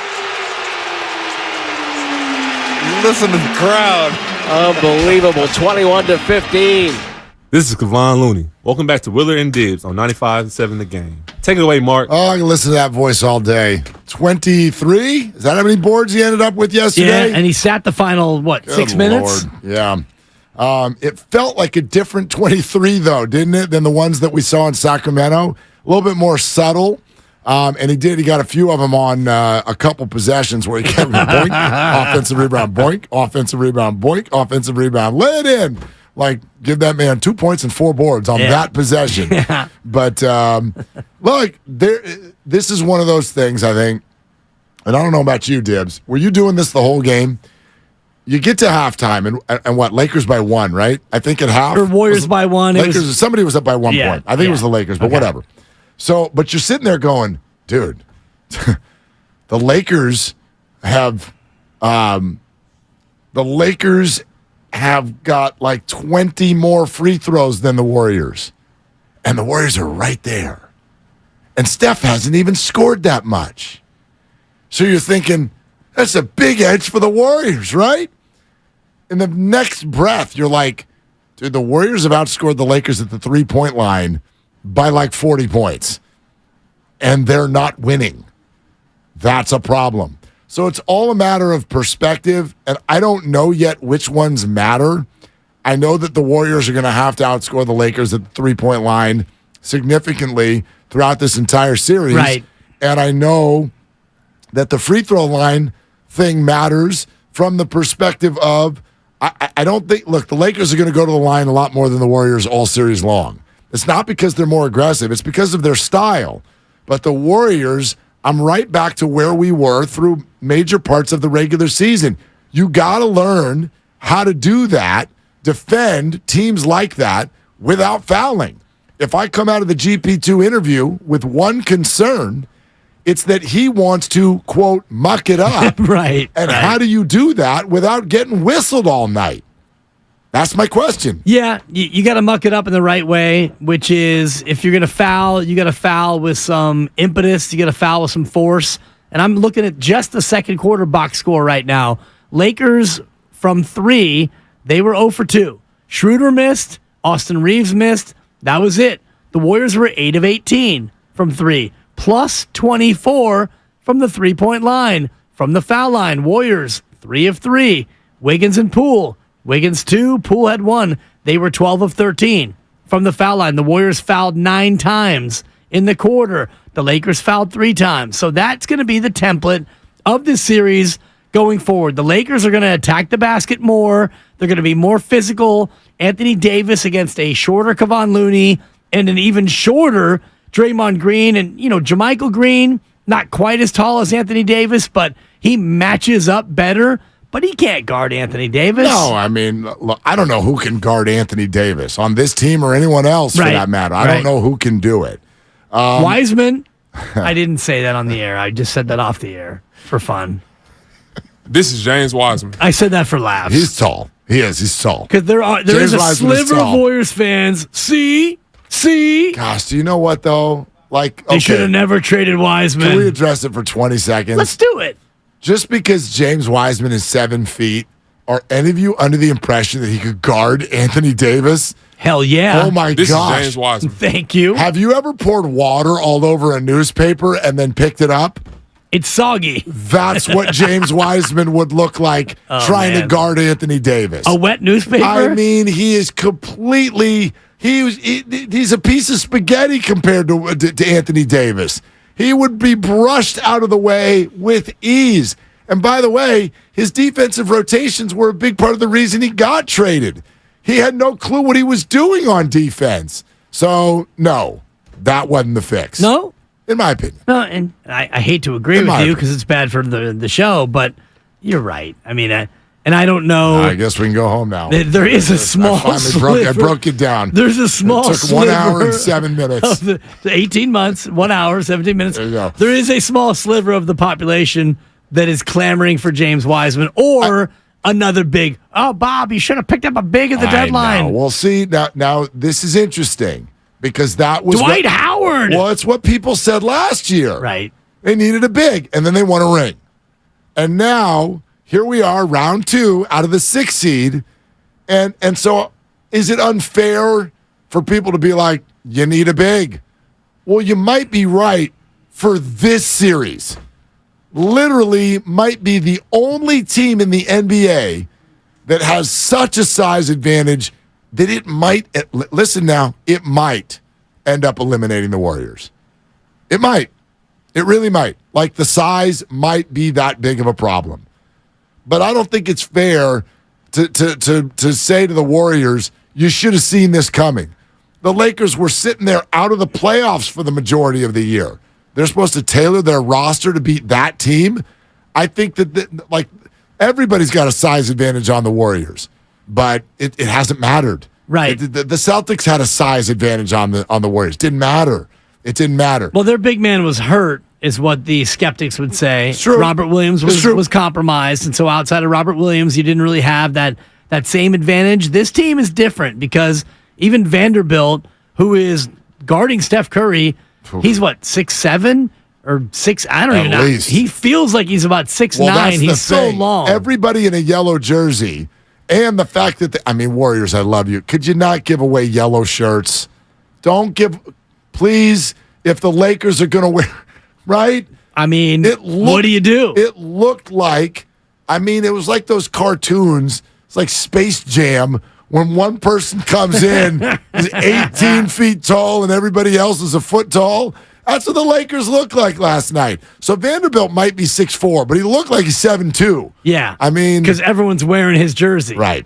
At Chase Center. And they're so much bigger. They just are. They are. And bigger, longer, and that's the whole deal. So how do you counteract that? And I think we saw it at the end of the game. You go small, and you make them match up to you. It's tough, though, because you're telling Draymond Green, you're going to play 38 minutes, and you're going to have to guard Anthony Davis the whole time. I thought Wiggins did a nice job on LeBron James throughout the majority of the game.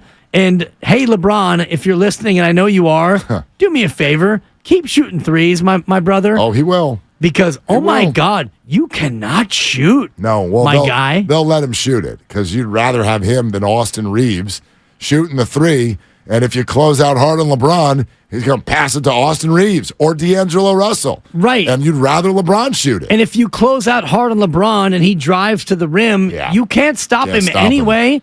I think I heard during the game that he's 5 of his last 36 on three-point shots over his last 6 games.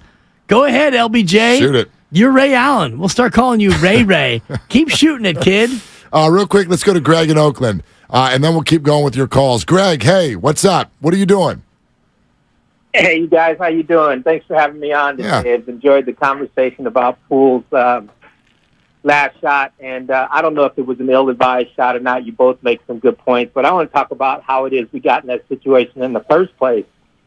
Curry brings the ball up court, and as soon as he gets past half court, he's double-teamed, and that's something I thought that the Warriors coaches could have anticipated, and if so, why isn't Draymond or Poole bringing it up and maybe getting Curry to run off some screens? Because at least that way, I think we all would agree, he might have had a better chance to get a shot off, and if not, then, the next best option, rather than Poole, would be, in my opinion, Clay. So what do you guys thought? I think that's a fair point, but I tell you what I can't remember, and Dibs, maybe you can. So this was off of a made shot. LeBron made the second free throw. So you're down by 3, and you're inbounding underneath. I don't remember if was Draymond guarded, and that's why it ended up with Steph, or was Steph option 1 to bring the ball up the court?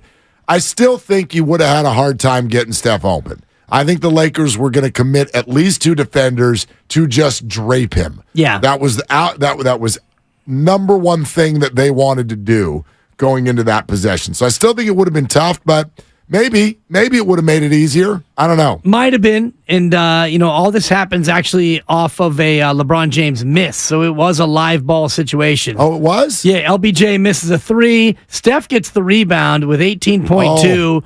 And the Lakers have 4 guys running back. Free throw was the previous possession. You're right. Yeah. I'm just the only reason why I know it, I'm looking at it right now, and Draymond is under the hoop, head down, looks tired, and Jordan Poole is jogging.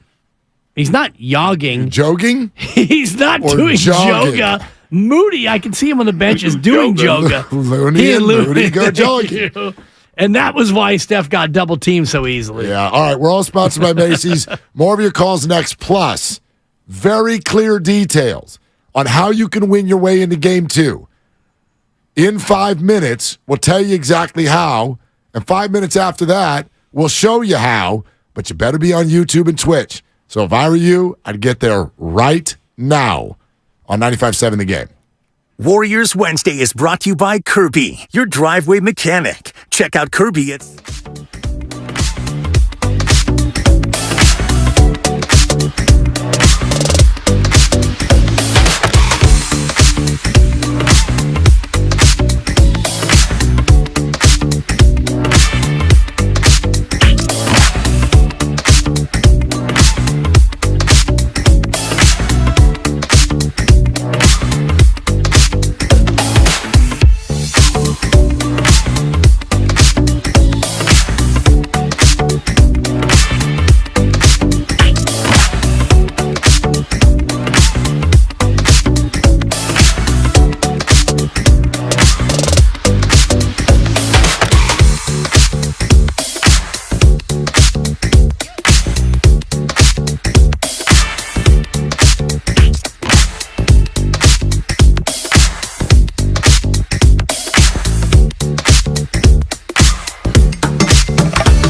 Curry takes it across the timeline, gets a screen over to Thompson. He's open, he fires, and hits a three. 112-104. LA is going to call a timeout. Now, back to Willard and Dibs on 95.7 The Game. Okay, first of all, the Quest for 5 is brought to you by the Alameda PD, now offering a $75,000 hiring incentive. Our team is your future. Go to alamedapolice.org to apply today. Also, Dibs, the people who are tuned into the show right now, we have a name for them, right? Like, what do you call people who are tuned into the show right now? They're P1s. Okay, well, not necessarily, because maybe they're... Who knows? Maybe they're here for the first time. Willie and Dibbies? I call them listeners. Ah, shit. Yeah, listen. Too obvious. I know. I set you We up. should have rehearsed this. You're like, man, this is intricate. I'm like, yeah, this is way simpler than that. We call them Dilly and Wibbies? Like everybody, your name is literally listener. Because you're listening. So I'm listening. We need you to listen. Not just to the show, but particularly right now. You need to listen to what we're about to say because it could end up with your butt in a seat inside Chase Center mañana. 2 cheeks inside Chase Center. I thought that was good. I thought we went over this during the break. Good. We had a nice chat with our boss, and we did. I thought we rehearsed all patted this. me on the cheek. It was actually a little bit uncomfortable. At moments. I hate to say that you are looking supple, but stop talking about my butt. Yeah, you right. yeah. Where'd you get that from? I haven't heard that one. I can check the date here. Let's see. When was this? When was talking about my butt? Hold on. What's happening? Yeah. Man. I don't have it. Okay, Go whatever. to the tape. Whatever. It was You can call HR if you want. I stand behind my grope. My grope during the break. Yeah, I'm probably if that's the way I go down. Yeah. You said it on April 12th, by the way. April 12th. Of this year. That was a good butt day. I remember that one. Anyway, here's the deal. Okay. Here's the deal. If you want to win your way into game 2, we're going to show you a keyword. Now, maybe you've been playing this game all day. Don't think that, I already played earlier today. No. You can get another entry. Morning show entry, that was that entry. Midday, that was that. This is now an afternoon entry. You can have up to 3 entries. So you can enter this keyword onto our contest page at 95.7 The Game up until 6 o'clock. And we'll show you at least once an hour. We're going to show you here within the next 5 minutes. So you have to get on YouTube and Twitch right now if you want to see your word and get your way into the game, okay?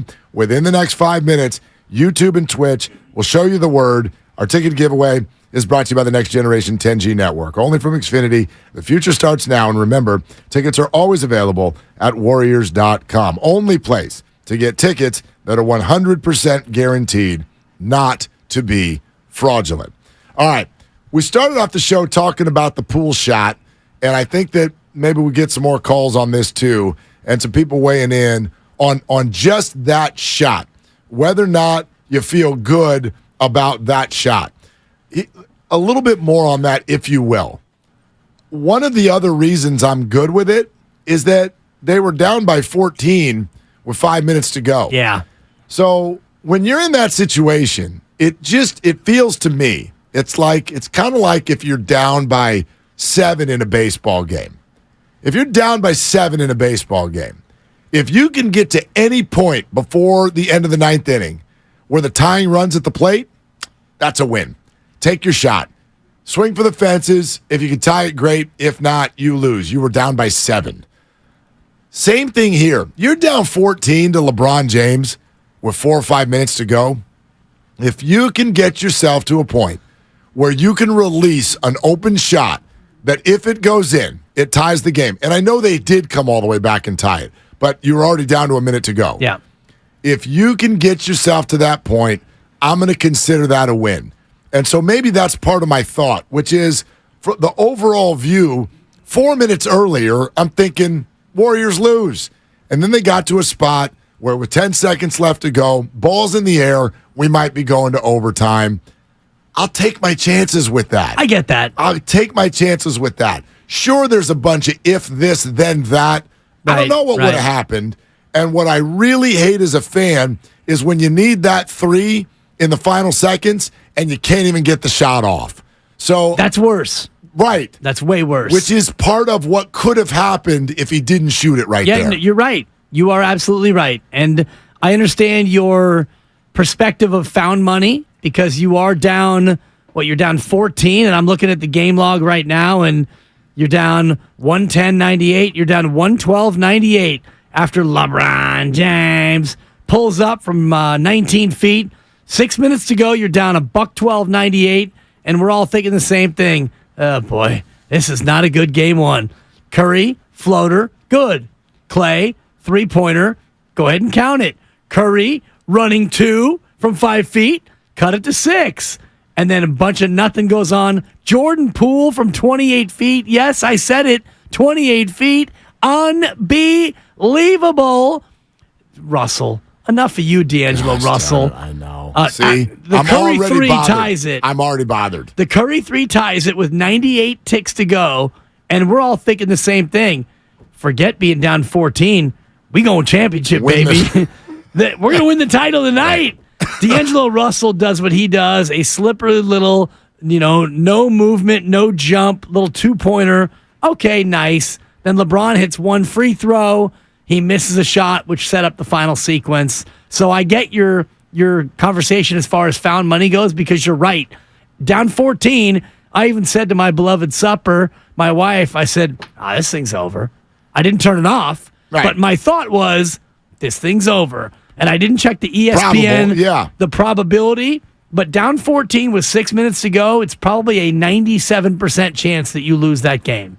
And I'll have the exact number for you. And I've got another number for you coming up here momentarily that you're going to love. Really? You let me know when you want it. Are you ready for it? Sure. You want it? Fire away. Are you ready for it? I'm ready. The team that wins game 1. Yes. On the road. On the road. In a best of 7. They win the series 51% of the time. That's it. 51.3. Yeah. The team that steals game 1 on the road, 81-77 since we went to this format. So series is obviously far from over. Does it make you feel better? Make me feel good. That's really awkward, but I had to go to it. I actually think I'm gonna say to you. Can I as well? Yeah. I wish that you would. I want to be like Mark. I want to. Isn't that how the song goes? I don't know if you'll do what I love to do, though. You know how I love to do this. No, I want you to do it because I think it's gross. Oh, my God, folks. He's done it. There it is. He's done it again. I've gone and done it again. Oh, it didn't stay this time. It's a, it would be a salivation sensation what you're doing because you're using your saliva. Thank you. Well, you're welcome. You got to use what you got. Right? Thank you. I'll pay the buck. Yeah, so I'll gladly pay the buck. It is a salivation sensation. For those of you on YouTube and Twitch, Mark, he's not holding up anything. Not anymore. I'm actually holding up the proceedings by telling you that the word that you need to qualify to possibly win Game 2 tickets is being shown That's right. to the YouTube and the Twitch audience. I'm holding it, and Mark is foreheading it. Yeah. Or five-heading it if you think that his every year hairline my forehead gets bigger. I figure let's use Not it. 5, let's not use the 6. damn thing. It's getting bigger. It's obviously telling me you ought to put this thing to good use. What the hell am I using my forehead for? Let's cut that, please. It's getting bigger. Of all the things on your body, what's less important than a forehead?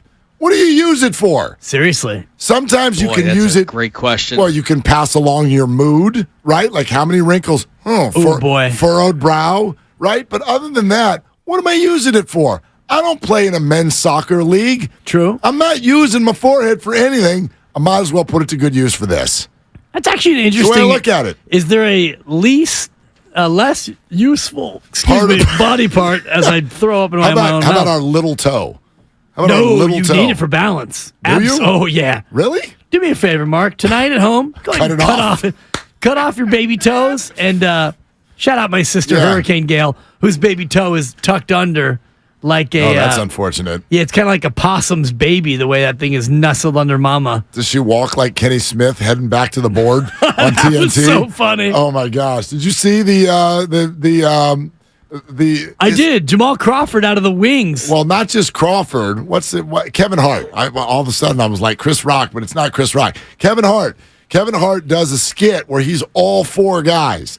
And for me, the funniest part is when he walks back to the board and he's Kenny Smith and Nice. he grabs the basketball and he just throws it across the room and goes, "This is me passing it to Akeem." Whew, dunk. It's so good. You got to go watch it. It's hilarious. Anyway, 888-957-9570. There's another chance to win your way in to Game 2 tomorrow night. But if you missed it, more chances coming in the 4 o'clock hour and the 5 o'clock hour as well. Let's go to David in San Francisco. David, what are you doing? Hello, I'm actually sitting here at home. Thank you for having me on. Yeah, man. I just want to make a quick point. Just like GP2 said, muck it up. One way I feel like we could muck it up and also get taller, because I keep hearing the sentiment of people saying that we can't get any taller, but I feel like we can. Patrick Baldwin Jr., he's sitting on the bench. He's the tallest player on our team with a 6'10", with a wingspan of 7.75, and I feel like he has a quick first step. If anybody watches his film, I feel like he can really give Anthony Davis a run for his money, and also just put a hand in his face and be a force to reckon with. I'll get your thoughts off the air. Yeah, well, we'll put him on Thank the you, air. David. But It's thank you, David. Perfect time for an uptick right there, but we'll allow it. I'm looking at PBJ's game log. Yeah. And he played 5 games against the Kings. He played 3 minutes, 10 minutes, 2 minutes, 2 minutes, 1 minute. Garbage. Thank you. Garbage. Yeah. Garbage. He played the kind of time that I spent in the hallway ahead of our move as I was going through the garbage on my way into work today. I mean, I was dumpster diving with Tim Jordan. were you? Yeah. I found a couple of cool things in there. By the way, everybody's real big fans of the baubles. The baubles came on. Oh, and good. Good. Yeah. Uncle Dibs, you're welcome. Yeah. Jude was bobbling. Good. Wiggins this morning. But anyway. I gave Mark 2 bobbleheads and a replica ring, and I realized that I've got 2 kids in college, one of whom, the Warriors. Wait, the Warriors are what, Dad?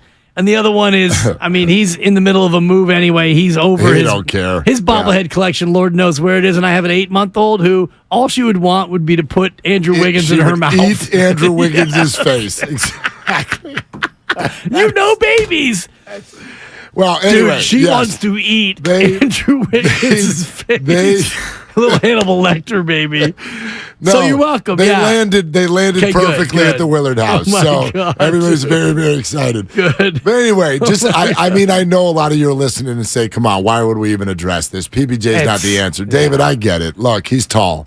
But the bottom line is, to say that the Warriors are height challenged does not simply mean let's find tall people and put them on the floor. I know PBJ's first-round draft pick. I know that he actually showed some interesting things at times this year. But it's not just be tall.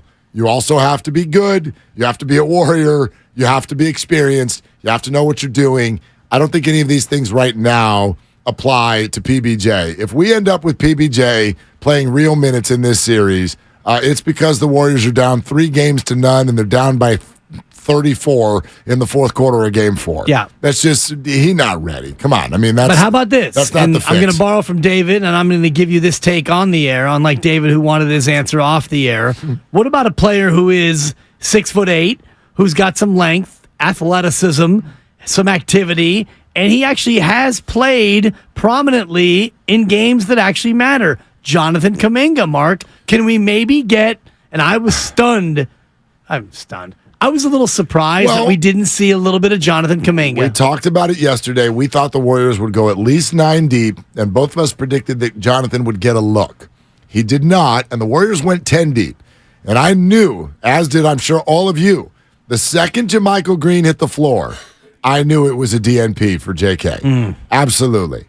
Now, we'll certainly ask Steve about this in an hour and a half. I would bet we're going to get the same answer that he gave last night, which is Jonathan might play in this series and he's got to be ready. Yeah. So he's not going to give you the lineup. I get it. What I haven't been able to assess yet is when people are saying, look, we need height, we need athleticism, and Jonathan represents both of those things, I don't know if it's that turnkey. I do think they should give it a shot. I think they should give it a look. I thought that yesterday. We didn't see it.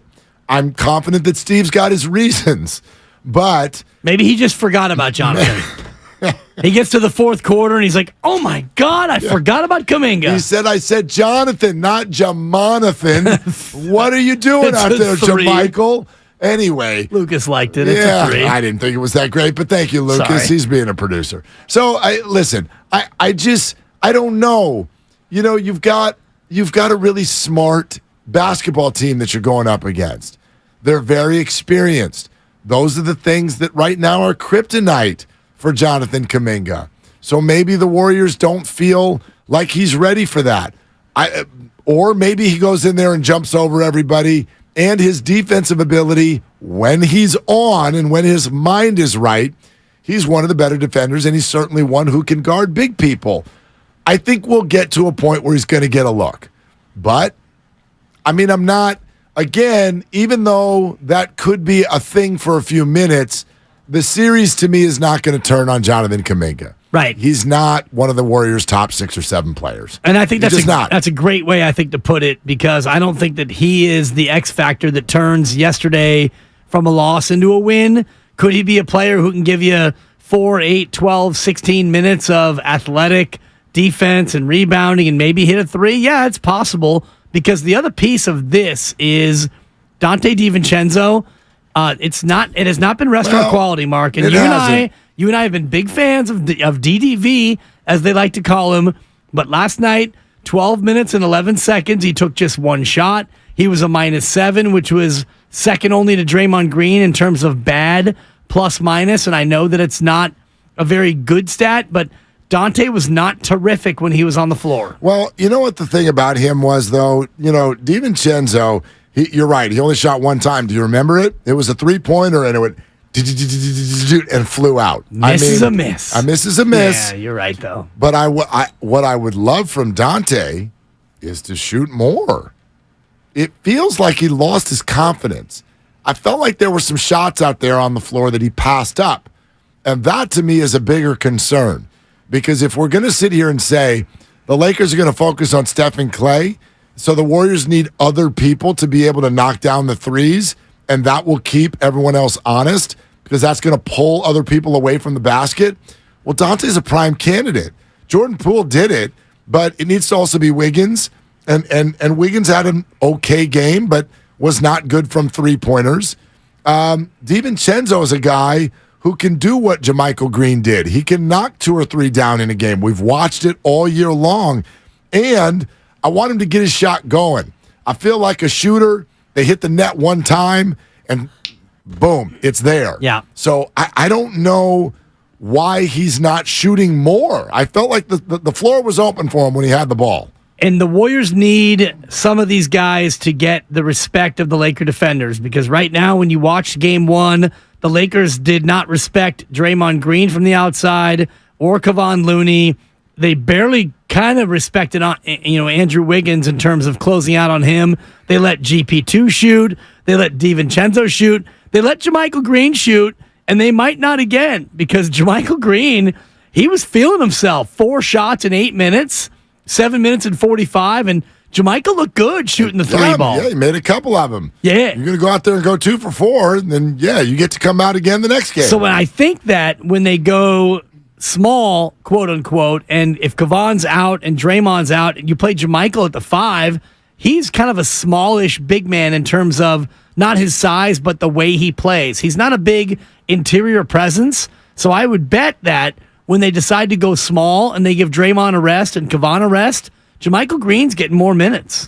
Ron in Hayward is next up. You may or may not like this. Let's see what Ron wants to say. Hey, Ron, what are you doing? Hey, I'm on my way to work, man. I drive 18-wheeler. I call into the morning show sometimes, and I listen to you guys pre-crowning all the time. You pre-crown your Winers, you pre-crown your Giants.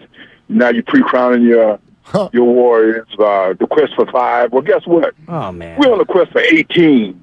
That's right. That's right. We're on the quest for 18. Can you comprehend 3 hands and 2 fingers worth of bling?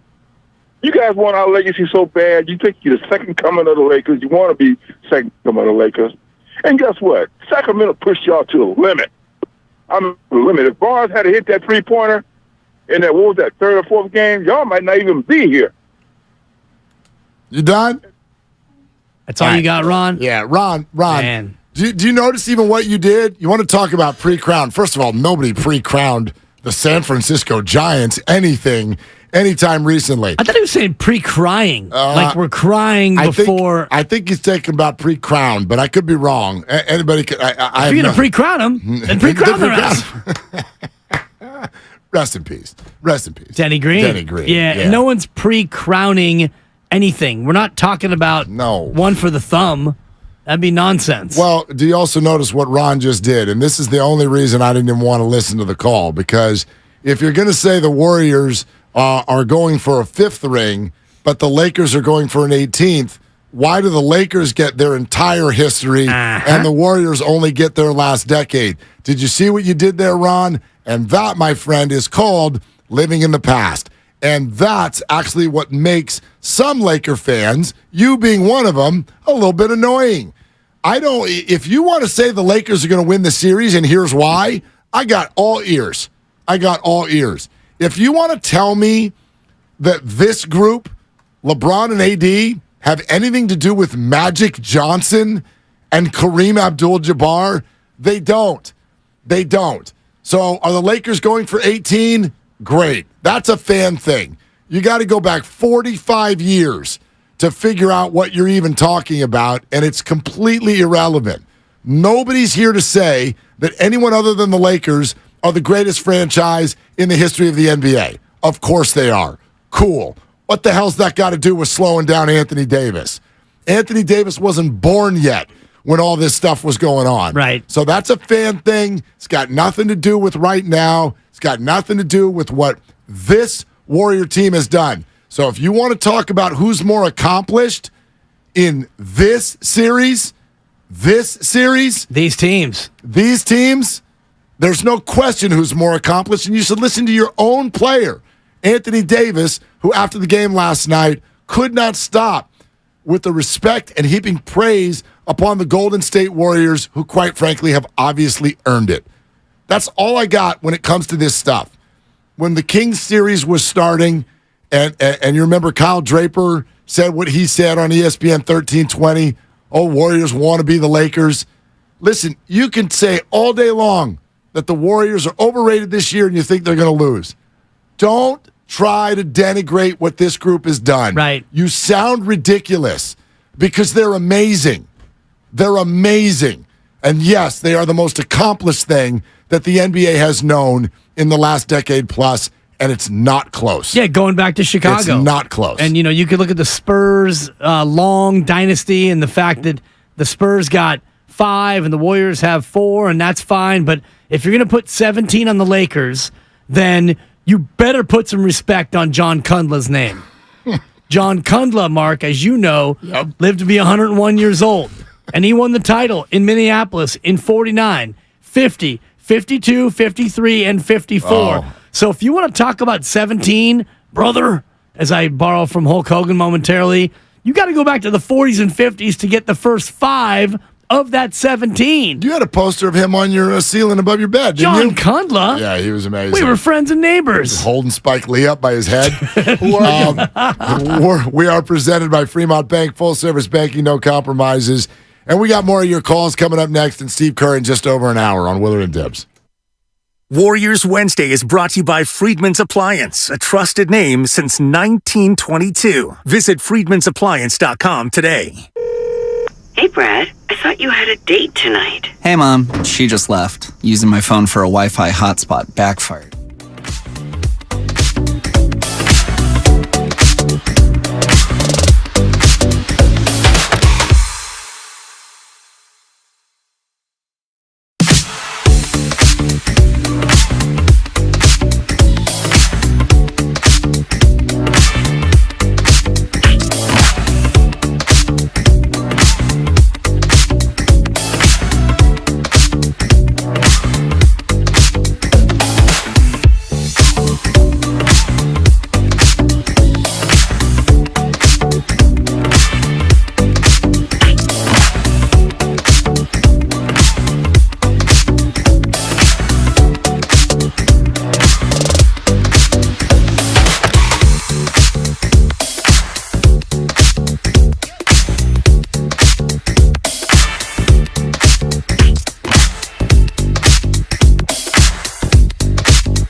Schroeder off a screen.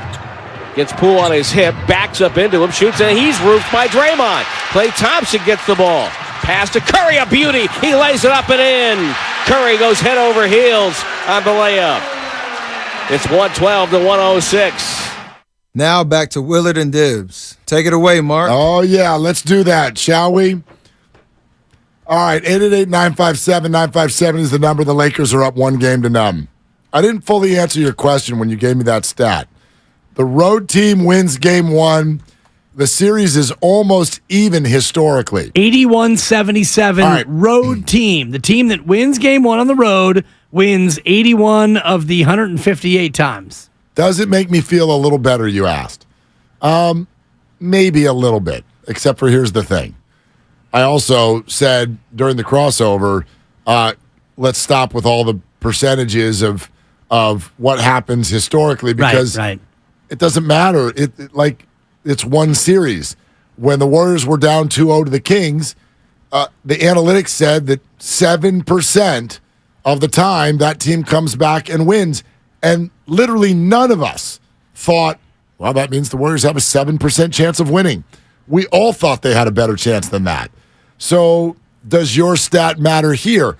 I don't know that any of us were, obviously, I don't think anybody was jumping ship on the Warriors yet.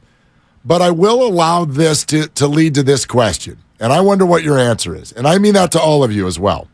888-957-9570. You've only watched one game. There are adjustments to come. But you've also seen the personnel on the floor and what is available to each coach. So answer this question. Do the Warriors have a problem or not? Yes, they have a problem. They have a problem. Is it solvable? If there's a problem, I'll solve it. I knew it. You and I are both, as my DJ revolves it. Thank you, Ice Baby. Yeah. They have a problem. Anthony Davis is very difficult to guard, and the Warriors don't have one consistent player who they can put on him to take him away. And even if they did, you've got other problems, but let's focus on the problem. You asked me if they have a problem, and I think they have a problem, and that problem is Anthony Davis, because when motivated, and boy, was he motivated yesterday, he looked like the Anthony Davis that we all dreamed about when he was coming out of Kentucky with that monobrow intact. He was an unguardable force. He should be a top 10 player of all time. He's tall, long, athletic. He can do everything. But his problem is his ticker. Is that the Tin Man or the Cowardly Lion? Which one had no heart? That would be the Tin Man. The Tin Man, yes. If I only had a brain. Right, that was Cowardly Lion. The lion. He right. largely is the Tin courage. Man. Yeah, yes. Thank you. This man does not have the heart to do it night in and night out. If he had LeBron's heart, he would be a top 3 player of all time. I guess maybe the question is not even just do they have a problem, do they have a solvable problem? Oh, yeah, they do. You feel like it's a solvable problem. Yes. I'm not convinced yet. No? Look, the Lakers are way taller. And that sounds so simplistic and easy, and we knew that ahead of time. But it could be the undoing. It really might be. It could, yeah. It might be. I thought from the beginning this was going to be a long series. I still think that it's now going to have to be. Warriors in 7, right? Warriors in 7. Okay. Now I think it's going to have to be. You're not going to beat them 4 straight times. I don't think anybody's beaten anybody 4 straight times anymore in these playoffs. I had no comment in 5, just so you know. No comment in 5. That's a good pick. It's a good pick. Yeah. That might happen. I'm not alone, but yeah. It's, yeah. I will ask that when we get to game 5 for you to have some comments. I will say that. Okay. But if it gets that far. That's different. No doubt. Yeah. I don't think anybody, I don't think Denver's going to win 2 games in Phoenix. I don't think anybody is winning 4 straight over anybody in these NBA playoffs the rest of the way. So if the Warriors are going to win this, it's going to be a 6 or a 7 game series. And I've thought that from the beginning. But I also think there is a chance, depending on the way this goes, that the problem that the Lakers present might be unsolvable. Now, there are ways to be creative. There are ways to pull up your jumper before you get to AD and LeBron and all those, there's simple responses. I think it's a little bit more intricate than that. But could we get to the end of this series and simply say the Lakers are too big and too strong. And styles make fights, and this particular roster was too much for the Warriors. That's possible. Yeah. I hate to say that, but yes, that is a possible result here. It is possible, and I hate that I'm the positive and you're the negative now, but let's go with this because, and you're not super negative, but just for this conversation, you're hypothetically saying that this could be their undoing, and I don't think that you're wrong, but I will counter you with just this reality, the reality of what happened for the final 6 minutes when they fell behind by a dozen. They went small, they went fast, and they started to make things uncomfortable for the Lakers with their pace, and they knocked down some threes. The Lakers took some bad shots, in my opinion. LeBron James, go ahead and shoot. LBJ, you're the king. Let it fly. I think the Warriors can go small more. They can make it more uncomfortable more often, and they can make Anthony Davis do more than be a statue on one end and be Kareem Abdul-Jabbar on the other. Because defensively, they didn't make him work at all. Anthony Davis was able to stand on or near the painted area and wait. Wait for Jordan, wait for Steph, wait for anybody who's going to come near the cup and defend that way. If you go smaller and if you use more JaMychal Green, and I think that they will, and I hate that this includes having Kevon Looney on the bench, but that might be the reality, Mark, because when Kevon went to the bench late in the game, they went smaller, they went faster, and I think they found something against the Lakers. We got tickets to Game 2. Stay tuned. 4 o'clock hour. We'll give you another chance to get your way in. If I actually look at this matchup, if you want to know the one thing that I find encouraging for the future of this series, it actually has to do with minutes. The Lakers had 3 players who all played more minutes than any Warrior. And Anthony Davis played 44. LeBron played 40. Austin Reeves was the other one. He had 39. He's young. I'm not worried about that. Yeah. He's also not asked to do as much. But here's what I will say. The Lakers, I get it because I think when you're on the road and you see an opportunity to go get the game, like you're ahead in the fourth quarter, you got to go all in. Push your chips in the middle of the table. And I think that's what Darvin Ham did. But do I think that the Lakers can win this series with Anthony Davis playing 45 minutes a night? No, I do not. I think LeBron and Anthony will wear out. I do not think that that is the blueprint. The Lakers are going to need more depth in order to do this, more minutes from their bench. They got very, very few minutes from their bench outside of Schroeder. Outside of Schroeder, the bench played a total of 27 minutes. Yeah. The whole bench played 27 minutes. That is a recipe to lose late in this series. Agreed. We'll see how they do it going forward. And I think that was Steve Kerr's message after the game when he talked about how they look to be the fresher team late in the game. And with a game every other night, LeBron at 38, playing 40 minutes, and Anthony Davis is a guy who's been a little bit fragile at times, playing 44 minutes. I don't know if that is a long-lasting strategy for the Lakers. If I can be the negative as you played positive in that last little piece. See if we can. Okay. I don't know if we can pull this off, but this is going to be out of our comfort the zone. thing that scared me yesterday was Dennis Schroeder and D'Angelo Russell, because they were able to get to where they want to be. And for Schroeder, he is a maddening player because he's a flopper and he's good at drawing contact.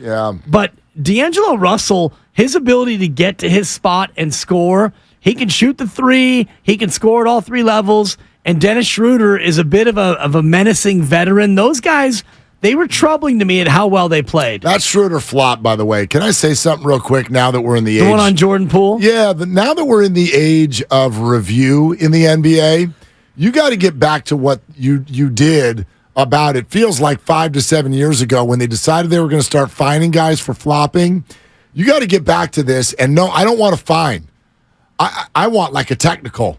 Or call the foul. Even just the foul. Call the foul on them. Right. You're stopping the game. You're falling on the floor for no reason. The foul is getting called on the other guy.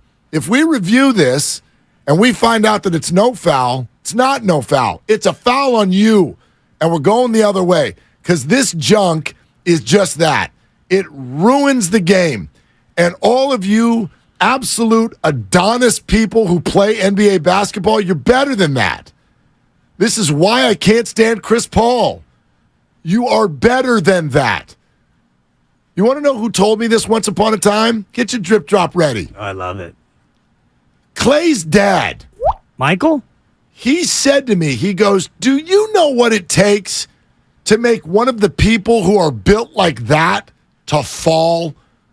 Do you know what it takes for LeBron James to fall over? Do you think if you and I stuck our hip into LeBron? He's going flying, Mark. You seen these hips? You think he would fall down? Dude. You're telling me that Jordan Poole I was gonna say, is making one of these human beings fall to the ground? 6'3", buck 58, and I don't know how much Jordan Poole weighs Give either. me a break. But Jordan Poole he doesn't shimmy him, he doesn't extend, he bumped him. And Dennis Schroeder went down like a schnitzel that had been in the sun for too long. He's German, so it works. He's from is he? He's from Farfignugan. No, he's German. I just looked it up and I forgot. He's from Braunschweig. Okay. That's where he last attended. Is that where Schweinsteiger is from? They might as well That's be. my guy. He was a sturdy German, but dude, Thomas Müller would have gone down in a heap. Oh, gosh. I'm totally with you. I can't stand it. And it's I can't stand it. Steve Kerr did not use his review. I know. That was pretty early, and that was mostly innocuous, but I'm kind of with you. And Well, I hate review, but that's one where, can we just please look at this? Well, I don't know. Do you even need review? There are so many fouls where the refs now are like, let's go check and see if it's a flagrant.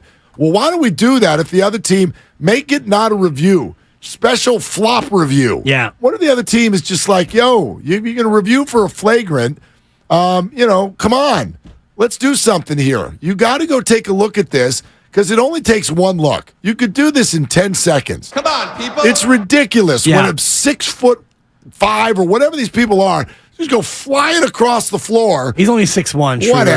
Whatever. That was obvious. He's a very petite He German. he wasn't even touched. No. And he goes flying to the ground. That's got to be a foul. There's got to be a penalty for this. Well, Get it out of the game. In the old days, Mark, there was a penalty, and it's called the next trip down the floor, where Dennis Schroeder tries to go in for a teardrop, and Kevin McHale sidles over from the weak side, or Bill Laimbeer, and it's a double clothesline. I'm going to throw you in the third row, and that's a common foul. And instead, now you can't do anything in terms of paying back this unsportsmanlike conduct. Yep. And it's a shame, Mark. It's a crying shame. Well, you're listening to 95.7 The Game, KGMZ FM and HD1 San Francisco, always live on Twitch, YouTube, and the free Odyssey app. And before you think that this is some sort of like Warrior fan complaining, the Warriors do a bunch of it too. Poole complains to the refs too much, which puts him in a bad position in those cases because the refs don't want to do him any favors. Draymond Green freaked out last night on Malloy. You think? In a point where he completely grabbed the elbow and yanked the player with him to the ground and then wanted a charge for it. Now, what happened later in the game when Draymond actually got a technical, I agreed with him there. But now you've made your bed. Now you got Malloy on his heels. Yeah. Now you're fighting too much. That first argument you got into was a bad argument because you were wrong. You yanked the guy to the ground. And he had Malloy, and I'll ask Steve Kerr. I'm sure Steve won't share what that conversation was because it was a three-way convo. It was Kerr, Draymond, and Malloy, and Ed stood there and he took it. He took it. He took it all. Until he couldn't take it anymore. And I don't know I don't know if Draymond said one of the magic words or if Ed just got fed up to here. Yep. We're both parents, and sometimes it's like, I've had it up to here. And Malloy's like, okay, now it's a T. Yeah. It just felt like, wait, now you're going to give him a T? Yeah. You stood there for 60 seconds. It was funny to read his lips. It was almost like, okay, Draymond, I got to go do this now. I'm we sorry. both know it. I got it. Yeah, that's a technical. Yeah. He didn't get emotional. I give him credit for it. I didn't think he was great with everything he did. I never do. Whatever. Of course, yeah. Doesn't matter. Point is, when I was watching that, I didn't get upset that Draymond got teed up. It was obvious that he was going to get teed up. And the first argument was completely his fault. I got no problem with Draymond arguing. But if you want to argue, be right. Be right. Don't yank someone by their arm to the ground and then scream that he pushed you. I can't stand all the acting in the NBA. Stop. Well, he did push him, and it's because his arm was attached to Draymond Green.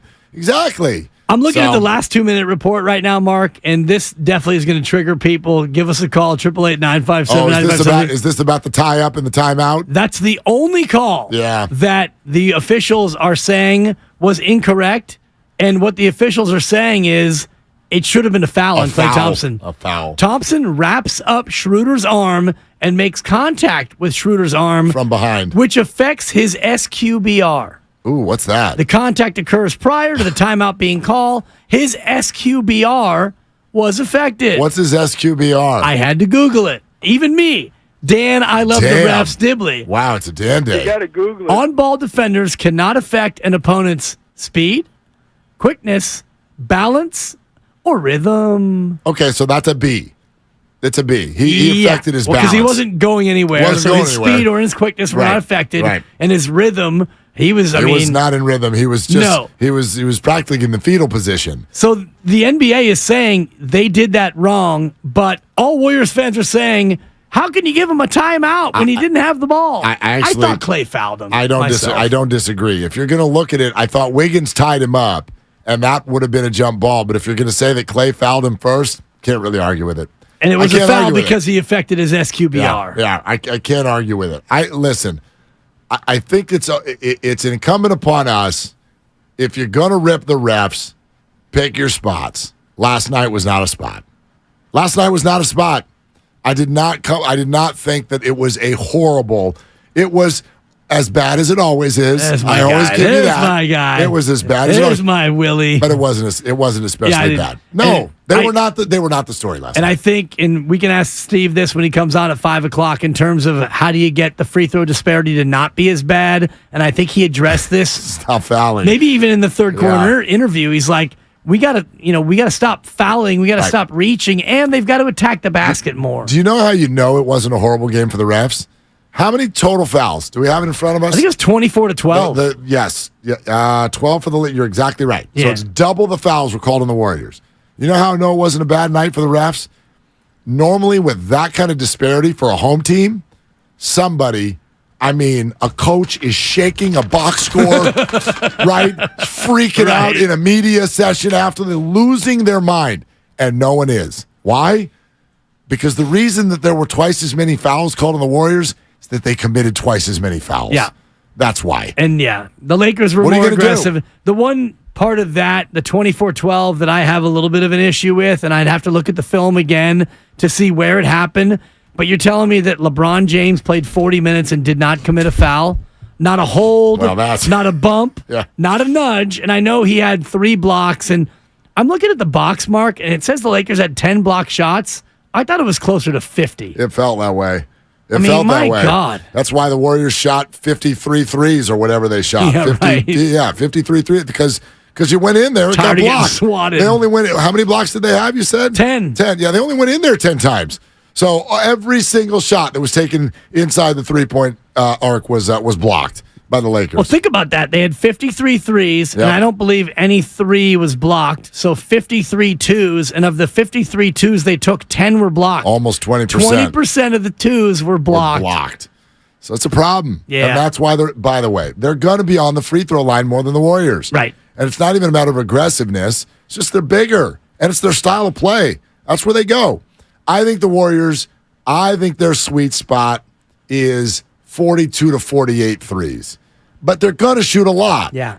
When they go over 50 is when I'm like, all right, guys, you need to calm down. But you're down by 14 late in the game. What are you going to do? You shoot threes. How'd they get back in the game? They shot threes. They made some. So, I don't know. That part of that is just the style of this series. All right, back to the phones at 888-957-9570. 15 minutes or less. We'll show you the keyword again, give you a chance to get into game 2, to get to YouTube right now. And Steve Kerr joins us in less than an hour. Robin in the city. Hey, Robin, what are you doing? Sitting here catnapping. I'm glad I heard you guys. Wake up, Robin. So listen, I want to say that I agree with everything that you guys said. I do think length is a problem. But that's nothing new, right? We knew that length was a problem for them. to the last guy who called in, I don't know if he lives here or if he lives in Los Angeles, and he spends a great deal of his time listening to you guys. To be fair, and I listen to all shows, I don't ever hear any of us pre-crowning anybody, especially the Giants, because Bonte says he is through with the Giants. He ain't spending no money on the Giants. So I think old boy need to listen a little bit more regularly, because he got that all wrong. And in terms of wanting to be pre-crowned, and we want to be like the Lakers, are you crazy? They've already, ESPN and Bron cronies all on ESPN, they already got the thing labeled. And the narrative, if he beat the great, they don't even want to call Steph Curry great, you guys. They just want to say a top player. But they use language. You got to listen to language. It's very important. But then if he beats Steph Curry and the Warriors, he'd be considered, that would really seal the greatest, him being the greatest player of all times, and in the Warriors dynasty. So miss me with us trying to want to be like the Lakers when they've already set in the narrative to make the Lakers and LeBron great by beating us. You got that twisted, old boy. Oh, come on, Robin. I love it. I love it. Too much sense. You're making too much sense. Nobody here wants this Warrior team to be absolutely anything other than what it is. Yeah. It's been the best thing that's ever happened to Bay Area sports outside of the 49ers of the 80s. Robin, you had a great chance to use your catchphrase there. Slow your roll, sugar. That's right. That would have been great. Yeah. She did. Yeah. By the way, her other contention that Bonte has already said that he is done with the San Francisco Giants. I'll just check in again on Friday. I mean, he's not done with the Giants. Might be done with them until the Warriors are done. That's the thing. Then he'll be back. Nobody is done with my Giants. We got you, Bonte. Gutsy little win today. 1-2 in a row. Won Rubber that series. game. Hey, Dubon. Stir that in your coffee. Score. Take a sip. Yeah. Yeah. We got something to communicate with you right now. We won. How about that? You're gone is what you are. And he tried to walk back his statements. He did. I texted my teammates and hi, this is Tiger. I don't know why everyone's got to be Tiger, but he texted his teammates. Oh, it wasn't about you. Well, then come out and say what it was about. It was about as an organization. It was about me. Totally. And it was. And who cares? Mo and I. I mean, I love trash talk from people who are like the 21st guy on the roster. Like, I love Mauricio. He's a good dude. And he was a great story. But come on. What are we doing over here? You were supposed to you earned everyday playing time? Could you run from second to third without chaos ever? That's my favorite, is everybody clapping back on the poor guy. I mean, you can't even go 90 feet. This guy, he should be thankful that the organization backed him the way that Gabe Kapler publicly had his back when he's bunting in the middle of no-hitters or when he's bunting up 19 runs or whatever the hell they were up. I don't even remember the scenario. I think it was both. Yeah. Have you seen the MLB ads like, our game, 3 new rules, we're fun now? I caught one yesterday. I'm like, are you kidding me, MLB? Gosh. Have we gotten to this point? We have. We absolutely have. We've also gotten to the point where we tell you that we're sponsored by the Los Altos Village Association. Experience the downtown bubbly stroll, all kinds of fun with sparkling beverages and live music. Friday, May 12th at 6 p.m. in downtown Los Altos. Sponsored by the Post and the agency Los Altos. Info and tickets at downtownlosaltos.org. If you're not on YouTube, that's crazy, because in less than 8 minutes, we will show you the keyword that could get you into Game 2 tomorrow night. So if you're not on YouTube and you're not on Twitch, you're crazy. And you need to get there right now. More of your phone calls, and then Steve Kerr in 45 minutes on Willard and Dibs. It was crazy.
Aerosmith is heading back to the Bay Area this December. Catch them at the Chase Center in San Francisco on December 1st and then at SAP Center in San Jose on December 4th. 95.7 The Game has your tickets. Go to the contest page at 957thegame.com to enter for a chance at a pair of tickets to either show.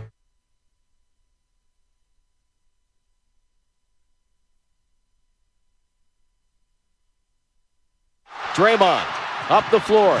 Steps around Schroeder. Throws out to Curry. Curry up top to Poole. 25-footer. Yes! It's a one-possession game with 2:45 to go. 11-1 for Golden State. It's JP with the Golden State Warriors. Now back to Willard and Dibbs. You think JP would still record that if he knew what was going to be said about him during the season on this show? Yeah. You do? Well, he's a pro. He understands that. No, we've been far from the hardest on him too. No, and I think that he understands that the more opinion there is about him, positive and negative, the better it is for everyone, because the nature of everything, people care. People care about him, and they care about this team. Well, and I give him credit because what did we ask for going into the Lakers series? We asked for better decisions. Were they perfect? No. Were they better? Yes. And we asked for better scoring. Did we get it? Yes. And it absolutely has a lot to do with why I was okay with that shot. Do you know what I mean? Like if Jordan had taken that shot and he had been 1 for 8 in the game, well then forget about it. But he had hit a 28-footer already in the game. I mean, 6 threes.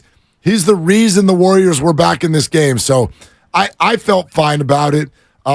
But now, obviously, you fall short, and Game 2 becomes huge. And so that leads us to, I promised it within 8 minutes. I said that at 4:15. So we've got 3 more minutes. Within the next 3 minutes, YouTube and Twitch audience will have an opportunity to win their way into Game 2 tomorrow night. We will show you the keyword. You will have till 6 o'clock to get over to our contest page at 957thegame.com, enter the word in, and therefore qualify. And remember, if you're one of our faithful listeners here at the station, and we love you so much, if you already entered with Bonte and Joe, and you already entered with Steiny and Goo, this is another entry, totally separate. So you can enter again and give yourself a better chance to win. So within the next 2 minutes, you'll get the keyword. You got to get to the YouTube and Twitch audience in order to see it. So get over there right now. We'll give you about 120 seconds to get your butt over there and get ready. And the beauty of the YouTube channel is that our YouTube family, they're very giving, and they are sharing of the code words, the early morning code word, the midday code word, and the afternoon code word, which makes me kind of smile, because if you are trying to win these tickets, you would understand the competitive nature that the more you share the word, the more people who could enter would have a chance, and therefore diminish your chance of winning the tickets. But our audience is such a giving audience that they would rather help their fellow human, no pronouns used, they would rather help their fellow human as opposed to keeping it private and giving yourself a better chance to win. Is that true? Do they want to help their fellow human, or do they want to sound smart, or do they want credit for having been here the whole time? It's probably a little of each. Just checking. You'd have to ask each individual. Right. Because I'm looking at Pinoy Mamba right now on our YouTube feed, and he actually is saying exactly what I was just Googling. And Pinoy Mamba said, expect to spend a rack, which is $1,000. And I just looked at ESPN, because, you look at the scoreboard, and you look at the scoreboard for the game on Thursday, and it says Warriors -6, over under 227.5, tickets as low as $314. So basically, if you were to get the cheapest ticket available, according to Vivid Seats, it'd be $314 a piece. That would be $628 plus fees plus CRV. You're looking at not quite a rack, but about $700, Mark. Yeah, that's a lot. I'm trying to balance a piece of paper on a bar. I see you working. Yeah, not easy. You're trying. You're trying your best. We get it. Oh, that was close. That was close. Yeah, and it's hard, though, because the camera is a little to your right, but they can see it up there. Yeah. Or you can look at my conventional holding of the paper. Yeah, it didn't I wish work. I was as much fun as you are. Yeah. Your kids must love you. You're a fun dad. You're a fun dad. Yes, Eli Kemp and Ace2 on the that? YouTube feed. What about that? Can you see that? No. Does the camera see that? Nah, your head's kind of in the way. Well, that's the case all the time. Can you see that? That big, beautiful melon. Oh, hang on. What if I do? What if I do the show CL, like this? you've got it. Classic, you've got it. Yeah, there you no go. Bill Orange There on you go. YouTube. Parking is not included. There you go. You're on your own, Bill Orange, for parking. All right. Yes. All right. That's enough of that. And Smitty, with your Lakers in 6, I'm going to check the contest rules, but I'd like to say that you're not eligible. That's an elimination sensation. That's Is what that Totally is what that is. Anyway, go to 957thegame.com, go to the contest page, and you will see where you can enter the word for those asking. Devon McNabb. That's where you go. 957thegame.com. And the contest page. Yep. And our ticket giveaway is brought to you by the Next Generation 10G Network, only from Xfinity. The future starts now. And remember, tickets are always available at Warriors.com, the only place to get tickets that are 100% guaranteed not to be fraudulent. Kind of like the New York Knicks. No, they won. They won. I told you last night. Dude, they won, I lost. Win that game or get out of my playoffs. And they rallied at the right time. The Heat gave them a run. Can I share my 30-second story of woe? Please do. So I bet the Heat +7 parlayed to the Lakers on the money line. But wait, and then you got it back, I thought. So, Mark, you undid it. My tale of woe is that I undid that thing. Miami loses by 6, and the Lakers +175 on the money line. That parlay paid not 2.5 to 1. That baby would have paid 4 to 1, but I canceled it. I demanded that they cancel it. It was a cancellation sensation. It was I wish it was an inebriation sensation, but I was at work. Oh. So I canceled the winning parlay. But you said you were going to reboot it. By the time I was going to reboot it, we were doing radio, and I look up and the game was underway because I was going to go Heat +9. And then after I didn't do it, I'm like, you know what? I'm glad I didn't bet that because it's the Lakers. I would have been betting the Lakers on the money line +175. I'm a little bothered by the fact that you were even thinking about doing that to begin with. You know why I was thinking of it? Get better, Dib. Because you thought it was going to happen, but that's not the point. Isn't that the point of gambling? Is to win? Yes. You play to win the bet. But there are rules. You don't put out bad juju toward your team. You play to win the game. You don't bet again. If you think that your team is not going to cover, it's a no play. It's a no play. Like the yogurt? That's right. And that's a yo play. That's fruit on the bottom. Sorry. That's where the Warriors are right now, down the bottom. I do remember that. That's a no play. You don't put out the heebie-jeebie like that. What do you do when the Heat do cover the 7, and then you're sitting there watching the Warriors? Are you rooting for them to lose? Because you get a 3.5 times parlay? 4 times, Mark. That's a bad juju. It's terrible. It's a heebie-jeebie. You shouldn't do that. But I didn't know you were doing that. I'm out the rest of the week. I'm not sitting here talking to somebody who does stuff like that. But you do that?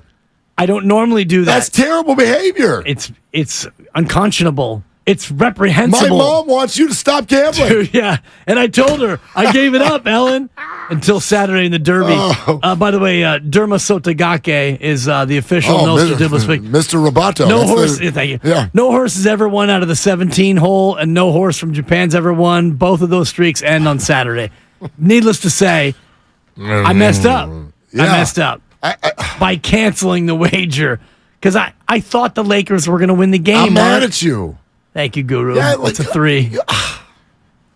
You do that? I don't normally do that. It's the playoffs, Dibs. It's game 1, Mark. I wouldn't. And I don't want to hear about this whole, we don't have an effect on the game. We don't.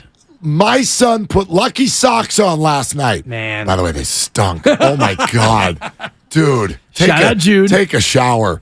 By the way, and I almost made him stay in the shower. There's no way the 16-year-old would have done that. No, he didn't take a shower. Anyway, I put the little guy in the shower. It's right when the Warriors go on a 14-0 run.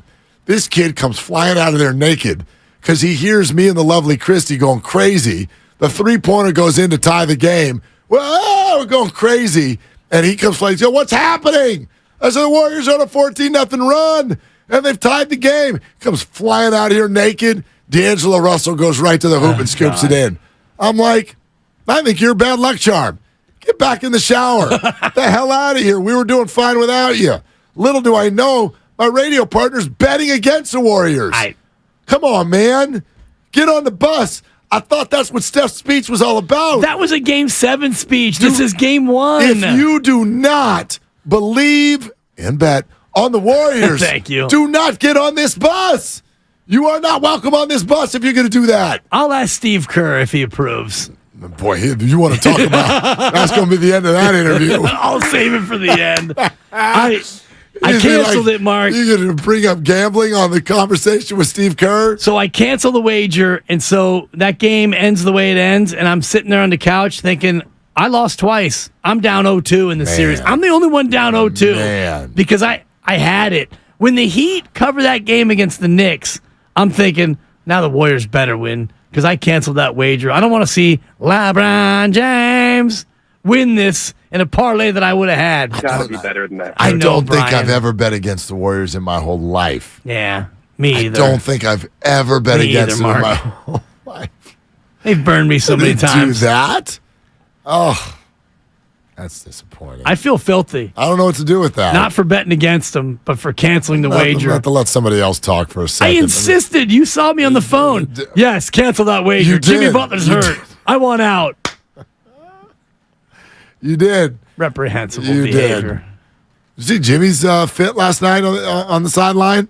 What the hell like was a that? tank top and a running hat? I mean, he's Jimmy Butler. He looked good. I'm not going to be like, dude, what's up with your fashion? He's Jimmy Butler. Yeah. I mean, what do I know from fit? I wear the same one of the same four hoodies every day. You put Jimmy Butler in Birkenstocks and white tube socks, and he still looked better than us. But it was an interesting. That was an interesting sideline look. Let's go to Debbie in San Jose. Debbie, you're on with Willard and Dibbs. What are you doing? Hey, I'm driving right now. How are you? We're perfect. So listen, I was so happy to hear you guys talking about this flopping, faking business that has gotten into the NBA, and it's awful. As a referee, I've refereed for 30 years in NC2A basketball for 20 of those years, and it ruins the game. It's hard enough to referee and make judgment calls, and then you have these gigantic men flopping like little girls. What is the deal? Damn, Debbie, where did you ref? I love this. You refed in the NCAA for 20 years? Yeah. I repped the Pac-12, it was the Pac-10, the WAC, the WCC, women's basketball. Fantastic. Yes. Thank you for your refereeing service. I appreciate it. I've only done CYO, but there's no bigger fan, Debbie, of officials than this guy. People have been served in Vietnam. I said for your refereeing service. Dibbs goes to refs and goes, thank you for your service. I put in the officiating before that, Mark, before you try to paint me as anti-patriotic. It's Military Appreciation Night at the Warrior game, and Dibbs goes and finds Scott Foster and says, thank you for your service. Number 48. 48 in your program, number 1 in your heart. Oh, Can we not thank anyone else for their service? Like Jonathan, the mail carrier in San Francisco. Sure you can. Can I thank him for delivering the mail 6 days a week? Brother. Can I thank him? If a waiter gives me an appetizer and it's piping hot calamari, can I say thank you for your service? I did it for the great Ricky at the Mill Valley Post Office today. He helped us get our passports. My gosh, is there any bigger screwdriver than the eye than that right now? Oh, it's a tough one. Oh, my gosh, this appointment is an hour of you standing there and filling out like one piece of paper. I'm like, yes, it's me. And yes, that's them. And yes, we're good here. I've given you every document I have, Ricky. These are all the pieces of paper I have in my whole house. But he worked us through the whole damn thing. And at the end, I said, Ricky, thank you for your service. You did not. Appreciate it. No, I just said thank you. Right. Thank you for your help. I mean, thank you for your help. Thank you for your service is only reserved for the military. And whenever I see a military person in uniform, I do thank them for their service. So I don't want to be painted as somebody who is co-opting that phrase. But I am thankful for the Debbies out there for putting in their time, blowing the whistle. Yeah, blow the whistle. I hope that you and Debbie and Scott Foster and Zach Zarba. Oh, you're getting me excited. And everybody else. Double Z's. If they flop, throw them out. Hell, lock them up. Lock them up. Thank you. Lock them up. Isn't that where that came from?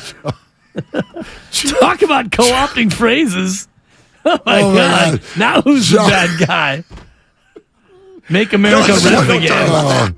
Seriously. Josh in San Jose. What are you doing, Josh? I'm just driving around. I'm just driving around 408. Okay, man. For no reason, or are you like going somewhere? We have a destination. Headed to the Valley Fair. That's a destination sensation. Go ahead, Josh. Still kind of pissed off about last night, but here, I have some things to say about yesterday. So everyone played a great game last night, and they also played their role. Of course, fouls we couldn't control, but our decision-making on the court, we could. And an example I can bring up was Curry doing too many layups, and we know he's not going to get any calls. And we know he's going up against AD, who's like 3 times the size of him. Those points going to gone into fadeaways or 3-pointers or give them to someone else. And so one more guy, I'd like to go ahead. Yeah, well, no, finish up, Josh. What do you got? One more thing is utilize Kuminga. These Lakers, their transition defense is horrible. Wiggins and Kuminga, their two-way athleticism is going to be a key factor on how we're going to win the series. AD and LeBron are old, just like Curry. Well, Thanks, Josh. Yeah, Josh, I think we agree with you that we'd love to see Kuminga get a look. I don't know if he's going to. Steve Kerr, top of the hour. I don't know how long you stick with him if it's not looking right or whatever, but I'd love to see him get a look at some point. I think you got to pick your spots on this. But, yeah, I'd love to see him get a look. As far as Curry going to the hole, I think this is a more involved conversation than just as simple as don't go in there. Pull up or fade away or do something. Steph Curry is one of the greatest who has ever played the game. You're not going to ask Steph Curry to stop doing what he does. You just have to create a different scenario, in my opinion. The reason that so many of Steph Curry's drives last night got blocked is not because LeBron and AD are too tall. Let's not act like the rest of the NBA doesn't have 7-footers. There are people taller than Curry always waiting for Curry. But they are moving. They are on the move. They are trying to catch up at the backboard to what Steph's doing. And he does a great job of using his body to get in the way of those players. The problem in this particular case was that AD and LeBron were largely already sitting there waiting for him because the Warriors have too many people on the floor who the Lakers at least believe right now are unguardable. Or, I should say it, don't need to be guarded. Until the rest of the team starts to knock down some shots, which they did in the fourth quarter, and then poof, like magic, suddenly Steph Curry's drives started leading to layups and ones. So he can do it. He can do it. He just needs a different scenario. He needs the rest of the team to knock down some shots. So that they have to be guarded. Correct. So that whoever Anthony Davis is guarding has to be respected. And this is where I think the rotations become even more interesting in Game 2 because Kevon Looney is not a player that you really need to guard outside of maybe 4 or 5 feet. And that's just not a diss on Kevon Looney. But even when he gets the ball at the foul line, he doesn't look to shoot that little 15-foot mid-range. He looks to pass the ball. And so defenses sag way off him, even more than what the Warriors did to Sabonis. And when you have Gary Payton II on the court and they don't want to guard him outside, or Draymond Green and they're not guarding him, and Dante DiVincenzo is not shooting, now you're in a situation where there might only be 4 guys on the Warriors who are warranting that level of attention outside the three-point line. It's Wiggins, Poole, Steph, and Clay. And if that's the case, what do you do offensively to counteract that? I mean, maybe all the Warriors need to do is listen to everything that everyone said about the Sacramento Kings. The Lakers did to the Warriors last night what the Warriors did to the Kings for 7 games. And we ended up making fun of Domantas Sabonis for 2 weeks because he was unwilling to take the shot. Man. Now, the reason we did that is because Sabonis can make the shot. That's not what you want Looney doing. But it wasn't just Looney. It was everyone. It was GP2 who was given wide open three-pointers. He tried twice. He missed them both. Pretty badly, by the way. They do it to Draymond. They're going to do it to everybody not named Stephen Clay. To a degree, even Poole. They're going to give him the shots. DiVincenzo, got to be more aggressive. You got to knock a couple down, and that's going to change the whole thing. But the adjustment the Warriors need to make is the exact same adjustment the Kings need to make, and they were never really able to make it. I trust the Warriors to do it more. They're smarter. They're more experienced. They're the Warriors. But I also go back to my original point. There's a problem here. This is a problem that could be the Warriors' undoing. The Lakers' size and their strength is a major hurdle. And how the Warriors get by that, what the adjustment is, that's over my pay grade. Yeah. I can't wait to see them try, but this is a huge task that they've got in front of them. Well, and I think that you saw in the tail end of the fourth quarter what the number one adjustment is, and that is go small and go fast. And it's a little bit of a contrast because when you played Sacramento, I think the Warriors realized that they needed to be a little bit more of the slower team from a pace standpoint. Sacramento was more uncomfortable when they played a little bit slower at the Warriors' pace. And so they did that. And now the Warriors against the Lakers are in a spot where they need to play a lot faster. But how do you play faster and still not maybe go all the way to the rim while playing faster? Now, they shot the three ball more than they did at almost any point in the year. And there were, I did the math, 15 games this year where they shot 50 or more threes, and they were 9-6 in those games. Interesting. So that's interesting. A lot of games where they shot more threes than 50 threes a game, and this is going to be a series, I think, where they're going to look to shoot 50 or more threes. But when you don't shoot threes, how do you get more productive in your twos? Because last night, shooting the 1 and 2 footer was not the answer. Yeah, I really, I mean, I hope Steve answers us. The history is in his our playoffs. Call or our questions? No, he'll answer our call. Steve? I'm interested to know what he says about what the adjustments are. Yeah, he's probably not going to put something on the radio that he doesn't want the Lakers to hear. But I wonder, because you can't teach tall. That's not the answer. And so I wonder what the answers are here. I'm so excited to see tomorrow night because I believe the Warriors need it. I think they've got to have it. These adjustments need to happen quick, and these adjustments are significant. So we'll get into it with Steve coming up here in a few. He's less than 20 minutes away. We are presented by Fremont Bank. Full-service banking, no compromises. Plenty more time for your phone calls as well. Plus, one more chance still in the 5 o'clock hour to see the keyword. Get over to our contest page. Try to win your way into Game 2 tomorrow night on Willard and Dibs. Warriors Wednesday is brought to you by Friedman's Appliance, a trusted name since 1922. Visit friedmansappliance.com today. Since first opening its doors in 1960.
OTC part of my morning routine.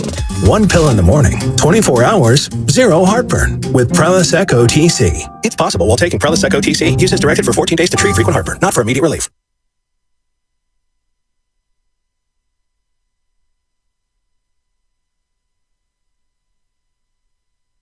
Curry brings it up on Schroeder. Waits. Comes middle, gets Russell as his defender on the switch. Dribbles to the paint, throws to Draymond, back to Curry. Relocation three is up and good! He was backing away to the sideline, flipped it up and in. We are tied! Now back to Willard and Dibbs. Take it away, Mark. Wow, we got a lot going on. Steve Kerr is going to be here in 10 minutes. At some point while Steve Kerr is talking, we'll hold up the keyword again. Give you a chance to go to the contest page at 95.7 The Game and win your way into Game 2 tomorrow. Speaking of Game 2 tomorrow, the Los Angeles Lakers have announced that both Anthony Davis and LeBron James will sit out the game in a pre-planned load management date. Get out of here. Wouldn't that be great? That would be so great. Thank you, Paul. That was Paul on YouTube who had that idea. We did get some Lakers injury news, though. We did? Yeah. What do we got? Mo Bamba questionable. Mo Bamba questionable. Yeah, it's a big one. He was questionable for last night, too, wasn't he? He was out. Yeah, he didn't play last night. Yeah. It's a fun name, though. You just wanted to say Mo Bamba on the air, didn't you? Always. Yeah. Any chance you can to squeeze that in, you know? Does Mo Bamba wear number 5? Because he should. Remember Lou Bega? Mo Bamba number 5? Remember that song? I don't know. That went right over your head. No. Damn it. It Damn did it. in my head. Orlando. It was Mambo number 5. Yes, it was. I was trying to figure out exactly where you were going. Mambo number 5. Yeah, don't you I'll give you 2 for the legwork that it took to deliver the punchline. Way too much. I should have bailed early. Oh, gosh. He actually did wear 5 in Orlando. He's Did 12. he really? He is 12. Mo Bamba number 5. No, that's... Dun, dun, dun, dun. Yeah. Isn't that track where he's like saying all the girls' names? And that was pretty much it? He's just saying female names the whole time. Mambo number 5? Yeah. Yeah, that sounds right. Wanda, Rita, Teresa, Ann. Like you just, right? Sounded like Romper Room with music. That one. Mo Bamba number 5. Romper Room with music. Oh, gosh. A little bit of Monica. There's That Erica, one. Rita, Tina, Sandra. See, I got Mary, some of them right. Jessica. No, you're right. A little bit of Monica In my life. Yeah, come on. Yeah, we're doing too much singing on this show all of a sudden. I like 'Cause of Angela, Stein Pamela, Sandra, and Rita. Yeah. That's the one. Look at you. Mo Bamba number 5. That's upgraded from a 2 to a... It's still a 2. 2.5. Yeah, it's a 2 and change. I like it, though. You set up your own joke, and I kind of missed it.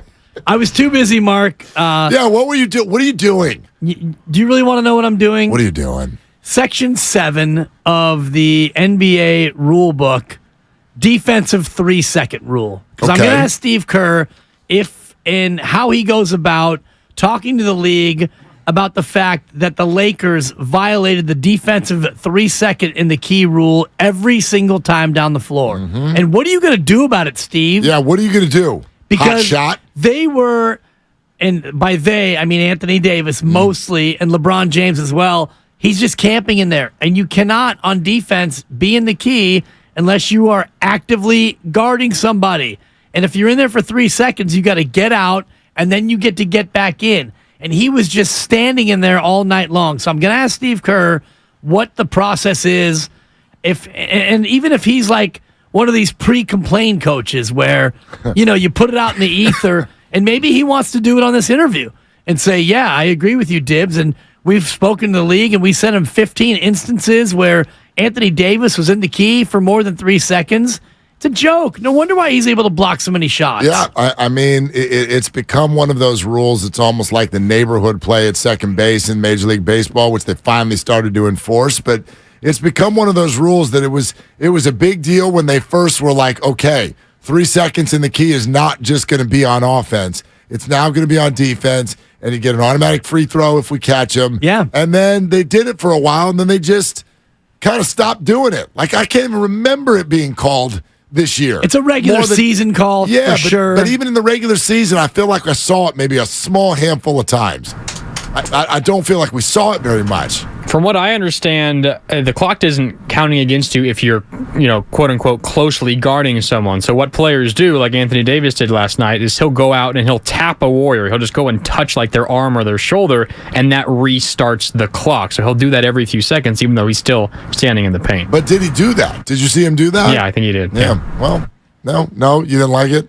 First of all, Grandy's misinterpreting the rule that I'm clearly reading right now. You know what that is. It's a misinterpretation. Sensation is what it is. Okay. You have to be actively guarding an opponent. And yeah, but what does that mean? I get where that means Kevon Looney's out past the 3-point line and Anthony Davis is standing under the basket. You are not actively guarding that opponent. And at that point, you've got to go outside the 16-foot key, then you can go back in and stand there. I personally, I have no opinion on what you and Grandy are saying in terms of, because I didn't watch Anthony do this, but I have an opinion about the way that rule's written. That's a terrible job writing a rule. Because what does that mean to be actively guarding someone? When Kevon Looney stood in the key and looked at Domantas Sabonis and said, I think your eye is ugly. Why don't you go ahead and shoot it, big boy? I'm going to stand here. Was he actively guarding him? I would contend that is strategic in the way that they want to guard. When you're sagging 12 feet off Sabonis. A guy? I am actively and strategically going to stand over here. Now, when Sabonis has the ball at the foul line and you are sagged off 10 feet, you could argue that he is actively guarding him and he's choosing not to go out there and challenge the shot. He's like, this is the best way to guard this guy, is to stand here. When your player doesn't have the ball and he's 24 feet from the hoop and you're standing under the basket, I would argue that you are not actively guarding anyone. And at that point, you need to get in and out of the key, which he's not doing. I need a definition of does actively guarding mean he's within 3 feet of the guy? Because again, I think you could argue with a lot of players. Warriors did it to Russell Westbrook. Teams do it to Draymond Green. You have a player like that who's got the ball. The best way to guard that player is to go stand 15 feet away and not let him drive by you. So... yeah, part of the definition is actively guarding / arm's distance position. Arm's distance. Well, and Anthony does have some long arms. He sure does. So. And maybe he is guarding Kevon when Kevon's 17 feet away because his arms maybe are that long. I just was thinking about it in terms of... I got you, yeah. Because Steve Kerr, if you are the home team, and they are, and you don't feel like you are getting all the calls, and I'm not saying he feels that way, and you and I are agreeing in terms of the fouls... the Lakers didn't commit as many fouls as the Warriors, but in terms of them dominating the interior, one way you can maybe help to get them out is by making Anthony Davis legally guard somebody. Right, yeah. Well, that's all. By the way, before we get Steve Kerr, here's what Steve said last night with regard to the foul discrepancy. I thought we committed some fouls that we didn't need to, especially in the first half. We had, I think, 3, on a jump shot. I think we hit Davis on a fadeaway 17-footer. I think we fouled a couple times when they were in the bonus when we didn't need to. They're going to shoot more free throws than we are. I mean, I think they were number 1 in the league, and we were last or next to last. So not a surprise, but that is a huge disparity, and we need to bring that down. Yeah, he's right. So, just get ready for this. Don't automatically think it's the ref's fault when the Lakers shoot more free throws than the Warriors. I would expect them to shoot more free throws in, wait for it, every single game in the series. All of them, period. More than 6. If the Warriors shoot more free throws than the Lakers in a game, the Warriors are going to win by 25 points. It's not going to happen. So just ready yourself for that. But the discrepancy was too big. It needs to be smaller. And so I do think there's something to be said. And we'll ask Steve this, how do you creatively not just decide to shoot threes every time, but also not just dribble the ball in to Anthony Davis and LeBron James? What are some of the creative things that you can do offensively when that's the scenario? So that's definitely one of the things I want to ask him. Absolutely, and I'm going to ask him if he feels like tomorrow is a must-win. And I'm only saying this, Mark, because I've done the research in terms of teams losing the first 2 games at home and going on to win the best-of-7 series. And based on my research, it's only happened twice, where the team loses 2 games at home and then goes on to still win that best-of-7. The Celtics in 2017... and the Clippers in 2021 against the Mavericks, in which the road team won the first 5 games of that series. Then the Clippers won at home, and then the Clippers won again at Dallas. So it is a bit of a rarity. I know we talked about teams down 2-0, and the Warriors just did it. So that's not as daunting. But going down 2-0 when the first 2 are home games, that's pretty rare. It's pretty tough. I remember saying this. I think it's probably on my Twitter. Going into Game 2 against Sacramento, I said it is likely, not for sure, but I think it's likely that the winner of Game 2 wins the series. Didn't happen. The loser of Game 2 won the series, which for me meant the Warriors probably need to get this one, but it's not over if they lose this one, because I could see the Warriors going home and getting the 2 and making it a 2-2 series, which is what they did, and then they won the best of 3 series that happens after that. Yeah. This is different. I would be shocked if the Warriors lose tomorrow night and win the series. Shocked. Obviously, it's possible. Yeah. Right? Mathematically, emotionally, however you want to say it. But this is the level of rareness in terms of only twice has it happened in a best of 7. That's incredible. But then add in, you're not just talking about any team. You're talking about a LeBron James team would be losing that series, and I just don't see it. I just don't see it. So, no, if the Warriors lose tomorrow night, we're not going to come in here and go, season's over, hope you had fun. but I have a hard time finding the visual of them losing tomorrow night and winning the series. Yeah. I'll say it that way. No, and I'm with you. That's the best way I can say it. That's well said. All right.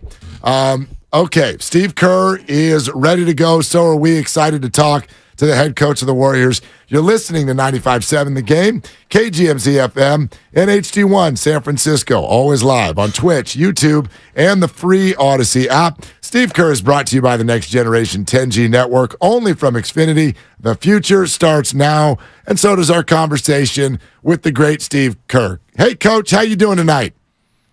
I'm good. How are you guys doing? Yeah, we're doing fine, man. You know, licking wounds a little bit, of course, but at the same time, Game 7 energy versus Game 1 energy. How would you sort of put it into words, the emotions of taking the first punch in a series like this? Yeah, well, it's you know, we've been through so many of these series over the years, and I've been through them as a player and as a coach.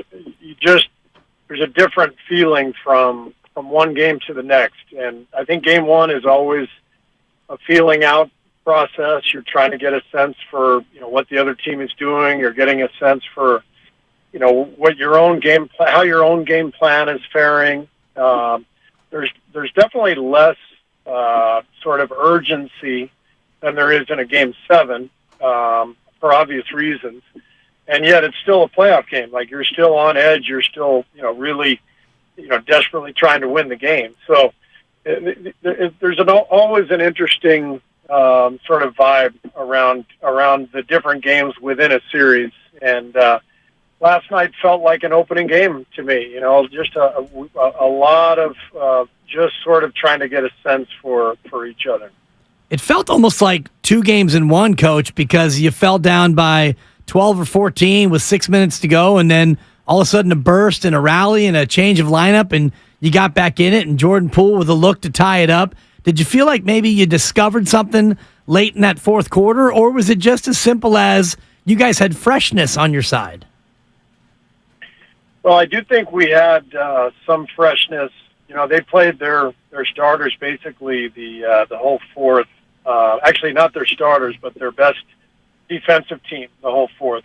You know, and I thought in the last 3 or 4 minutes we had more energy than they did, and spreading the floor made them have to guard you know, more court, and then our guys did a great job of knocking down some shots and getting back in it. But it's just, you know, it's one game. Every game feels a little bit different. Think about Game 6 of the Sacramento series, you know, versus Game 7. We look like 2 entirely different teams, and so I don't think, you know, you can just take those last few minutes and say, well, that's how the rest of this series is going to look. I think there are always extenuating circumstances. Steve Kerr with us here on Willard and Dibs. Coach, would you take us through the whole picture, all of the angles of the final shot? We know that you said last night that you liked the shot from Jordan Poole, but also just wonder what goes through your mind the moment you get the rebound. Is there a consideration of a timeout? Are you thinking about drawing up a play? Take us through the whole picture from your perspective. Yeah, I mean, the first thing is the clock, and is there enough time to take the ball down and get a decent look? So we had plenty of time. And then the next thing is to see how it unfolds. You know, if something happens and we're in a bad spot, you know, that's where I can race out onto the court and yell timeout. And in this case, you know, our offense is at the other end, so you don't always get that timeout because the refs may not see it or see me. But what I was looking at was Steph got double teamed at half court, and I knew somebody was going to be open on the weak side, so I didn't want to take a timeout. And Steph made the right play, got it to Draymond, and as I said, I love the fact that Jordan took that shot. I think looking at the film, the only thing he could have done is just move closer to the line before the ball got to him. You know, I didn't think the spacing was perfect. I loved his confidence and his willingness to step up and try to knock that thing down. But he could have been a little closer to the line, made it a slightly easier shot for sure. Is time of game remaining the prevailing factor in not going for a 2 there and playing the foul game? Were you in a spot with 10 seconds left that you felt like a 3 to tie was the best route for them to take? Well, I think there's plenty of time for a quick 2 if you want one. It's there, and you know, it's just up to the players to read that. You know, if you're down in the final seconds, obviously you have to go ahead and take the 3. But when you have timeouts left and you've got time on the clock, then I'm fine going in for a quick 2 as well. Coach Steve Kerr with us here on Willard and Dibs at 95.7 The Game. I tell you what, bunch of interesting stuff here to get to. I wonder what you thought of Steph Curry's game. It looked like he was maybe having a little bit more success kind of with the ball in his hands as opposed to what he always does off ball. Jared Vanderbilt gave him some trouble. What did you see in that particular matchup? Well, I think right away you could see that both Vanderbilt and Schroeder, when he came into the game, were trying to deny the ball to Steph full court. So, you know, when they scored, those guys raced up and tried to keep the ball out of Steph's hands from the beginning of the possession. And the thinking is obvious, you know, without Steph bringing the ball to the floor, it just limits the damage he can do. And it's a smart strategy, and we just have to decide, you know, how we want to combat that. You know, there are ways to get him open. He can be more forceful in demanding the ball. You can also just embrace it or accept it and bring him off a screen at the other end. And so those are all things, you know, as I said, where you watch game 1, you get a feel for what the other team's doing, and you make some adjustments.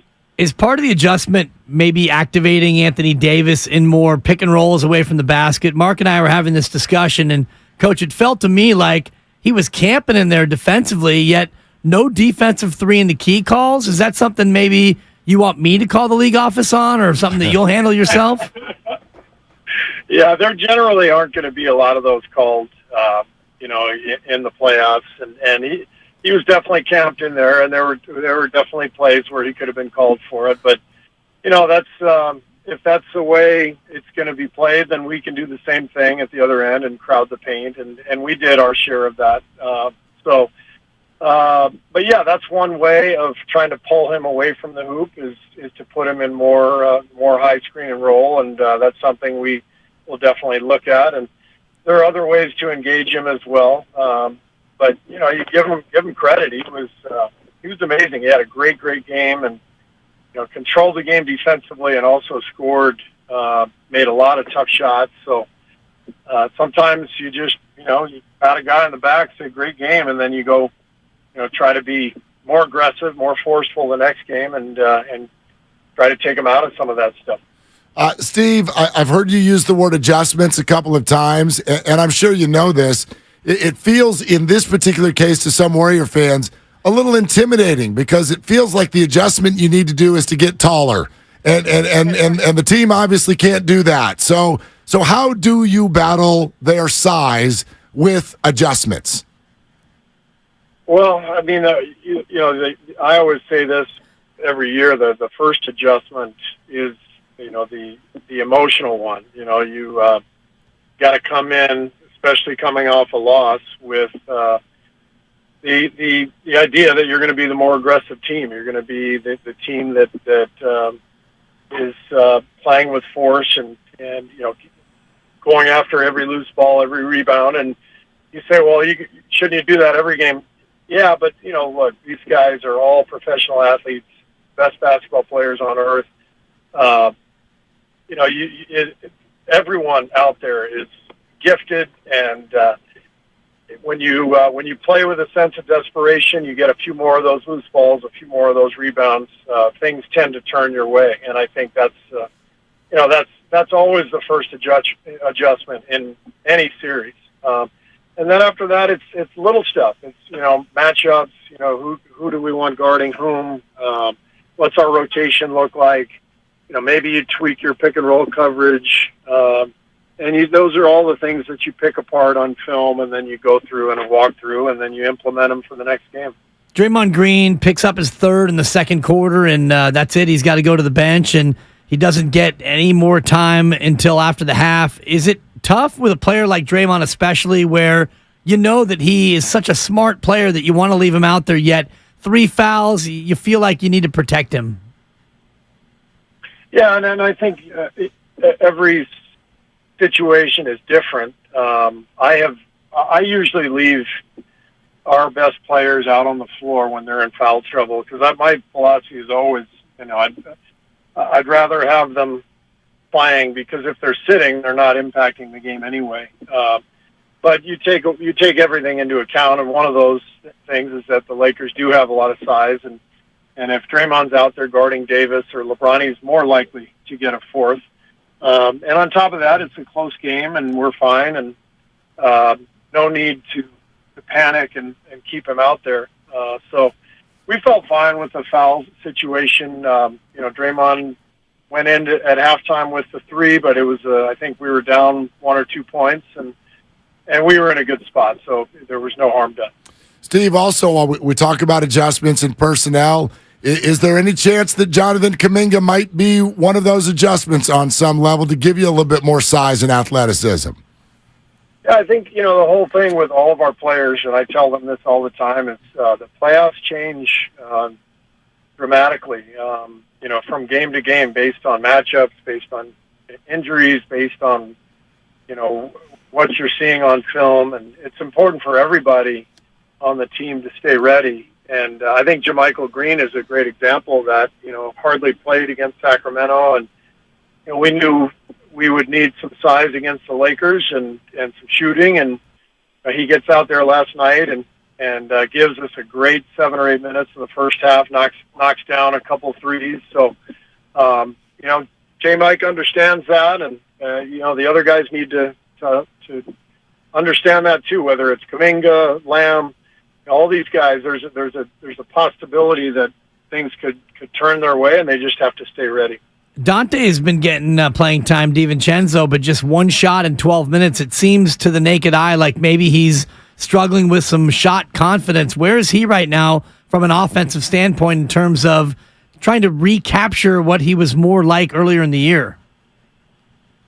Well, it's harder to do in shorter minutes, but this is kind of what the playoffs are about. The rotations sort of go out the window, and you just sort of, take the game possession by possession, and whatever's needed, you put the guys out there that are needed. I think what Dante brings us is an aggressive on-ball defender and another ball-handling decision maker, which is really important, given that they're trying to take Steph out of the game, take Jordan out of the game. It's great to have Dante as a secondary ball handler. He can initiate our offense. He can, he can knock down shots on the receiving end of plays, and he'll do that. He's just not going to get as many shots as if he were, starting and playing 30 minutes like he was most of the second half of the season. Steve, now that Darvin Ham has tipped his hand and shown you that he's going to guard Jordan Poole in this series, which Laker are you going to guard? Yeah, it is interesting. We watched Mike Brown spend a lot of time on the court during the Sacramento series. It seems to be a league-wide thing. Coaches just joining the action. So I don't know if the NBA has any problem with it, but I suppose I should start getting out onto the floor more too. You more of a traditional offensive player. Might they let you go 6-on-5 on the offensive end? I'm open, guys. Throw me the ball. No doubt. While we're in this space of obtuse things, Dennis Schroeder and the Academy gives him the Oscar. What do you do when you see such a blatant flop when you have these discussions with the referees? I just try to point out, that's what I did last night. I pointed out to the officials that there was some flopping going on. And honestly, I really like playoff officiating because for the most part, the league and the officials just eliminate a lot of the BS that goes on in the regular season where players are trying to manipulate the officials and sell calls. And when you watch games in the playoffs, most of that stuff is not being called. And so I love it. I thought there were some called last night. I thought the Lakers showed some gamesmanship and the refs fell for some of that stuff. And, it's a little disappointing, but that's all part of it. And after every game, people are going to be upset with this or that or the officiating or whatever. And I will say I don't think that was the reason for the outcome. I think the Lakers outplayed us and deserved to win, but I would hope that a lot of the flopping will go away as the series goes on. Yeah, well said. It just was a little unsightly. Just one more while we're in the sphere. It looked like Ed Malloy and you and Draymond were having a nice conversation, and all of a sudden Ed tees up Draymond. What happened to where Ed suddenly got fed up? I thought it was a nice exchange of ideas among three grown men. Something like that. Yeah. I think Draymond may have said the magic word there somewhere. It was looking at the replay. It was unfortunate because they set an illegal screen. Draymond was trying to fight through it. And, Schroeder hooked his arm, and so Draymond had every right to be upset. And it was a tough call, but like I said, that happens, and Draymond's going to have to be aware of his technical foul count and all that stuff because he's got a reputation. In case you guys hadn't noticed. Hadn't noticed it. Yeah, that was wild last night. Steve Kerr with us here on Willard and Dibs after the Warriors fall to the Lakers and go down 1-0 in the series. Steve, GP2 was on with us earlier. 3 times in the conversation, he used the phrase "muck it up." Is it safe to say that you guys feel the physicality needs to be ramped up on your end tomorrow night? Oh, yeah, for sure. And that's part of what I was saying earlier, just, playing with force, playing with energy, being the more desperate team, all that stuff. And like I said, this is not rocket science. This is, nothing new. This has been going on for as long as I've ever been part of the NBA, and every series I've ever been part of, it's, if you lose, you got to come back with force, and you got to play harder. Those are the first adjustments to make. Play harder, get more rebounds, get more loose balls, box out, do all that stuff, and do all that with energy, and it puts you in a much better position to win.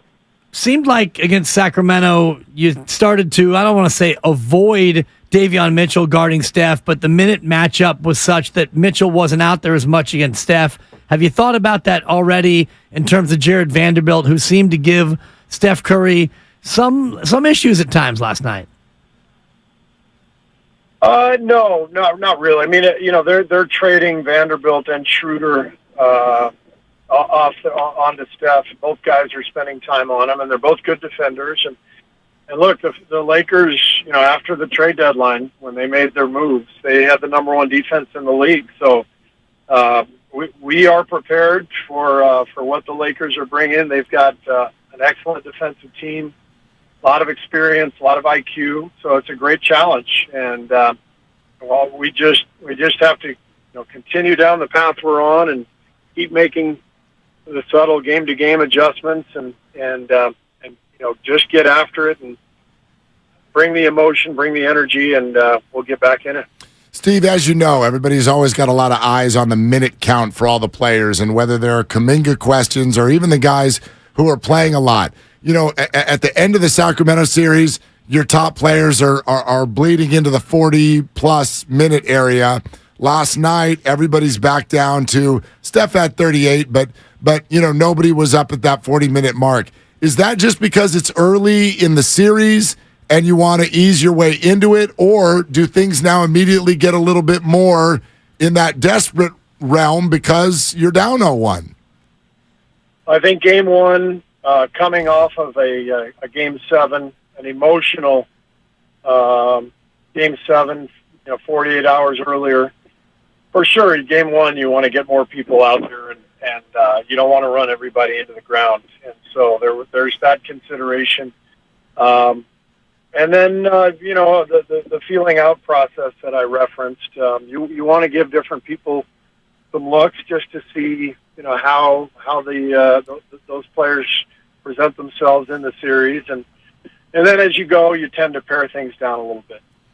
Steve, obviously one of the best games, if not the best game in the playoffs for Jordan Poole so far last night. Would love to get your thoughts on whether or not you think this is a better matchup for him and just in general, where you think he mentally is kind of standing in this run. Yeah, I loved Jordan's game last night. I loved his approach.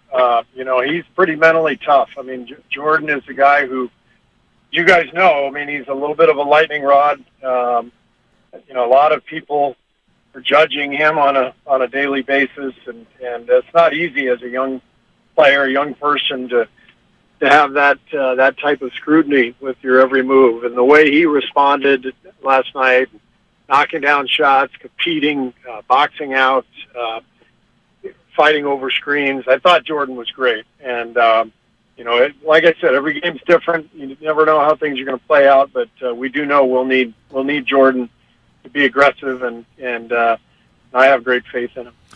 Steve, well, history is not on the side of teams that lose the first 2 at home. Man. I know that you're probably not going to put a label on it to the guys, but I guess I'll just ask you, how would you characterize tomorrow night's game? It's game 2. Okay, that's it. I love it. It's game 2. You guys get to label all the other stuff.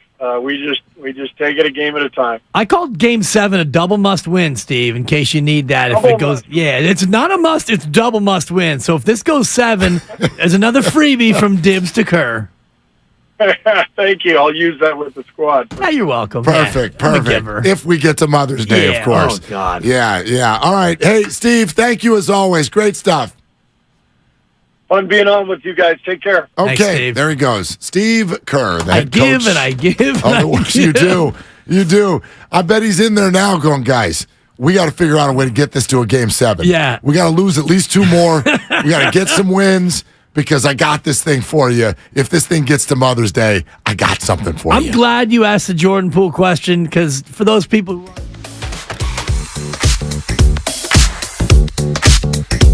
more, but the one more I had was the one that you asked, and so you asked it perfectly. Jordan Poole, man, he's looking good, and this series feels like Jordan Poole can do more than against. I mean, Sacramento's so fast, and he's so fast, and maybe he's too fast, and this series feels to me like he can kind of settle in a little bit more. Well, I'm also interested in the way Steve answered that, not just talking about his faith in Jordan Poole, but when he said that you guys know this, he's a lightning rod. Yeah. It's very true. And I think it's worthy of discussion or thought by Warrior fans. And we see some calls coming in. Yeah, go ahead. Your reactions to Steve Kerr, 888-957-9570. We'd love to take your calls. And you'll hear a little bit of our conversation with GP2 coming up a little bit later on in the hour as well. And, I had mentioned. Oh, yeah, we forgot. Yeah, well, I had mentioned that we would do it during Steve Kerr. This is close enough.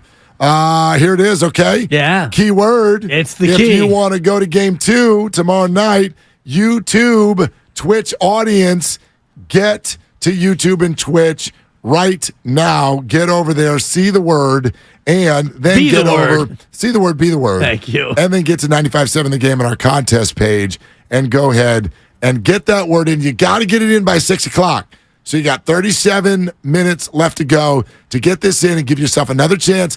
Even if you already entered on a previous show today, get in, get the word in, give yourself another shot to get into the game. 2 tickets to tomorrow night, courtesy of 95.7 The Game. It's a prize worth at least $650 based on the resale market of these Game 2 tickets, which, as Steve Kerr said, how would you characterize Game 2?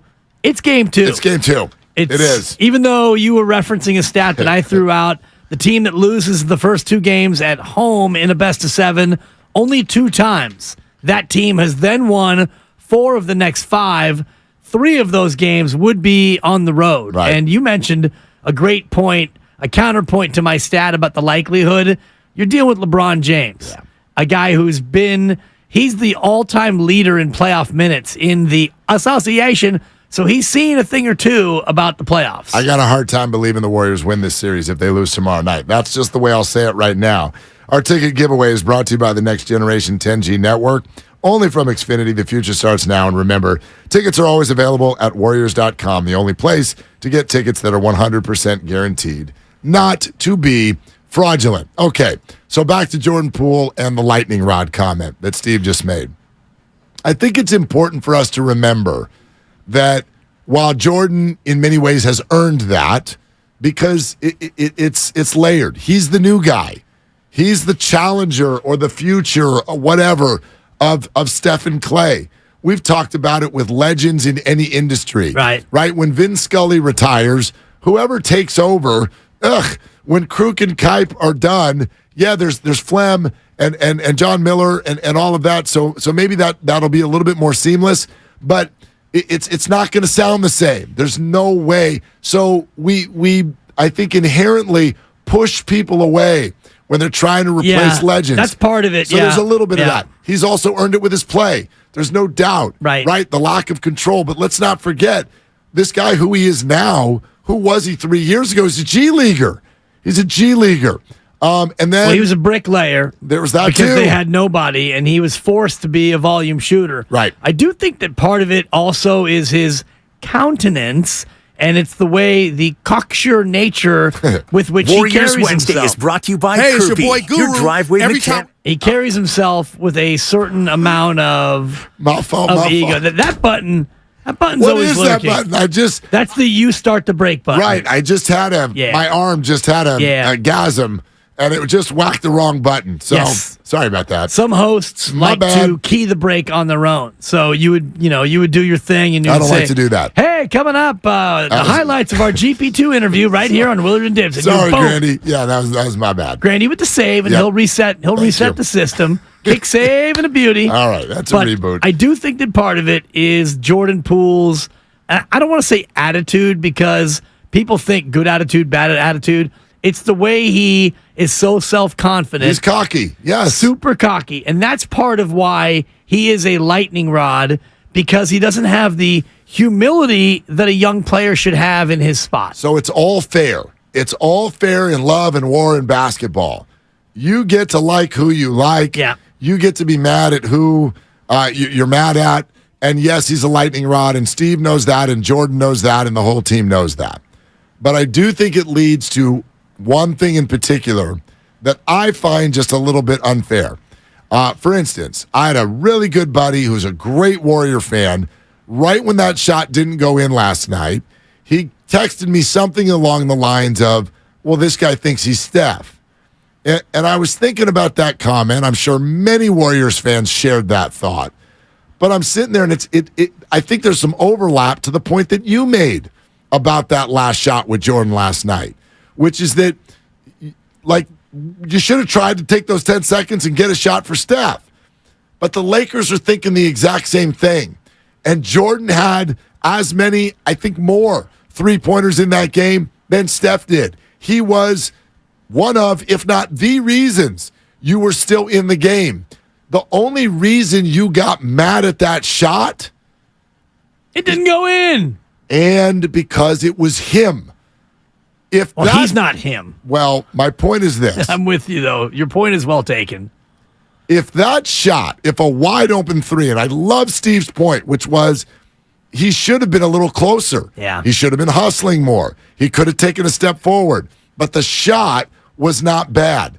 Let's say the ball had moved around for a couple more seconds for a wide open three by Dante DiVincenzo or by Andrew Wiggins. 28-footer. Or 26-footer. Well, 26, I'm okay. Okay. 28, I'm out. I like your point, and your point is well taken. We are much more upset because it was him, even though he was that dude last night. He had a good game. He had a great game. Yeah. So I don't have a problem with the shot. One of his misses was you got to be kidding me, 3-point attempt. And I'll check the game log. One of his makes was you got to be kidding me, 3-point shot. One of them that he missed because he hit 2 in a row. And then the next time he got the ball, it had to be at least a 35-footer. Yeah, it was logo-rific. Yeah. And it's funny you say heat check because my wife said, "What was that?" And I said, "That's a heat check, honey." And she looked at me and she's like, "What's a heat check?" And she didn't even bother with the follow-up. She looked at me and she went back to doing what she was doing. I've heard of a cup check. I've never heard of a heat check. We're looking for a nanny right now. So she was on the nanny search. I said, "That's a heat check, honey." And she's like, "This guy, why did I marry this idiot?" Yeah, well, he's trying to see how hot he is. Never mind. Yeah. But yes, and you're right though in terms of the Jordan Poole nature of it. Let's say Steph happened to be who have been left all alone from 28 feet. Or if he just pulled up from 28 feet, we would have been like, "Oh, that's got to go in. Good shot, Steph. Good shot." Totally. But the fact that it was Jordan Poole leads us to be more critical. And I admit that. I'll raise my hand at the scores table. I'm among those who have been critical of Jordan Poole and certainly in that spot. And I would have loved, that's why I asked Steve about, hey, any chance you go for a 2 there and then play the foul game? And he said, well, you could, but it's up to the players. And he's right. Right. To make that decision. I just think all of us need to admit this is a difficult fence for us to sort of straddle. It's a difficult line to walk because the Warriors need Jordan Poole. They need him to be a good player for them to win a championship. There's no two ways about that. So as a fan, you need him to shoot. You need him to play well. But when he misses, you roll your eyes and you get mad. But you know what? I usually let out Jordan. Oh, Jordan. God dang it. What are you doing? Come on, Jordan. But Jordan Couple of those too. Right, last night, this guy was 6 of 11 from 3, and you take that all day, every game for always. There were a few, Jordans. Exactly. There's a few of those. Oh, Jordan Poole, every game, there's no, yes shots. Totally. Of course. And there's Jordans and attaboy Jordans. If I could go into my good high school buddies text thread that gets going every Warrior game and count the Jordan WTFs from the beginning of the season till now. Not from you, though. No. Yeah, that's not your style. I don't participate during the game because it's too much. I end up just missing the whole game. There's texts are going like crazy. I'm like, are you all lonely? Like, watch the game. We could talk about it afterward. But anyway, point being is, if I could count the Jordan WTFs this season, we're way into triple digits. I get it. I get frustrated by him too. But I think we've got to be fair. And I think that was sort of the basis, the benchmark for the playful conversation we've all had with Festus Ezeli. I get what everybody's saying. Jordan Poole drives you nuts. And the response is they can't do it without him. Okay? It's like the old classic, right? Can't live with him, can't live without him. Yeah. So what do you do? Women, am I right? Am I right? Can't live with him? Pass the beer nuts. Totally. That's the old Norm line from Cheers. But the point is that I think we got to stop short of letting that get to a point where it's unfair. And where I think that is when he shoots a shot that you need and he misses it and you go, idiot thinks he's Curry. Yeah. That's not the right shot. That's not the right person. He was the right person last night. He had 21 off the bench on 6 threes.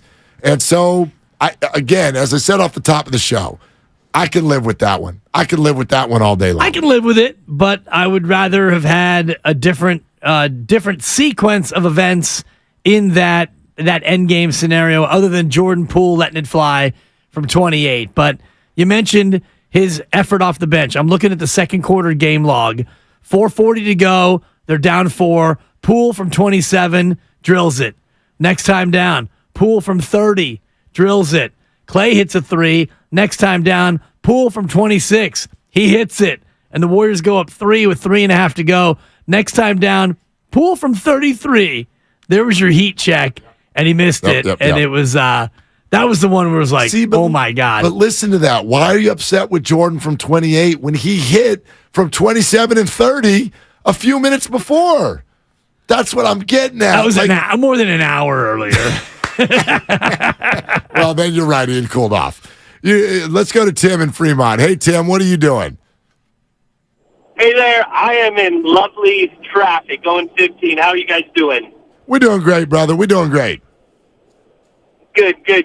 Well, I want to shout out saying I appreciate your guys' service. I was listening at that point. Thank you, Tim. Even if we go down, of course, even if we go down 2-0, we just change the mindset of winning 1 in L.A., go down 3-1, and I think that changes the story of maybe some redemption of what LeBron did back a few years ago. So I just want to call that out. Thank you guys so much. Yeah, thank you, Tim. 3-1 redemption. I don't know if my ticker can handle that. Seriously, like you're not wrong, but no, that's not a good percentage play. Right. And not how you want to play it. So again, I'll say it right now. Like if they, and I'll be off the rest of the week. So that makes it a little bit easier. But if they lose tomorrow night, I'm not tweeting on Friday and coming in on Monday and saying this thing's cooked.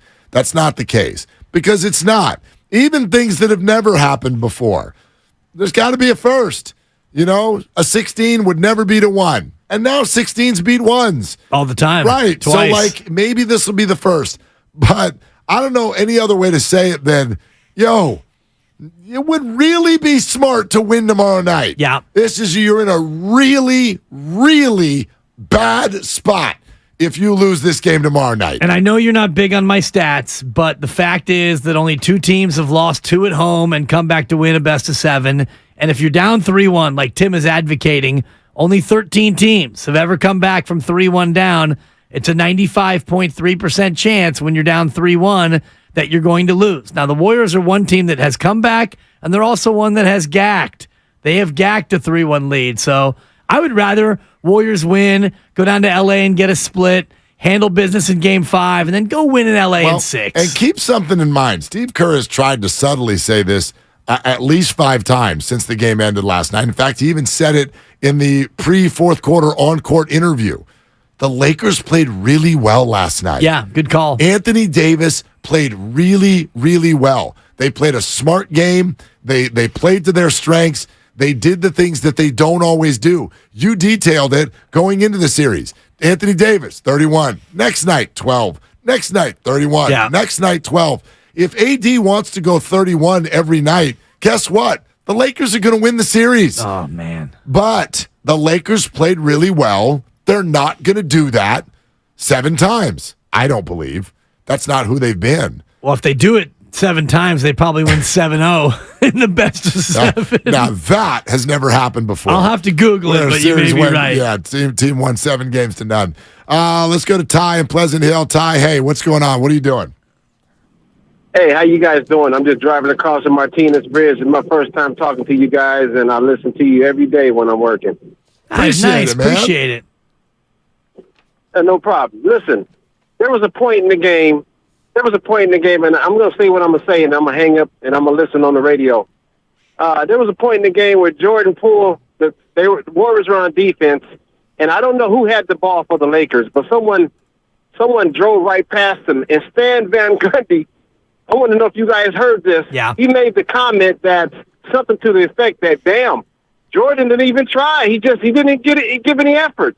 Did you guys hear that? That's all I wanted to call about, and I'll listen to you off the air. Thank you, Ty. Yeah, he said he's not even trying to play defense, or he said he's trying to not play defense. Yeah. Either way, he was right. And there was another play where Jordan Poole just out-and-out fouled a guy from 40 feet away from the basket, just recklessly reaching in. Those things are going to happen with Jordan Poole. He is a defensive liability. He always has been. You got to work around it. They did it early in Steph Curry's career. They can do it early in Jordan Poole's career.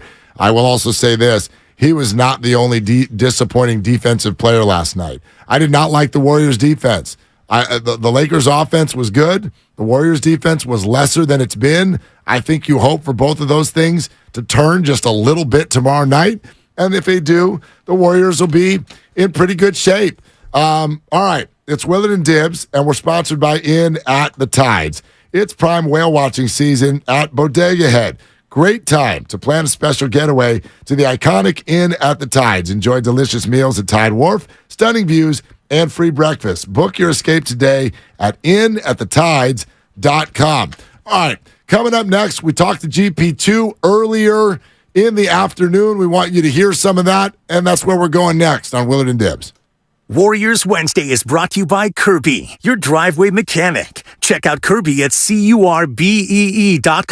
Hey, it's your boy Guru. Every time we put a rat on the table during our show, it's brought to you by Atco Pest Control. Atco Pest Control is a family-owned local business proud to provide pest control in the Bay Area for over 35 years. Atco uses natural methods to give you a peace of mind and keep your family at a home.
as Moody makes the play. Now, back to Willard and Dibs on 95.7 The Game. That was Joga live on the air right there. Awesome. Courtesy of Tim Roy. Even with that said, we got our Looney and Moody children's book series. But who's your favorite Warrior? Just be honest with me. It's got to be GP2. Well, he is pretty likable.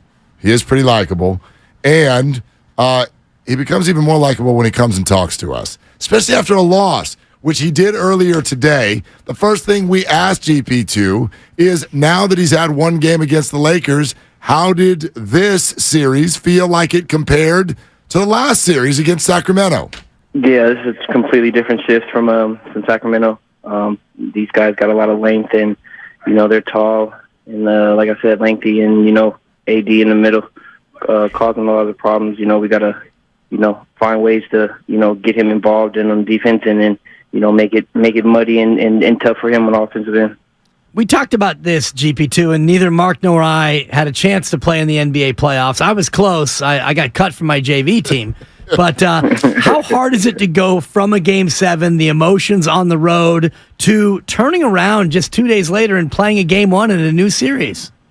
It's mental. It's a lot of mental. It's plus our bodies, going all the way to Game 7, But it's more mentally. You just turn around, got a new team, got a new adjustment, new schemes and whatever you got to do, personnel. So, just as quickly as possible as we can, we got to adjust. And I think, coming in Game 2, we have that time, and, we can adjust now.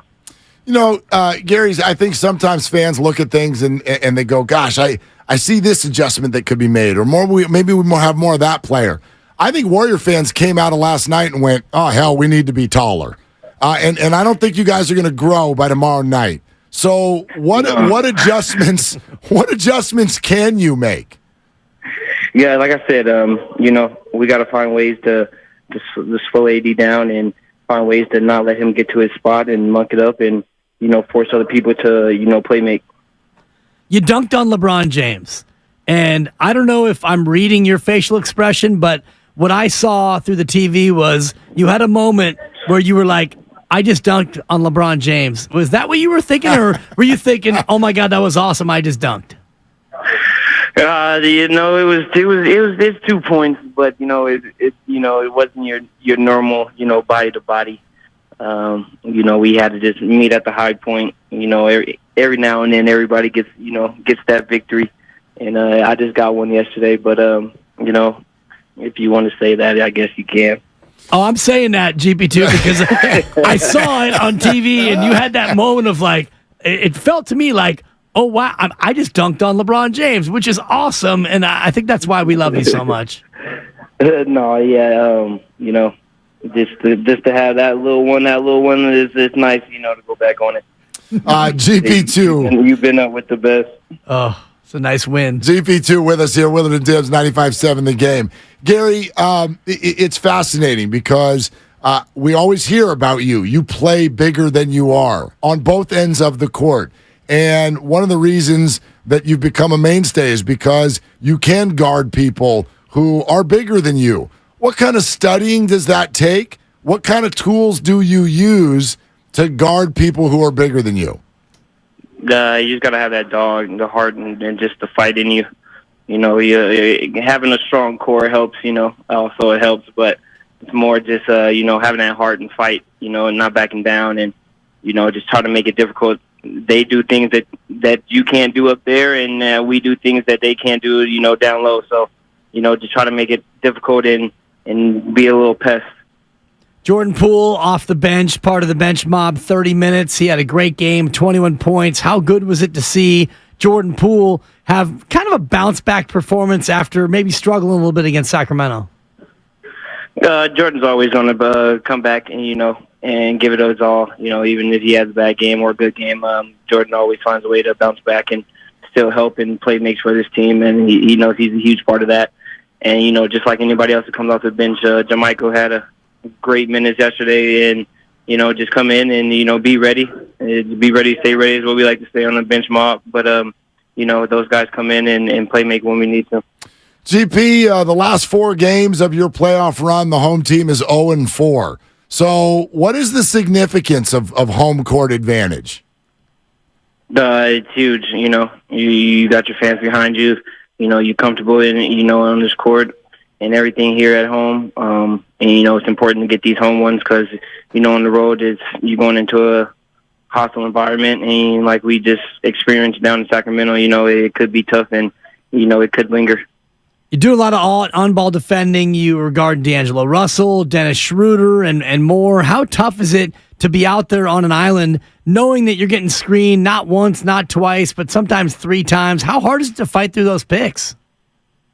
It's just really, you got to be locked in mentally and know what we're doing defensively. Stick to the coverages, and you just got to be able to switch on in personnel. Whenever you get switched on or rotate or whatnot. But you know it's coming. You got Loon back there and Dre back there.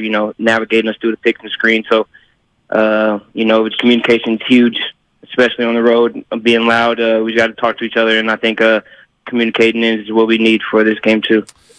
Gary, you face Steph Curry in practice every day. How does that compare to some of the other guys you guard in games? And what is it that you saw Jared Vanderbilt and some of the other Lakers do that seemed to sort of discourage Steph from shooting the ball, at least in the first half?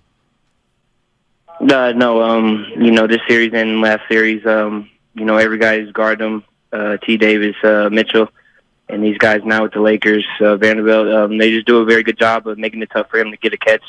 And when he has the ball, just making it hard for him to show hands, and everybody else, show bodies. And once he gets off it, try not to let it get him back. But we know that's going to be a horse race. So we know that Steph's in condition for it. Is just, we got to make it easier and clip guys so he can get open and get opportunities.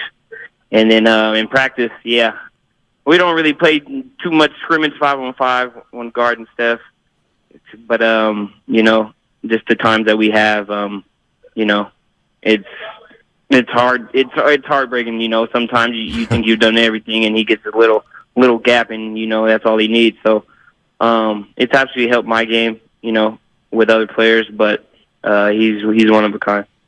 Defensively, you're rock solid. Offensively, it feels like they're disrespecting you. Does the fact that you see some of this drop coverage, does that affect you in terms of wanting to really stick it to the Lakers and knock down some of these threes when they're blatantly leaving you open? Not exactly. You got to pick your poison. We have counters for that, and to get our guys, our shooters open with good looks. I'd rather get them the ball, find ways to get them the ball, go to the ball on the screen, and let them operate in space. If not, I have times where I got to shoot it and knock it down. So when that time comes, just be confident and knock it down. Gary, I was going to ask you what your dad tells you about playing in the playoffs, but then I was sitting here going, well, you've won a championship, and he didn't, so maybe you tell him about the playoffs. I don't know. Like, how do those conversations go, and do they ramp up come postseason? Not too often as much as college. He pretty much lets me, do what I got to do. I'm pretty much doing my job, so he just really talks about the game and how he feels about the game. So I'm pretty sure I can't say some of the things he say, but you can probably see it in his face how he feels. I mean, we saw GP2 after you dunked on LeBron, they immediately cut to him, and he looked angry like you had broken curfew. No, yeah, he's just mad because we were losing, and we weren't playing the way that we that we can play. So he's really a coach deep down, but he just wants the best for us. GP2 is with us on Willard and Dibbs. Hey, Gary, what can you tell us about what happened last Saturday when Steph addressed the team? I don't know if you've seen Draymond's show, but Draymond explained it, broke it down very well. Like, he basically said, if you're going to get on this bus, then, you're committed to, doing everything you need in your power for your body and your mind to come out here and, play for this Game 7. He said, Game 7s don't come around too often, so seize the moment, take advantage of it, embrace it, have fun with it. But you just know, coming in locked in. And I think, that's all we all had to hear. He doesn't really talk much. He doesn't really talk to have speeches like this much. So when he has a speech or when he needs to say something, everybody's all ears. So when it's over, and those of us who weren't there, we're thinking about the movies where you all clap it up, and it's like, yeah, win on 3. Let's do it for the Gipper. Or slow clap. Did you do like a teen movie slow clap maybe? Something What happens like that? when the speech is over, GP2? And we start film. When we get the film, we start break it down, and we get to practice. We locked in from when he finished saying what he got to say all the way to the end of the game. So I think that was a little motivation for everybody, and just to give everybody a little fire under them. Gary, this was only game 1, but there's no doubt that the urgency ramps up now pretty quick. So what was today like in terms of how you all addressed each other? It was great. We liked our effort. Yesterday, it was just, we got to stick to the game plan, take away some of their 50-50 balls and offensive rebounds, and find ways, like I said, to muck up AD. But like I said, we've been in this situation last series, and we don't want to be in the same situation again, being down 2-0, going down on the road, hostile environment, got to get 1 or 2. So, we figured it out today and come tomorrow, and we're ready, and we got to hit first. There it is. That's GP2. Dibs, T-shirts, 957thegameshop.com. Let's get them made. Muck it up. I love it. Let's go, Warriors. No doubt. Muck it up. Got to start tomorrow, and for you, enjoy your time. We'll talk to you on Monday. Brother. Thank you, brother. Hopefully it's a 2-1 series. Yeah, we're going to need to get them a win or 2 while I'm out. And I won't bet against them again. Thank you. You're welcome. Can we start with that at least? Okay. For crying out loud. All right. What's coming up in the game is brought to you by Fremont Bank. Full-service banking, no compromises. It's the Warriors Roundtable, everybody. Kevin, Dana, and Gary St. Jean. A full hour of Warriors talk after last night's loss to the Lakers. Have a great night, everyone. For Dibs, for Grandy, for Lucas, I'm Mark. Shoot your shot. That's all you got. You know it pays to protect your engine, but did you know that with Pennzoil Platinum Full Synthetic Motor Oil, it pays in more ways than one? Not only does it help extend engine life, saving you in the long run, but right now you can get a $20 digital gift card to top retailers like Hotels.com, Topgolf, and Uber. Get Pennzoil Platinum Full Synthetic Motor Oil at a participating retailer, or ask for it in your next oil change at a participating location to qualify. Pennzoil. Long may we drive. Offer ends 9/30/2023. Terms apply. See pennzoil.com/rewards for details. Why do we knock on doors like this? Why do we make pets look like people? Aw, your puppy looks so cute with that sweater. And why do we make people look like pets? Aw, your photo looks so cute with that puppy filter. Why do we like secret handshakes more than regular ones? Up high, down low, fist bump, slow-mo explosion. Why? For the same reason we play scratchers from the California Lottery. Because a little play can make your day. Please play responsibly. Must be 18 years or older to purchase, play, or claim. Give your small business one tech solution that checks all the boxes. It's all here with the Comcast Business Complete Connectivity Solution. It's cyber threat security for peace of mind. Check. The power of the largest, fastest, reliable network for small business. That's a triple box check right there. And save up to 75% a year on your wireless bill with Comcast Business Mobile. Check and cha-ching. It's everything you need to keep your business connected. From the company powered by the next generation 10G network. The Complete Connectivity Solution. Get started for just $49 a month for 12 months when you add mobile. And ask about an $800 prepaid card. Comcast Business. Powering possibilities. Ends 5/21/23. Restrictions apply. Requires 2-year agreement, EcoBill, and AutoPay. New 100 megabits per second internet and security edge customers only. Equipment, taxes, and fees extra. Compares weighted average of top 3 carriers. Taxes and fees extra. Reduced speeds after use of monthly data. Savings vary. O'Reilly. Make your tires shine with superior coverall tire shine at O'Reilly Auto Parts. Our professional parts people can help you choose the right cleaning supplies for your vehicle. Finish any great detail job with superior coverall tire shine. Right now, get 2 bottles for just $18. See store for details. Stop by your local O'Reilly Auto Parts or O'ReillyAuto.com.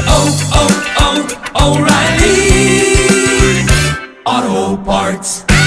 Picture this. You're on your bike feeling the wind in your face, the sense of freedom kicks in, and just like that, everything changes. Don't let a few drinks of marijuana make your next ride the last. Stay sober, ride right. Learn more at motorcyclesafetyca.com. A message by the California Motorcyclist Safety and Designated Driver Program. Thinking of selling your house, but you don't want to deal with repairs, cleaning, realtors, photos, and showings? Ugh. With JohnBuysBayAreaHouses.com, you don't have to do any repairs or pay any commissions. Call 415-985-7000, and John will give you a fair cash offer without any inspections, showings, or other headaches. That's 415-985-7000. When you sell to JohnBuysBayAreaHomes.com, you decide when you want to move, according to your schedule and your terms. John buys vacant houses, inherited houses, beautiful houses, fixer-uppers, in any condition as is. JohnBuysBayAreaHouses.com provides you with the easiest sell possible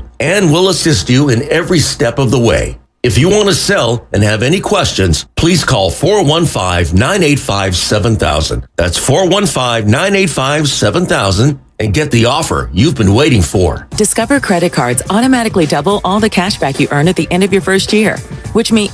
Wait, hold up. Question for the audio engineer. Go ahead. Did I read that right? Discover automatically doubles all your cash back? Yeah, that's what the script says. So if I get a Discover card right now, I can earn twice the cash back. Apparently. Wait! Unlimited first-year cash back match. Only from Discover. See terms and learn more at discover.com/match. Leroy, 71's backed up. What's your 20? Over. Olivia needs more drivers for her trucking company to go the extra mile. 3 more stops to make. She wants to hitch a team to drive business forward. Lots of double nickels on the 169. You know what I'm over? This driver shortage. Indeed can help her hire great people fast. I need Indeed. Indeed you do. We instantly connect you with quality candidates whose resumes on Indeed match your job description. Visit Indeed.com/credit and get $75 towards your first sponsored job. Terms and conditions apply. You're listening to 95.7 The Game, KGMZ FM at HD1 San Francisco. Always live on the free Odyssey app. Nation. You're invited to take your seat. Take a seat at the Warriors Roundtable. Left side, it's a 3. In and out. Rebound. Out to Curry. Lets it fly. 3-ball. Left corner pocket. Welcome to the table. On the exclusive home of your Golden State Warriors. 95.7 The Game. Curry fires away. 3-ball. Above the bridge. Here's Kevin Dana. Right there. And Gary St. Jean. What up, ladies and gentlemen? Good evening. We welcome you to Warriors Roundtable on 95.7 The Game. Kevin Dan alongside Gary St. Jean, talking Warriors shooty hoop with you all hour long from 6 to 7 p.m. Taking your calls, 888-957-9570 if you want to discuss the loss to the Lakers last night, the epic Game 7 in Sacramento, Game 2 adjustments.